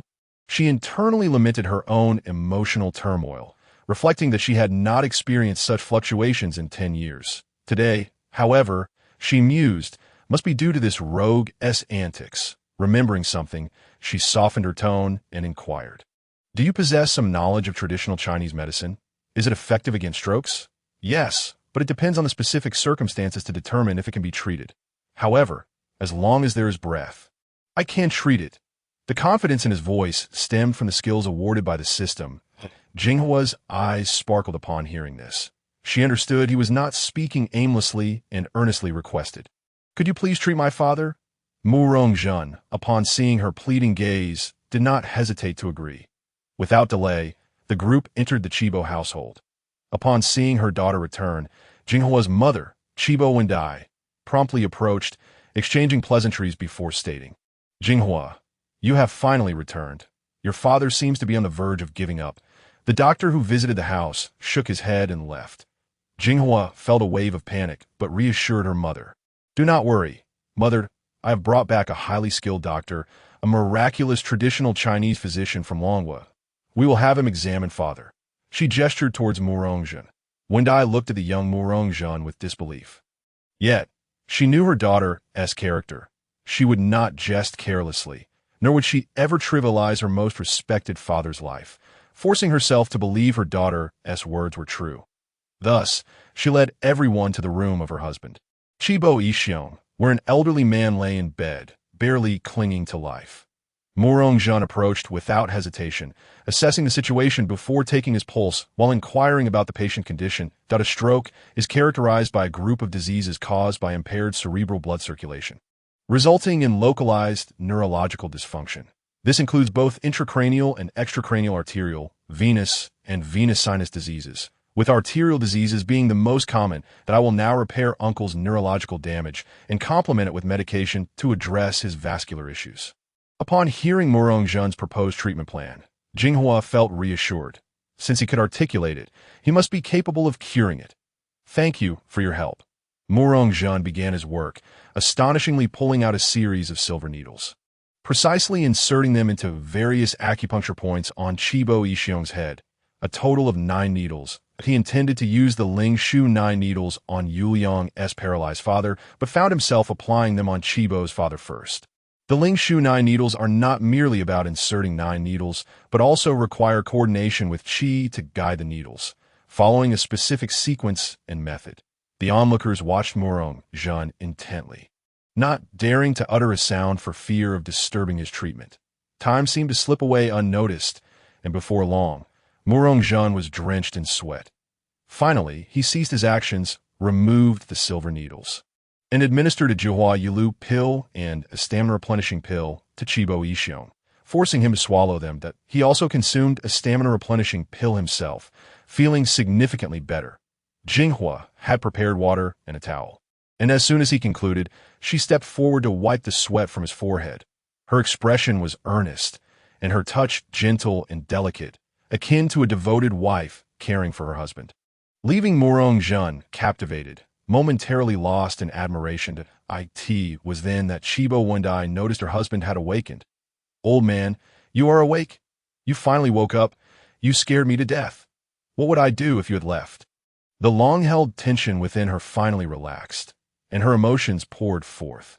Chibo Ishion felt vastly improved, as if he had emerged from a dream, pulled back from the brink of death. The group recounted the events. Allowing him to understand what had transpired, he sat up, clasped his hands in gratitude towards Murongjun, exclaiming, "Thank you, divine Dr. Murong, for saving my life. The traditional Chinese medicine of Longhua truly lives up to its reputation." "Not at all, uncle. You may call me by my name. Just refer to me as Zhen. That I do not dare claim credit for saving you. It is merely fate." His humility and courtesy elevated the Chibo family's impression of him even further. He politely declined their invitation to stay, stating he needed to visit the Haitian family to pay respects to his in-laws and would return another day. The Chibo family had no choice but to acquiesce, welcoming him to visit any time. Thus, Jinghua bid farewell to everyone at the door. They were now close enough to see the Haitian household, separated only by a garden and a fish pond. Jinghua gazed at Murongjun with a complex expression, unsure of how to articulate her feelings towards this man who had saved her family twice and shared a close bond with them. This sense of bewilderment drove her to distraction, a feeling she had not experienced in quite some time. Yuliang and Murongjun noticed Jinghua's demeanor and speculated about what might have occurred between them in the car that led to her current state. Having an irresistibly charming husband could be both a blessing and a curse. It seemed Jinghua had indeed fallen, yet she was already married. Yuliang continued to consider everything from Murongjun as perspective, utterly enamored with her recently wed husband. After the three departed, Jinghua watched the car disappear into the distance, her expression still complex as she returned home. "Ding! Congratulations, host!" You have successfully treated the critically ill Chibo Ishion, triggering the reward for promoting good and punishing evil, and have received the reward of Advanced Fishing Technique. Advanced Fishing Technique encompasses extensive fishing knowledge, ensuring near-zero chances of coming home empty-handed. Shortly thereafter, the White Alfred arrived at the doorstep of the Hitian family, where a woman in her 40s, looking somewhat haggard, emerged. Yuliang and Li Xiang rushed towards her, and the three embraced tightly, tears of joy streaming down their faces. Yuliang and Li Xiang exclaimed, "Mom, we miss you so much." Hitian Xinshan replied, "Two silly children. I miss you both dearly. How are Grandma and Dad?" Kawada Chiharu sighed. "Your father remains in such a despondent state, reluctant to eat, and has lost some weight. Your grandmother is doing well. However, she has continually reassured your father that he will recover, but he does not believe it at all. Yet, seeing your grandmother's resolute demeanor, I find myself somewhat convinced." Kawada Chiharu then turned to Murong Jun and inquired, "And who might this be?" In truth, Yuliang had already informed her over the phone that they had married and the reasons behind their union. Murong Jun, who had previously refrained from stepping forward to avoid intruding upon the reunion of the mother and daughter, now seized the opportunity to introduce himself. "Good day, mother-in-law. I am Murong Jun, Yuliang's husband. I apologize for the abruptness of my visit. We only married recently, and I hope you can forgive this unforeseen circumstance." Kawada Chiharu replied, "It is evident that Yuliang holds you in great affection. That alone suffices. That I perceive from your countenance that you are indeed a worthy companion for her. I am quite satisfied.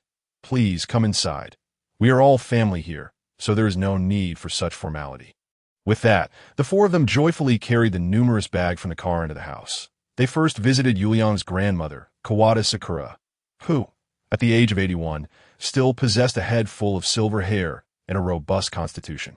Despite her advanced years, her gaze remained clear and imbued with wisdom, suggesting that she must have been a great beauty in her youth. It seemed that Yuliang's remarkable genes largely stemmed from her grandmother. Murong Jun stepped forward to introduce himself. "Good day, grandmother. My name is Murong Jun, and I am Yuliang's husband." Kawada Sakura appeared somewhat taken aback and reiterated, "Did you just say your name is what?" Murong Jun, assuming she had not heard him clearly, responded again, "I am Murong Jun, Yuliang's husband." Kawada Sakura, with a knowing glint in her eye, remarked, "Ah, splendid. That surname is quite admirable." She then added, "Now, let us go see Yuliang's father. He has been waiting for you for quite some time."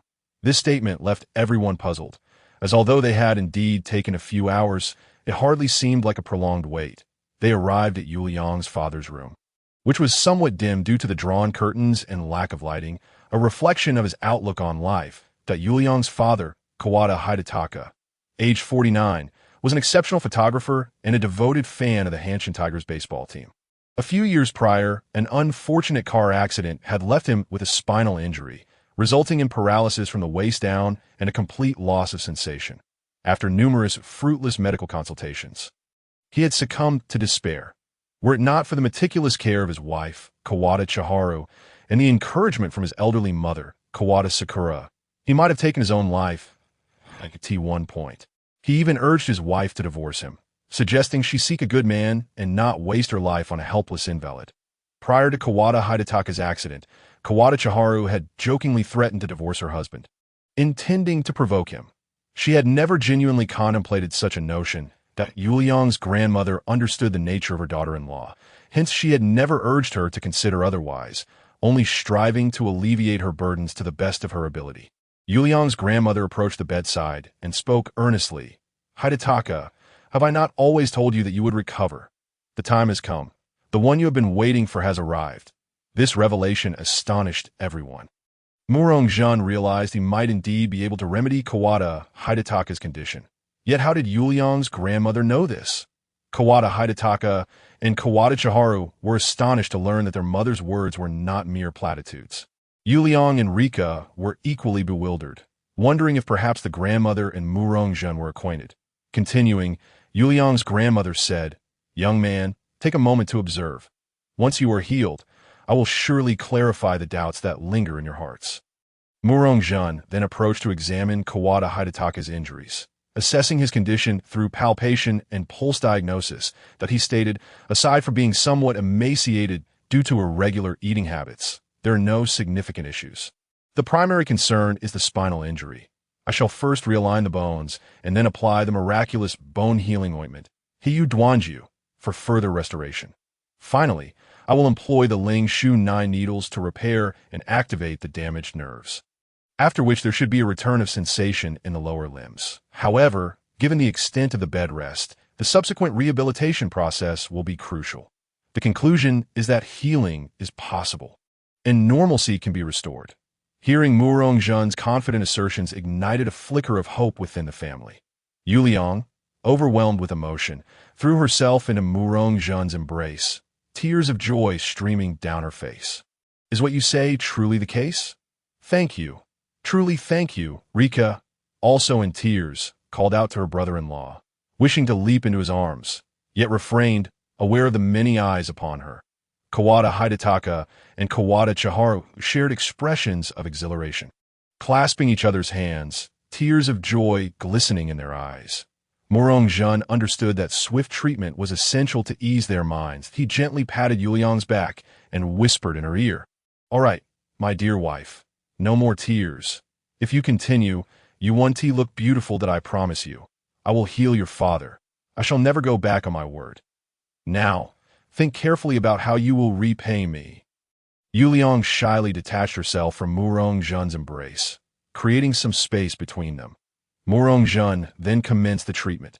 With a series of cracking sounds, he astonishingly produced a piece of white cloth soaked in dark ointment, from which a faint herbal aroma wafted.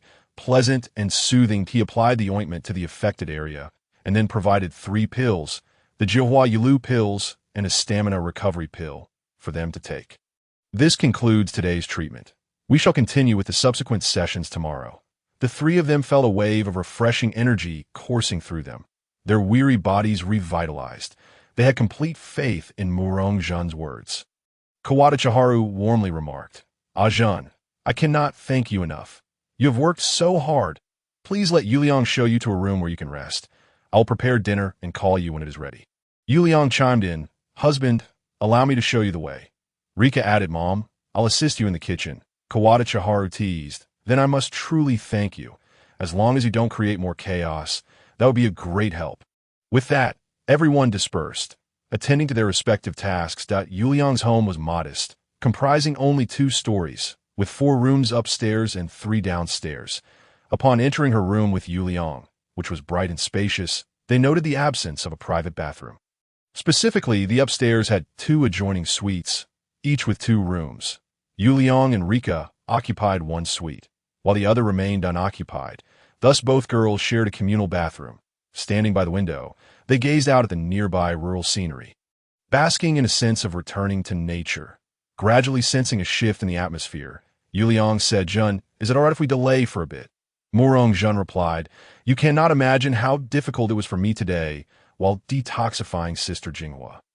He ceased his actions, lifted his gaze to meet Yu Liang's, and earnestly declared, "I do not wish for a fleeting moment. I desire to possess forever."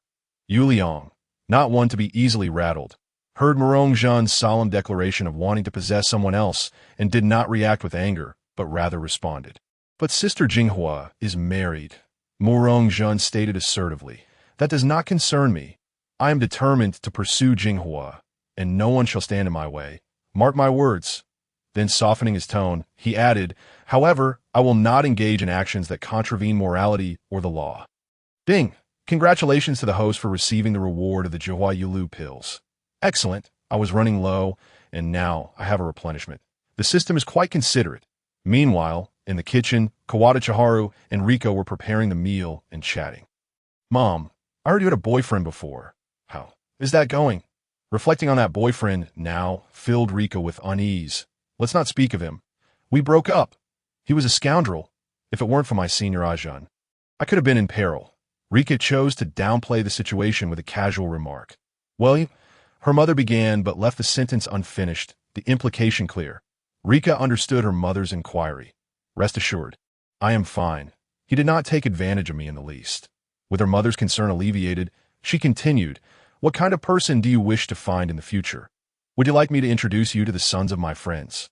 Upon reflecting on Morong Jean's domineering nature, she hesitated to associate with her mother's acquaintances, fearing they might be driven away by her brother-in-law. She mused that a partner akin to her brother-in-law would suffice.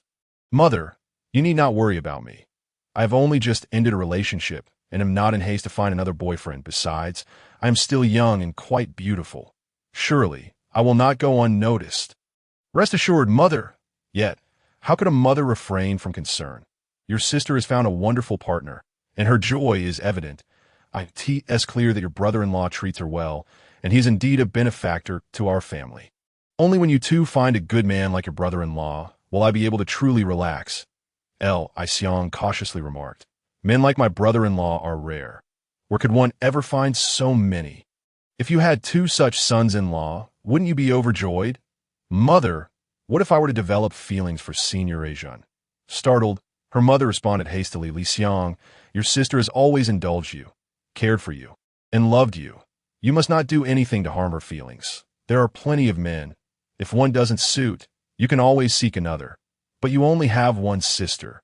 Even if I were to try, I could only give you a brother or sister, not another sister." Cherish her, Li Xiang declared firmly. "Mother, what are you saying?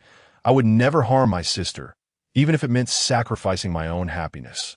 I could live without a boyfriend or a husband, but not without my sister. Mother, do you know about Yi Huang and Nuing from ancient Longhua?" Clearly unfamiliar, Li Xiang's mother looked at her with confusion. Li Xiang explained. They were two sisters who eventually married the same man. After revealing her true feelings, Li Xiang felt a flush of embarrassment and dared not meet her mother's gaze. Her mother, taken aback, pondered for a moment before regaining her composure. "But we live in modern society now that a man can only take one wife. Would you wish to live with him without any formal ties?" Her mother spoke pragmatically about the circumstances surrounding Senior Heiji. Li Xiang had already clarified the situation. Her mother was momentarily at a loss for words, then conceded, "Well, I'm not an antiquated thinker. As long as you and your sister find happiness, I can accept anything.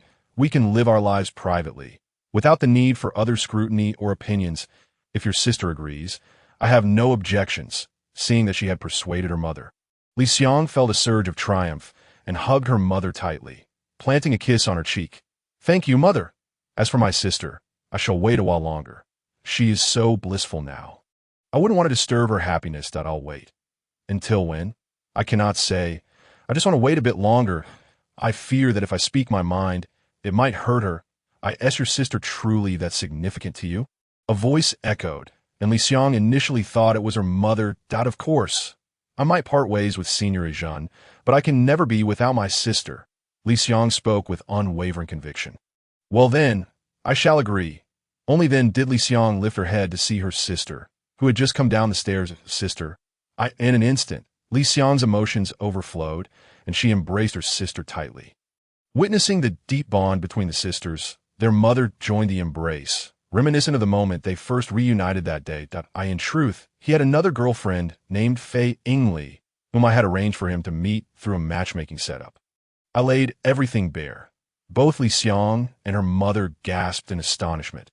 As if fearing their shock was insufficient, he continued, "And there's also Sister Jinghua from across the hall. He has thoughts about her too." "What?" Both mother and daughter exclaimed in disbelief.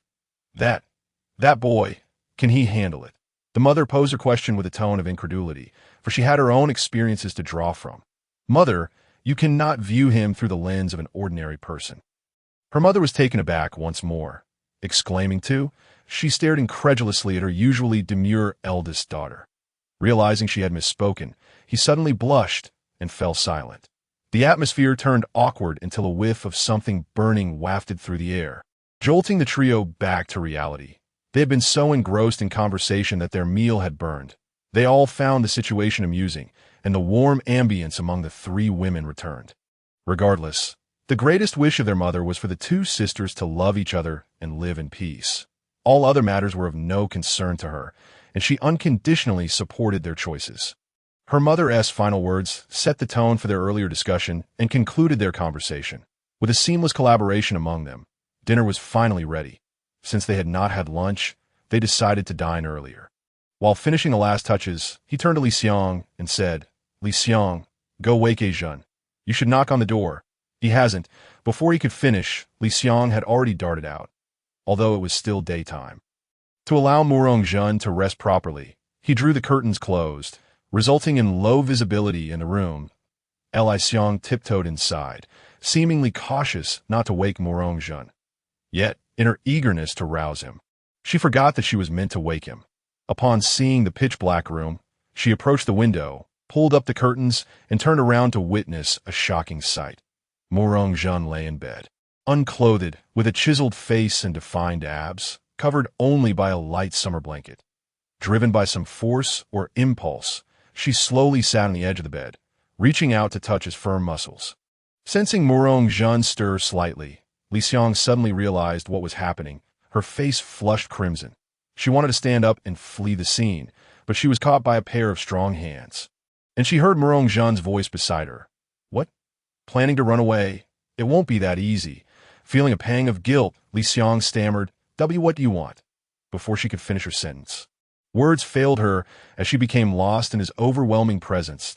It was only when Jun leaned in closer that she panicked and pushed him away slightly, whispering, Sister asked me to wake you for dinner. Regaining his composure, Jun replied, All right, I understand. You can go. I'll be down shortly. Li Xiang hurriedly exited the room, her heart racing uncontrollably. Jun was puzzled, realizing he had nearly lost control just moments ago.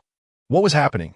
Downstairs, he was setting the table when he spotted Li Xiang and curiously asked, Why did you come down alone?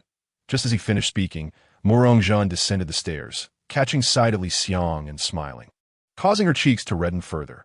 After descending, Jun walked straight to him and whispered in her ear, Wife, thank you for your hard work in the kitchen. Hard work?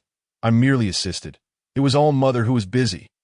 At dinner, apart from the veteran Heiji Yashiki, everyone was present, and the atmosphere was harmonious. Kawai Chiharu continuously served food to Jun, warmly welcoming him. Thus, during this meal, Jun felt quite full and experienced a touch of familial warmth. Afterward, Kawai Chiharu declined the offers of assistance from others, suggesting they take Jun out for a stroll to aid digestion. Li Xiang, still shy from the earlier encounter, retreated to her room, leaving only him and Jun hand in hand. Enjoying the serenity of the countryside evening, they strolled along the rural path, relishing the tranquil ambience. Jun glanced at him, her heart overflowing with happiness. It's truly beautiful here, she remarked sincerely. Indeed, while it may lack the splendor of the city, it offers a respite from its clamor. He smiled in agreement. If you like it, we can come back often. Jun squeezed his hand tightly, expressing her gratitude. Thank you for allowing me to experience the warmth of a home. As the sun set, their silhouettes faded into the twilight. That night, the previously clear sky turned tumultuous. Observing him hesitating to speak, Jun inquired, What's wrong? We are husband and wife. There's nothing we cannot discuss. Is there something difficult to say? Having had her thoughts laid bare, he confessed, Do you not feel that something is off? Or are you unwell? You, with your remarkable talents, have eloquently articulated your thoughts from this afternoon's encounter to the recent one. I sense a faint trace of a fierce emotion underlying your actions. Although I do not feel any discomfort, there is an undeniable peculiarity, prompting me to confirm. Is your body unwell, or is there something troubling your heart? If so, I hope you can voice it, and we can confront it together. Upon hearing this, Jun responded, Your words resonate. Indeed, there is something amiss. After treating Sister Jinghua, I felt an unusual sensation within me, particularly intense.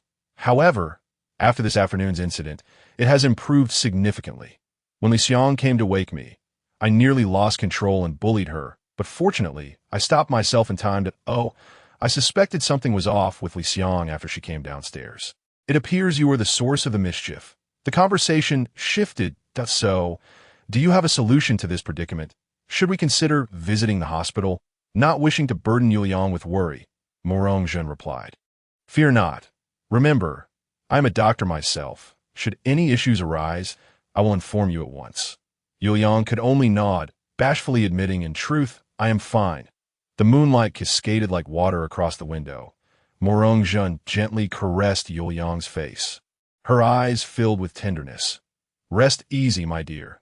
You have worked hard preparing dinner today," Morong-jun whispered. The two of them, adorned with sweet smiles, drifted into a blissful slumber. In their dreams, they traversed through countless beautiful moments, their future days brimming with hope. Ding! Congratulations, host! You have acquired a special reward. The Halo of Fortune. Halo of Fortune. You are more likely to attract the favor of the goddess of luck. Later that afternoon, as the three women of the Tian family engaged in cooking and conversation, a similar scenario unfolded at the Chipa family home. The Jinghua's father had just recovered and was resting, while Jinghua assisted her mother, Wendai, in the kitchen, exchanging idle chatter. Wendai reflected on the new son-in-law of the Tian family. Tall, handsome, with an extraordinary demeanor, elegant and reserved. Most importantly, he possessed exceptional medical skills that saved her husband's life, a debt of gratitude that looms large. She felt a growing fondness for him, akin to a mother-in-law's admiration for her son-in-law. Unfortunately, he was already someone else's husband, while her own son-in-law had not been seen in years. Her grandson, much like his father, had just graduated high school and spent his days racing around on a motorcycle. That was a pity for her daughter, so radiant and full of charm, now on the verge of becoming a weary matron at only 38, an age when a woman is at her most resplendent. Yet all of Wendai's unspoken thoughts transformed into a mere sigh. They say daughters are a mother's closest confidant, and Jinghua, this dear confidant, could sense her mother's emotions through that sigh. However, she felt helpless. Though her husband was considerate, due to health issues, she had always hesitated to draw near. Very few men could maintain their composure upon seeing the figure concealed beneath her loose kimono. The reason for saying very few was that today, she had encountered one. His gaze seemed to engulf her, yet his physical actions remained entirely respectful. Although there were moments of contact, she understood them to be necessary for treatment. As the party involved, she was acutely aware of the circumstances. Thus, she did not press Morong-jun on any perceived transgressions. Yet, that feeling lingered deeply etched within her heart. As someone who had experienced life, she was at a loss as to how to confront this man. Consequently, she instinctively adopted a cold demeanor to shield herself from his ardent gaze. Uncertain if her heart, encased in ice, could endure, she wondered how long it could last. Ultimately, Wendai refrained from inquiring about her daughter's domestic situation. She knew her daughter was unhappy but felt powerless to effect any change. All she could offer was the warmth of her maternal home and her unwavering concern. "Jinghua, what is the matter with that Ajun?" Jinghua momentarily panicked but quickly steadied herself, replying, "I encountered a minor incident on the road. My vehicle had an accident, but they helped me, and we returned together. Oh, please drive carefully in the future. Such speed is no joke.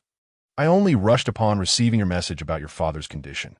Otherwise, I wouldn't have been so anxious. Thankfully, he is well now. It seems the clouds have parted to reveal the moon."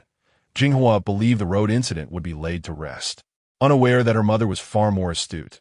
Indeed, this is all thanks to that son-in-law of the Tian family, Ajun.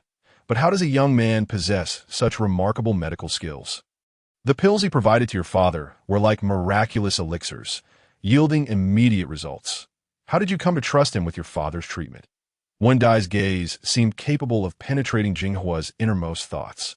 Since the question had been posed, Wendai decided to delve deeper, noting Jinghua's peculiar demeanor, an air of both closeness and distance. "That he saved your father's life, and I can sense your gratitude towards him. However, your demeanor appears overly aloof. This is precisely what perplexes me. So has something transpired between you?" Faced with her mother's relentless probing, Jinghua realized that silence would yield no respite. Thus, she recounted the entire affair, sharing every detail, which lightened her heart considerably.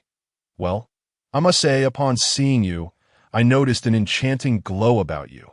As if you were in full bloom, I almost thought I was mistaken." "Mother, what are you saying?" Jinghua, like a girl caught in a moment of vulnerability, flushed with embarrassment. Wendai gazed at her daughter's rosy cheeks, reminiscing about her own youthful days. "All right, I shall cease my teasing. How is it? Comfortable? Mother, I shall ignore you." Realizing she had fallen into her mother's playful trap, Jinghua felt a wave of shyness and indignation, burying her face in her mother's embrace. Wendai gently caressed Jinghua's back, reminiscent of their childhood. After dinner, Jinghua, now clad in a nightgown, stood quietly by the bedroom window. The soft moonlight poured in, illuminating her delicate and ethereal features, casting a serene glow upon her graceful figure, resembling a goddess descended from the heavens. Yet, at that moment, no one was fortunate enough to witness this breathtaking tableau. She glanced at the broken black fan on her desk, severed by Murong Jun, and the white jade fan frame he had gifted her. For reasons unknown, the fan, which symbolized her bond with her husband, had once been her most cherished possession. Yet now, its destruction evoked no sense of loss. Instead, she felt an inexplicable connection to the cool fan in her hand, as though it held a deeper significance. Slowly, she unfurled the fan, her face flushing instantly. Despite never having seen it before, she recognized that the painting depicted her likeness from earlier that day, aside from the change to a light pink fairy-like dress. Every detail, her appearance, demeanor, gestures, expressions, and even her gaze, was rendered with exquisite precision and vividness. Especially under the moon's soft radiance, it enhanced her beauty, leading her to believe that the portrayal was of a celestial being. She had no doubt that this artwork was the handiwork of Murong Jun, for only he had witnessed her in that light. Curiosity stirred within her. When had he painted it, and how had he accomplished such artistry? The fan bore a poem, rich in imagery and beauty, yet the handwriting flowed with a vigorous grace, exuding an imposing presence. The poetry was indeed beautiful. Having studied the ancient poetry of Longhua, Jinghua pondered, "Am I truly as wonderful as you describe? Am I truly depicted as such beauty in your artwork?" Closing the fan, she noticed the inscription on one side, Jingyue Shuanghua, gently cradling the fan against her chest. She murmured, "Indeed, as you said, this fan can only belong to me." And as the voice faded to a whisper, only her recitation of poetry remained audible. The clouds yearn for garments, flowers for beauty. The spring breeze brushes the railing. The dew is rich and lush. Had it not been for the sight atop the Jade Mountain, we would meet beneath the moon at the Yao Terrace. In the early morning, the two seemed to have developed a certain tacit understanding. After completing their morning exercises, they rose to wash up, embarking on a brand new day. The most significant task today was to treat the esteemed Hekata Haitake, who had fallen ill, following yesterday's application of the precious black jade balm.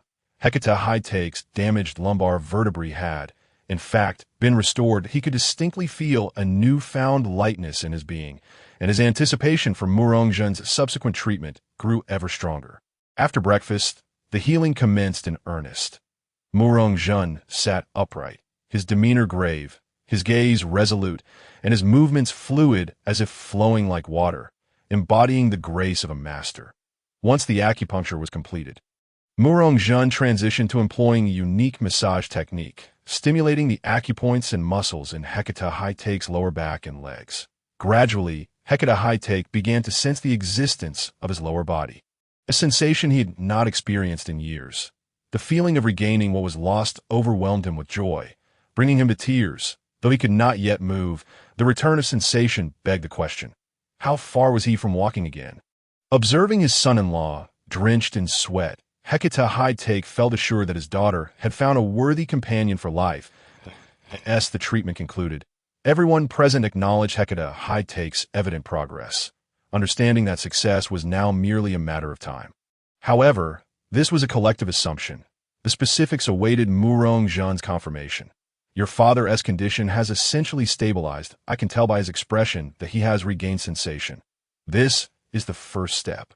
The next involves continuous stimulation of the nerves and muscles after prolonged rest, which may take several sessions before rehabilitation training can commence.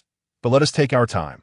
Haste makes waste." Turning to Yuliang, he added, "My dear, I had originally planned to take you on a honeymoon trip to Hokkaido before heading to the beautiful country. It seems that may no longer be feasible. Shall we wait until I return from my studies to embark on that journey?" Yuliang was unconcerned about the trip. Her focus lay on her family and husband. "It matters not where we are, as long as I am with you. Moreover, Your father's health takes precedence. Thank you for healing him.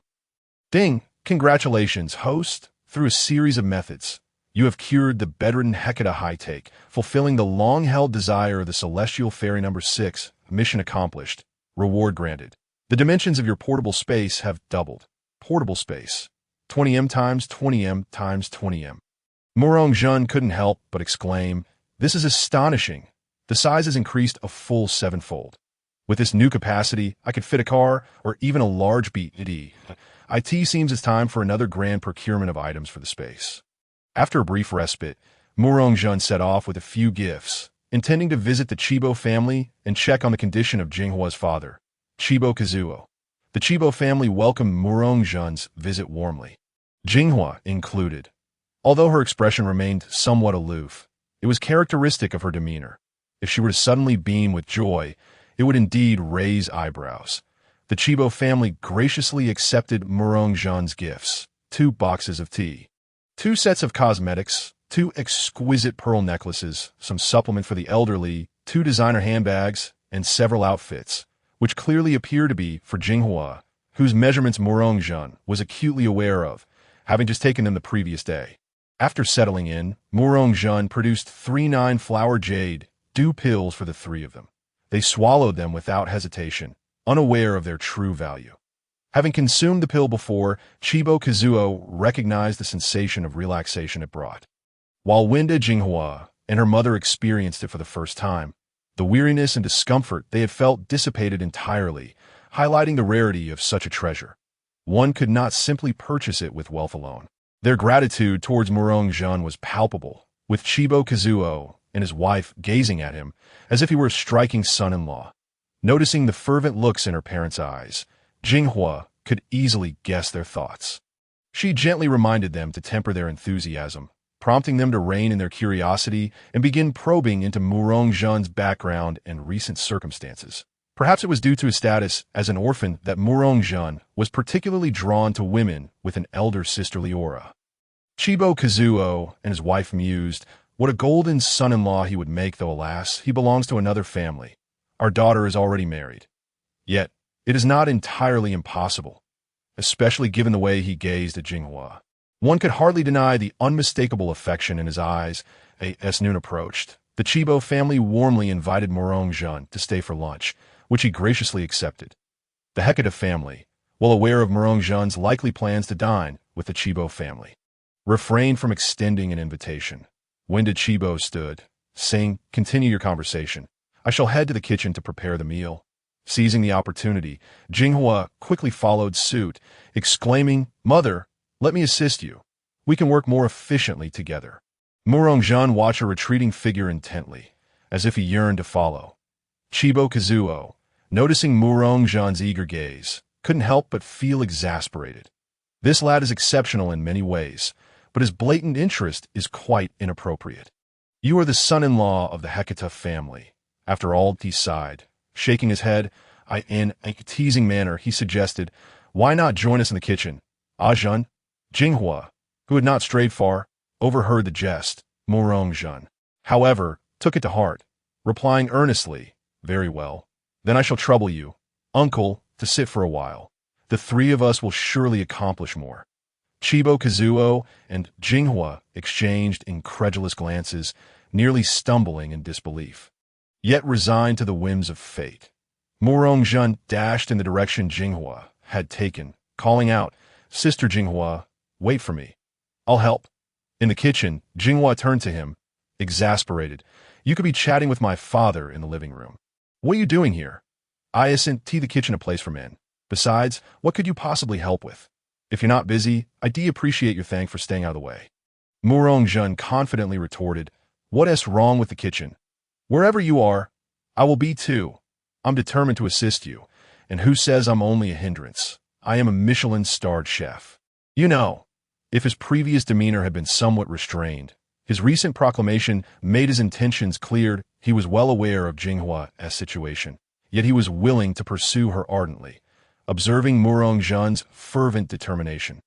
Winda Chibo set down her spatula, playfully responding, "Shall we put that to the test?" Just as Chibo Kazuo had jested, there would always be someone who took it seriously.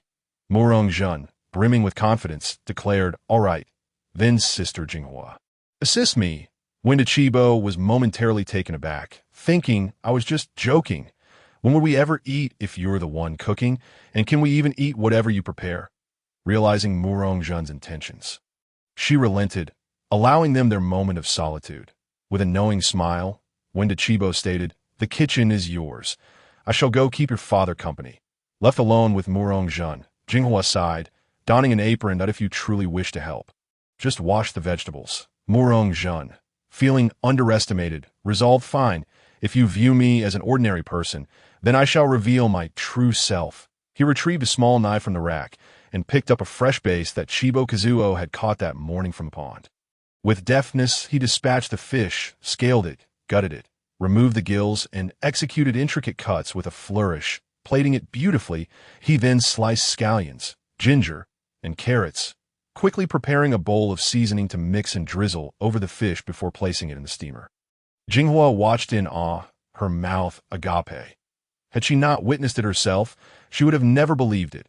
A young man skilled in medicine, academically accomplished, physically fit, and now a master in the kitchen.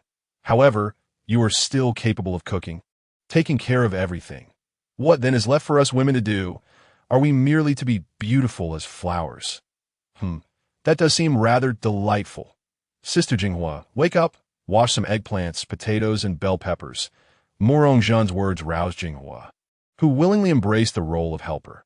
After Jinghua washed one, Jun chopped one, while also preparing some ingredients. Once all three ingredients were cleaned and chopped, just as Jun was about to heat the oil, Jinghua interrupted him, having removed her apron and handed it to him.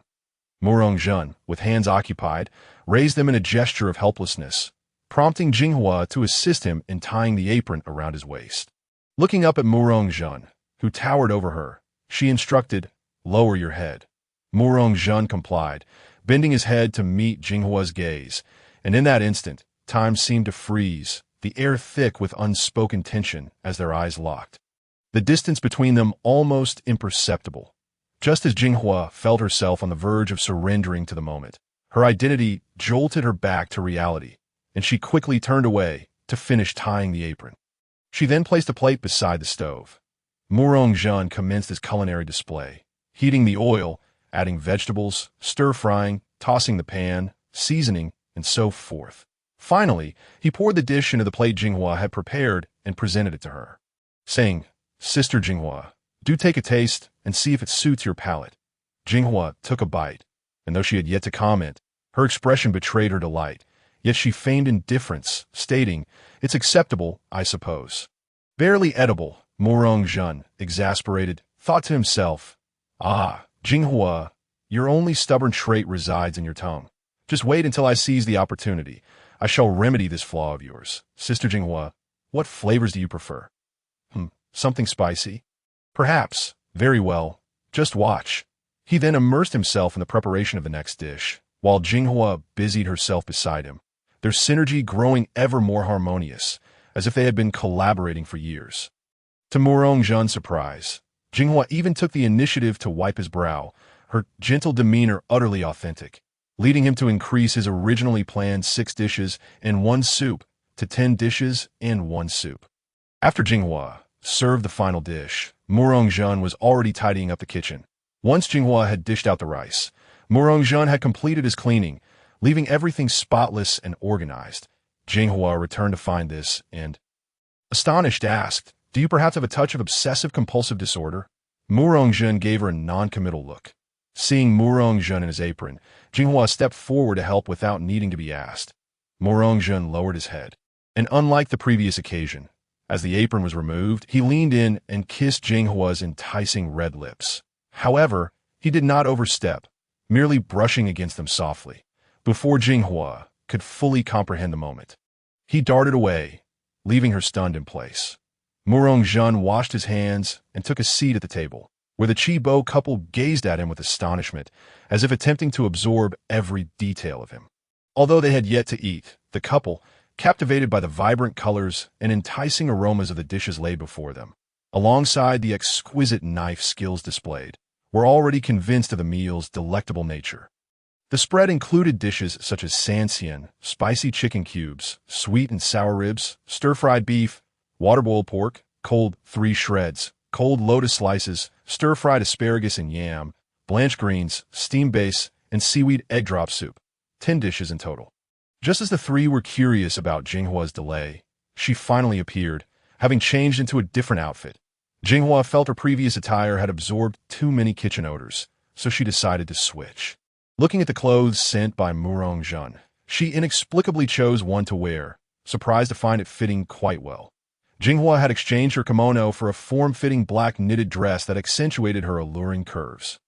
The sight left everyone speechless. The Chibo couple merely pondered their daughter's sudden transformation, while Murong Jun was utterly taken aback, his gaze fixed on Jinghua, as if he were entranced.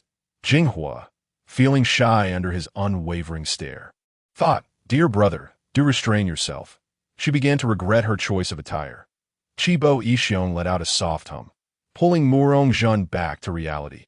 Upon closer inspection, the couple noticed a hint of redness on Murong Jun's lips, akin to lipstick, and then glanced at Jinghua's slightly faded lip color. The couple exchanged glances, remaining silent, yet Jinghua perceived their unspoken suspicions and felt a wave of embarrassment wash over her, unsure how to explain. After exchanging pleasantries, the four of them began their meal. Aside from the initial bites, the older couple continued to praise Murong Jun's culinary skills, eventually succumbing to a tranquil silence, savoring their food until the table was left in disarray. All of them thoroughly satisfied, letting out contented belches as they set down their chopsticks. Throughout, Jinghua maintained her composure, ever the lady, unwilling to let her appetite tarnish her image in Murong Jun's eyes. Nevertheless, a smudge of sauce lingered at the corner of her mouth, which Murong Jun noticed. He took a tissue and gently wiped it away, leaving Jinghua momentarily bewildered. As she stood there, compliant, the three watched Murong Jun, who felt a bit embarrassed, stretching and yawning to mask his discomfort. Seeing this, Chibo and Dai stood up and said, "Have you all finished eating? I'll go clean up the dishes. Jinghua, I see that Ajan appears a bit tired after preparing so many dishes at lunch. It must have been hard work. Why don't you take him upstairs to rest?" Chibo Ishion, not wishing to be a third wheel, stood up to assist as well, with only 2 people left at the table. Jinghua remarked, "It's quite rare indeed to see my father helping my mother with the dishes." Murong Jun, unfazed, replied, "It's a clear division of labor. Men work outside, women handle the home. Isn't that quite common in Neon?" Jinghua inquired, "And what is your perspective on this?" Murong Jun quickly responded, "It's all acceptable. There shouldn't be rigid roles dictating who earns and who does household chores. Sometimes, sharing tasks together can be quite heartwarming, like one person cooking while the other assists." Jinghua, recognizing the sincerity in his gaze, understood he spoke truthfully and without pretense, his words flowing effortlessly from his heart. Suddenly, Murong Jun shifted the conversation, stating, "However, there is one thing that must be done by women." Jinghua, intrigued by his assertive tone, asked, "Such as?" "Giving birth. That is definitely a woman's responsibility.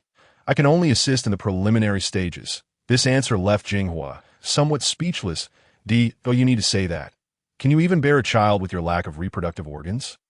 Frustrated, she stood and said to Murong Jun, "Do you still want to go upstairs to have a baby?" Murong Jun, taken aback, blurted out, "Is the progress that swift?" Jinghua realized her slip of the tongue, her irritation directed at him. She corrected herself, saying, "What do you mean swift? I was just flustered by your words. I meant, do you still want to go upstairs to sleep?"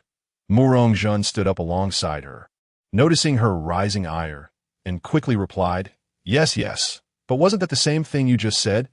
Jinghua shot him a piercing glance, and in that moment, Murong Jun felt as if he had transformed into a cartoon character. Jinghua led Murong Jun upstairs, where Wendai had meant for him to rest, leaving the choice to Jinghua. The second floor contained her room and a guest room that had been unoccupied for some time. Ultimately, Jinghua decided to bring Murong Jun to her room to the door.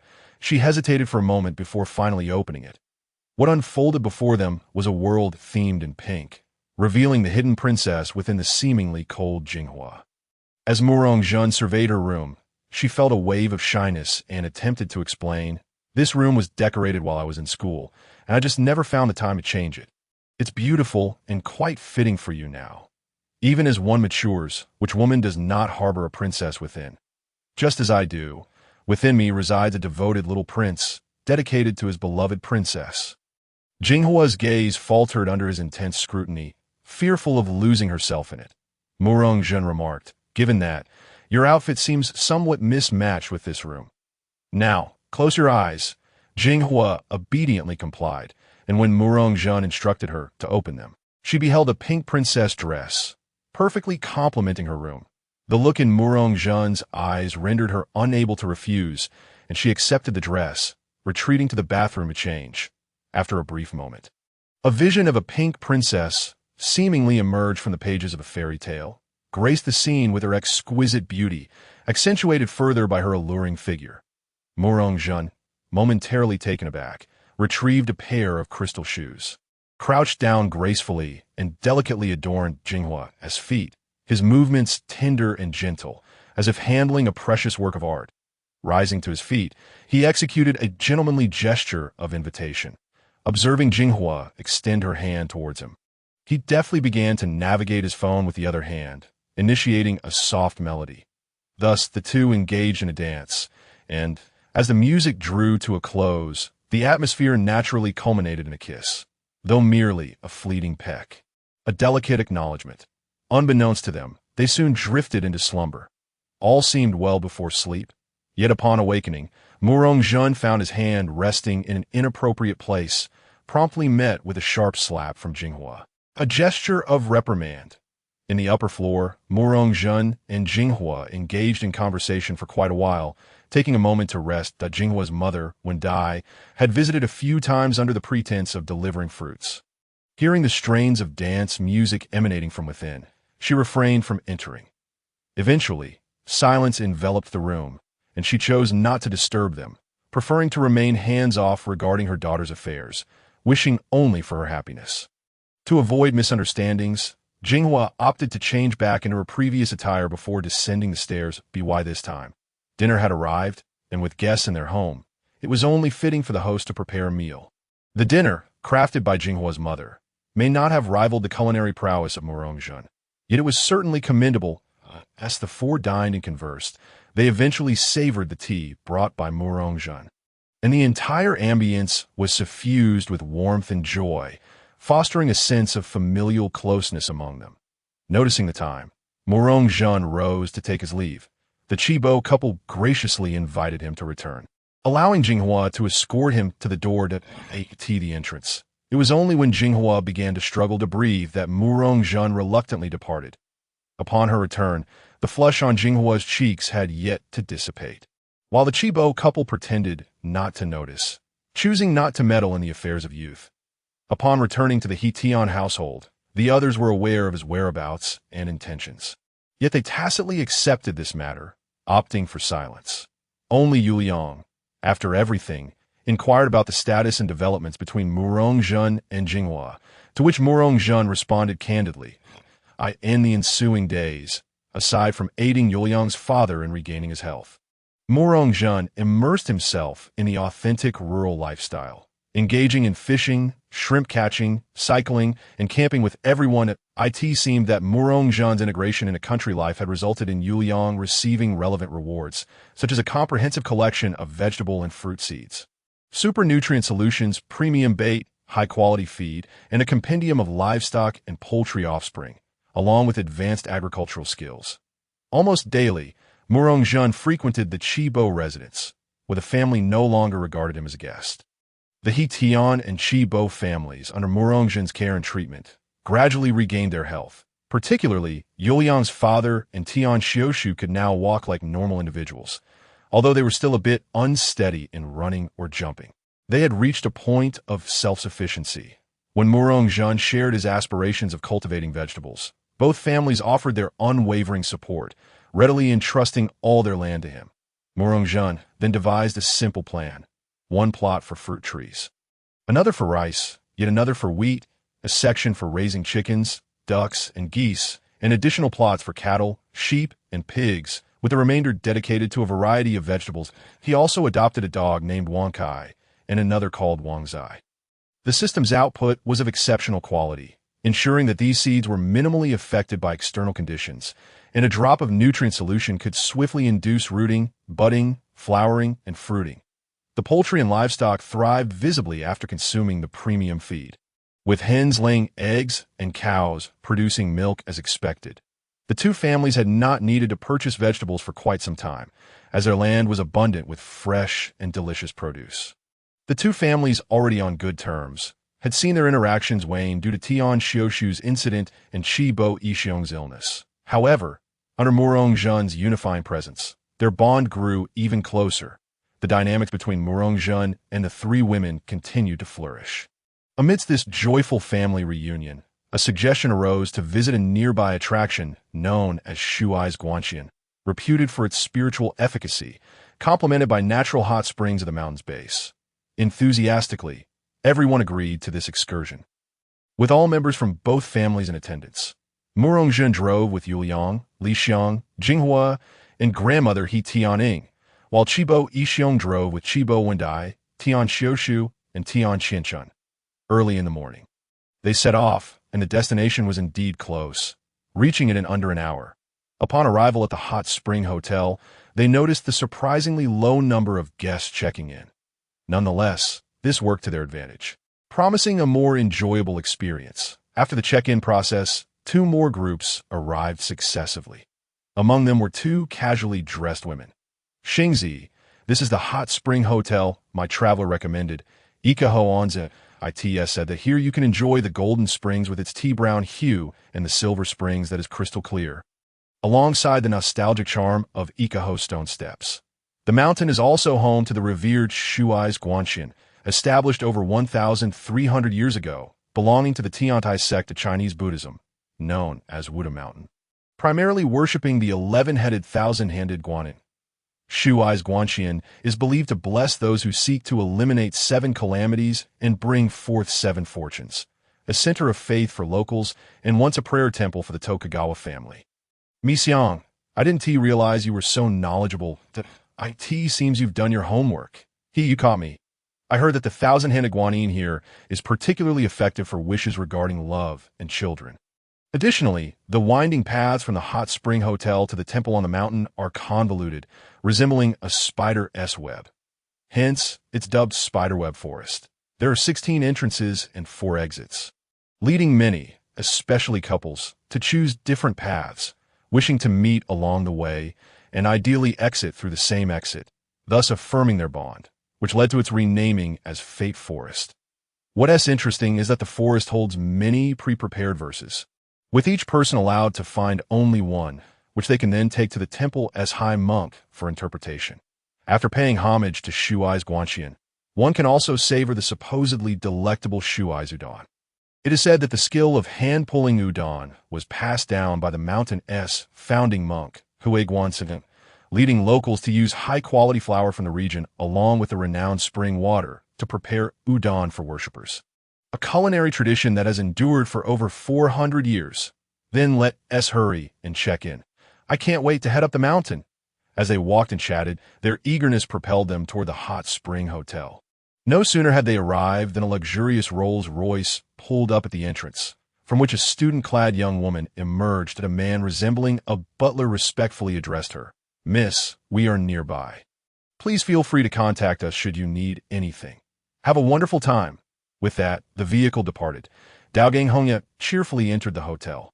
Thus, 3 groups, totaling 12 individuals, coincidentally checked into the same hotel. After a brief rest, they set off toward the mountain's peak.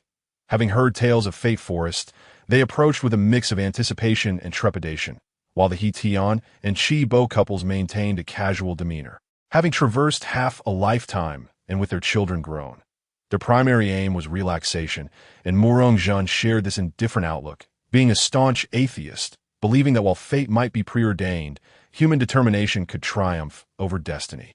Yuliang expressed that her bond with Murongzhen was already established and validated, rendering the Fate Forest unnecessary for further elaboration. Jinghua felt similarly, viewing it as merely a game, while only Lixiang held a glimmer of hope.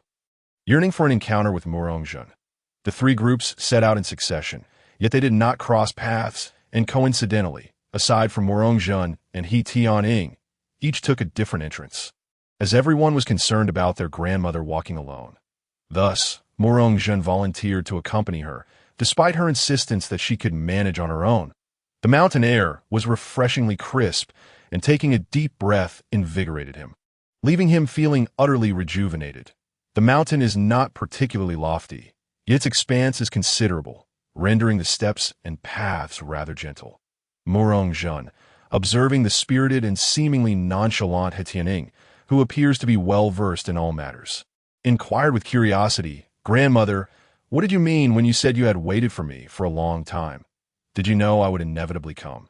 In response to Morongzhen's query, He Tianying did not keep him in suspense, replying, "In my youth, my family faced hardships and received the benevolence of an ethereal elder. She spoke of fate, claiming that our bond would endure, reaching even to the next generation, perhaps even intertwining with marriage." He did not disclose his full name, merely stating that his surname was Murong. Having witnessed the elder's formidable prowess, I naturally revered his words at that time. My husband had passed away unexpectedly due to illness. My son had met with an accident, and my daughter-in-law was worn down by toil.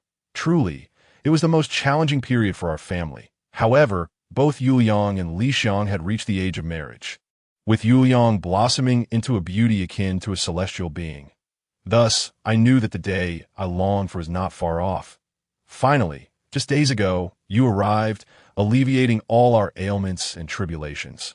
Even having rescued Yuliang and Lixiang, I s this not in perfect harmony with what the elder foretold. Moreover, the affection between Yuliang and yourself is plainly evident. This is your destined connection with our family. Oh, I see. So we truly are fated, Morongzhen replied. And what of that girl from the Chibo family? Though unspoken, it is clear that there is mutual affection between you two, despite her having been married and having children. She is a good woman, and it is evident that you genuinely care for her. Cherish that bond. Morongzhen looked at He Tianying, astonished. How do you know everything? Well then, you may go your way. I shall manage on my own shortly. Do not worry about me. Though I am old, I am not feeble, and my health is still relatively robust. Let us meet at the mountain summit. You should also seek your romantic fate amidst these hills. Morongzhen ceased his insistence and chose a different path. As he walked, a gentle breeze suddenly swept through, and a white rectangular slip of paper floated down. Morongzhen raised his hand, and the paper seemed to obediently land in his grasp. Before he could examine its contents, he heard the sound of footsteps approaching. Looking in the direction of the noise, he saw Yuliang running towards him in a white dress, reminiscent of their first encounter. Albeit in a different garment and under altered circumstances, their eyes met, and they could perceive the joy of their reunion amidst the forest, naturally embracing each other without the need for words. Simply savoring the warmth and tranquility of the moment. By the way, dear, did you see a piece of paper fluttering by? Yuliang asked. Actually, it's half a piece, as I have the other half. It turned out that Yuliang had struggled to find a couplet, but as she reached for it, the wind had caught it and torn it in two, the other half now drifting towards Morongzhen. Thus, she had hurried over to find him, resulting in their encounter. Upon understanding the situation, Morongzhen held up the half of the paper in his hand. They exchanged knowing smiles and unfolded the paper together, which read, "With no colorful phoenix wings to soar. Our hearts share a connection, understanding one another." After a heartfelt kiss, Yuliang inquired, "So, to whom does this couplet belong?" "Naturally, it belongs to us," he declared. "Very well, then let us meet at the summit." After parting with Yuliang, Morongzhen continued his search, soon discovering a couplet inscribed on a nondescript tree, though it appeared to contain errors, leaving him puzzled. Yet he dismissed it without further thought. As he continued walking, he encountered Yabuki Miki. Seated on the ground, her expression pained as she rubbed her foot, evidently having twisted her ankle. Morongzhen approached her, saying, "Miss Yabuki, what a coincidence to find you here. You need assistance." Yabuki Miki, as if hearing a celestial voice, looked up, her need for help evident, as she could hardly stand due to the pain. With a hint of a sob, she replied, "Mr. Morong, it truly is a coincidence. I do indeed require your assistance. and briefly explained her predicament. Without further ado, Morong-jun lifted her injured foot and began treatment. This minor sprain was a mere trifle for someone with his advanced orthopedic skills, especially combined with the medicinal wine recently discovered by Yuya. All done, Miss Ibuki. The medicine should take effect in about 5 minutes. I see you've been sitting on the ground for quite some time. It's a bit chilly here. Would you like me to carry you for a while? Once your foot is better, I can set you down. Ibuki Miki, feeling a tad bashful, recognized this was indeed the best course of action. Then I must trouble you. Just call me Miki. I am 27, so I should be slightly older than you. Very well. Miki-jia, you may call me by my name as well. With that, he squatted in front of Ibuki Miki, and she gracefully climbed onto his back. Whether it was due to her beauty or their engaging conversation, Morong-jun felt no fatigue. In fact, he felt light and at ease. Ibuki Miki, too, sensed no impropriety from him and was grateful for his courteous demeanor and thoughtful care. Both enjoying their chat thoroughly. It was only when they reached a fork in the path that Miki reluctantly said, Jun, this is far enough. My foot feels completely healed now. Thank you for your help. Upon hearing this, Morong-jun gently set her down. Of course. Miki-jia, no need for thanks. It was my honor to meet and assist you, even to carry you while we chatted. Ibuki Miki, blushing, swiftly pecked him on the cheek before dashing down one of the paths. Jun, don't overthink it. That was merely a token of thanks. Morong-jun chuckled, watching her retreating figure, calling out, Miki-jia, you missed your mark. And better next time. Ibuki Miki stumbled slightly, glancing back at him with mock anger. Thinking, how delightful. That was my first kiss. As Ibuki Miki departed, Morong-jun found himself alone once more, perhaps destined never to be solitary, as he soon encountered Jinghua. His expression brightened at the sight of her, while Jinghua's demeanor displayed a mix of joy and unease, as if she dreaded encountering him, yet simultaneously feared not seeing him at all. Her thoughts were complex. This time, it seemed she needed no monk to interpret her feelings. She understood clearly that the couplet she had received was, when the golden wind and jade do meet, it surpasses countless encounters in the mortal realm. Her resolve strengthened. She decided to take action upon her return the following day. Today, knowing she would climb the mountain, Jinghua wore a deep blue tracksuit, a rare sight as she usually favored dresses. Seeing her today, it was evident her figure was remarkable. She looked stunning in anything. Perfectly proportioned, Morong-jun naturally took her hand, and Jinghua allowed it, as they strolled and conversed. You seem less jubilant upon seeing me than I had envisioned. Do you not wish to encounter me? Jinghua was the first to challenge. Indeed, even the most beautiful of women can be unreasonable at times. Morong-jun hastily clarified, Not at all. I am genuinely happy. The reason I appear less surprised is that meeting you was expected. Hence the lack of astonishment. Regardless, we have met now, so do as you will. Jinghua continued to press. Since our last encounter, our fates have been intertwined. You are destined to be mine in this lifetime. Morong-jun asserted with a commanding and resolute tone. Who belongs to you? I am still single. That is inconsequential. I can wait. His heartfelt declaration left Jinghua somewhat breathless. After a deep kiss, they parted at the next junction. As he watched Jinghua walk away, before he could turn toward another path, he heard a familiar voice call, Rascal, shameless. The voice was unmistakable. Morong-jun turned to see Oka Koyo, clad in a sailor suit, hands on her hips, glaring at him. Unsure of what had provoked her ire, he felt a twinge of guilt, smiling as he addressed her. What a coincidence, Koyo, what did you just say? I said you're a filthy rascal. Shameless. Is that not correct? Of course not. That was my woman. We were merely expressing feelings within the bounds of propriety. What is wrong with that? As far as I know, she is not. She is still a married woman. It is a matter of time. There is no need to dwell on whether it is a day earlier or a day later, Morong-jun declared with utmost sincerity. Daoging Hongya, aware that she could not out-argue her on this point, retorted, Then what do you say about taking advantage of someone's misfortune? With that, she shot a furious glare at Morong-jun. Upon hearing those 4 words, Morong-jun instantly realized that she was now aware of the truth. Unable to counter, she could only respond earnestly, I am sorry. Daoging Hongya still found it hard to accept, nearly on the verge of tears, and questioned, As far as I know, You possess medical skills, and that sister you mentioned earlier had encountered a similar situation.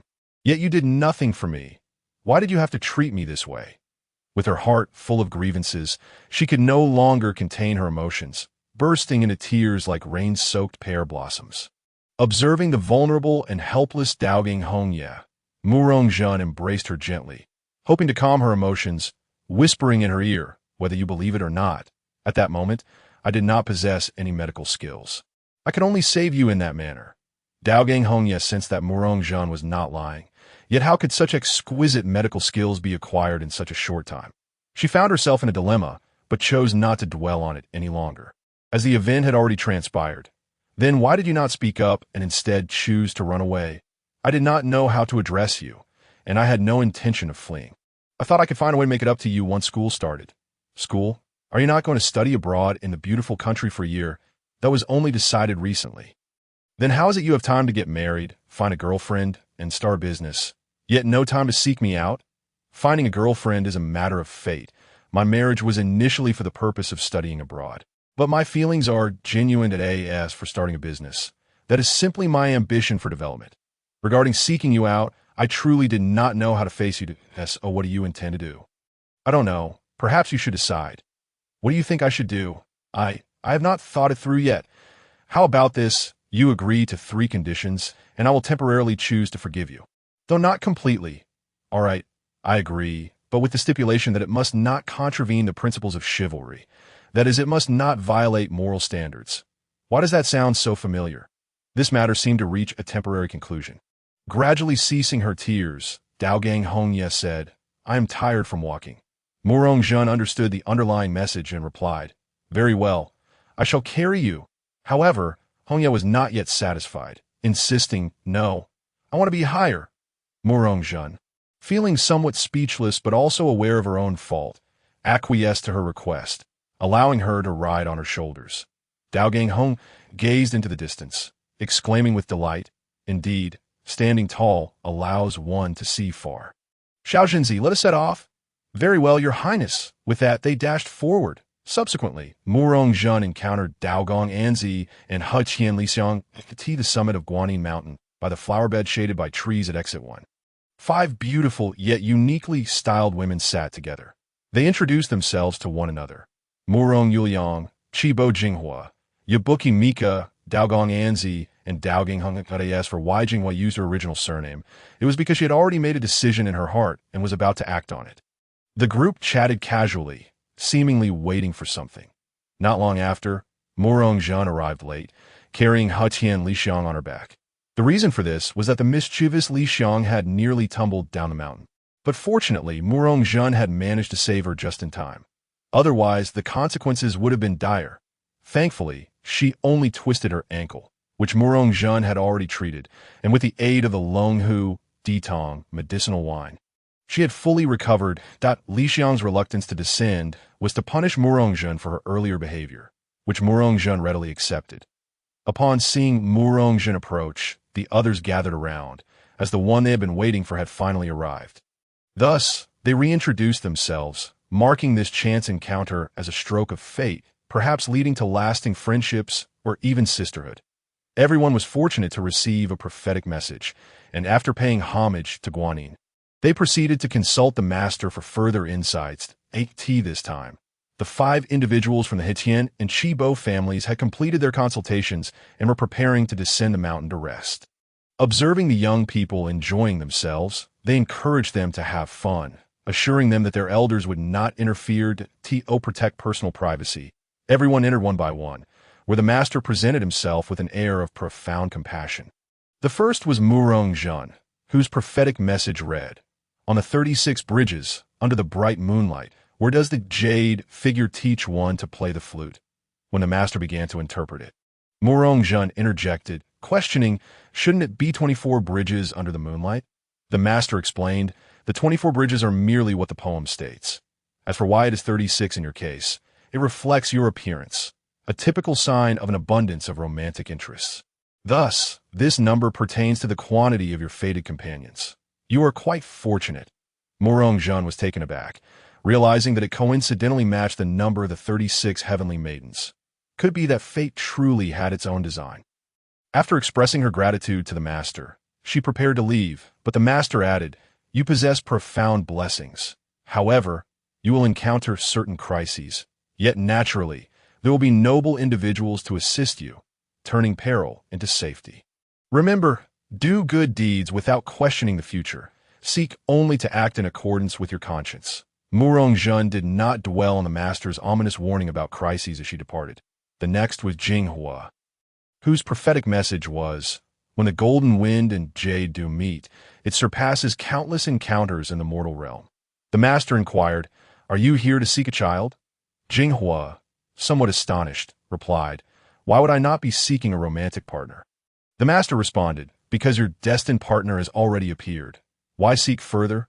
Jinghua understood, thinking to herself that the master was indeed extraordinary, and said, "Then I shall follow your guidance." The master continued, "Take the character 1 from the first line and person from the second.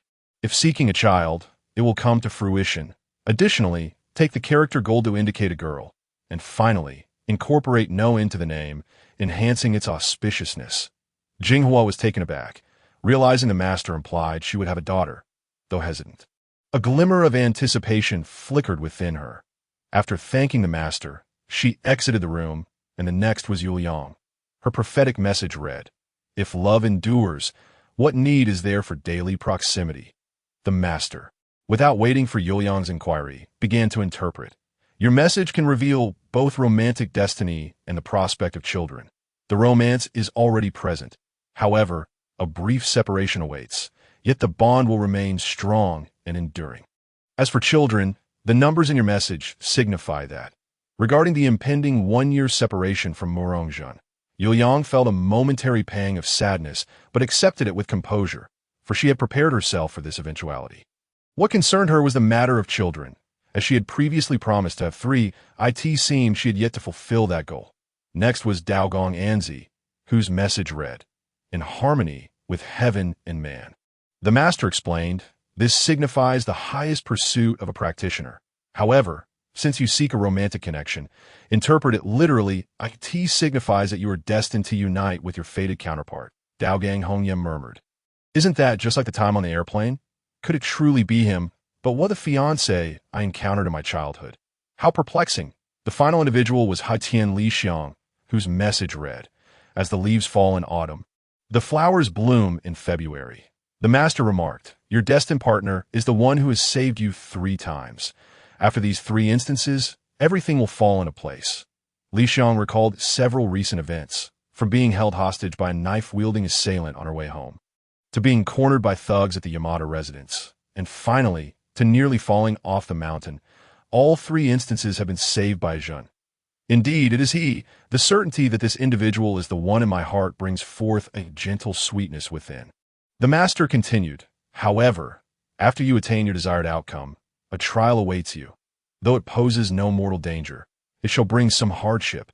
Upon hearing that she was to encounter a calamity, Li Xiang felt a twinge of fear and inquired, "Master, is there a way to avert it?" The master replied, "Later, visit the temple and seek a protective amulet.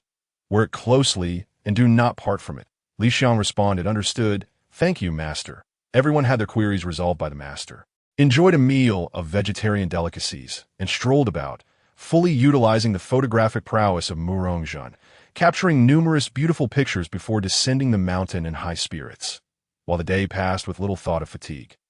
The moment they arrived at the hot spring hotel, exhaustion surged forth, overwhelming them.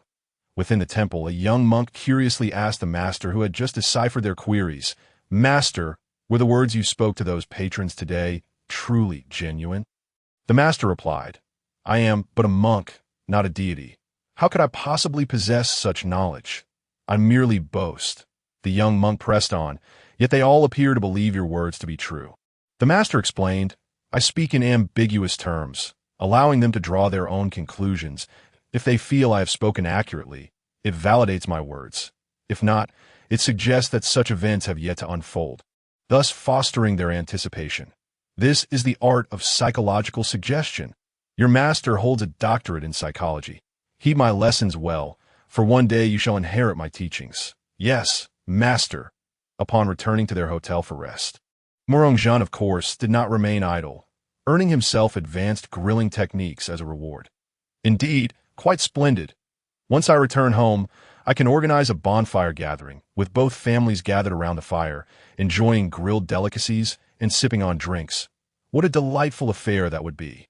After a period of relaxation, the group convened and proceeded toward the hot spring area. The place was nearly deserted, with hardly anyone in sight apart from their small group.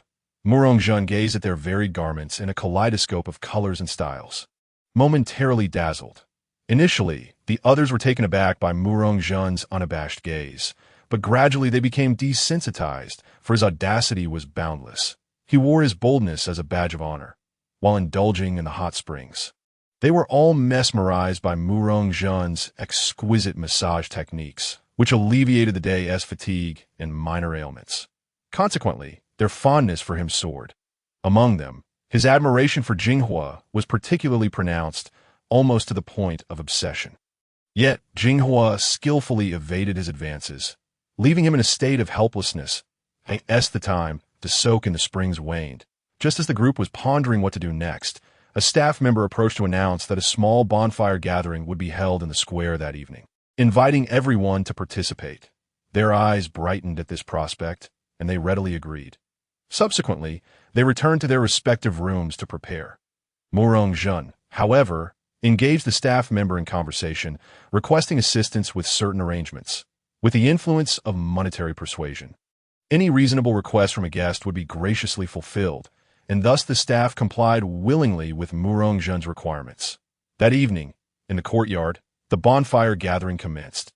Everyone donned their prepared attire, transforming the scene into a vibrant display of color, distinct from their previous hot spring attire. Thanks to Murong-jun's prior arrangements, the staff unveiled a barbecue grill laden with an array of delectable skewers, meats, vegetables, and seafood, ensuring a feast of variety. As Murong-jun commenced his culinary performance amidst the astonished gazes of the crowd. The members of the Heichien and Chibo families had long grown accustomed to his astonishing capabilities. Nothing he did seemed beyond the realm of possibility anymore. The wonders he had already displayed over the past few days rendered a mere barbecue unremarkable. Yet anticipation lingered as the fragrant aroma of grilling wafted through the air, causing everyone to unconsciously swallow in anticipation, with fluid motions, brushing oil, flipping, seasoning, and slicing. He orchestrated the cooking of multiple dishes without a single one being charred. As if each step had been meticulously planned and rehearsed countless times, the delicious offerings emerged in succession, and the group eagerly dove into the feast. Initially, they maintained a semblance of decorum, but soon their restraint faded as hunger took precedence. They devoured the food without concern, washed down by refreshing beer. With one person grilling and 12 feasting, even though Murong-jun worked swiftly, there was still a moment when demand outstripped supply. Yao Yang, seemingly intentional, kept her distance from Murong-jun, tending instead to the elders of both families, Li Xiang and Hong Ye. Meanwhile, took it upon themselves to engage Mei Xiang and Xingzi in lively conversation while drinking, thereby affording Jinghua and Murong-jun some time together. Perhaps a tacit understanding among the group. Observing Murong-jun, drenched in sweat and with no one nearby, Jinghua produced the folding fan he had gifted her and began to fan him. Remarkably, the fan's special effect brought an instant coolness to Murong-jun. As he gazed at the artwork on the fan, memories of their previous encounter in the car surfaced. Murong-jun, with a hint of implication in his voice, asked, "Do you like it?" Jinghua, fully aware he referred to the fan, shyly murmured an affirmative that a silence enveloped them. She comprehended his feelings and had prepared herself to respond openly once she concluded her current matters. Watching Murong-jun laboring over the grill, Jinghua felt a pang of sympathy. Realizing he must be weary and recalling that he seemed not to have eaten much. Thus, she initiated a feeding mode, initially hesitant but gradually becoming more natural in her gestures as the group had nearly finished eating. With even some leftovers, Murong-jun ceased grilling. Gathering together, prompted by an unknown suggestion, they joined hands and encircled the bonfire, singing and dancing gently to accommodate the elders. The warmth of the fire harmonized beautifully with the smiles adorning their faces. After a few songs, The elders of both families announced their departure, aware that their presence inhibited the younger ones. Thus they exited. With the elders gone, the atmosphere undeniably grew livelier. Beer flowed freely, and the games became bolder. 7 individuals retrieved a deck of cards, isolating the aces through 7s, along with a joker, creating a total of 8 cards to play a game of kings. The rules dictated that each person would draw a card, leaving one face down. The one drawing the joker became the king, empowered to issue commands to any player, while the face-down card indicated the king's number, unbeknownst to him or the others. Initially, the penalties were simple: squats, push-ups, and drinking, but someone suggested introducing kissing as a penalty. With a stroke of luck, Murong-jun frequently found himself on the receiving end of such punishments, while another participant rotated among the group, ensuring no one was left out. Ding! Congratulations, host! You have discovered Heavenly Fairy number 31, Omiya Shingzi. Ding! Congratulations, host! You have discovered Heavenly Fairy number 32, Yabuki Meixiong. Eventually, those who had consumed the most alcohol succumbed to drunkenness, bringing the festivities to a close. Murong-jun safely escorted the inebriated quartet, Li Xiang, Hongya, Miyuki, and Xingzi, back to their rooms. Yao Liang and Jinghua, having barely drunk, remained lucid and returned to their rooms separately. After receiving another reward, Murong-jun felt a lingering sense of unfulfillment. Leading to a bout of insomnia, he decided to soak in the hot springs once more, only to unexpectedly encounter Jinghua. The staff recommended a private hot spring pool more suitable for couples. Ultimately, Murong-jun entered a state of contented slumber on the following morning. After habitually claiming his system rewards from Yao Liang, he joined the others downstairs for breakfast. The events of the previous night, the bonfire gathering, and the ensuing game of kings had undoubtedly deepened their familiarity with one another, particularly after the drunken escapades, which left them with vague recollections of what transpired. Though somewhat embarrassed, they were also grateful for Murong-jun's thoughtful actions and held him in higher esteem. Yabuki Meixiong and Omiya Shingzi whispered to Murong-jun, "Thank you for last night. What happened was merely a game and its penalties. Nothing more that we hope you do not read too much into it." Murong-jun, at a loss for words, thought to himself, it was indeed just a game. What more could there be to consider? However, their emphasis made it difficult for him not to ponder further. He simply replied, "Understood. I understand completely. Rest assured, it is merely a game." After dinner, the two took their leave. Murong-jun and the others also prepared to return home. But before departing, they were halted by Dao Gang, her silent prompting. Murong-jun followed her to a secluded spot. Hongya began to speak the same words as Meixiong, and one might think they had conspired beforehand. Then she shifted the topic. The individual named Murata Akira, who was on the plane earlier, had recently been dealt with by my associates. Since he is not a person of egregious wrongdoing, he received a mild reprimand, ensuring he will no longer hold his head high. The doctor has given him hope, hence his current emotional stability. However, once he learns the truth, he may harbor a potent desire for revenge, especially towards you, the one who thwarted his plans. Murong-jun responded earnestly, "Understood. Thank you for the warning." Hongya playfully retorted, "No need for thanks, but do not dwell on it. You have yet to fulfill the 3 promises you made to me, and I would prefer you remain unharmed." Heeding Hongya's counsel, Murong-jun contemplated nipping the threat in the bud. He attempted to sense Murata Akira's location, but to no avail. He could not detect it. Murong-jun held no doubts about the efficacy of the tracking talisman. Concluding that Murata Akira must have already distanced himself considerably, as for why he was so certain, it was because since the day he rescued Jinghua, he had been notifying the Osaka police of the location of the kidnapper each night. Why did he do this daily? Because the kidnapper's location changed each day, indicating that he had initially escaped and subsequently heightened his vigilance, thus evading capture repeatedly. Murong-jun found this entirely believable.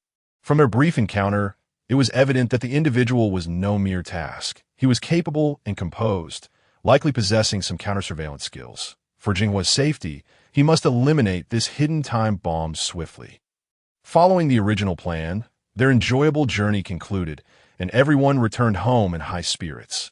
Upon parting, Jinghua did not bid farewell to Murong-jun with words.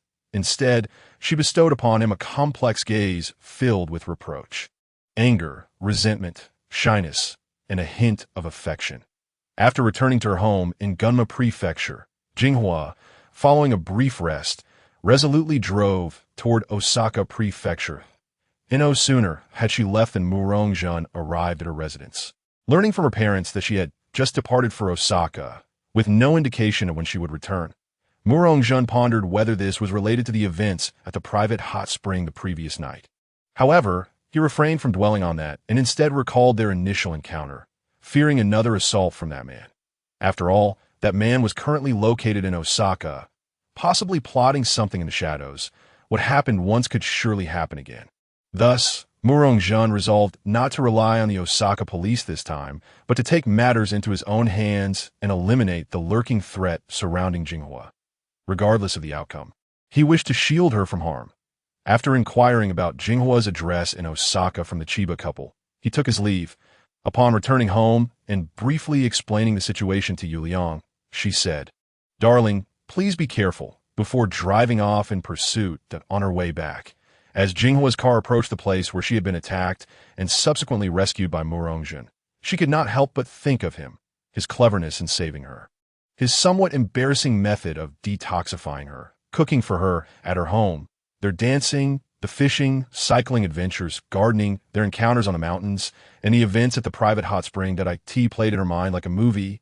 His handsome face occasionally adorned with a mischievous smile, his deep-set eyes, towering figure, and strong arms had all deeply imprinted themselves upon her mind, taking root in her heart and blossoming with each encounter. She contemplated her immediate tasks but remained uncertain about the path ahead, sinking into profound thought, oblivious to the familiar white car that trailed her closely behind. Seeing Jinghua safely arrive at her home in Osaka, Murongjun felt a sense of relief. After sensing the whereabouts of that assailant from several days prior, he decided to give the local police one last chance, retrieving his phone to once again inform them of the assailant's location. Jinghua returned to her home after more than half a month, a place once filled with warmth and familiarity, now evoking a sense of reluctance to enter. After a brief hesitation, she resolutely stepped inside. The matter must be addressed. She merely wished to swiftly conclude the current affairs and return to her home in Gunma Prefecture, awaiting the arrival of the unabashed man who would seek her closeness. At that moment, Hattori Heizo was at home, troubled by the recent escape of a convict. The assailant who had attacked Jinghua was a fugitive. The fugitive, named Shizuka Yoshiro, had once been a police colleague of his youth. However, he succumbed to darkness, committing numerous wrongdoings, ultimately being apprehended by Heizo himself. Both men were skilled in kendo, and during their final duel, Heizo had defeated him, but not without sustaining injuries that rendered him unable to perform intimate acts. Shizuka Yoshiro, sentenced to life imprisonment for multiple crimes, should have languished in prison for the remainder of his days, yet he had unexpectedly escaped and sought to ambush Jinghua, who had returned home to visit her ailing father. After Shizuka Yoshiro was imprisoned, his wife and child succumbed to the unbearable weight of public scorn, ultimately taking their own lives. Shizuka Yoshiro blamed Heizo for this tragedy, wishing for him to experience the pain of losing his family, and thus set his sights on Heizo's wife, Jinghua, having been struck by her beauty when they were colleagues. Heizo, observing Jinghua's return home, felt she seemed even more beautiful than before, though he could not articulate why. Perhaps the hint of melancholy in her expression had faded, rendering her even more radiant. Yet he also sensed a growing estrangement between them. Aware of his own limitations, he had intentionally maintained distance from her, avoiding any intimate contact, as that feeling of impotence was overwhelmingly distressing. "You're back. How is your father? Is he doing better?" he inquired calmly. "No worries. I understand you are quite occupied as the chief of police in Osaka. I encountered a miraculous doctor on my way back, and under his care, my father has recovered completely," she replied. Taking a moment, she seemingly gathered her courage and added, "Heizo, there is something I need to discuss with you." Sensing Jinghua's unusual demeanor, Heizo, with his keen instincts as a police officer, recognized that something significant was amiss. Before she could elaborate further, his phone rang. Jinghua gestured for him to take the call. Upon answering, Heizo's expression turned grave as he said, "Understood. I will be there shortly. Such occurrences were no surprise to Jinghua. After all, he was a police officer, and combating crime was his duty as a family member. She naturally supported and understood him. You go ahead. My matters can wait a little longer, she said, demonstrating her understanding. After receiving the call, Heizo promptly arrived at the police headquarters. He immediately organized a meeting. And a mysterious caller contacted him again, revealing Shizuka Yoshiro's hideout. This was not the first time the mysterious caller had reached out. He claimed to be a detective dedicated to eradicating darkness. Having uncovered the assailant's location, initially met with skepticism, the police soon began to take him very seriously, with Heizo's trusted lieutenant, Yamaguchi Jinjiro, personally engaging with him. With a serious expression, Heizo declared, "This time, I will lead the operation myself." We must apprehend Shizuka Yoshiro. That a team was swiftly assembled and set out toward their destination. In an abandoned, half-finished building on the outskirts of Osaka, Shizuka Yoshiro sat wearily eating, appearing disheveled. Lately, no matter how well hidden he thought his refuge was, the police always managed to find him. Had he not been a former police elite, he might have been captured long ago. Yet despite his skills, he felt increasingly beleaguered, unable to sleep soundly. He could not fathom the reasons behind his predicament, but he continued to blame Heizo for everything. Moreover, he had meticulously prepared for this encounter, facing the police's next move with unwavering confidence. He stealthily approached the building where the assailant was located. Despite the officers' utmost caution, they inadvertently triggered the alarm traps set by the criminal. Faced with no alternative, Heiji Hattori issued a command for a full-scale assault. Soon, Yashiro Shizuka found himself surrounded, yet he remained unperturbed. Clutching a bomb detonator in his hand, with an air of triumph, he remarked, "Ah, how flattering that Chief Hattori himself has come to lead the charge. It seems we have some scores to settle. How might I ensure your subordinates accompany you to the grave?" Understanding the depths of this man's hatred towards him, Hattori gestured for everyone else to withdraw. The ordered officers complied, retreating while relinquishing their sidearms to ease the assailant's trepidation. Subsequently, Shizuka produced 2 blades, tossing one to Hattori, who grasped the intent behind this gesture. Historically, Shizuka had never emerged victorious in their duels, only managing to inflict a wound in their last encounter, a scar that would forever haunt Hattori. In that moment, both men, fueled by their animosity, commenced a duel of swords. After exchanging several strikes, neither could gain the upper hand, leaving both parties astonished. Hattori was surprised. Over the years, having shunned romantic entanglements, he had devoted himself to mastering the sword, only to find himself unable to dominate his adversary. Shizuka, too, was taken aback, having trained relentlessly day and night for vengeance. Yet here they were, locked in a stalemate. Realizing that prolonged combat would lead to his inevitable defeat, he resorted to verbal provocation to unsettle Hattori. "Has your wife, Saika, mentioned any recent occurrences to you?" Shizuka inquired with a lascivious grin. "Saika? Recent occurrences?" Hattori quickly connected the dots, wondering if what Saika intended to reveal was related to this man. Observing the shift in Hattori's expression, Shizuka concluded that Saika had yet to disclose her encounter with him, which emboldened him to continue. "Has she not told you? The incident transpired recently, on her way back to her hometown. But that's to be expected.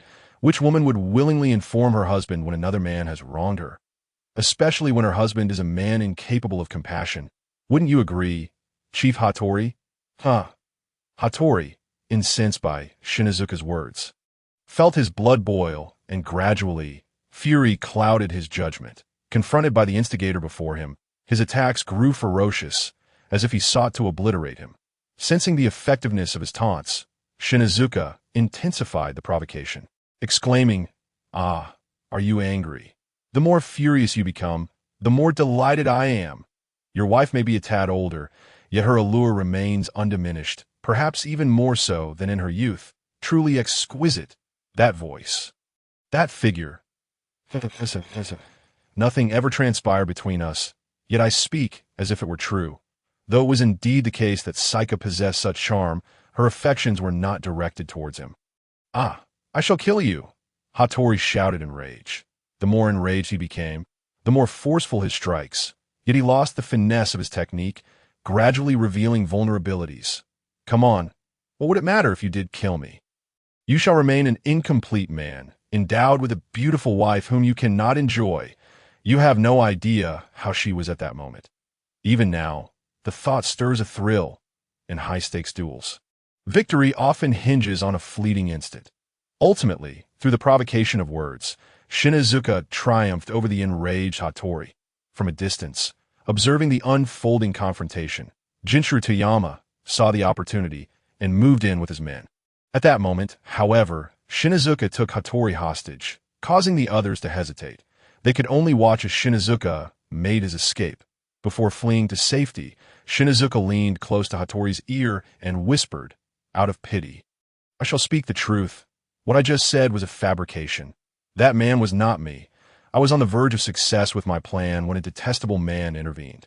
Just a change of personnel, I'll let you in on a secret. Though I loathe to admit it, that man is truly handsome, that if I were a woman, I would likely be smitten. After the incident, I suspect your wife felt the same.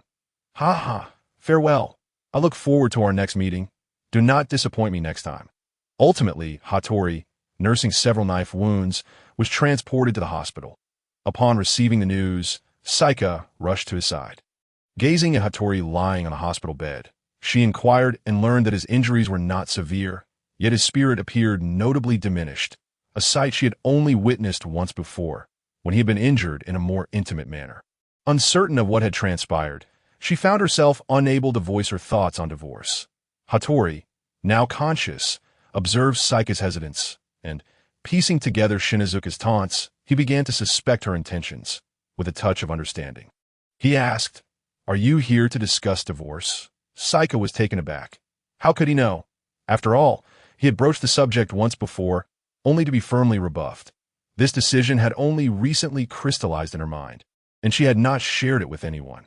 Despite Hattori's keen analytical skills, he had never been particularly adept at deciphering a woman's heart, leading him to wonder how he could grasp her thoughts. As he observed her expression, his suspicions were confirmed. He became ensnared in his own conjectures, imagining that Saika, having been rescued by the young man, had succumbed to his charms and fallen deeply in love. The reason for her absence from home was not a visit to her hometown, but rather a dalliance with that man. Contemplating Saika's allure, Hattori's wrath erupted, consuming his previous calm and rationality. "Shameless scoundrels! You shall not have your way. I will not facilitate your desires." Hattori glared at Saika with fury. In turn, Saika was stunned by the familiar, yet now utterly alien man before her. However, she quickly regained her composure. For though she was a housewife, she possessed not only an exquisite exterior and fiery physique, but also commendable skills and a sharp intellect. The term airhead was utterly unfitting for her. With a cold gaze, Saika fixed her eyes upon Hattori and stated icily, "Those injuries were inflicted by Yashiro Shizuka, were they not? Given your prowess, he must have employed some trickery to unsettle your mind during your clash. He likely mentioned his intentions towards me, then proceeded to tell you the truth, that I was rescued by a young man. Correct?" Hattori regarded Saika, compelled to admire her deductive skills. Yet, as he beheld her devoid of remorse, his rationality began to return, albeit his anger lingered. Saika disregarded Hattori's fury and continued, "The facts are indeed as you surmise, but the manner in which that young man rescued me was not as you imagine. He is a highly skilled traditional Chinese medicine practitioner.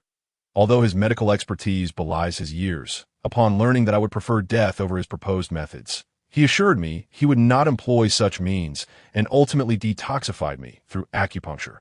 While there was some physical contact during the treatment, he acted as a true gentleman and even saved my critically ill father." Upon hearing this, Hattori found himself fully convinced. Why? Because if she were lying, her previous statements would crumble under scrutiny, and he knew Saika's character well, that as she had just declared, she would rather die than allow another man to defile her, perhaps a testament to her loyalty to their marriage, as well as her unique pride. Although he had come to trust her completely, he still muttered with a tinge of jealousy. Did he truly restrain himself?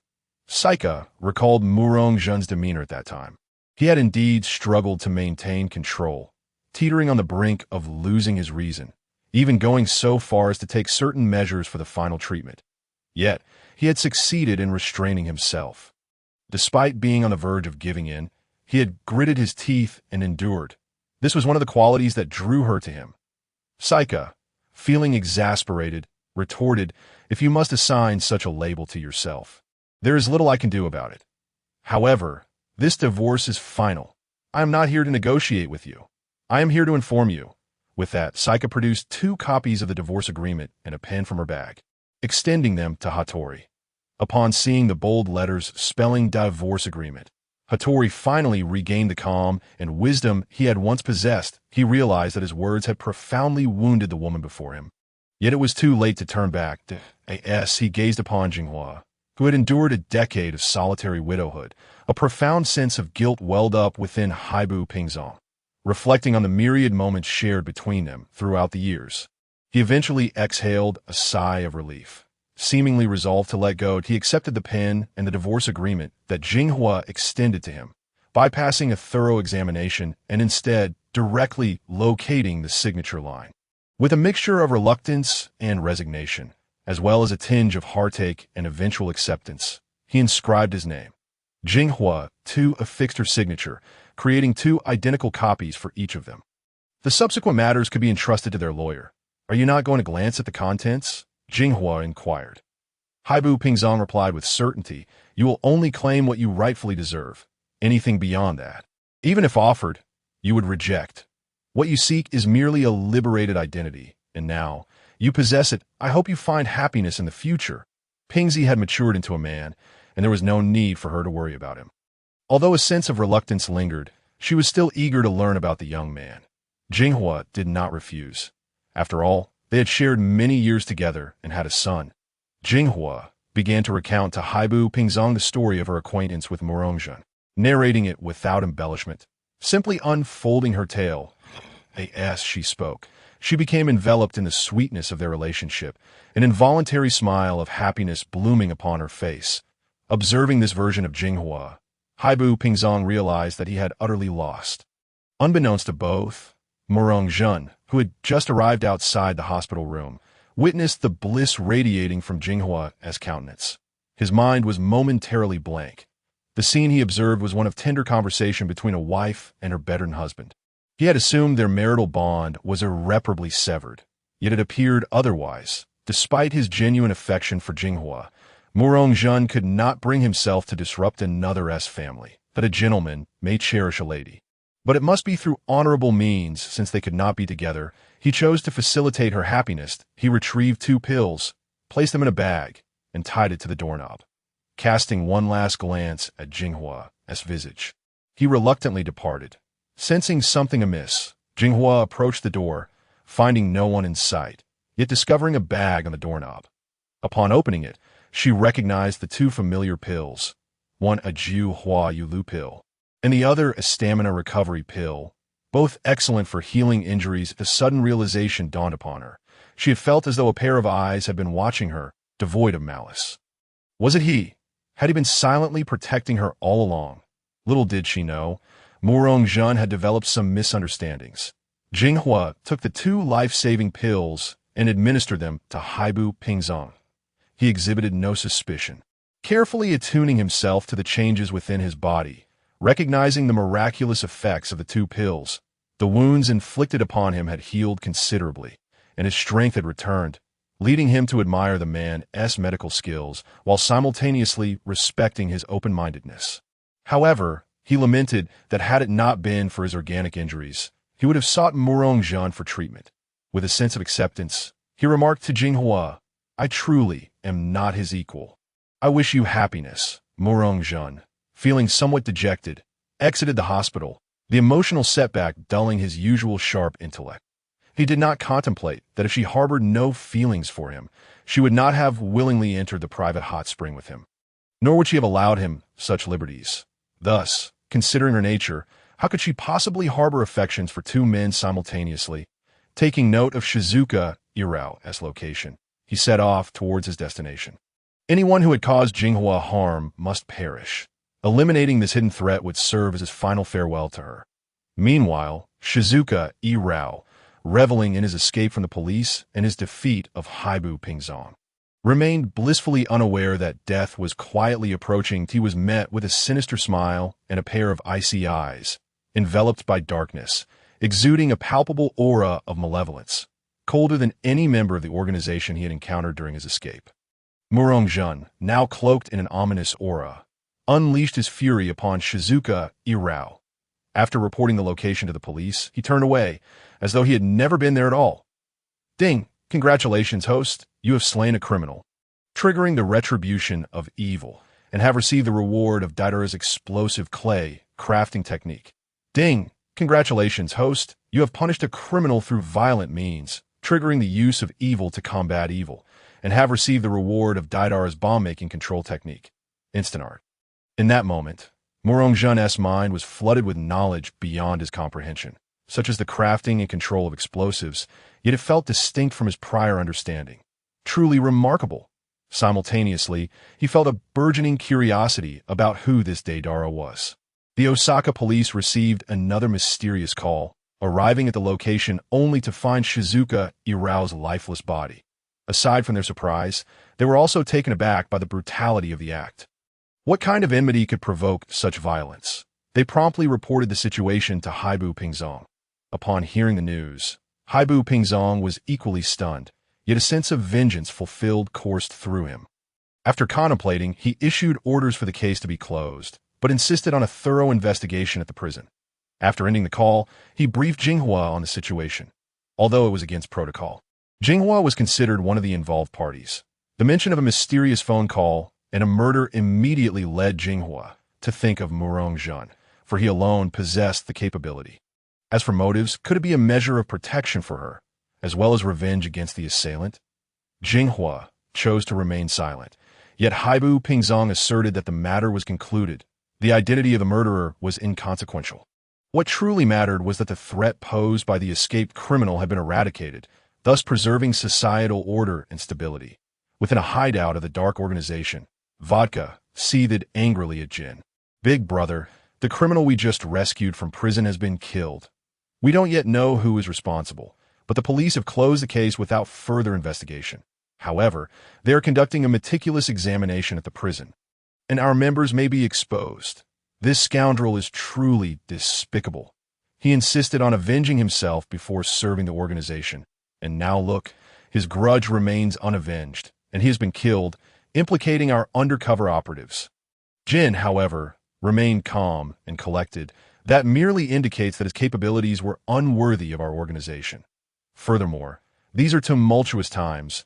All activities of the organization must be curtailed. Do you understand? Understood.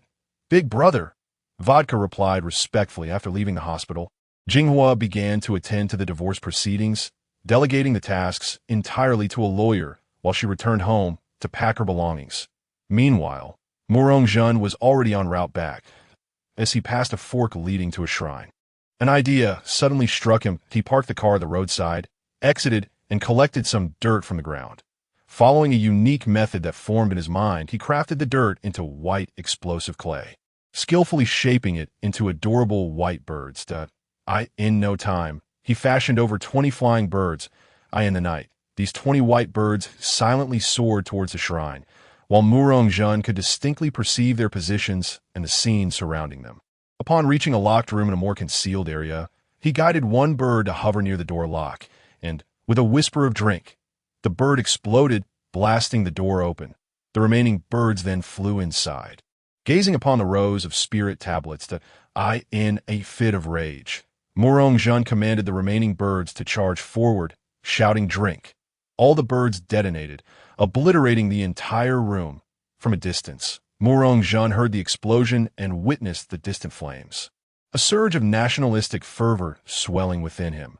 A sense of exhilaration coursed through his entire being. Simultaneously, the system acknowledged his actions.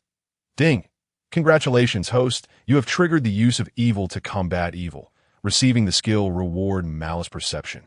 Malice Perception, a passive skill that allows the host to sense the malice emanating from surrounding beings within a certain range, such as intentions to cause harm or to kill the host.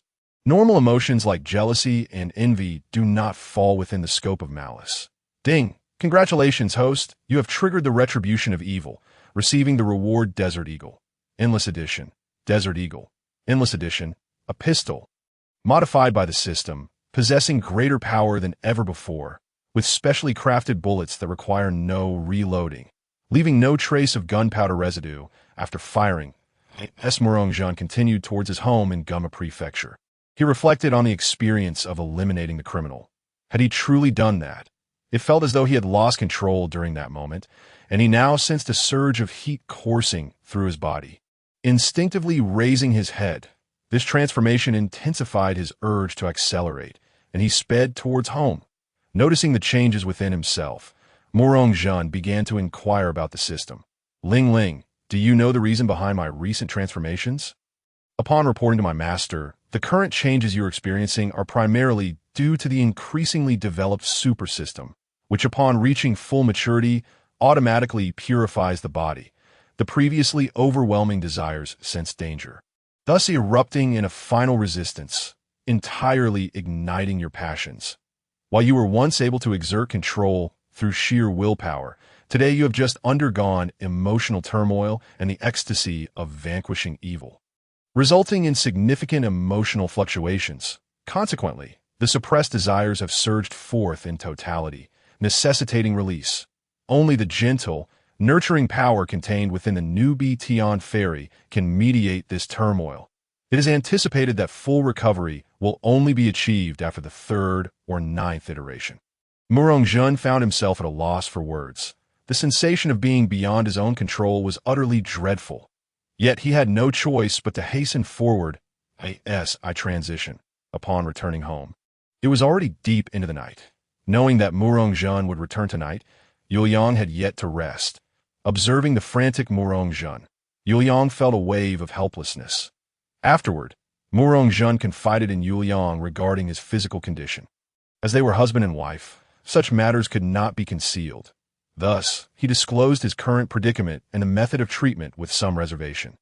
Ding! Congratulations to the host for completing a task with Fairy No. 6. Earning a reward of a fortuitous card. Familiar with this item, Murong-jean utilized it immediately. Yuliang then began devising a plan for Murong-jean. I count as 1, Li Xiang as another, and Jinghua as the 3rd. 3 is just right. I will call Jinghua now and explain the situation. I believe she will be willing to assist you. Upon hearing Yuliang mention Jinghua, Murong-jean felt a profound sense of hopelessness, believing that he would never again have a chance with her. Overcome with sorrow, he replied, Jinghua is currently living a very happy life. I saw her chatting with her husband by the hospital bed, and the happiness radiating from her face is genuine, emanating from her heart. If their relationship were to falter, my pursuit of her could be deemed understandable. However, they are indeed happy together, and thus my pursuit would be an unwarranted intrusion, disrupting their blissful household. And no matter how fond I am of her, I cannot act in such a manner.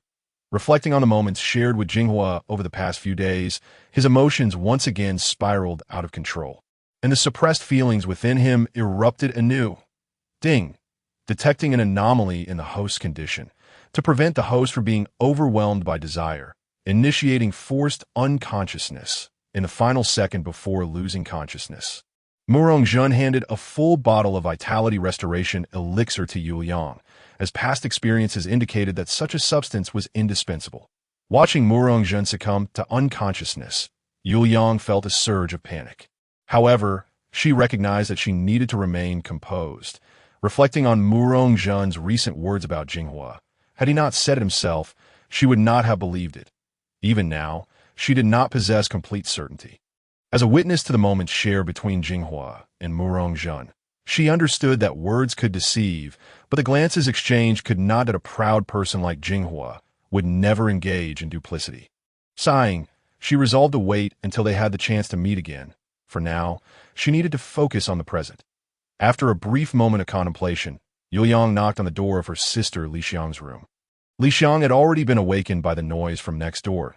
As her sister entered, her cheeks were still flushed, and upon seeing the anxious expression on Yuliang's face, she sensed that something serious had occurred.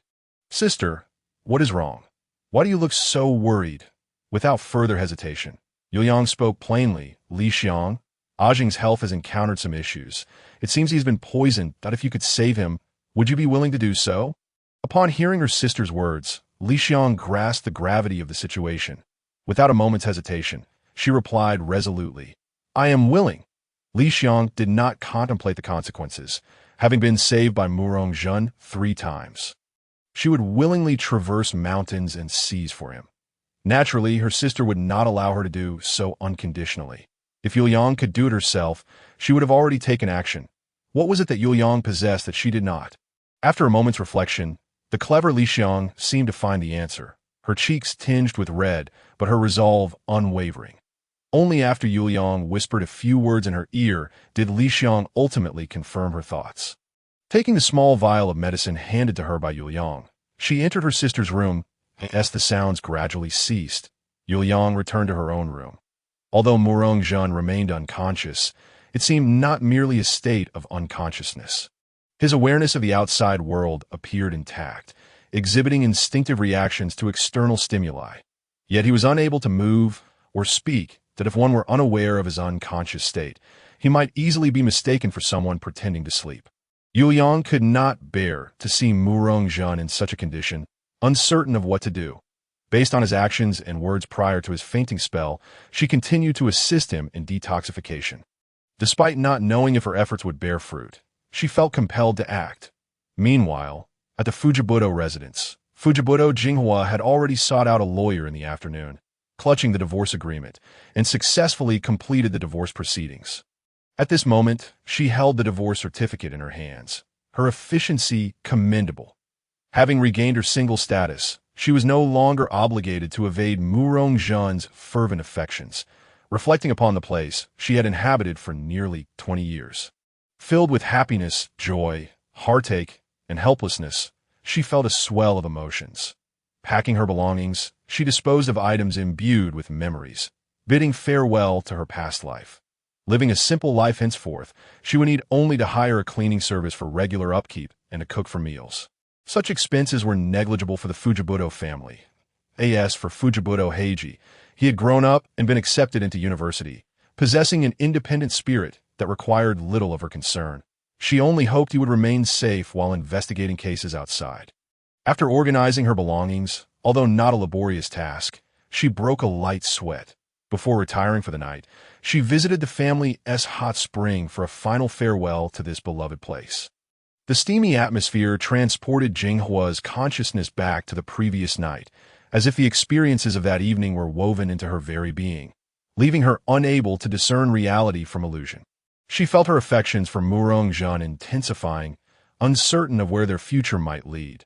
Dragging her weary body into slumber, Jinghua anticipated a reunion with Murong Jun upon returning home the next day, unaware that their meeting would unfold in an entirely different manner. Upon waking the next day, Jinghua had a simple breakfast before meticulously cleaning her former home one last time, offering a final farewell.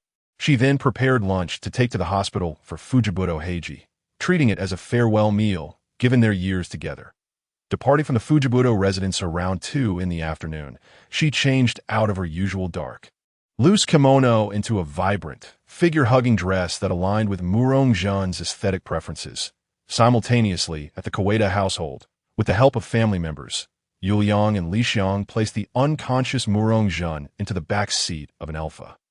Yuliang took the wheel while Li Xiang tended to Murong Jun's unconscious state. With worried glances cast by family members, they set off towards Tokyo. Having been exhausted the night before, Yuliang awoke to find the sun already high in the sky. She hurriedly called Fei Yingli to explain the urgent situation. At that moment, Fei Yingli was in Shizuoka Prefecture, attending to matters for a client who had previously supported her law firm. Meanwhile, Xiaolan had returned to Muri Kagura's side days prior to prepare for their upcoming trip to the beautiful country. As Xiaolan departed, her words lingered. "Mom, although I do not wish to see him, I wouldn't mind having another half-brother or sister if you are willing." Upon hearing the urgency in Yuliang's voice, even the typically composed Fei Yingli found herself flustered. She quickly arranged to meet Yuliang at apartment 3601 before hanging up and rushing home, slightly delayed compared to Yuliang and the others. Filled with anxiety, She failed to notice her phone's battery was running low, nor did she recall her friend mentioning that she would be visiting her home that evening. Her only thought was to return home swiftly to save the man she cherished. Meanwhile, Jinghua found herself driving through the very area where she had encountered danger on her last return home. Unconsciously, she slowed her pace, reminiscing about Murong-jun's wisdom and bravery in saving her. A wave of emotion washing over her once more. In a daze, she spotted a white Elphus speeding past. She instantly recognized it as Murong-jun's vehicle, though Yuliang was at the helm. Familiar with Jinghua's car, Yuliang, despite her urgency, recognized it as well, prompting her to ease off the accelerator. In a fleeting glance, Yuliang detected the worry etched on Jinghua's face. She lowered the car window and gestured toward the spot ahead, indicating where they should go. The astute Yuliang understood immediately, executing a U-turn at an opportune moment and following Jinghua's vehicle. The two cars, one leading the other, came to a halt in the secluded grove where Murong-jun had previously detoxified Jinghua. Yuliang felt no need for discretion with Jinghua and candidly conveyed Murong-jun's current condition. Jinghua, witnessing Murong-jun lying in a state of unconsciousness, felt a pang of sorrow. The man who had once been lively and attentive was now as still as a child. Had Yuliang not mentioned the urgency of his situation, she might have thought he was merely asleep. Observing Li Xiang's transformed gait, Jinghua sensed something was amiss. With a hint of concern, Yuliang inquired, "Sister Jinghua, do you and Asian perhaps have some misunderstanding? After his return from Osaka, during our conversation about you, he mentioned seeing you in the hospital, chatting with your husband, your face radiating a genuine smile of happiness. Despite his deep affection for you, he cannot disrupt your blissful marriage." I sensed no deceit in his words, as I could feel his pain at that moment. Yet, I also see that you harbor feelings for Asian. Thus, I speculate there may be some misunderstanding between you two. Upon hearing Yuliang's words, Jinghua suddenly realized that she had assumed Murong-jun was unable to meet her, hence his absence. She had left the pills behind, not realizing he had witnessed her laughter with Ibu Pingzong through the ward window. However, they had been discussing Murong-jun. "I just divorced for you, and now you want to let go due to a so-called misunderstanding. Humph. I even changed into the style of clothes you like for you. If I did not have feelings for you, how could I allow you to bully me like this? What a big fool." Yet, glancing at Murong-jun, who lay unconscious in the car, her heart softened instantly. The surroundings felt eerily reminiscent of the last time he had saved her. Only this time their roles had reversed.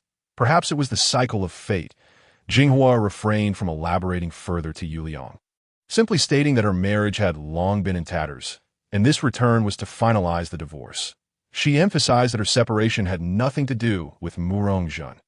Yuliang replied, "Guess whether I believe you." Jinghua, gazing at Murong-jun, resolutely told Yuliang, "Yuliang, you and Li Xiang should wait in my car." Yuliang instantly grasped the implication behind Jinghua's words without surprise. She produced the small vial Murong-jun had given her and handed it to Jinghua, whispering something into her ear. What Yuliang said went unheard by anyone but Jinghua, whose cheeks flushed upon entering the car. Observing Jinghua's attire, Yuliang mused that if Murong-jun were awake, he would surely find her appealing. "You've got it easy, you rascal." Despite a series of treatments, Murong-jun showed no signs of response, leaving Jinghua perplexed. This was not what Yuliang had described. Just as despair began to creep in, an idea struck her. She whispered something in Murong-jun's ear, and to her relief, he exhibited a strong reaction, allowing the treatment to proceed effectively. Being a doctor proved to be quite the challenge. In Jinghua's car, Yuliang and Li Xiang exchanged glances, with Li Xiang saying, "Sister, can we refrain from telling brother-in-law about this for now? I don't want to burden him. I want him to accept me for who I am, not out of guilt." Yuliang, admiring her increasingly beautiful sister, replied, "All right, whatever you decide, I support you. However, given your brother-in-law's intelligence, this may be hard to keep from him, and no worries. We'll keep it under wraps for as long as we can." "Agreed. Let's settle on that. It might be a while before he returns. Let's find a movie to watch." With that, Yuliang activated the car's electronic screen and began searching for an engaging film. Eventually, they settled on Passionate Detective 2, a tale of a renowned young detective and a housewife who, after a kidnapping incident, develop feelings for each other, culminating in a loving relationship and the birth of a charming daughter. The 3-hour film finally drew to a close. Though a detective story, it left Yu Liang and Li Xiang blushing with excitement. Just as the credits rolled, Jinghua completed her treatment of Murong Jun. Gently tapping on Yu Liang's car window, she opened the door, and Yu Liang was taken aback by how rejuvenated Jinghua appeared, as if she had shed a decade. Despite having grown somewhat accustomed to such transformations, she couldn't help but envy Jinghua's newfound radiance. In her heart, she mused, Asian truly has an eye for beauty. He is indeed fortunate. Having fulfilled her medical duty, Jinghua sensed Murong Jun gradually regaining strength, even on the verge of awakening. Thus, she turned to Yu Liang and said, Yu Liang, let us keep this from him for now. Last time he saved me, and this time I save him. Let us consider it a balance. As for our fate, we can discuss it when he returns from studying abroad. If he wishes not to intrude upon my happiness, then I shall marry someone to show him. And I'll send him an invitation. Yu Liang understood that Jinghua was merely venting. Her sentiments mirrored Li Xiang's. She did not want Murong Jun to feel guilty, but rather to genuinely cherish their relationship. Though she was confident in his true feelings, until he voiced them, they remained unacknowledged. With a year-long separation looming, perhaps this would serve as a test for them both. Jinghua softly kissed Murong Jun, bidding him a final farewell. Yu Liang, remaining silent, watched as Jinghua drove away before setting her own course towards Tokyo, pondering how much time had elapsed. Sister Fei must have already returned home by now. Not long after the car started moving, Murong Jun stirred awake, feeling significantly lighter. Though a lingering discomfort remained, he regained awareness and mobility, surveying his surroundings and deducing their destination. Li Xiang, exhausted from the previous night, had succumbed to sleep, leaning sweetly against her seat. Yu Liang, though focused on driving, immediately noticed Murong Jun's awakening. Darling, you're awake. That's wonderful. How do you feel now? Murong Jun, slightly embarrassed, replied, I'm sorry, my love, for causing you worry. What are you saying? We are husband and wife. It's only natural that I care for you when you're unwell. Where are we headed? I have an appointment with Sister Fei. We're going back to the Inyuan apartment. With her help, you should be just fine. There should be enough supplies. So, who saved me? What transpired while I was unconscious? Yu Liang, caught off guard by his question, hesitated, unsure how to respond without compromising the truth. However, she was reluctant to deceive him, as honesty is paramount in a marriage. Seeing Yu Liang's momentary struggle, Murong Jun did not press further. Confident in his own methods, he quietly accessed the system panel, reviewing the notifications from his time of unconsciousness. Indeed, numerous messages awaited him, but he focused on the two most significant ones. Congratulations, host! You have formed a bond with the 30th Celestial Maiden, He Tian Li Xiang, and received a reward of advanced administrative experience. Congratulations, host! You have formed a bond with the 8th Celestial Maiden, Qi Bo Jinghua, and received a reward of advanced human resource management experience. Despite having received this crucial information from the system, he still turned to Yu Liang and asked, was it Li Xiang and Jinghua? His inquiry astonished Yu Liang. Had he not truly been unconscious? Yet she was certain he had been, and thus opted for ambiguity in her response, saying, actually, Sister Jinghua mentioned she is already divorced. So there must be some misunderstanding between you two. It would be best to clarify things sometime. Upon hearing Yu Liang's words, Murong Jun came to a realization. He must have misinterpreted the situation. Jinghua's feelings for him could not be feigned. How could she allow him to treat her so intimately if she did not genuinely care? She was as proud and pure as a lotus, capable of loving two individuals simultaneously. Moreover, with Jinghua confirmed as a celestial maiden, she was destined to be his. No one could take her away. Murong Jun resolutely declared, yes, I was indeed mistaken before, that I will find an opportunity to speak with Sister Jinghua and clarify everything. To prevent Sister Fei from worrying and acting hastily while driving, Murong Jun took out his phone and sent her a message. Sister Fei, I've awakened, and no need to worry. Drive carefully. At this moment, a crucial tunnel connecting Shizuoka Prefecture to Tokyo has collapsed, and the relevant authorities are addressing the situation. Coincidentally, Mei Yingli finds herself stranded on the Shizuoka side, her heart ablaze with anxiety. Just then, a notification chime from her phone catches her attention. It is a message informing her that Mu Rongjin has awakened. Instantly, a breath of relief escapes her lips, just as she is about to reply and explain her predicament. Her phone dies, further exacerbating her frustration. However, the news of Mu Rongjin's safety lightens her spirits considerably. She is somewhat fortunate, having brought water and food, as the current state of affairs suggests they may have to wait until late into the night for the road to be cleared. With her mood easing, Mei Yingli suddenly recalls something. She remembers that a dear friend, her close confidant, is returning from the beautiful country today to visit her. Given the time, she should have nearly arrived by now. She hopes there will be no misunderstandings between them. Surely, that will not be the case. Yet, the more she thinks about it, the more uneasy she feels, as if something is amiss, but with no way to return and her phone out of power. She can only wait, wishing for everything to proceed smoothly at 8 that moment. Outside apartment 3601, a woman dressed in a pink dress, complemented by a matching hat with flowing brown curls, expertly inputs the door code to unlock it. As she steps into the empty abode, it feels as though she has entered her own home. She has previously communicated with Mei Yingli and learned that she would be returning late. Additionally, her boyfriend has been staying elsewhere due to his daughter's arrival, so he wants to be back for a while. The woman drags her suitcase into her former bedroom, only to find it is transformed into a space of simplicity and order. Every item is meticulously arranged, and the most striking feature is the bed, which is devoid of any creases. The neatly folded quilt resembles a perfect block of tofu, square and sharply defined. She has never encountered such meticulousness in a bedroom, and is certain this must belong to her close friend's boyfriend.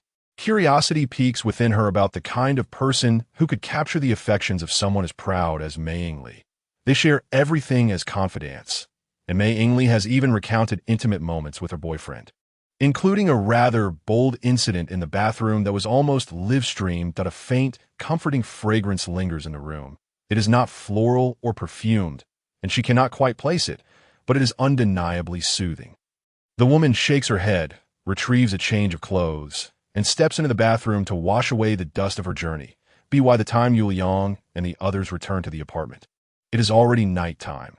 The trio ascends the stairs, and when Mu Rongjin opens the door to 3601, he notices a pair of high heels at the entrance, the size matching that of Mei Yingli. While the sound of water from the shower faintly echoes from the bathroom, the situation is now abundantly clear. Yuliang produces the bottle containing the small candy balls that Mu Rongjin had given him and hands it back, saying, "Well, Li Xiang and I will take our leave now, not wanting to intrude upon your time together. The property management has also informed us that there may be a power outage tonight." With that, he departs with Li Xiang, returning to apartment 3603. Listening to the gentle sound of flowing water, Mu Rongjin feels the suppressed desires within him surge once more, and his consciousness begins to blur.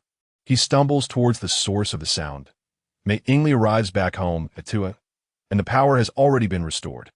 Upon switching on the lights, she is greeted by the sight of a disordered living room and scattered clothing, as if a thief had ransacked the place. The door to her bedroom is slightly ajar, as she cautiously approaches, hesitating to enter, fearing the sight of something she would rather not see. After much deliberation, she finally pushes the door open and steps inside. There's a law known as Murphy's Law, one of its tenets being, if you worry about a particular situation, it is more likely to occur. At this moment, Mei Yingli witnesses this law come to fruition. In the dim light of the living room, two pairs of shimmering eyes meet, filled with emotion. Mei Yingli retrieves a nightgown from the wardrobe and retreats to the living room, tidying up the chaos as best she can. Just as she finishes, the woman emerges from the room, her steps somewhat unsteady. The two friends, who have always shared everything, now find themselves at a loss for words. After a brief silence, they simultaneously exclaim, "It's not your fault. I'm sorry. It's all his fault." The unspoken understanding between them suddenly ignites laughter, which quickly morphs into tears as they embrace. Mei Yingli gently patting the woman's back to console her wounded spirit. Once the sobbing subsides, the woman says, "Yingli, please take me to a hotel." Thus, the two leave the house, and Mei Ingli escorts the woman to a suite on the top floor of the Mihuang Dihai Hotel, where Mu Rongjin has already secured permanent access.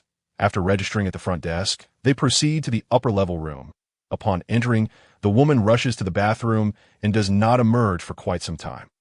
Seeing her swollen eyes, Mei Ingli feels a pang of sympathy and says, "I'm sorry for the distress you've suffered. It's my fault."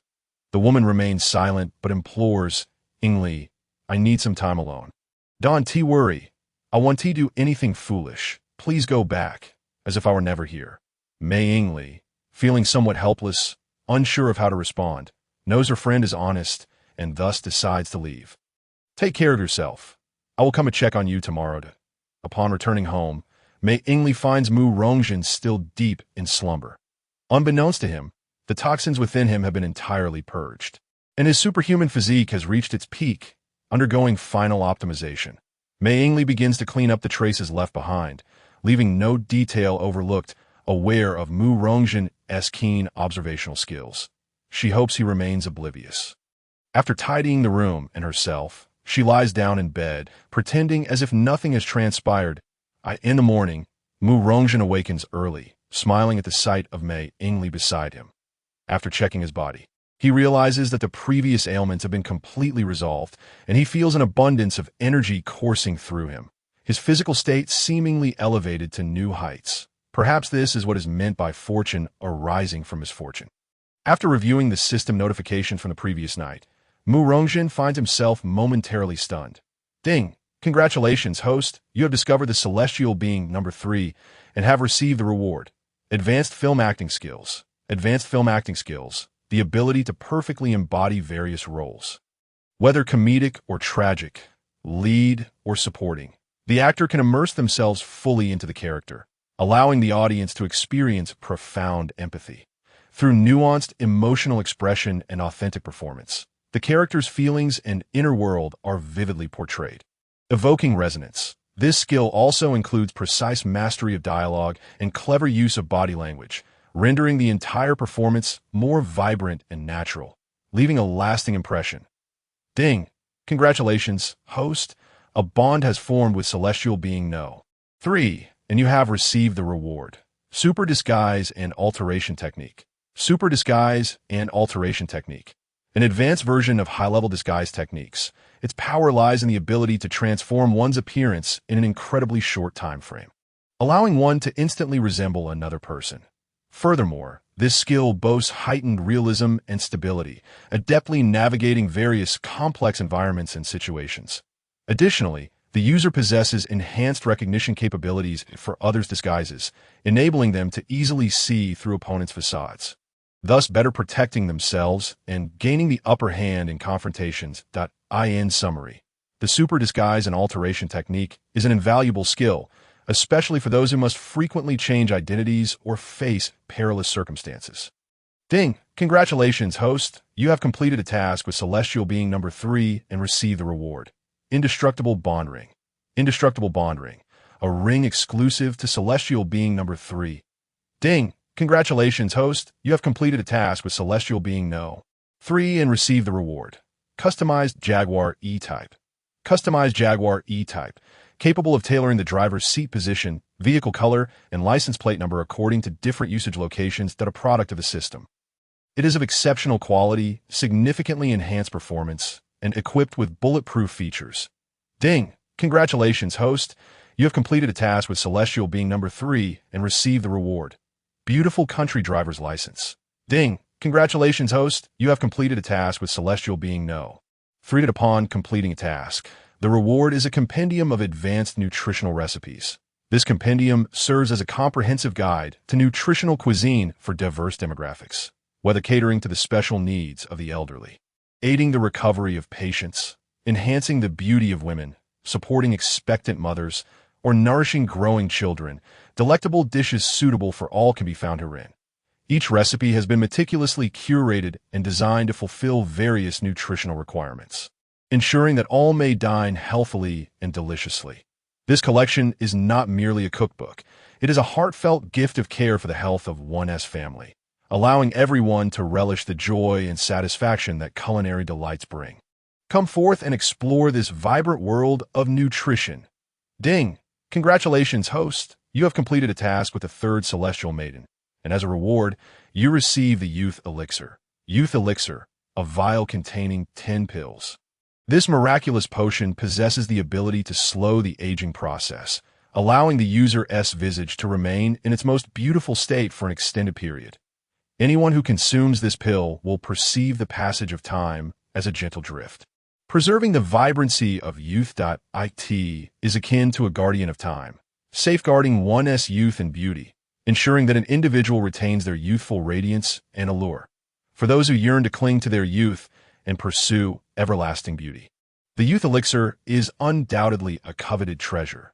Ding! Congratulations, host! You have completed a task with the third celestial maiden, and as a reward, you receive the Dangerous Female Officer Story, Movie Edition. This film brims with excitement and adventure. Centered around the thrilling genre of police and crime, it encompasses complete copyright, along with insights into filming techniques, costumes, props, and makeup design, striving to authentically recreate the image of police officers and criminal scenes. Moreover, it includes post-production elements such as editing, sound effects, and musical scoring. The inexplicably appearing third celestial maiden left Murong-jun somewhat bewildered. Perhaps only his companion, Fei Yingli, was privy to the details, yet it seemed she intended to orchestrate a substitution without revealing her intentions. Murong-jun was unwilling to press her, trusting that fate would guide their paths to intertwine. Who could the third celestial maiden be? Murong-jun was overwhelmed with curiosity as he temporarily set aside his doubts and continued to peruse the system notifications, which left him astounded, nearly causing him to leap from his seat. Ding! Congratulations, host! You have formed a bond with the 8th celestial maiden, Chibo Jinghua, and as a reward, you receive Advanced Human Resource Management experience. Murong-jun had encountered this notification the previous day, confirming that Jinghua was among those who had rescued him. What shocked him were the subsequent system messages. Ding! Congratulations, host! You have completed a task with the 8th celestial maiden, Chibo Jinghua, and as a reward, you receive the Bullseye Aura.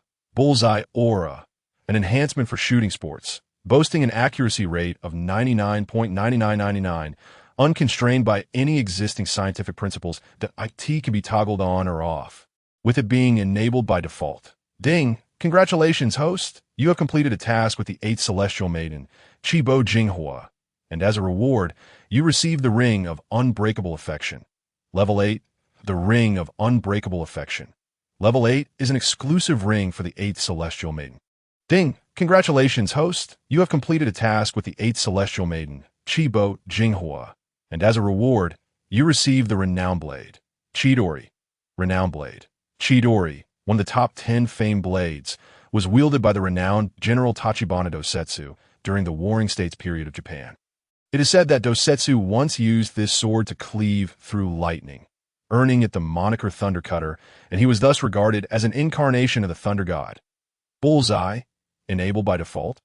Does this imply that both Jinghua and the third celestial maiden will be affected? Murong-jun hastily disabled the Bullseye Aura. It was not that he did not desire it, but rather that he preferred to let events unfold naturally, without relying on skills, auras, or potions. Such manipulation felt inherently strange to him. As for the two above, he had already resolved to take responsibility for Jinghua, and regarding the third, he would hasten his search. He had never felt such urgency to find a celestial maiden before. Reviewing the system messages further, he encountered the rewards associated with Yu Liang and Li Xiang. Notably, Li Xiang had also received a ring of unbreakable affection.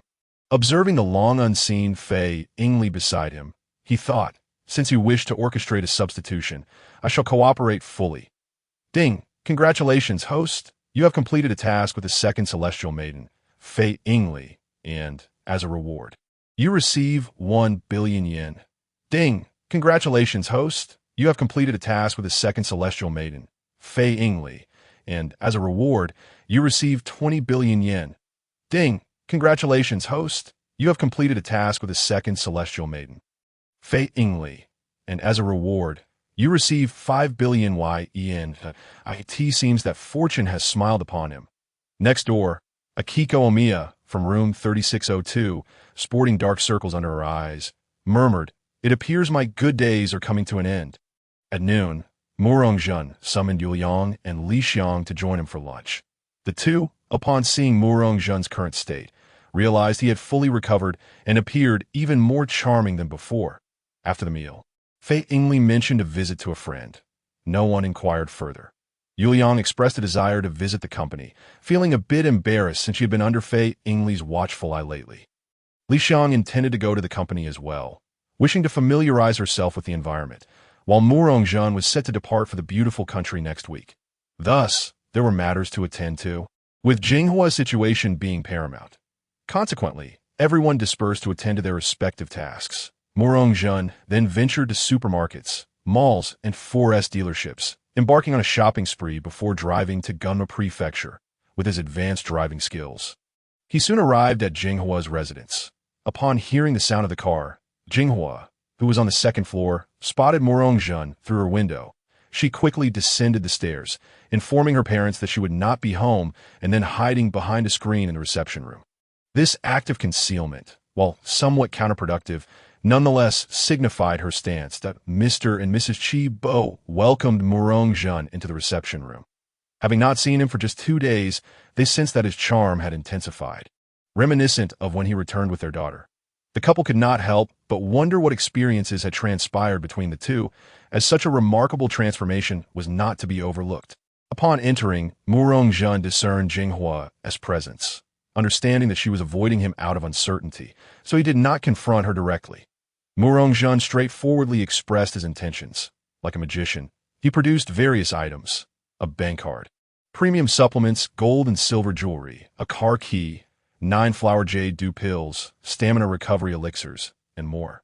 Finally, he presented a finely crafted sword, standing and bowing respectfully to Mr. and Mrs. Chi-bo, speaking earnestly. "Uncle and Aunt, I am aware that Jinghua has regained her single status. I have come today to formally propose to you both AS for this sword. It was a fortunate acquisition. I know Uncle is a master of the swordsmanship. Thus, I present this treasured blade to a hero. Furthermore, should I mistreat Jinghua, you may wield it against me. I shall not evade." The couple felt Murong-jun's sincerity and recognized the uniqueness of his status, understanding he possessed the privilege to make such a proposal, especially given that their daughter had already engaged with him in a marital context. From the moment Jinghua returned yesterday, they had discerned the undeniable connection. As for why she had not chosen someone else, they were well aware of their child's character. However, Jinghua's avoidance of him must have been for her own reasons. After a moment of contemplation, Mr. Chi-bo took the renowned sword, Chidori, from Murong-jun's hands and said solemnly, "Very well. I shall temporarily accept these items, hoping that this sword will never need to be used against you. The reason for the temporary acceptance is that we agree to your union. However, the most crucial aspect remains Jinghua's perspective. Should she agree, all will be well, that if she does not, I shall return these items to you unaltered." Murong-jun firmly replied, "Please rest assured, Uncle. Although my words and thoughts have inadvertently hurt Jinghua's feelings, particularly my lack of trust, I understand if she cannot forgive me that I will do everything in my power to make amends.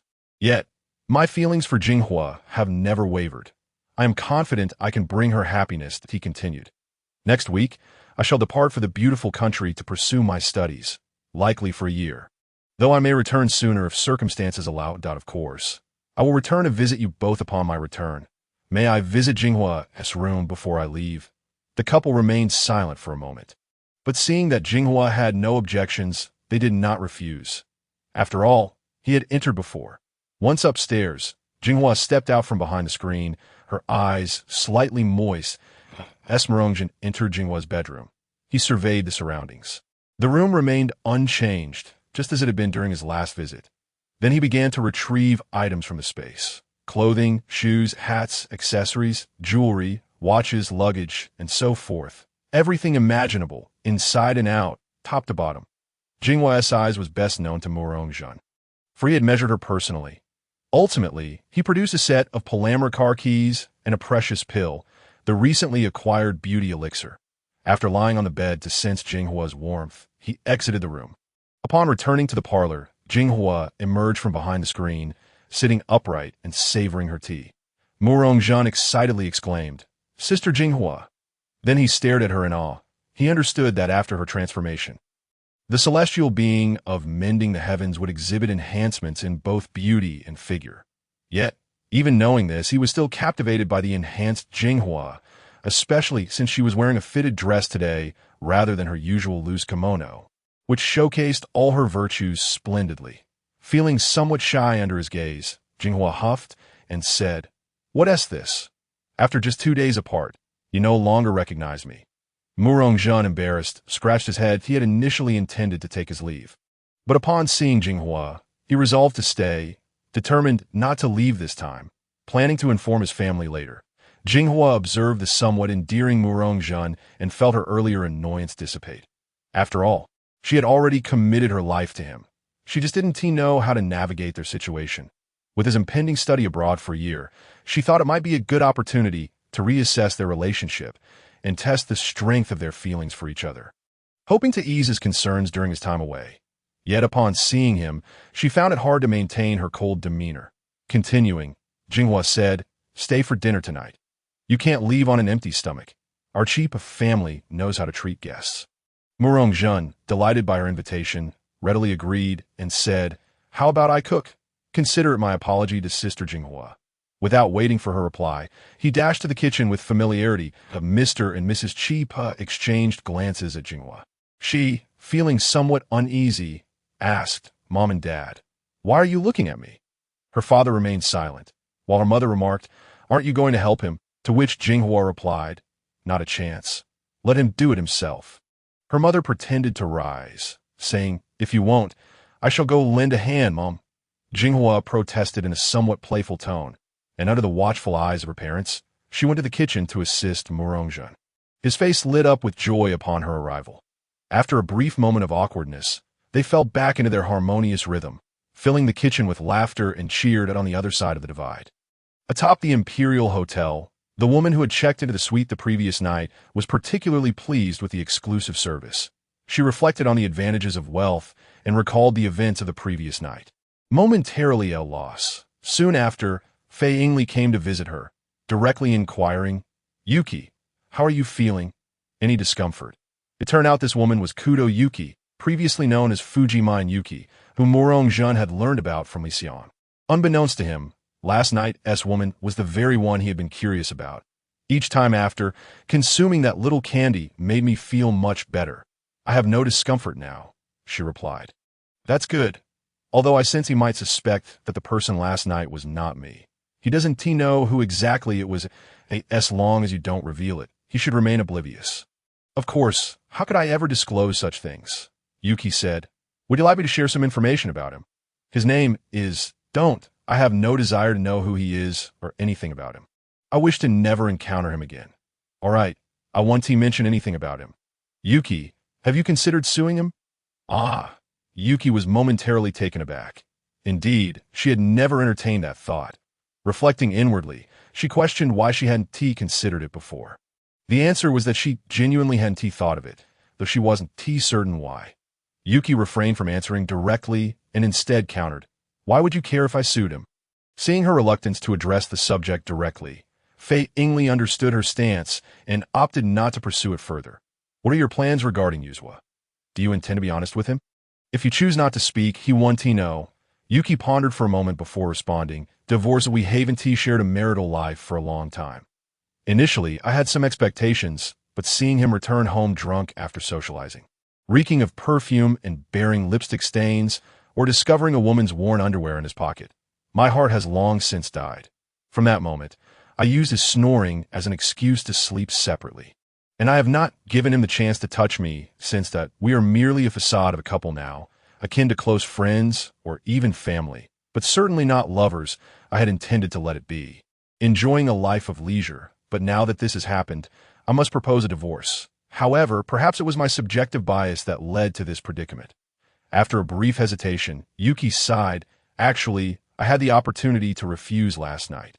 Though he was somewhat hazy, mistaking me for you, his actions and words indicated he was still aware It was my failure to remind him at the onset be why the time I wished to intervene. It was too late. We were both deeply ensnared. When you asked why I hadn't thought of suing him, is because I was, in a way, pushed into it that I apologize. I'm neither a competent wife nor a good friend. Yuki, don't speak so harshly of yourself. You are wonderful, truly. After all these years of friendship, do I not know you well? I support your decision to divorce. If it brings no happiness, it is better to part ways sooner.